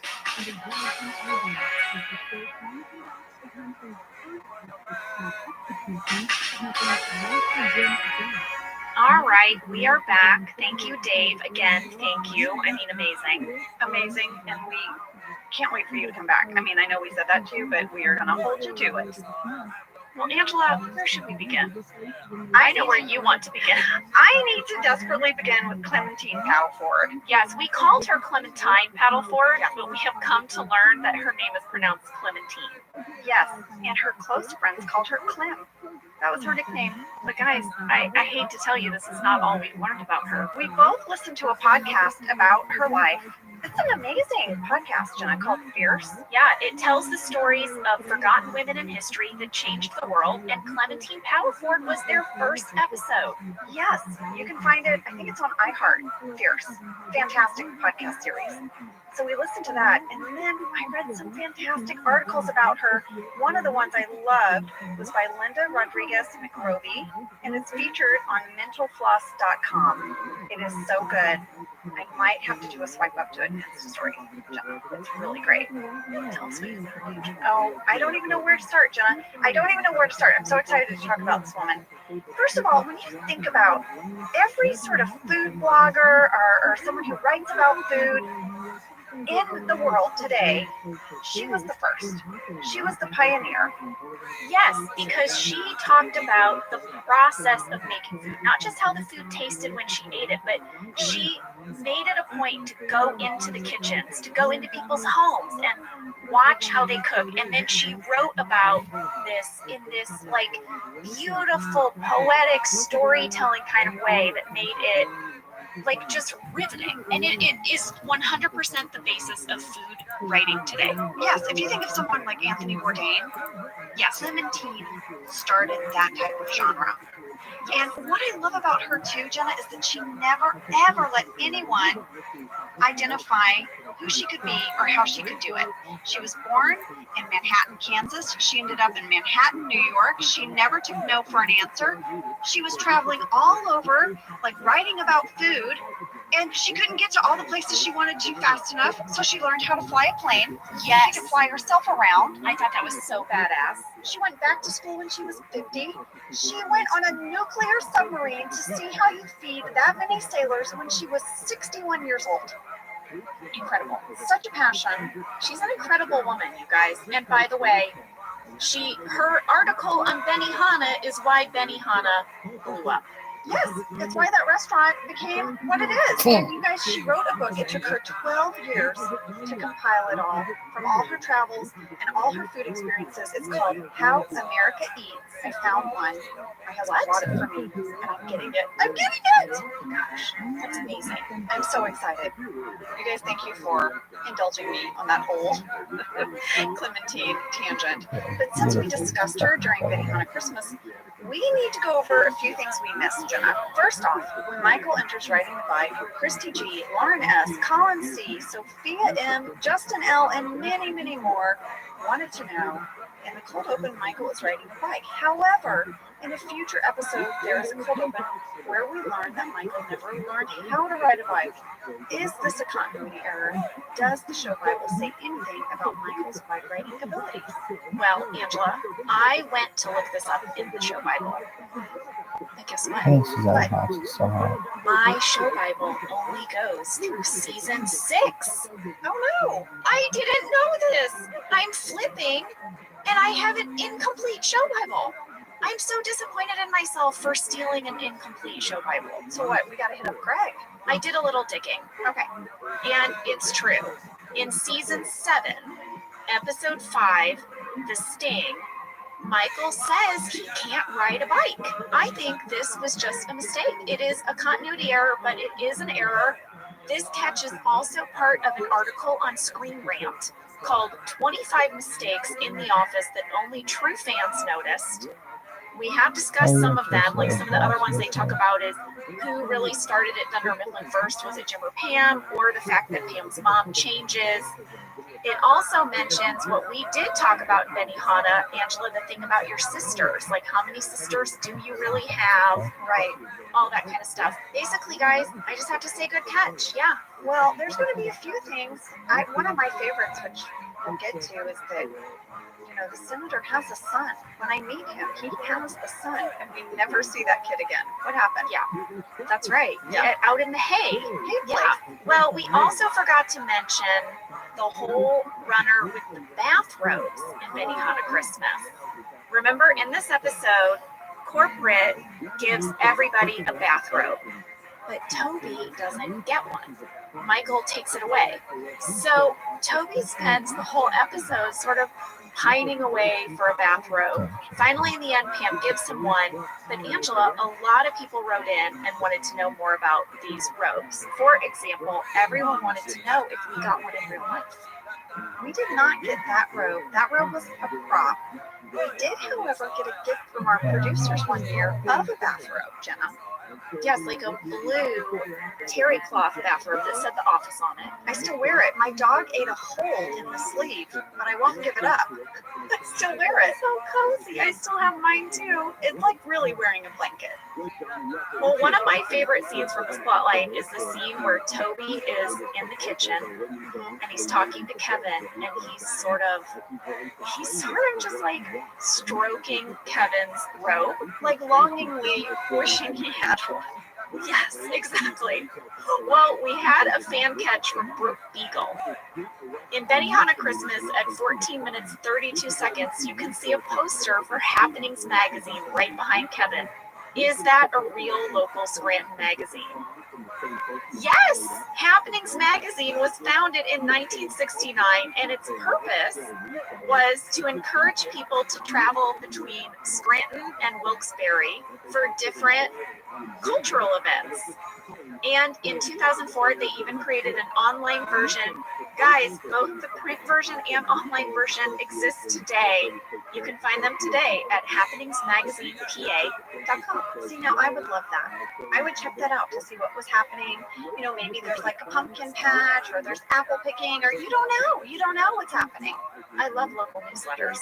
I subscribe to my town's local newsletter. My grandmother wrote a column for the newspaper called Around the Town. It was just stuff happening around the town. It was just what was happening, you know, around the town. Yeah, sounds very similar to Happenings Magazine. Yes, my grandmother probably would have loved Happenings Magazine. Okay, well, Jenna, I would like to discuss a few deleted scenes that I think really give us some fun information about some characters. Oh, go. You know I love Creed, so I'm going to start with Creed. So in The Convict, there is a deleted talking head where Creed says that he's been to prison, and in fact, that's where he got his name. Creed was in prison. Meaning that, like, Creed is not his given name. It's just the name he got in prison. He doesn't go into it. We don't know why. And then he goes on to say that he used to make a type of wine called Pruno in the toilets. And it's made of fruit, sugar, and ketchup. And he really misses that wine. Pruno, that actually made my stomach turn. I just said ketchup. It's so disgusting. I mean, it started with toilet, and then it went full circle when we said ketchup. Creed making Pruno. Well, this is interesting because that would be at odds with the Booze Cruise deleted talking head, in which Creed admits to being himself, Creed Bratton from the Grassroots. But both of those talking heads were deleted, so I guess it doesn't matter. I think with Creed, nothing matters. All bets are off. He lives under a desk. He lives in Toronto. We don't know where he lives. He's got multiple names, identities, and you know what's great about Creed, I think from the writer's standpoint, is that it didn't matter. Yes, because you never know if Creed's telling the truth or not. It's such a fun character to write for. So the other deleted scene, which is so good, Jenna. You know, Jenna, you keep saying you have a new appreciation for the character of Ryan. Yes. Well, for me, it's Phyllis. I can't get enough of her. So there is this deleted moment between Pam and Phyllis in The Convict. Michael has locked everyone in the conference room, and in the deleted scenes, there's a real passage of time that doesn't happen in the episode. I guess we just didn't have enough time, you know, in the 21 minutes and 30 seconds that we get, like what Dave was saying. Yeah, so they have to really truncate it. But there's this great scene where Phyllis is showing Pam her engagement ring, and Jenna, it's not a cluster. It's not a cluster? We knew it. We called it. It's not a cluster. It is an enormous marquee engagement ring, huge marquee diamond. And in fact, she brags to Pam. She's like, you know, this is the most expensive type of diamond. And Bob wanted to get me even bigger one. This makes so much more sense. In that very first scene, when she tells Michael that she's engaged, she had that little cluster on her finger. They did not have her ring yet. That is clearly, and it makes sense that she would have a big old diamond from Bob Vance, Advanced Refrigeration. Yes. Oh, I wish they'd kept that in. Yeah, and that's really fun. It's really cute. So proud of it. All right, well, Angela, now people have a gripe with us.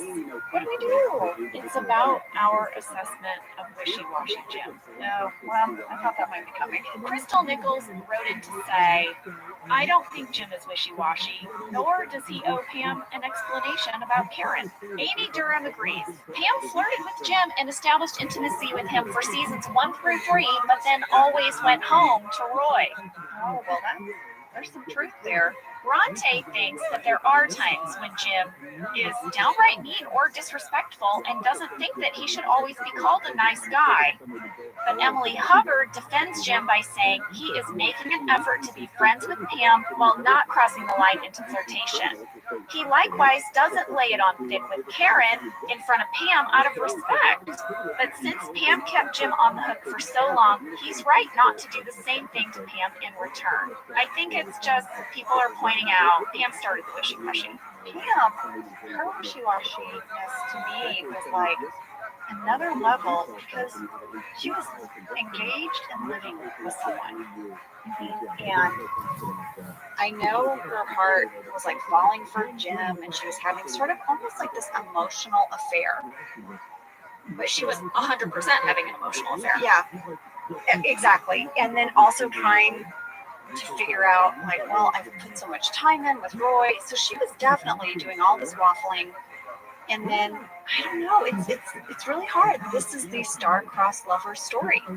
Well, we have a final thought, okay, from Randall Robertson, who wrote this. I'm coming to the defense of Jim being wishy-washy. Don't you ladies remember young love? Pam was Jim's everything. He told her he loved her and then kissed her and she kissed him back. She then told him she was going to still marry Roy. Pam tore Jim's heart into a million pieces, then put those pieces in a shredder behind her desk. Karen is a rebound, and now he has to be in the same space as the woman who put him in his heartbroken state. When you have no heart to give anyone, all you get is wishy-washy. Randall Robertson, that was amazing. And it's true. We were too hard on Jim. Randall, that last line. You have no heart to give anyone. All you get is wishy-washy. Yeah. Well, there was a little bit of debate, Jenna, about whether or not Toby outed Oscar or if he had Oscar's permission to disclose he was gay in the Gay Witch Hunt episode.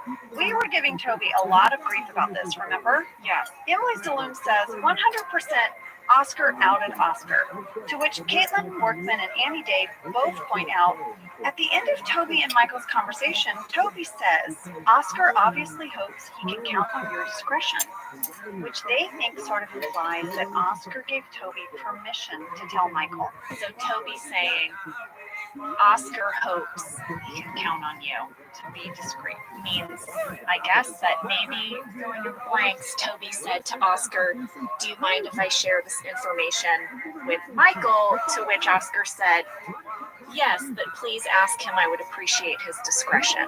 I don't buy it. I don't think Oscar would trust Michael with anything about his personal life. You know what? Even more, I think Toby has to be like, okay, let's say I do have Oscar's permission. Is this still the conversation I should have with Michael? I mean, he kind of has to have the conversation, right? Because he has to speak to Michael about his behavior. Well, gosh, now I think they're right. Like the more you're talking, now I'm like, is huge. Oh yeah, Toby had to say something, and Oscar was like, okay, well, if you tell him, it's okay. Okay, guys, I see it. Well, listen, I wanted to throw out a couple of tidbits that people sent in that I found really fun and interesting. These are both references to the convention episode. So first off, Joe Sorbera told us the president of the University of Scranton used "Ain't No Party Like a Scranton Party" in his commencement addresses, and that it has become the unofficial motto of the University of Scranton. And of course, the convention is the episode where we first hear that. That's fantastic. Okay, so second, you remember the scene where Michael meets Jerome Bettis, the football player, and he thinks that he has the nickname the Bus because he always traveled by bus and he's afraid to fly. Right, but of course the reason he has that nickname is because people would pile on top of him and he would just keep moving. Right. He could carry a bunch of people. Right, on the football field. Yes, exactly. So a bunch of people wrote in, Carly Mitchell, Kyle Gensler, and Paul Marshall all said Michael got his NFL members mixed up. John Madden was known for being afraid to fly and only took the bus to games, but did not have the nickname the Bus. But that is a true thing about John Madden. Oh, I didn't know that. Okay, so I looked this up and I found an article from the LA Times. It's from July of 1988. But this is what it says. It says there are 3,750 buses in the Greyhound Line Trailways fleet, but only one is famous. That one is called the Madden Cruiser.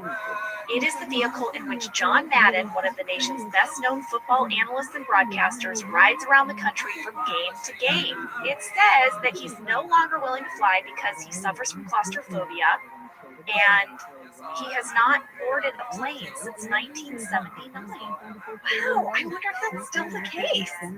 I don't know. It said he used to travel by train, but he had more freedom traveling by bus. So, yeah, so this is classic Michael, where he had one sort of like story from one football player mixing with another one. Yes, exactly. Well, here's something crazy, Angela. I don't know how he gets around today, but this bus was on display at the Pro Football Hall of Fame as recently as 2018. Like, you could tour it. This is like the Lisa Marie plane at Graceland. Oh, yeah. I've been to Graceland. I have too. Yeah, I didn't go inside. I just thought, we went inside. Well, there was a really long line. Were you thinking there wouldn't be? I was in my 20s. I was driving cross country. I was like, oh my God, wait, Elvis Presley lives near here. Let's go see. Oh, yeah. This was when I was a kid. My mom would find all these vacations for us to go on that were in driving distance of St. Louis. So one year we drove to Memphis and we toured all kinds of stuff. I remember we went to a museum and we saw this very interesting exhibit on King Tut. And then the other thing we did was we toured Graceland. So we planned it all out. Well, I was driving with a girlfriend of mine because we were driving cross country and she was moving and we pulled in. There was a huge line, but in the parking lot was the plane. So I saw the plane, but I haven't been inside Graceland. Oh, in your 20s when you plan nothing, you guys. All right. Exactly. Well, Jenna, I saw that we got a lot of mail about grief counseling and our bird tragedies we talked about. Yes, so many people witnessed terrible bird tragedies the same week as our podcast. I know, it was kind of wild, wasn't it? Yes, it was pretty wild. So this one really got me. Kayla Lawless wrote in and said she hit a bird with her car while listening to the podcast for grief counseling. Oh my God! That's the first time she's ever hit a bird in her life, and she was listening to us talk about a bird funeral, and then she hit a bird. Oh my God, I don't know how to feel about that. Kayla, I'm so sorry. You know what's weird? I am not seeing any more bird deaths. Are you? No, it's like it's too hot. They're just like, yeah, my problem now is mosquitoes. Jenna, I got beaten up the other night. Like, the kids and I are sitting and like comparing notes. Like, oh, I have 4 on this leg. Oh, I have 2 over here. I got this amazing candle that's like all natural. Are you gonna get me one? Are you gonna get your BFF one? Does it keep the mosquitoes away? Yes, and it's in a little bucket with a handle. So like, you know, because you move around outside, so I just move it with us and keep it nearby, and it seems to be working. Okay, I want one. I just sent you one. My friends growing up, my Aussie friends growing up would always say, oh, the Mozzies are out. So many Mozzies. The Mozzies. They sound like them too. Were you like, wait a second, Jenna, are you from Australia? Holy crap. The Mozzies are out. Oh, the Mozzies. Well, before we go, you guys, I want you to know that since my BFF, Jenna, did not know what Frisbee golf was, otherwise known as frolf, would you like to go frolfing? Guess what I've decided to do? I am gonna have an office ladies Frisbee. Oh, no. Yeah, and you know, because I love to chunk it, I'm gonna have them put chunk it on it. What? This isn't double trolling. It's trolling. It's a chunk it Frisbee. And then we've got to go frolfing. Okay. We can socially distance frolf, lady. We can, and I would love to. We have a lot of assignments. We have to drink rosé and watch Look Who's Talking. Yes. We have to go on a boat at some point, and we have to froth. We have to froth with our Chunket Office Ladies Frisbee. Okay, I like it. Baba wobble, Bobby, Sabo, Faban, Abby Cullen, Wobby. How can you do that, but you can't, like, even attempt an Australian accent? Well, I don't know what she's saying. She's talking about some kind of obby lobbies. How do you say mosquito again? Muzzies. Bubble zombies. How about that? How about them apples? Well, thank you guys for sending in all your questions. We had a really fun time going through those. We hope you liked the episode today. And thank you so much to Dave Rogers. That was such a fun interview. And we will keep posting your heartbreaks in the break room. Look for them over on Office Ladies Pod on Instagram. Yes, you guys, we're going to try to post more because you're also sending in really fun fan art and all kinds of things. So we're going to step it up. Yes, we will step it up. And next week is business school, aka Pam's Art Show. Talk about a heartbreaker. Well, as we leave you today, I really want to play this song. You know I love bluegrass. Yes. Bluegrass version of Heartbreak in the Break Room from Jay Zare from Harrisonburg, Virginia. Thank you, Jay. Damn, See you guys next week. See you next week. Oh, Okay, kids, suspend your disbelief and pretend this is being sung by the vivacious Jenna Fisher, or as the Amish say, Miss Jobby Nobby Fobby Shabber. Mama's sexy sweater can't make my man love me. He found a hussy on the slow train from Philadelphia. I'm feeling mighty hunchy, just like Creed on LSD. Heartbreak in the break room, my Dunder Mifflin destiny. Heartbreak in the break room, a pimple everyone can see. I'll drown my sorrows in mixed berry yogurt and it's all gonna be on TV. I wish that Matt would please come back and end my misery. Heartbreak in the break room, it's as hard as hard can be. That's what she said. Heartbreak in the break room. Heartbreak in the break room. Heartbreak in the break room. Heartbreak in the break room. Heartbreak in the break room.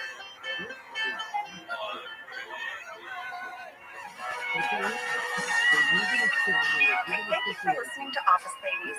Office Ladies is produced by Earwolf, Jenna Fisher, and Angela Kinsey. Our producer is Cody Fisher, our sound engineer is Sam Kiefer, and our associate producer is Ainsley Boomco. Our theme song is Rubber Tree by Creed Bratton.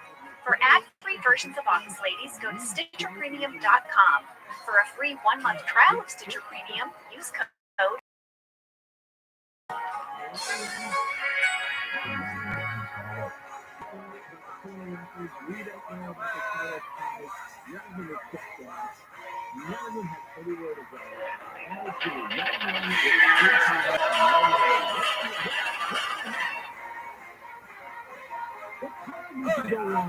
Oh, quite active for this.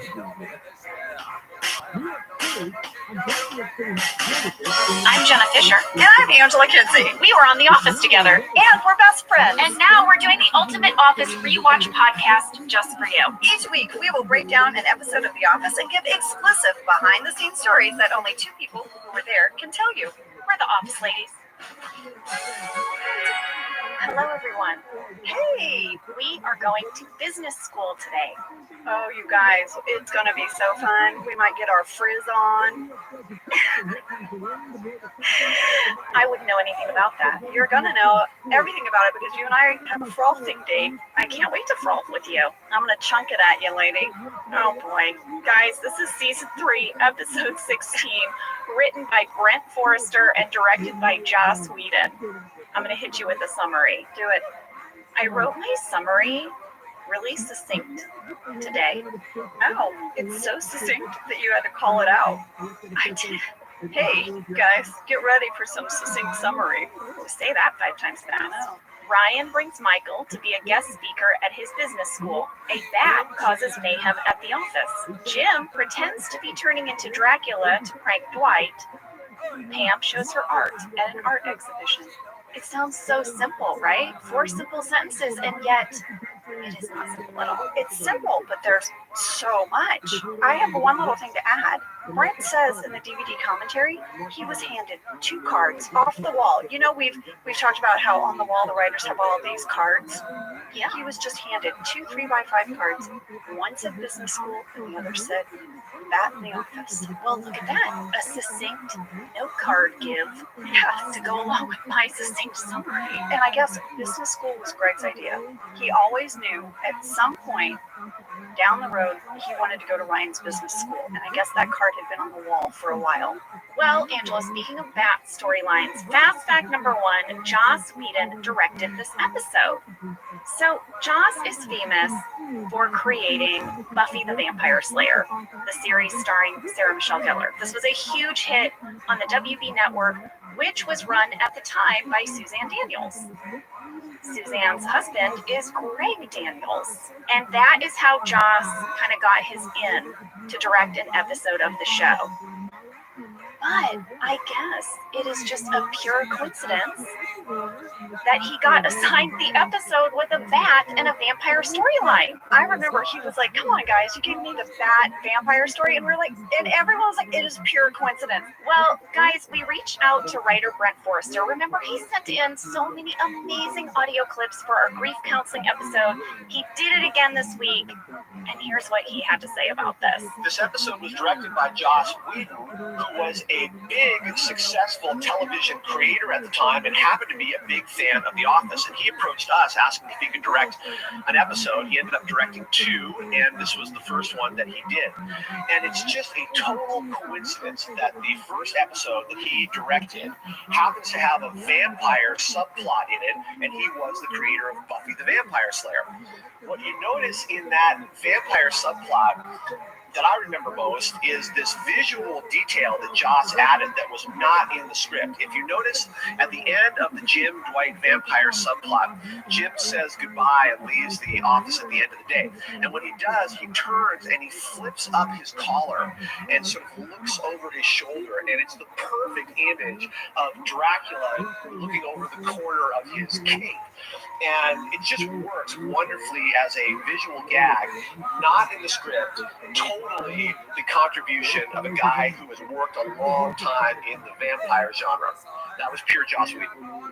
I did not know that. I didn't know it either. And you remember at this time, because I asked Kent Zabornak about this as well, he said that after season 2, after we won the Emmy, we had a bunch of directors reaching out about directing our show. Remember, like Harold Ramis, J.J. Abrams, Jason Reitman? Yes! So crazy. And Kent would just assign scripts according to director availability. And that is, he confirms, how Joss got this episode. So now, fast fact number 2, location breakdown with Kentopedia. Ooh, we need a jingle for location breakdown with Kentopedia. Location breakdown with Kentopedia. Do you like it? It's okay. I was trying to do like a Schoolhouse Rock thing. Yeah, I like it. Okay, location breakdown with Kentopedia. Is this about Northridge? Yes! We had a fan question. B. Smith, Major Tarwater, Julia Lee, Megan Meeker, Rose Cosette, and Tess Schmidt. Where were the business school scenes shot in real life? Was it a real classroom on a campus? Were those real students or were they actors? Well, as Angela said, Ryan's business school and the scenes with Pam's art school were all shot at Cal State Northridge. How did you know it was Cal State Northridge, Ange? Because I listened to the DVD commentary. Oh, yes. Well, Kent said all of the students in the classroom were hired extras, that we used a total of 122 background actors that day for the classroom scenes and the exterior campus scenes. He said that the business school and the exterior scenes were filmed on day 1, and on day 2, we filmed the scenes for Pam's art show, which was held in the Cal State Northridge Design Center. One of the things I liked that they talked about in the DVD commentary was Brent said they asked all the people playing students if they would please bring their own personal laptop. Oh, And when I watched the scene, Jenna, I noticed that all the laptops were different. that is such a good detail. All right, fast fact number 3. Yeah. 9 days after this episode aired, Rainn Wilson hosted Saturday Night Live. Oh, do you remember this? Yes, we were so excited for him. So we had to kind of move around our shooting schedule to make this happen for Rainn. And I just remember we were all so excited for him. And during his opening monologue, he did this bit, it's so funny, where he says, oh, he's just so excited to be at Saturday Night Live because it's just way more exciting than shooting The Office, which is basically just sitting at a desk under fluorescent lights all day. It was like on the set of SNL, there's like scaffolding and there's props and there's costumes and wigs, you know, it feels like a real show. And he's like, let me show you. And he takes the audience on like this backstage tour to show how exciting it is, only to find the cast of Saturday Night Live kind of dressed up doing impersonations of all of our characters from The Office. Yes, well, Kristen Wiig is Pam, and she's answering phones. Yes. And he's like, hey, Kristen. And she's like, SNL. Hi, can I help you? Like, she's like, I'm just answering phones. And he's like, what are you doing? She's like, I do this all the time. I do a lot of things. He's like, don't you do anything else? And she's like, well, I also like to paint. And then she holds up a watercolor painting of 30 Rockefeller Center. That's where they film SNL. And that is a callback to this episode that had just aired of Pam's watercolor of Dunder Mifflin. And I was freaking out excited when I saw it. Amy Poehler played me. Oh, it's so funny. And like had this like sort of like snarl and like kind of flirted with Rainn as Dwight. And if you remember, Jenna, Rashida was there that weekend and she's friends with a lot of the SNL cast members. So they were like, just hop in as Karen. So she did. He walks down the hall. Yeah. And they took all these pictures and Rashida emailed them to me. She was like, and look, it's Amy is you. And I have all of these great pictures of them from the set that day. Amazing. Are you going to put those on the pod? On Office Ladies? Yes, I'll put one. I have a great one. I think I have a group shot. I'll put on the pod. Well, listen to what Kristen Wiig did after that episode aired. What? So she and I shared a manager, and we've met a few times. We were both really struggling actresses at the same time, and kind of when I got on The Office, she got on Saturday Night Live, so this was really thrilling to us. I get a package in the mail. It is the watercolor that she held up on the show. She signed the back of it, and then she wrote me the nicest note that was just like, I just know what it would mean to me if I were ever parodied on this television show, and I thought you might like to have a prop from the moment. So I asked if I could send this to you, and they said yes. That is so lovely. Yeah, and I have it framed, and it's in my family room. That is so great, Jenna. I never knew that. I've been in your family room a gazillion times. Yeah, it's up on the shelf with the Simpsons cartoon that Greg made of us. It's like my 2 treasured items. I'm gonna look for it next time I'm at your house. She's the best, guys. That is so sweet. Well, listen, that's all I got. I think we should go to a break, and then we'll come back and talk all about business school with a bunch of great audio clips for Brent and a little special surprise from Kate Flannery. We'll see ya.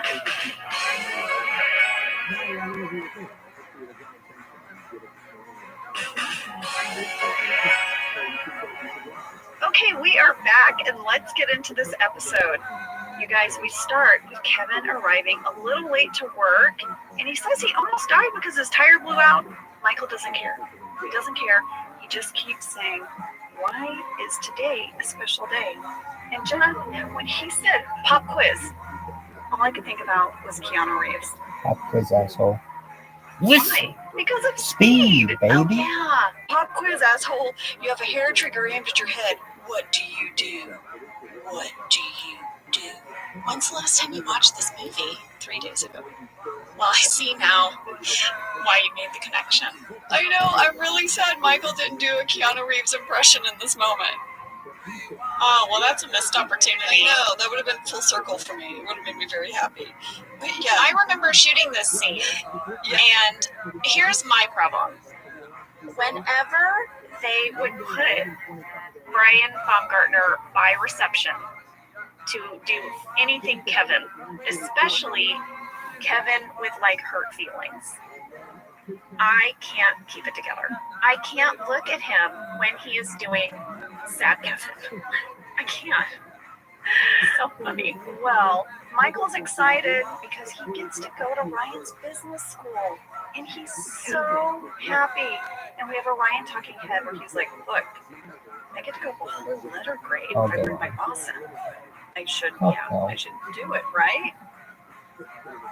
No, you shouldn't, Ryan. Yeah, well, we're gonna see. Maybe no, you shouldn't. But Michael is just thrilled. We have a scene where Dwight is helping him pack, and this leads us to one of my favorite Dwight talking heads, which is a famous talking head. It is one of my favorite. My kids love this talking head so much, Jenna. Michael's asking him, what is the best advice I ever gave you? And Dwight's like, the best advice you ever gave me, Michael, is don't be an idiot. It changed my life. And then it cuts to this famous, amazing talking head where Dwight looks at camera and says, whenever I'm about to do something, I think, would an idiot do that? And if they would, I do not do that thing. I love it. I just wrote out a birthday card to a young woman who was turning 21, and I put this in her card. I said, listen, that's brilliant. As you move on to this next phase of adulthood, remember these wise words from Dwight Schrute. Yes, that is so good. So I use this all the time. So then Michael's in the car with Ryan, and he's like, man, do you think people are going to throw their hats in the air after my speech? Because they do that sometimes at graduations.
Come on, guys.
The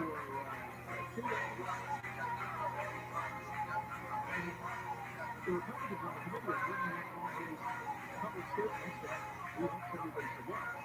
Because in 2021, Fauci said it's contagious and it makes it difficult for people in their lives. They need for ideological safety and they get vaccinated. There is a lot of ideological safety on the side of the people who insisted on this vaccine, that everything be mandated. And now they're saying, oh, we got the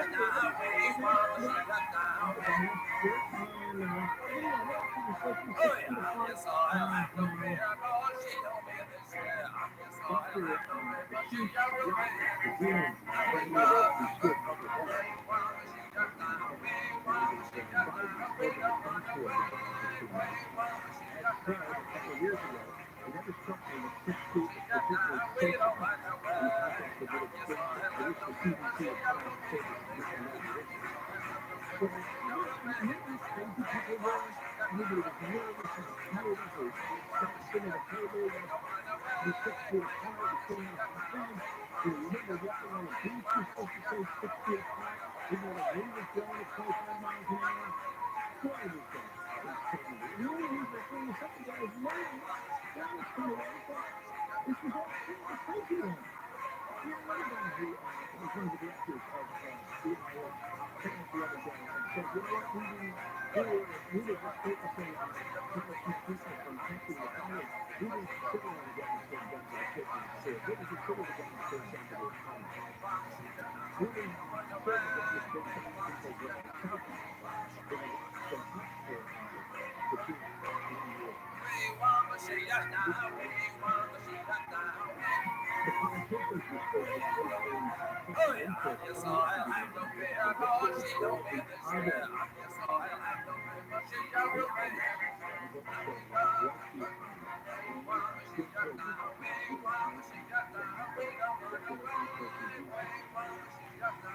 so it turns out we were all locked up during that 6 feet apart, and they only looked good with each other. Apparently places that didn't have those kind of strict rules, we end up in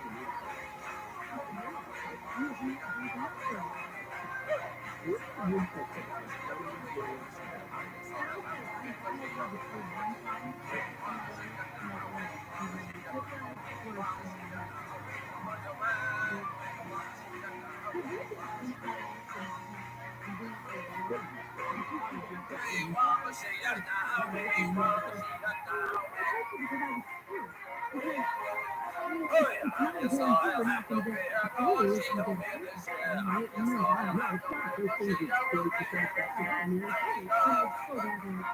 different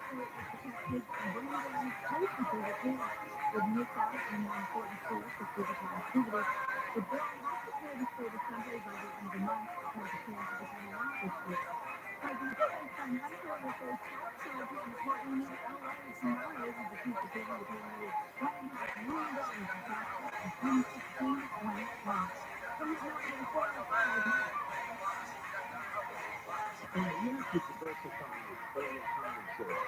down.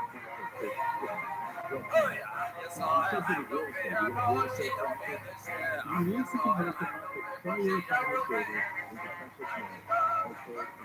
What's the immune system? Put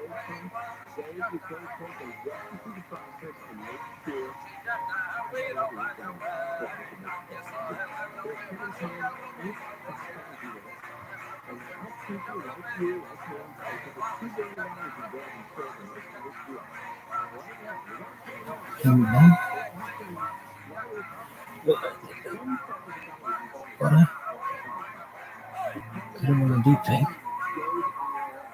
That's my channel, sorry.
Portugal from the United States to go about other than you have to listen.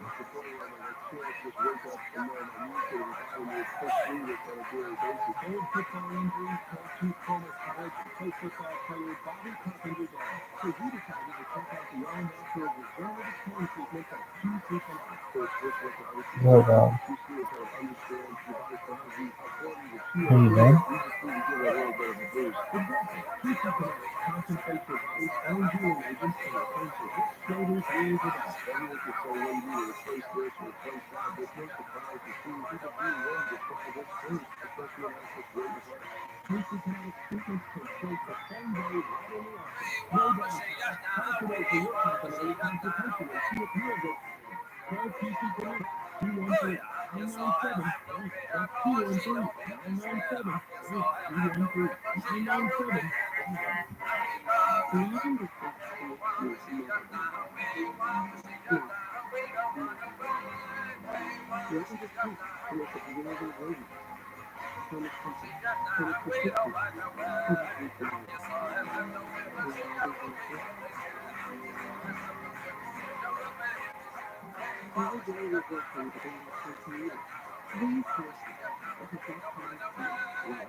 everywhere in the world radio.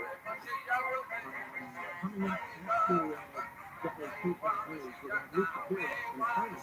And he's going to tell us what the chaos around Circus Street when he was in Washington, D.C. Here's the Bible journalist continued to testify to explain things to rest of the committee, and he used things and the survey, what charged him with contempt of Congress. He certainly showed up at the beginning of a meeting of the House Committee on Oversight just to sit and watch. This is the committee that watches testimony. Now, he's supposed to be in Los Angeles for an arraignment on tax charges tomorrow. But he was in Washington today, and he was there for a while, and then he got off his watch. He created this drama. And the members of the committee started yelling at him. It was kind of tough. We used to sit around for fun. Now, after a couple of clips, you get a sense of what this craziness is about. This is a congresswoman, Nancy Mace, who's on the committee for South Carolina. And she started telling about Hunter Biden's fraud.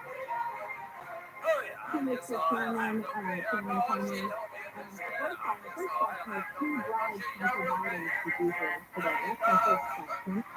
Second question, the epitome of white privilege, coming into the Oversight Committee, putting it out there, ignoring a congressional subpoena to be deposed. What are you afraid of? You have no hope. Mr.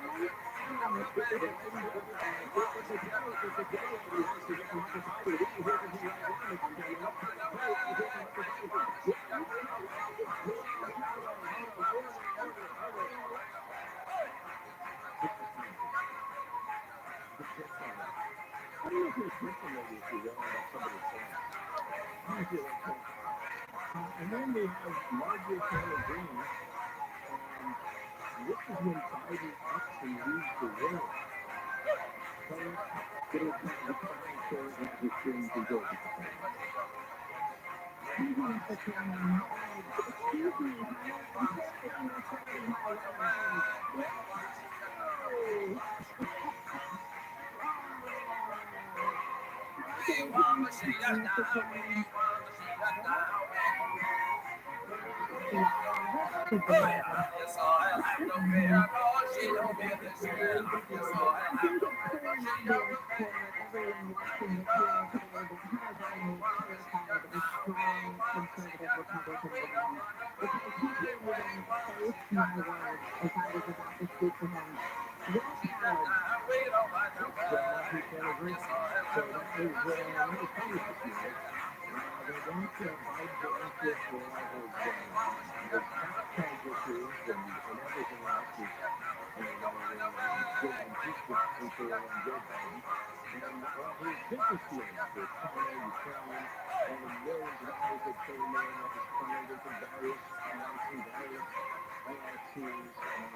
It's really quite amazing, and I guess a lot of people have seen this out. It's hard to keep track of.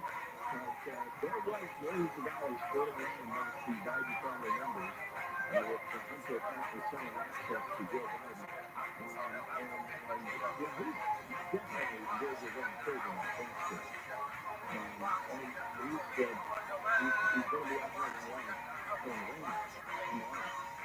And he shows up out of the blue in front of his committee. He does not want to testify in private. He wants to do it in public. That's what Joe Lewis said. So here's the committee from what is going to come in and explain what this is all about. What's coming up next? Kevin Mack is live from the Terrified 24-hour news. It's amazing. A lot of people down here. We're here on the ground. Please take the line to that city.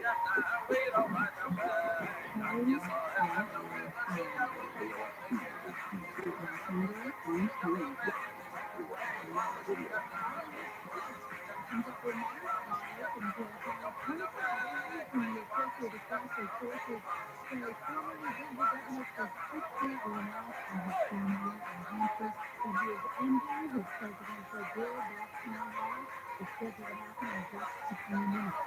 Governor Newsom is one new laws in California to combat retail theft, calling the legislature to increase punishment and take other action against those who steal things to resell.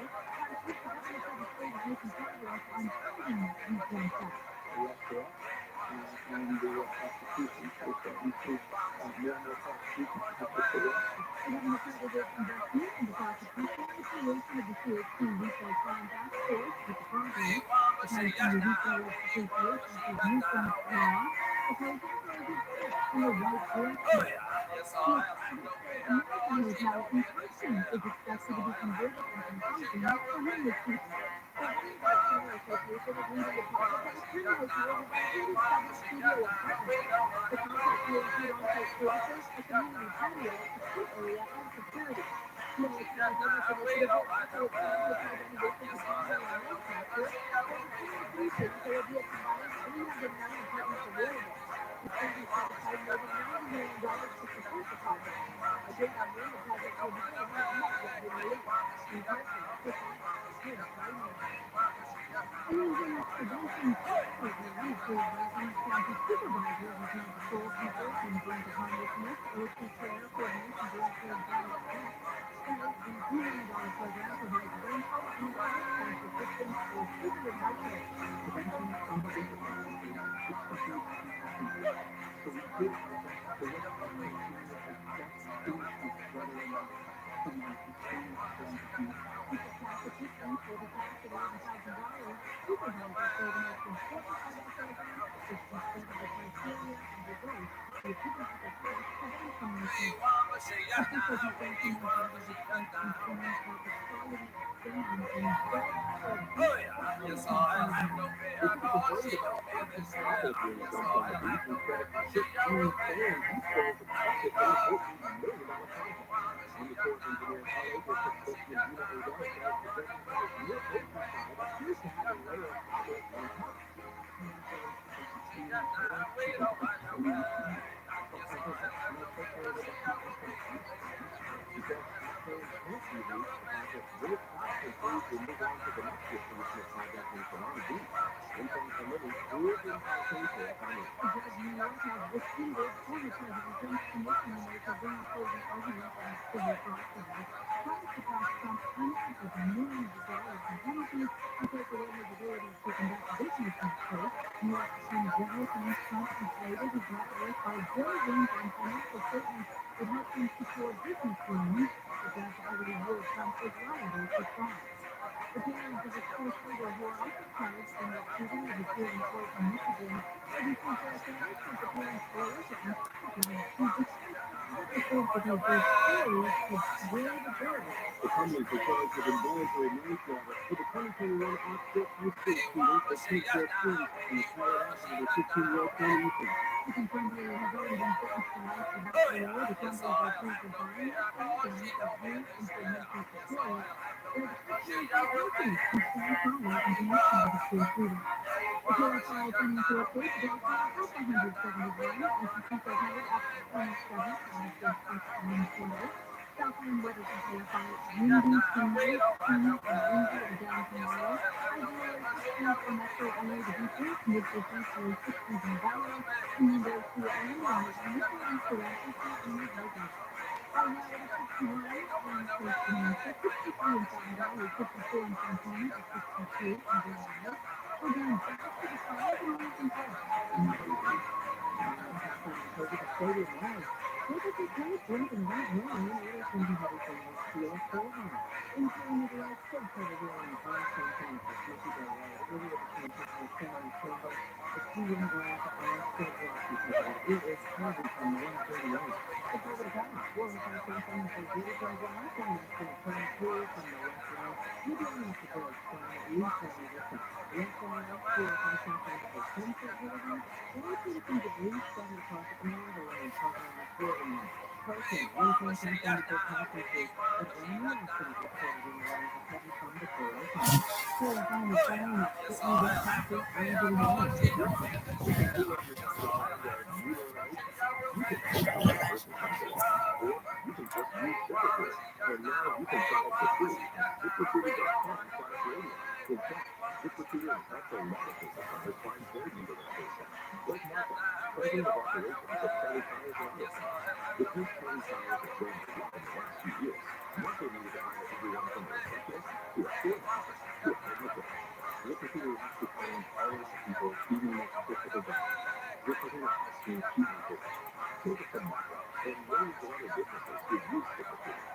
ZipRecruiter can help you find the needle in the haystack. 3 out of 4 out of 5 employees who post a job on ZipRecruiter get a quality candidate within the first day. And right now, you can try ZipRecruiter for free. That's right, free at ZipRecruiter.com/radio. That's ZipRecruiter.com/radio. ZipRecruiter.com/radio. ZipRecruiter, the smartest way to hire. Back to the state of Michigan. After losing their family, maybe you think about money spending and seeking what happened to you. Now, it's great about Dimension Spring's daily products and how easy it was to get to them. They were ready in 10 minutes and it happened in People choose to move beyond long-term health insurance. It's becoming more difficult with new Medicaid costs. Sometimes you get millions of dollars in Please make your health options at the complete at picoftheday.com. That's picoftheday.com. With Oklahoma Free Housing, you'll explore your music, voice, blog, and podcast. Free wherever artists go get. AM 640.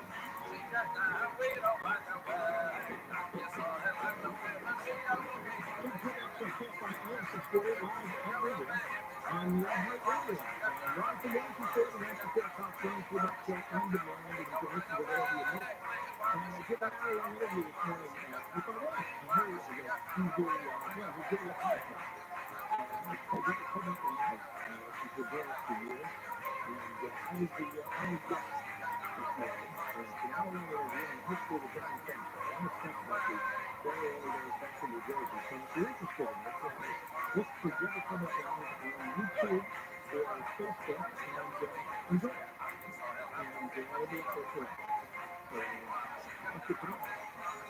And so this week I'm doing very much with you. And so What if you learn from somebody who's and then she described it. She told me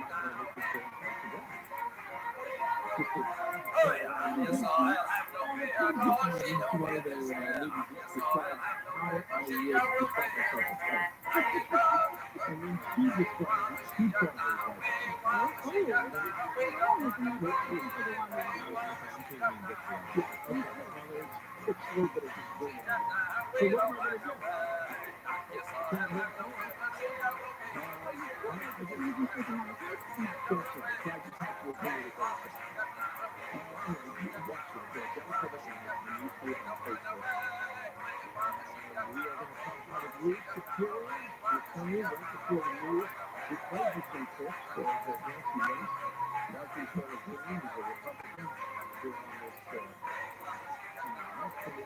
Oversight committee, and everybody is under many investigations.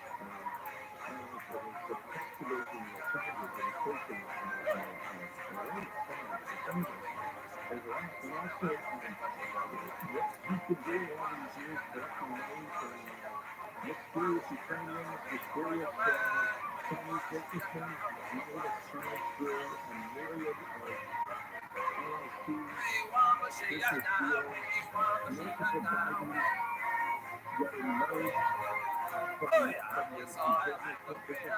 businessmen in countries, selling all sorts of drug companies. You know what's going on there.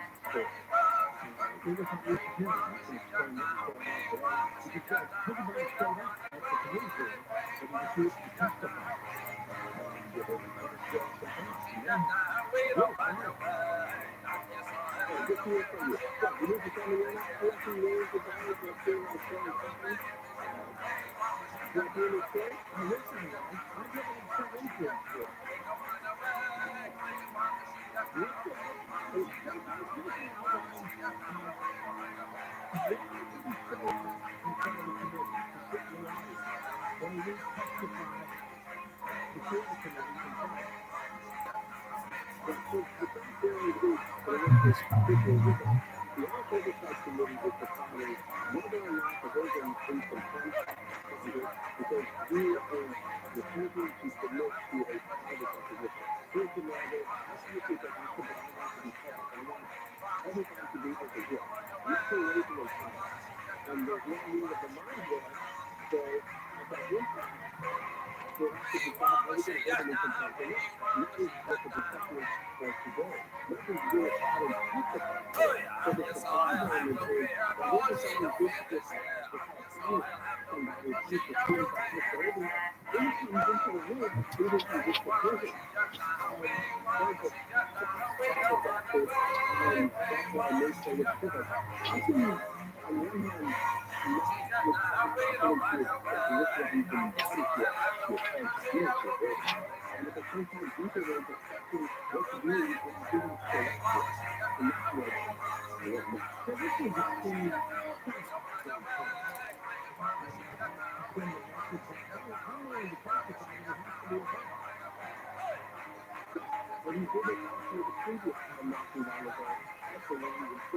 Is this the best computer? Yeah.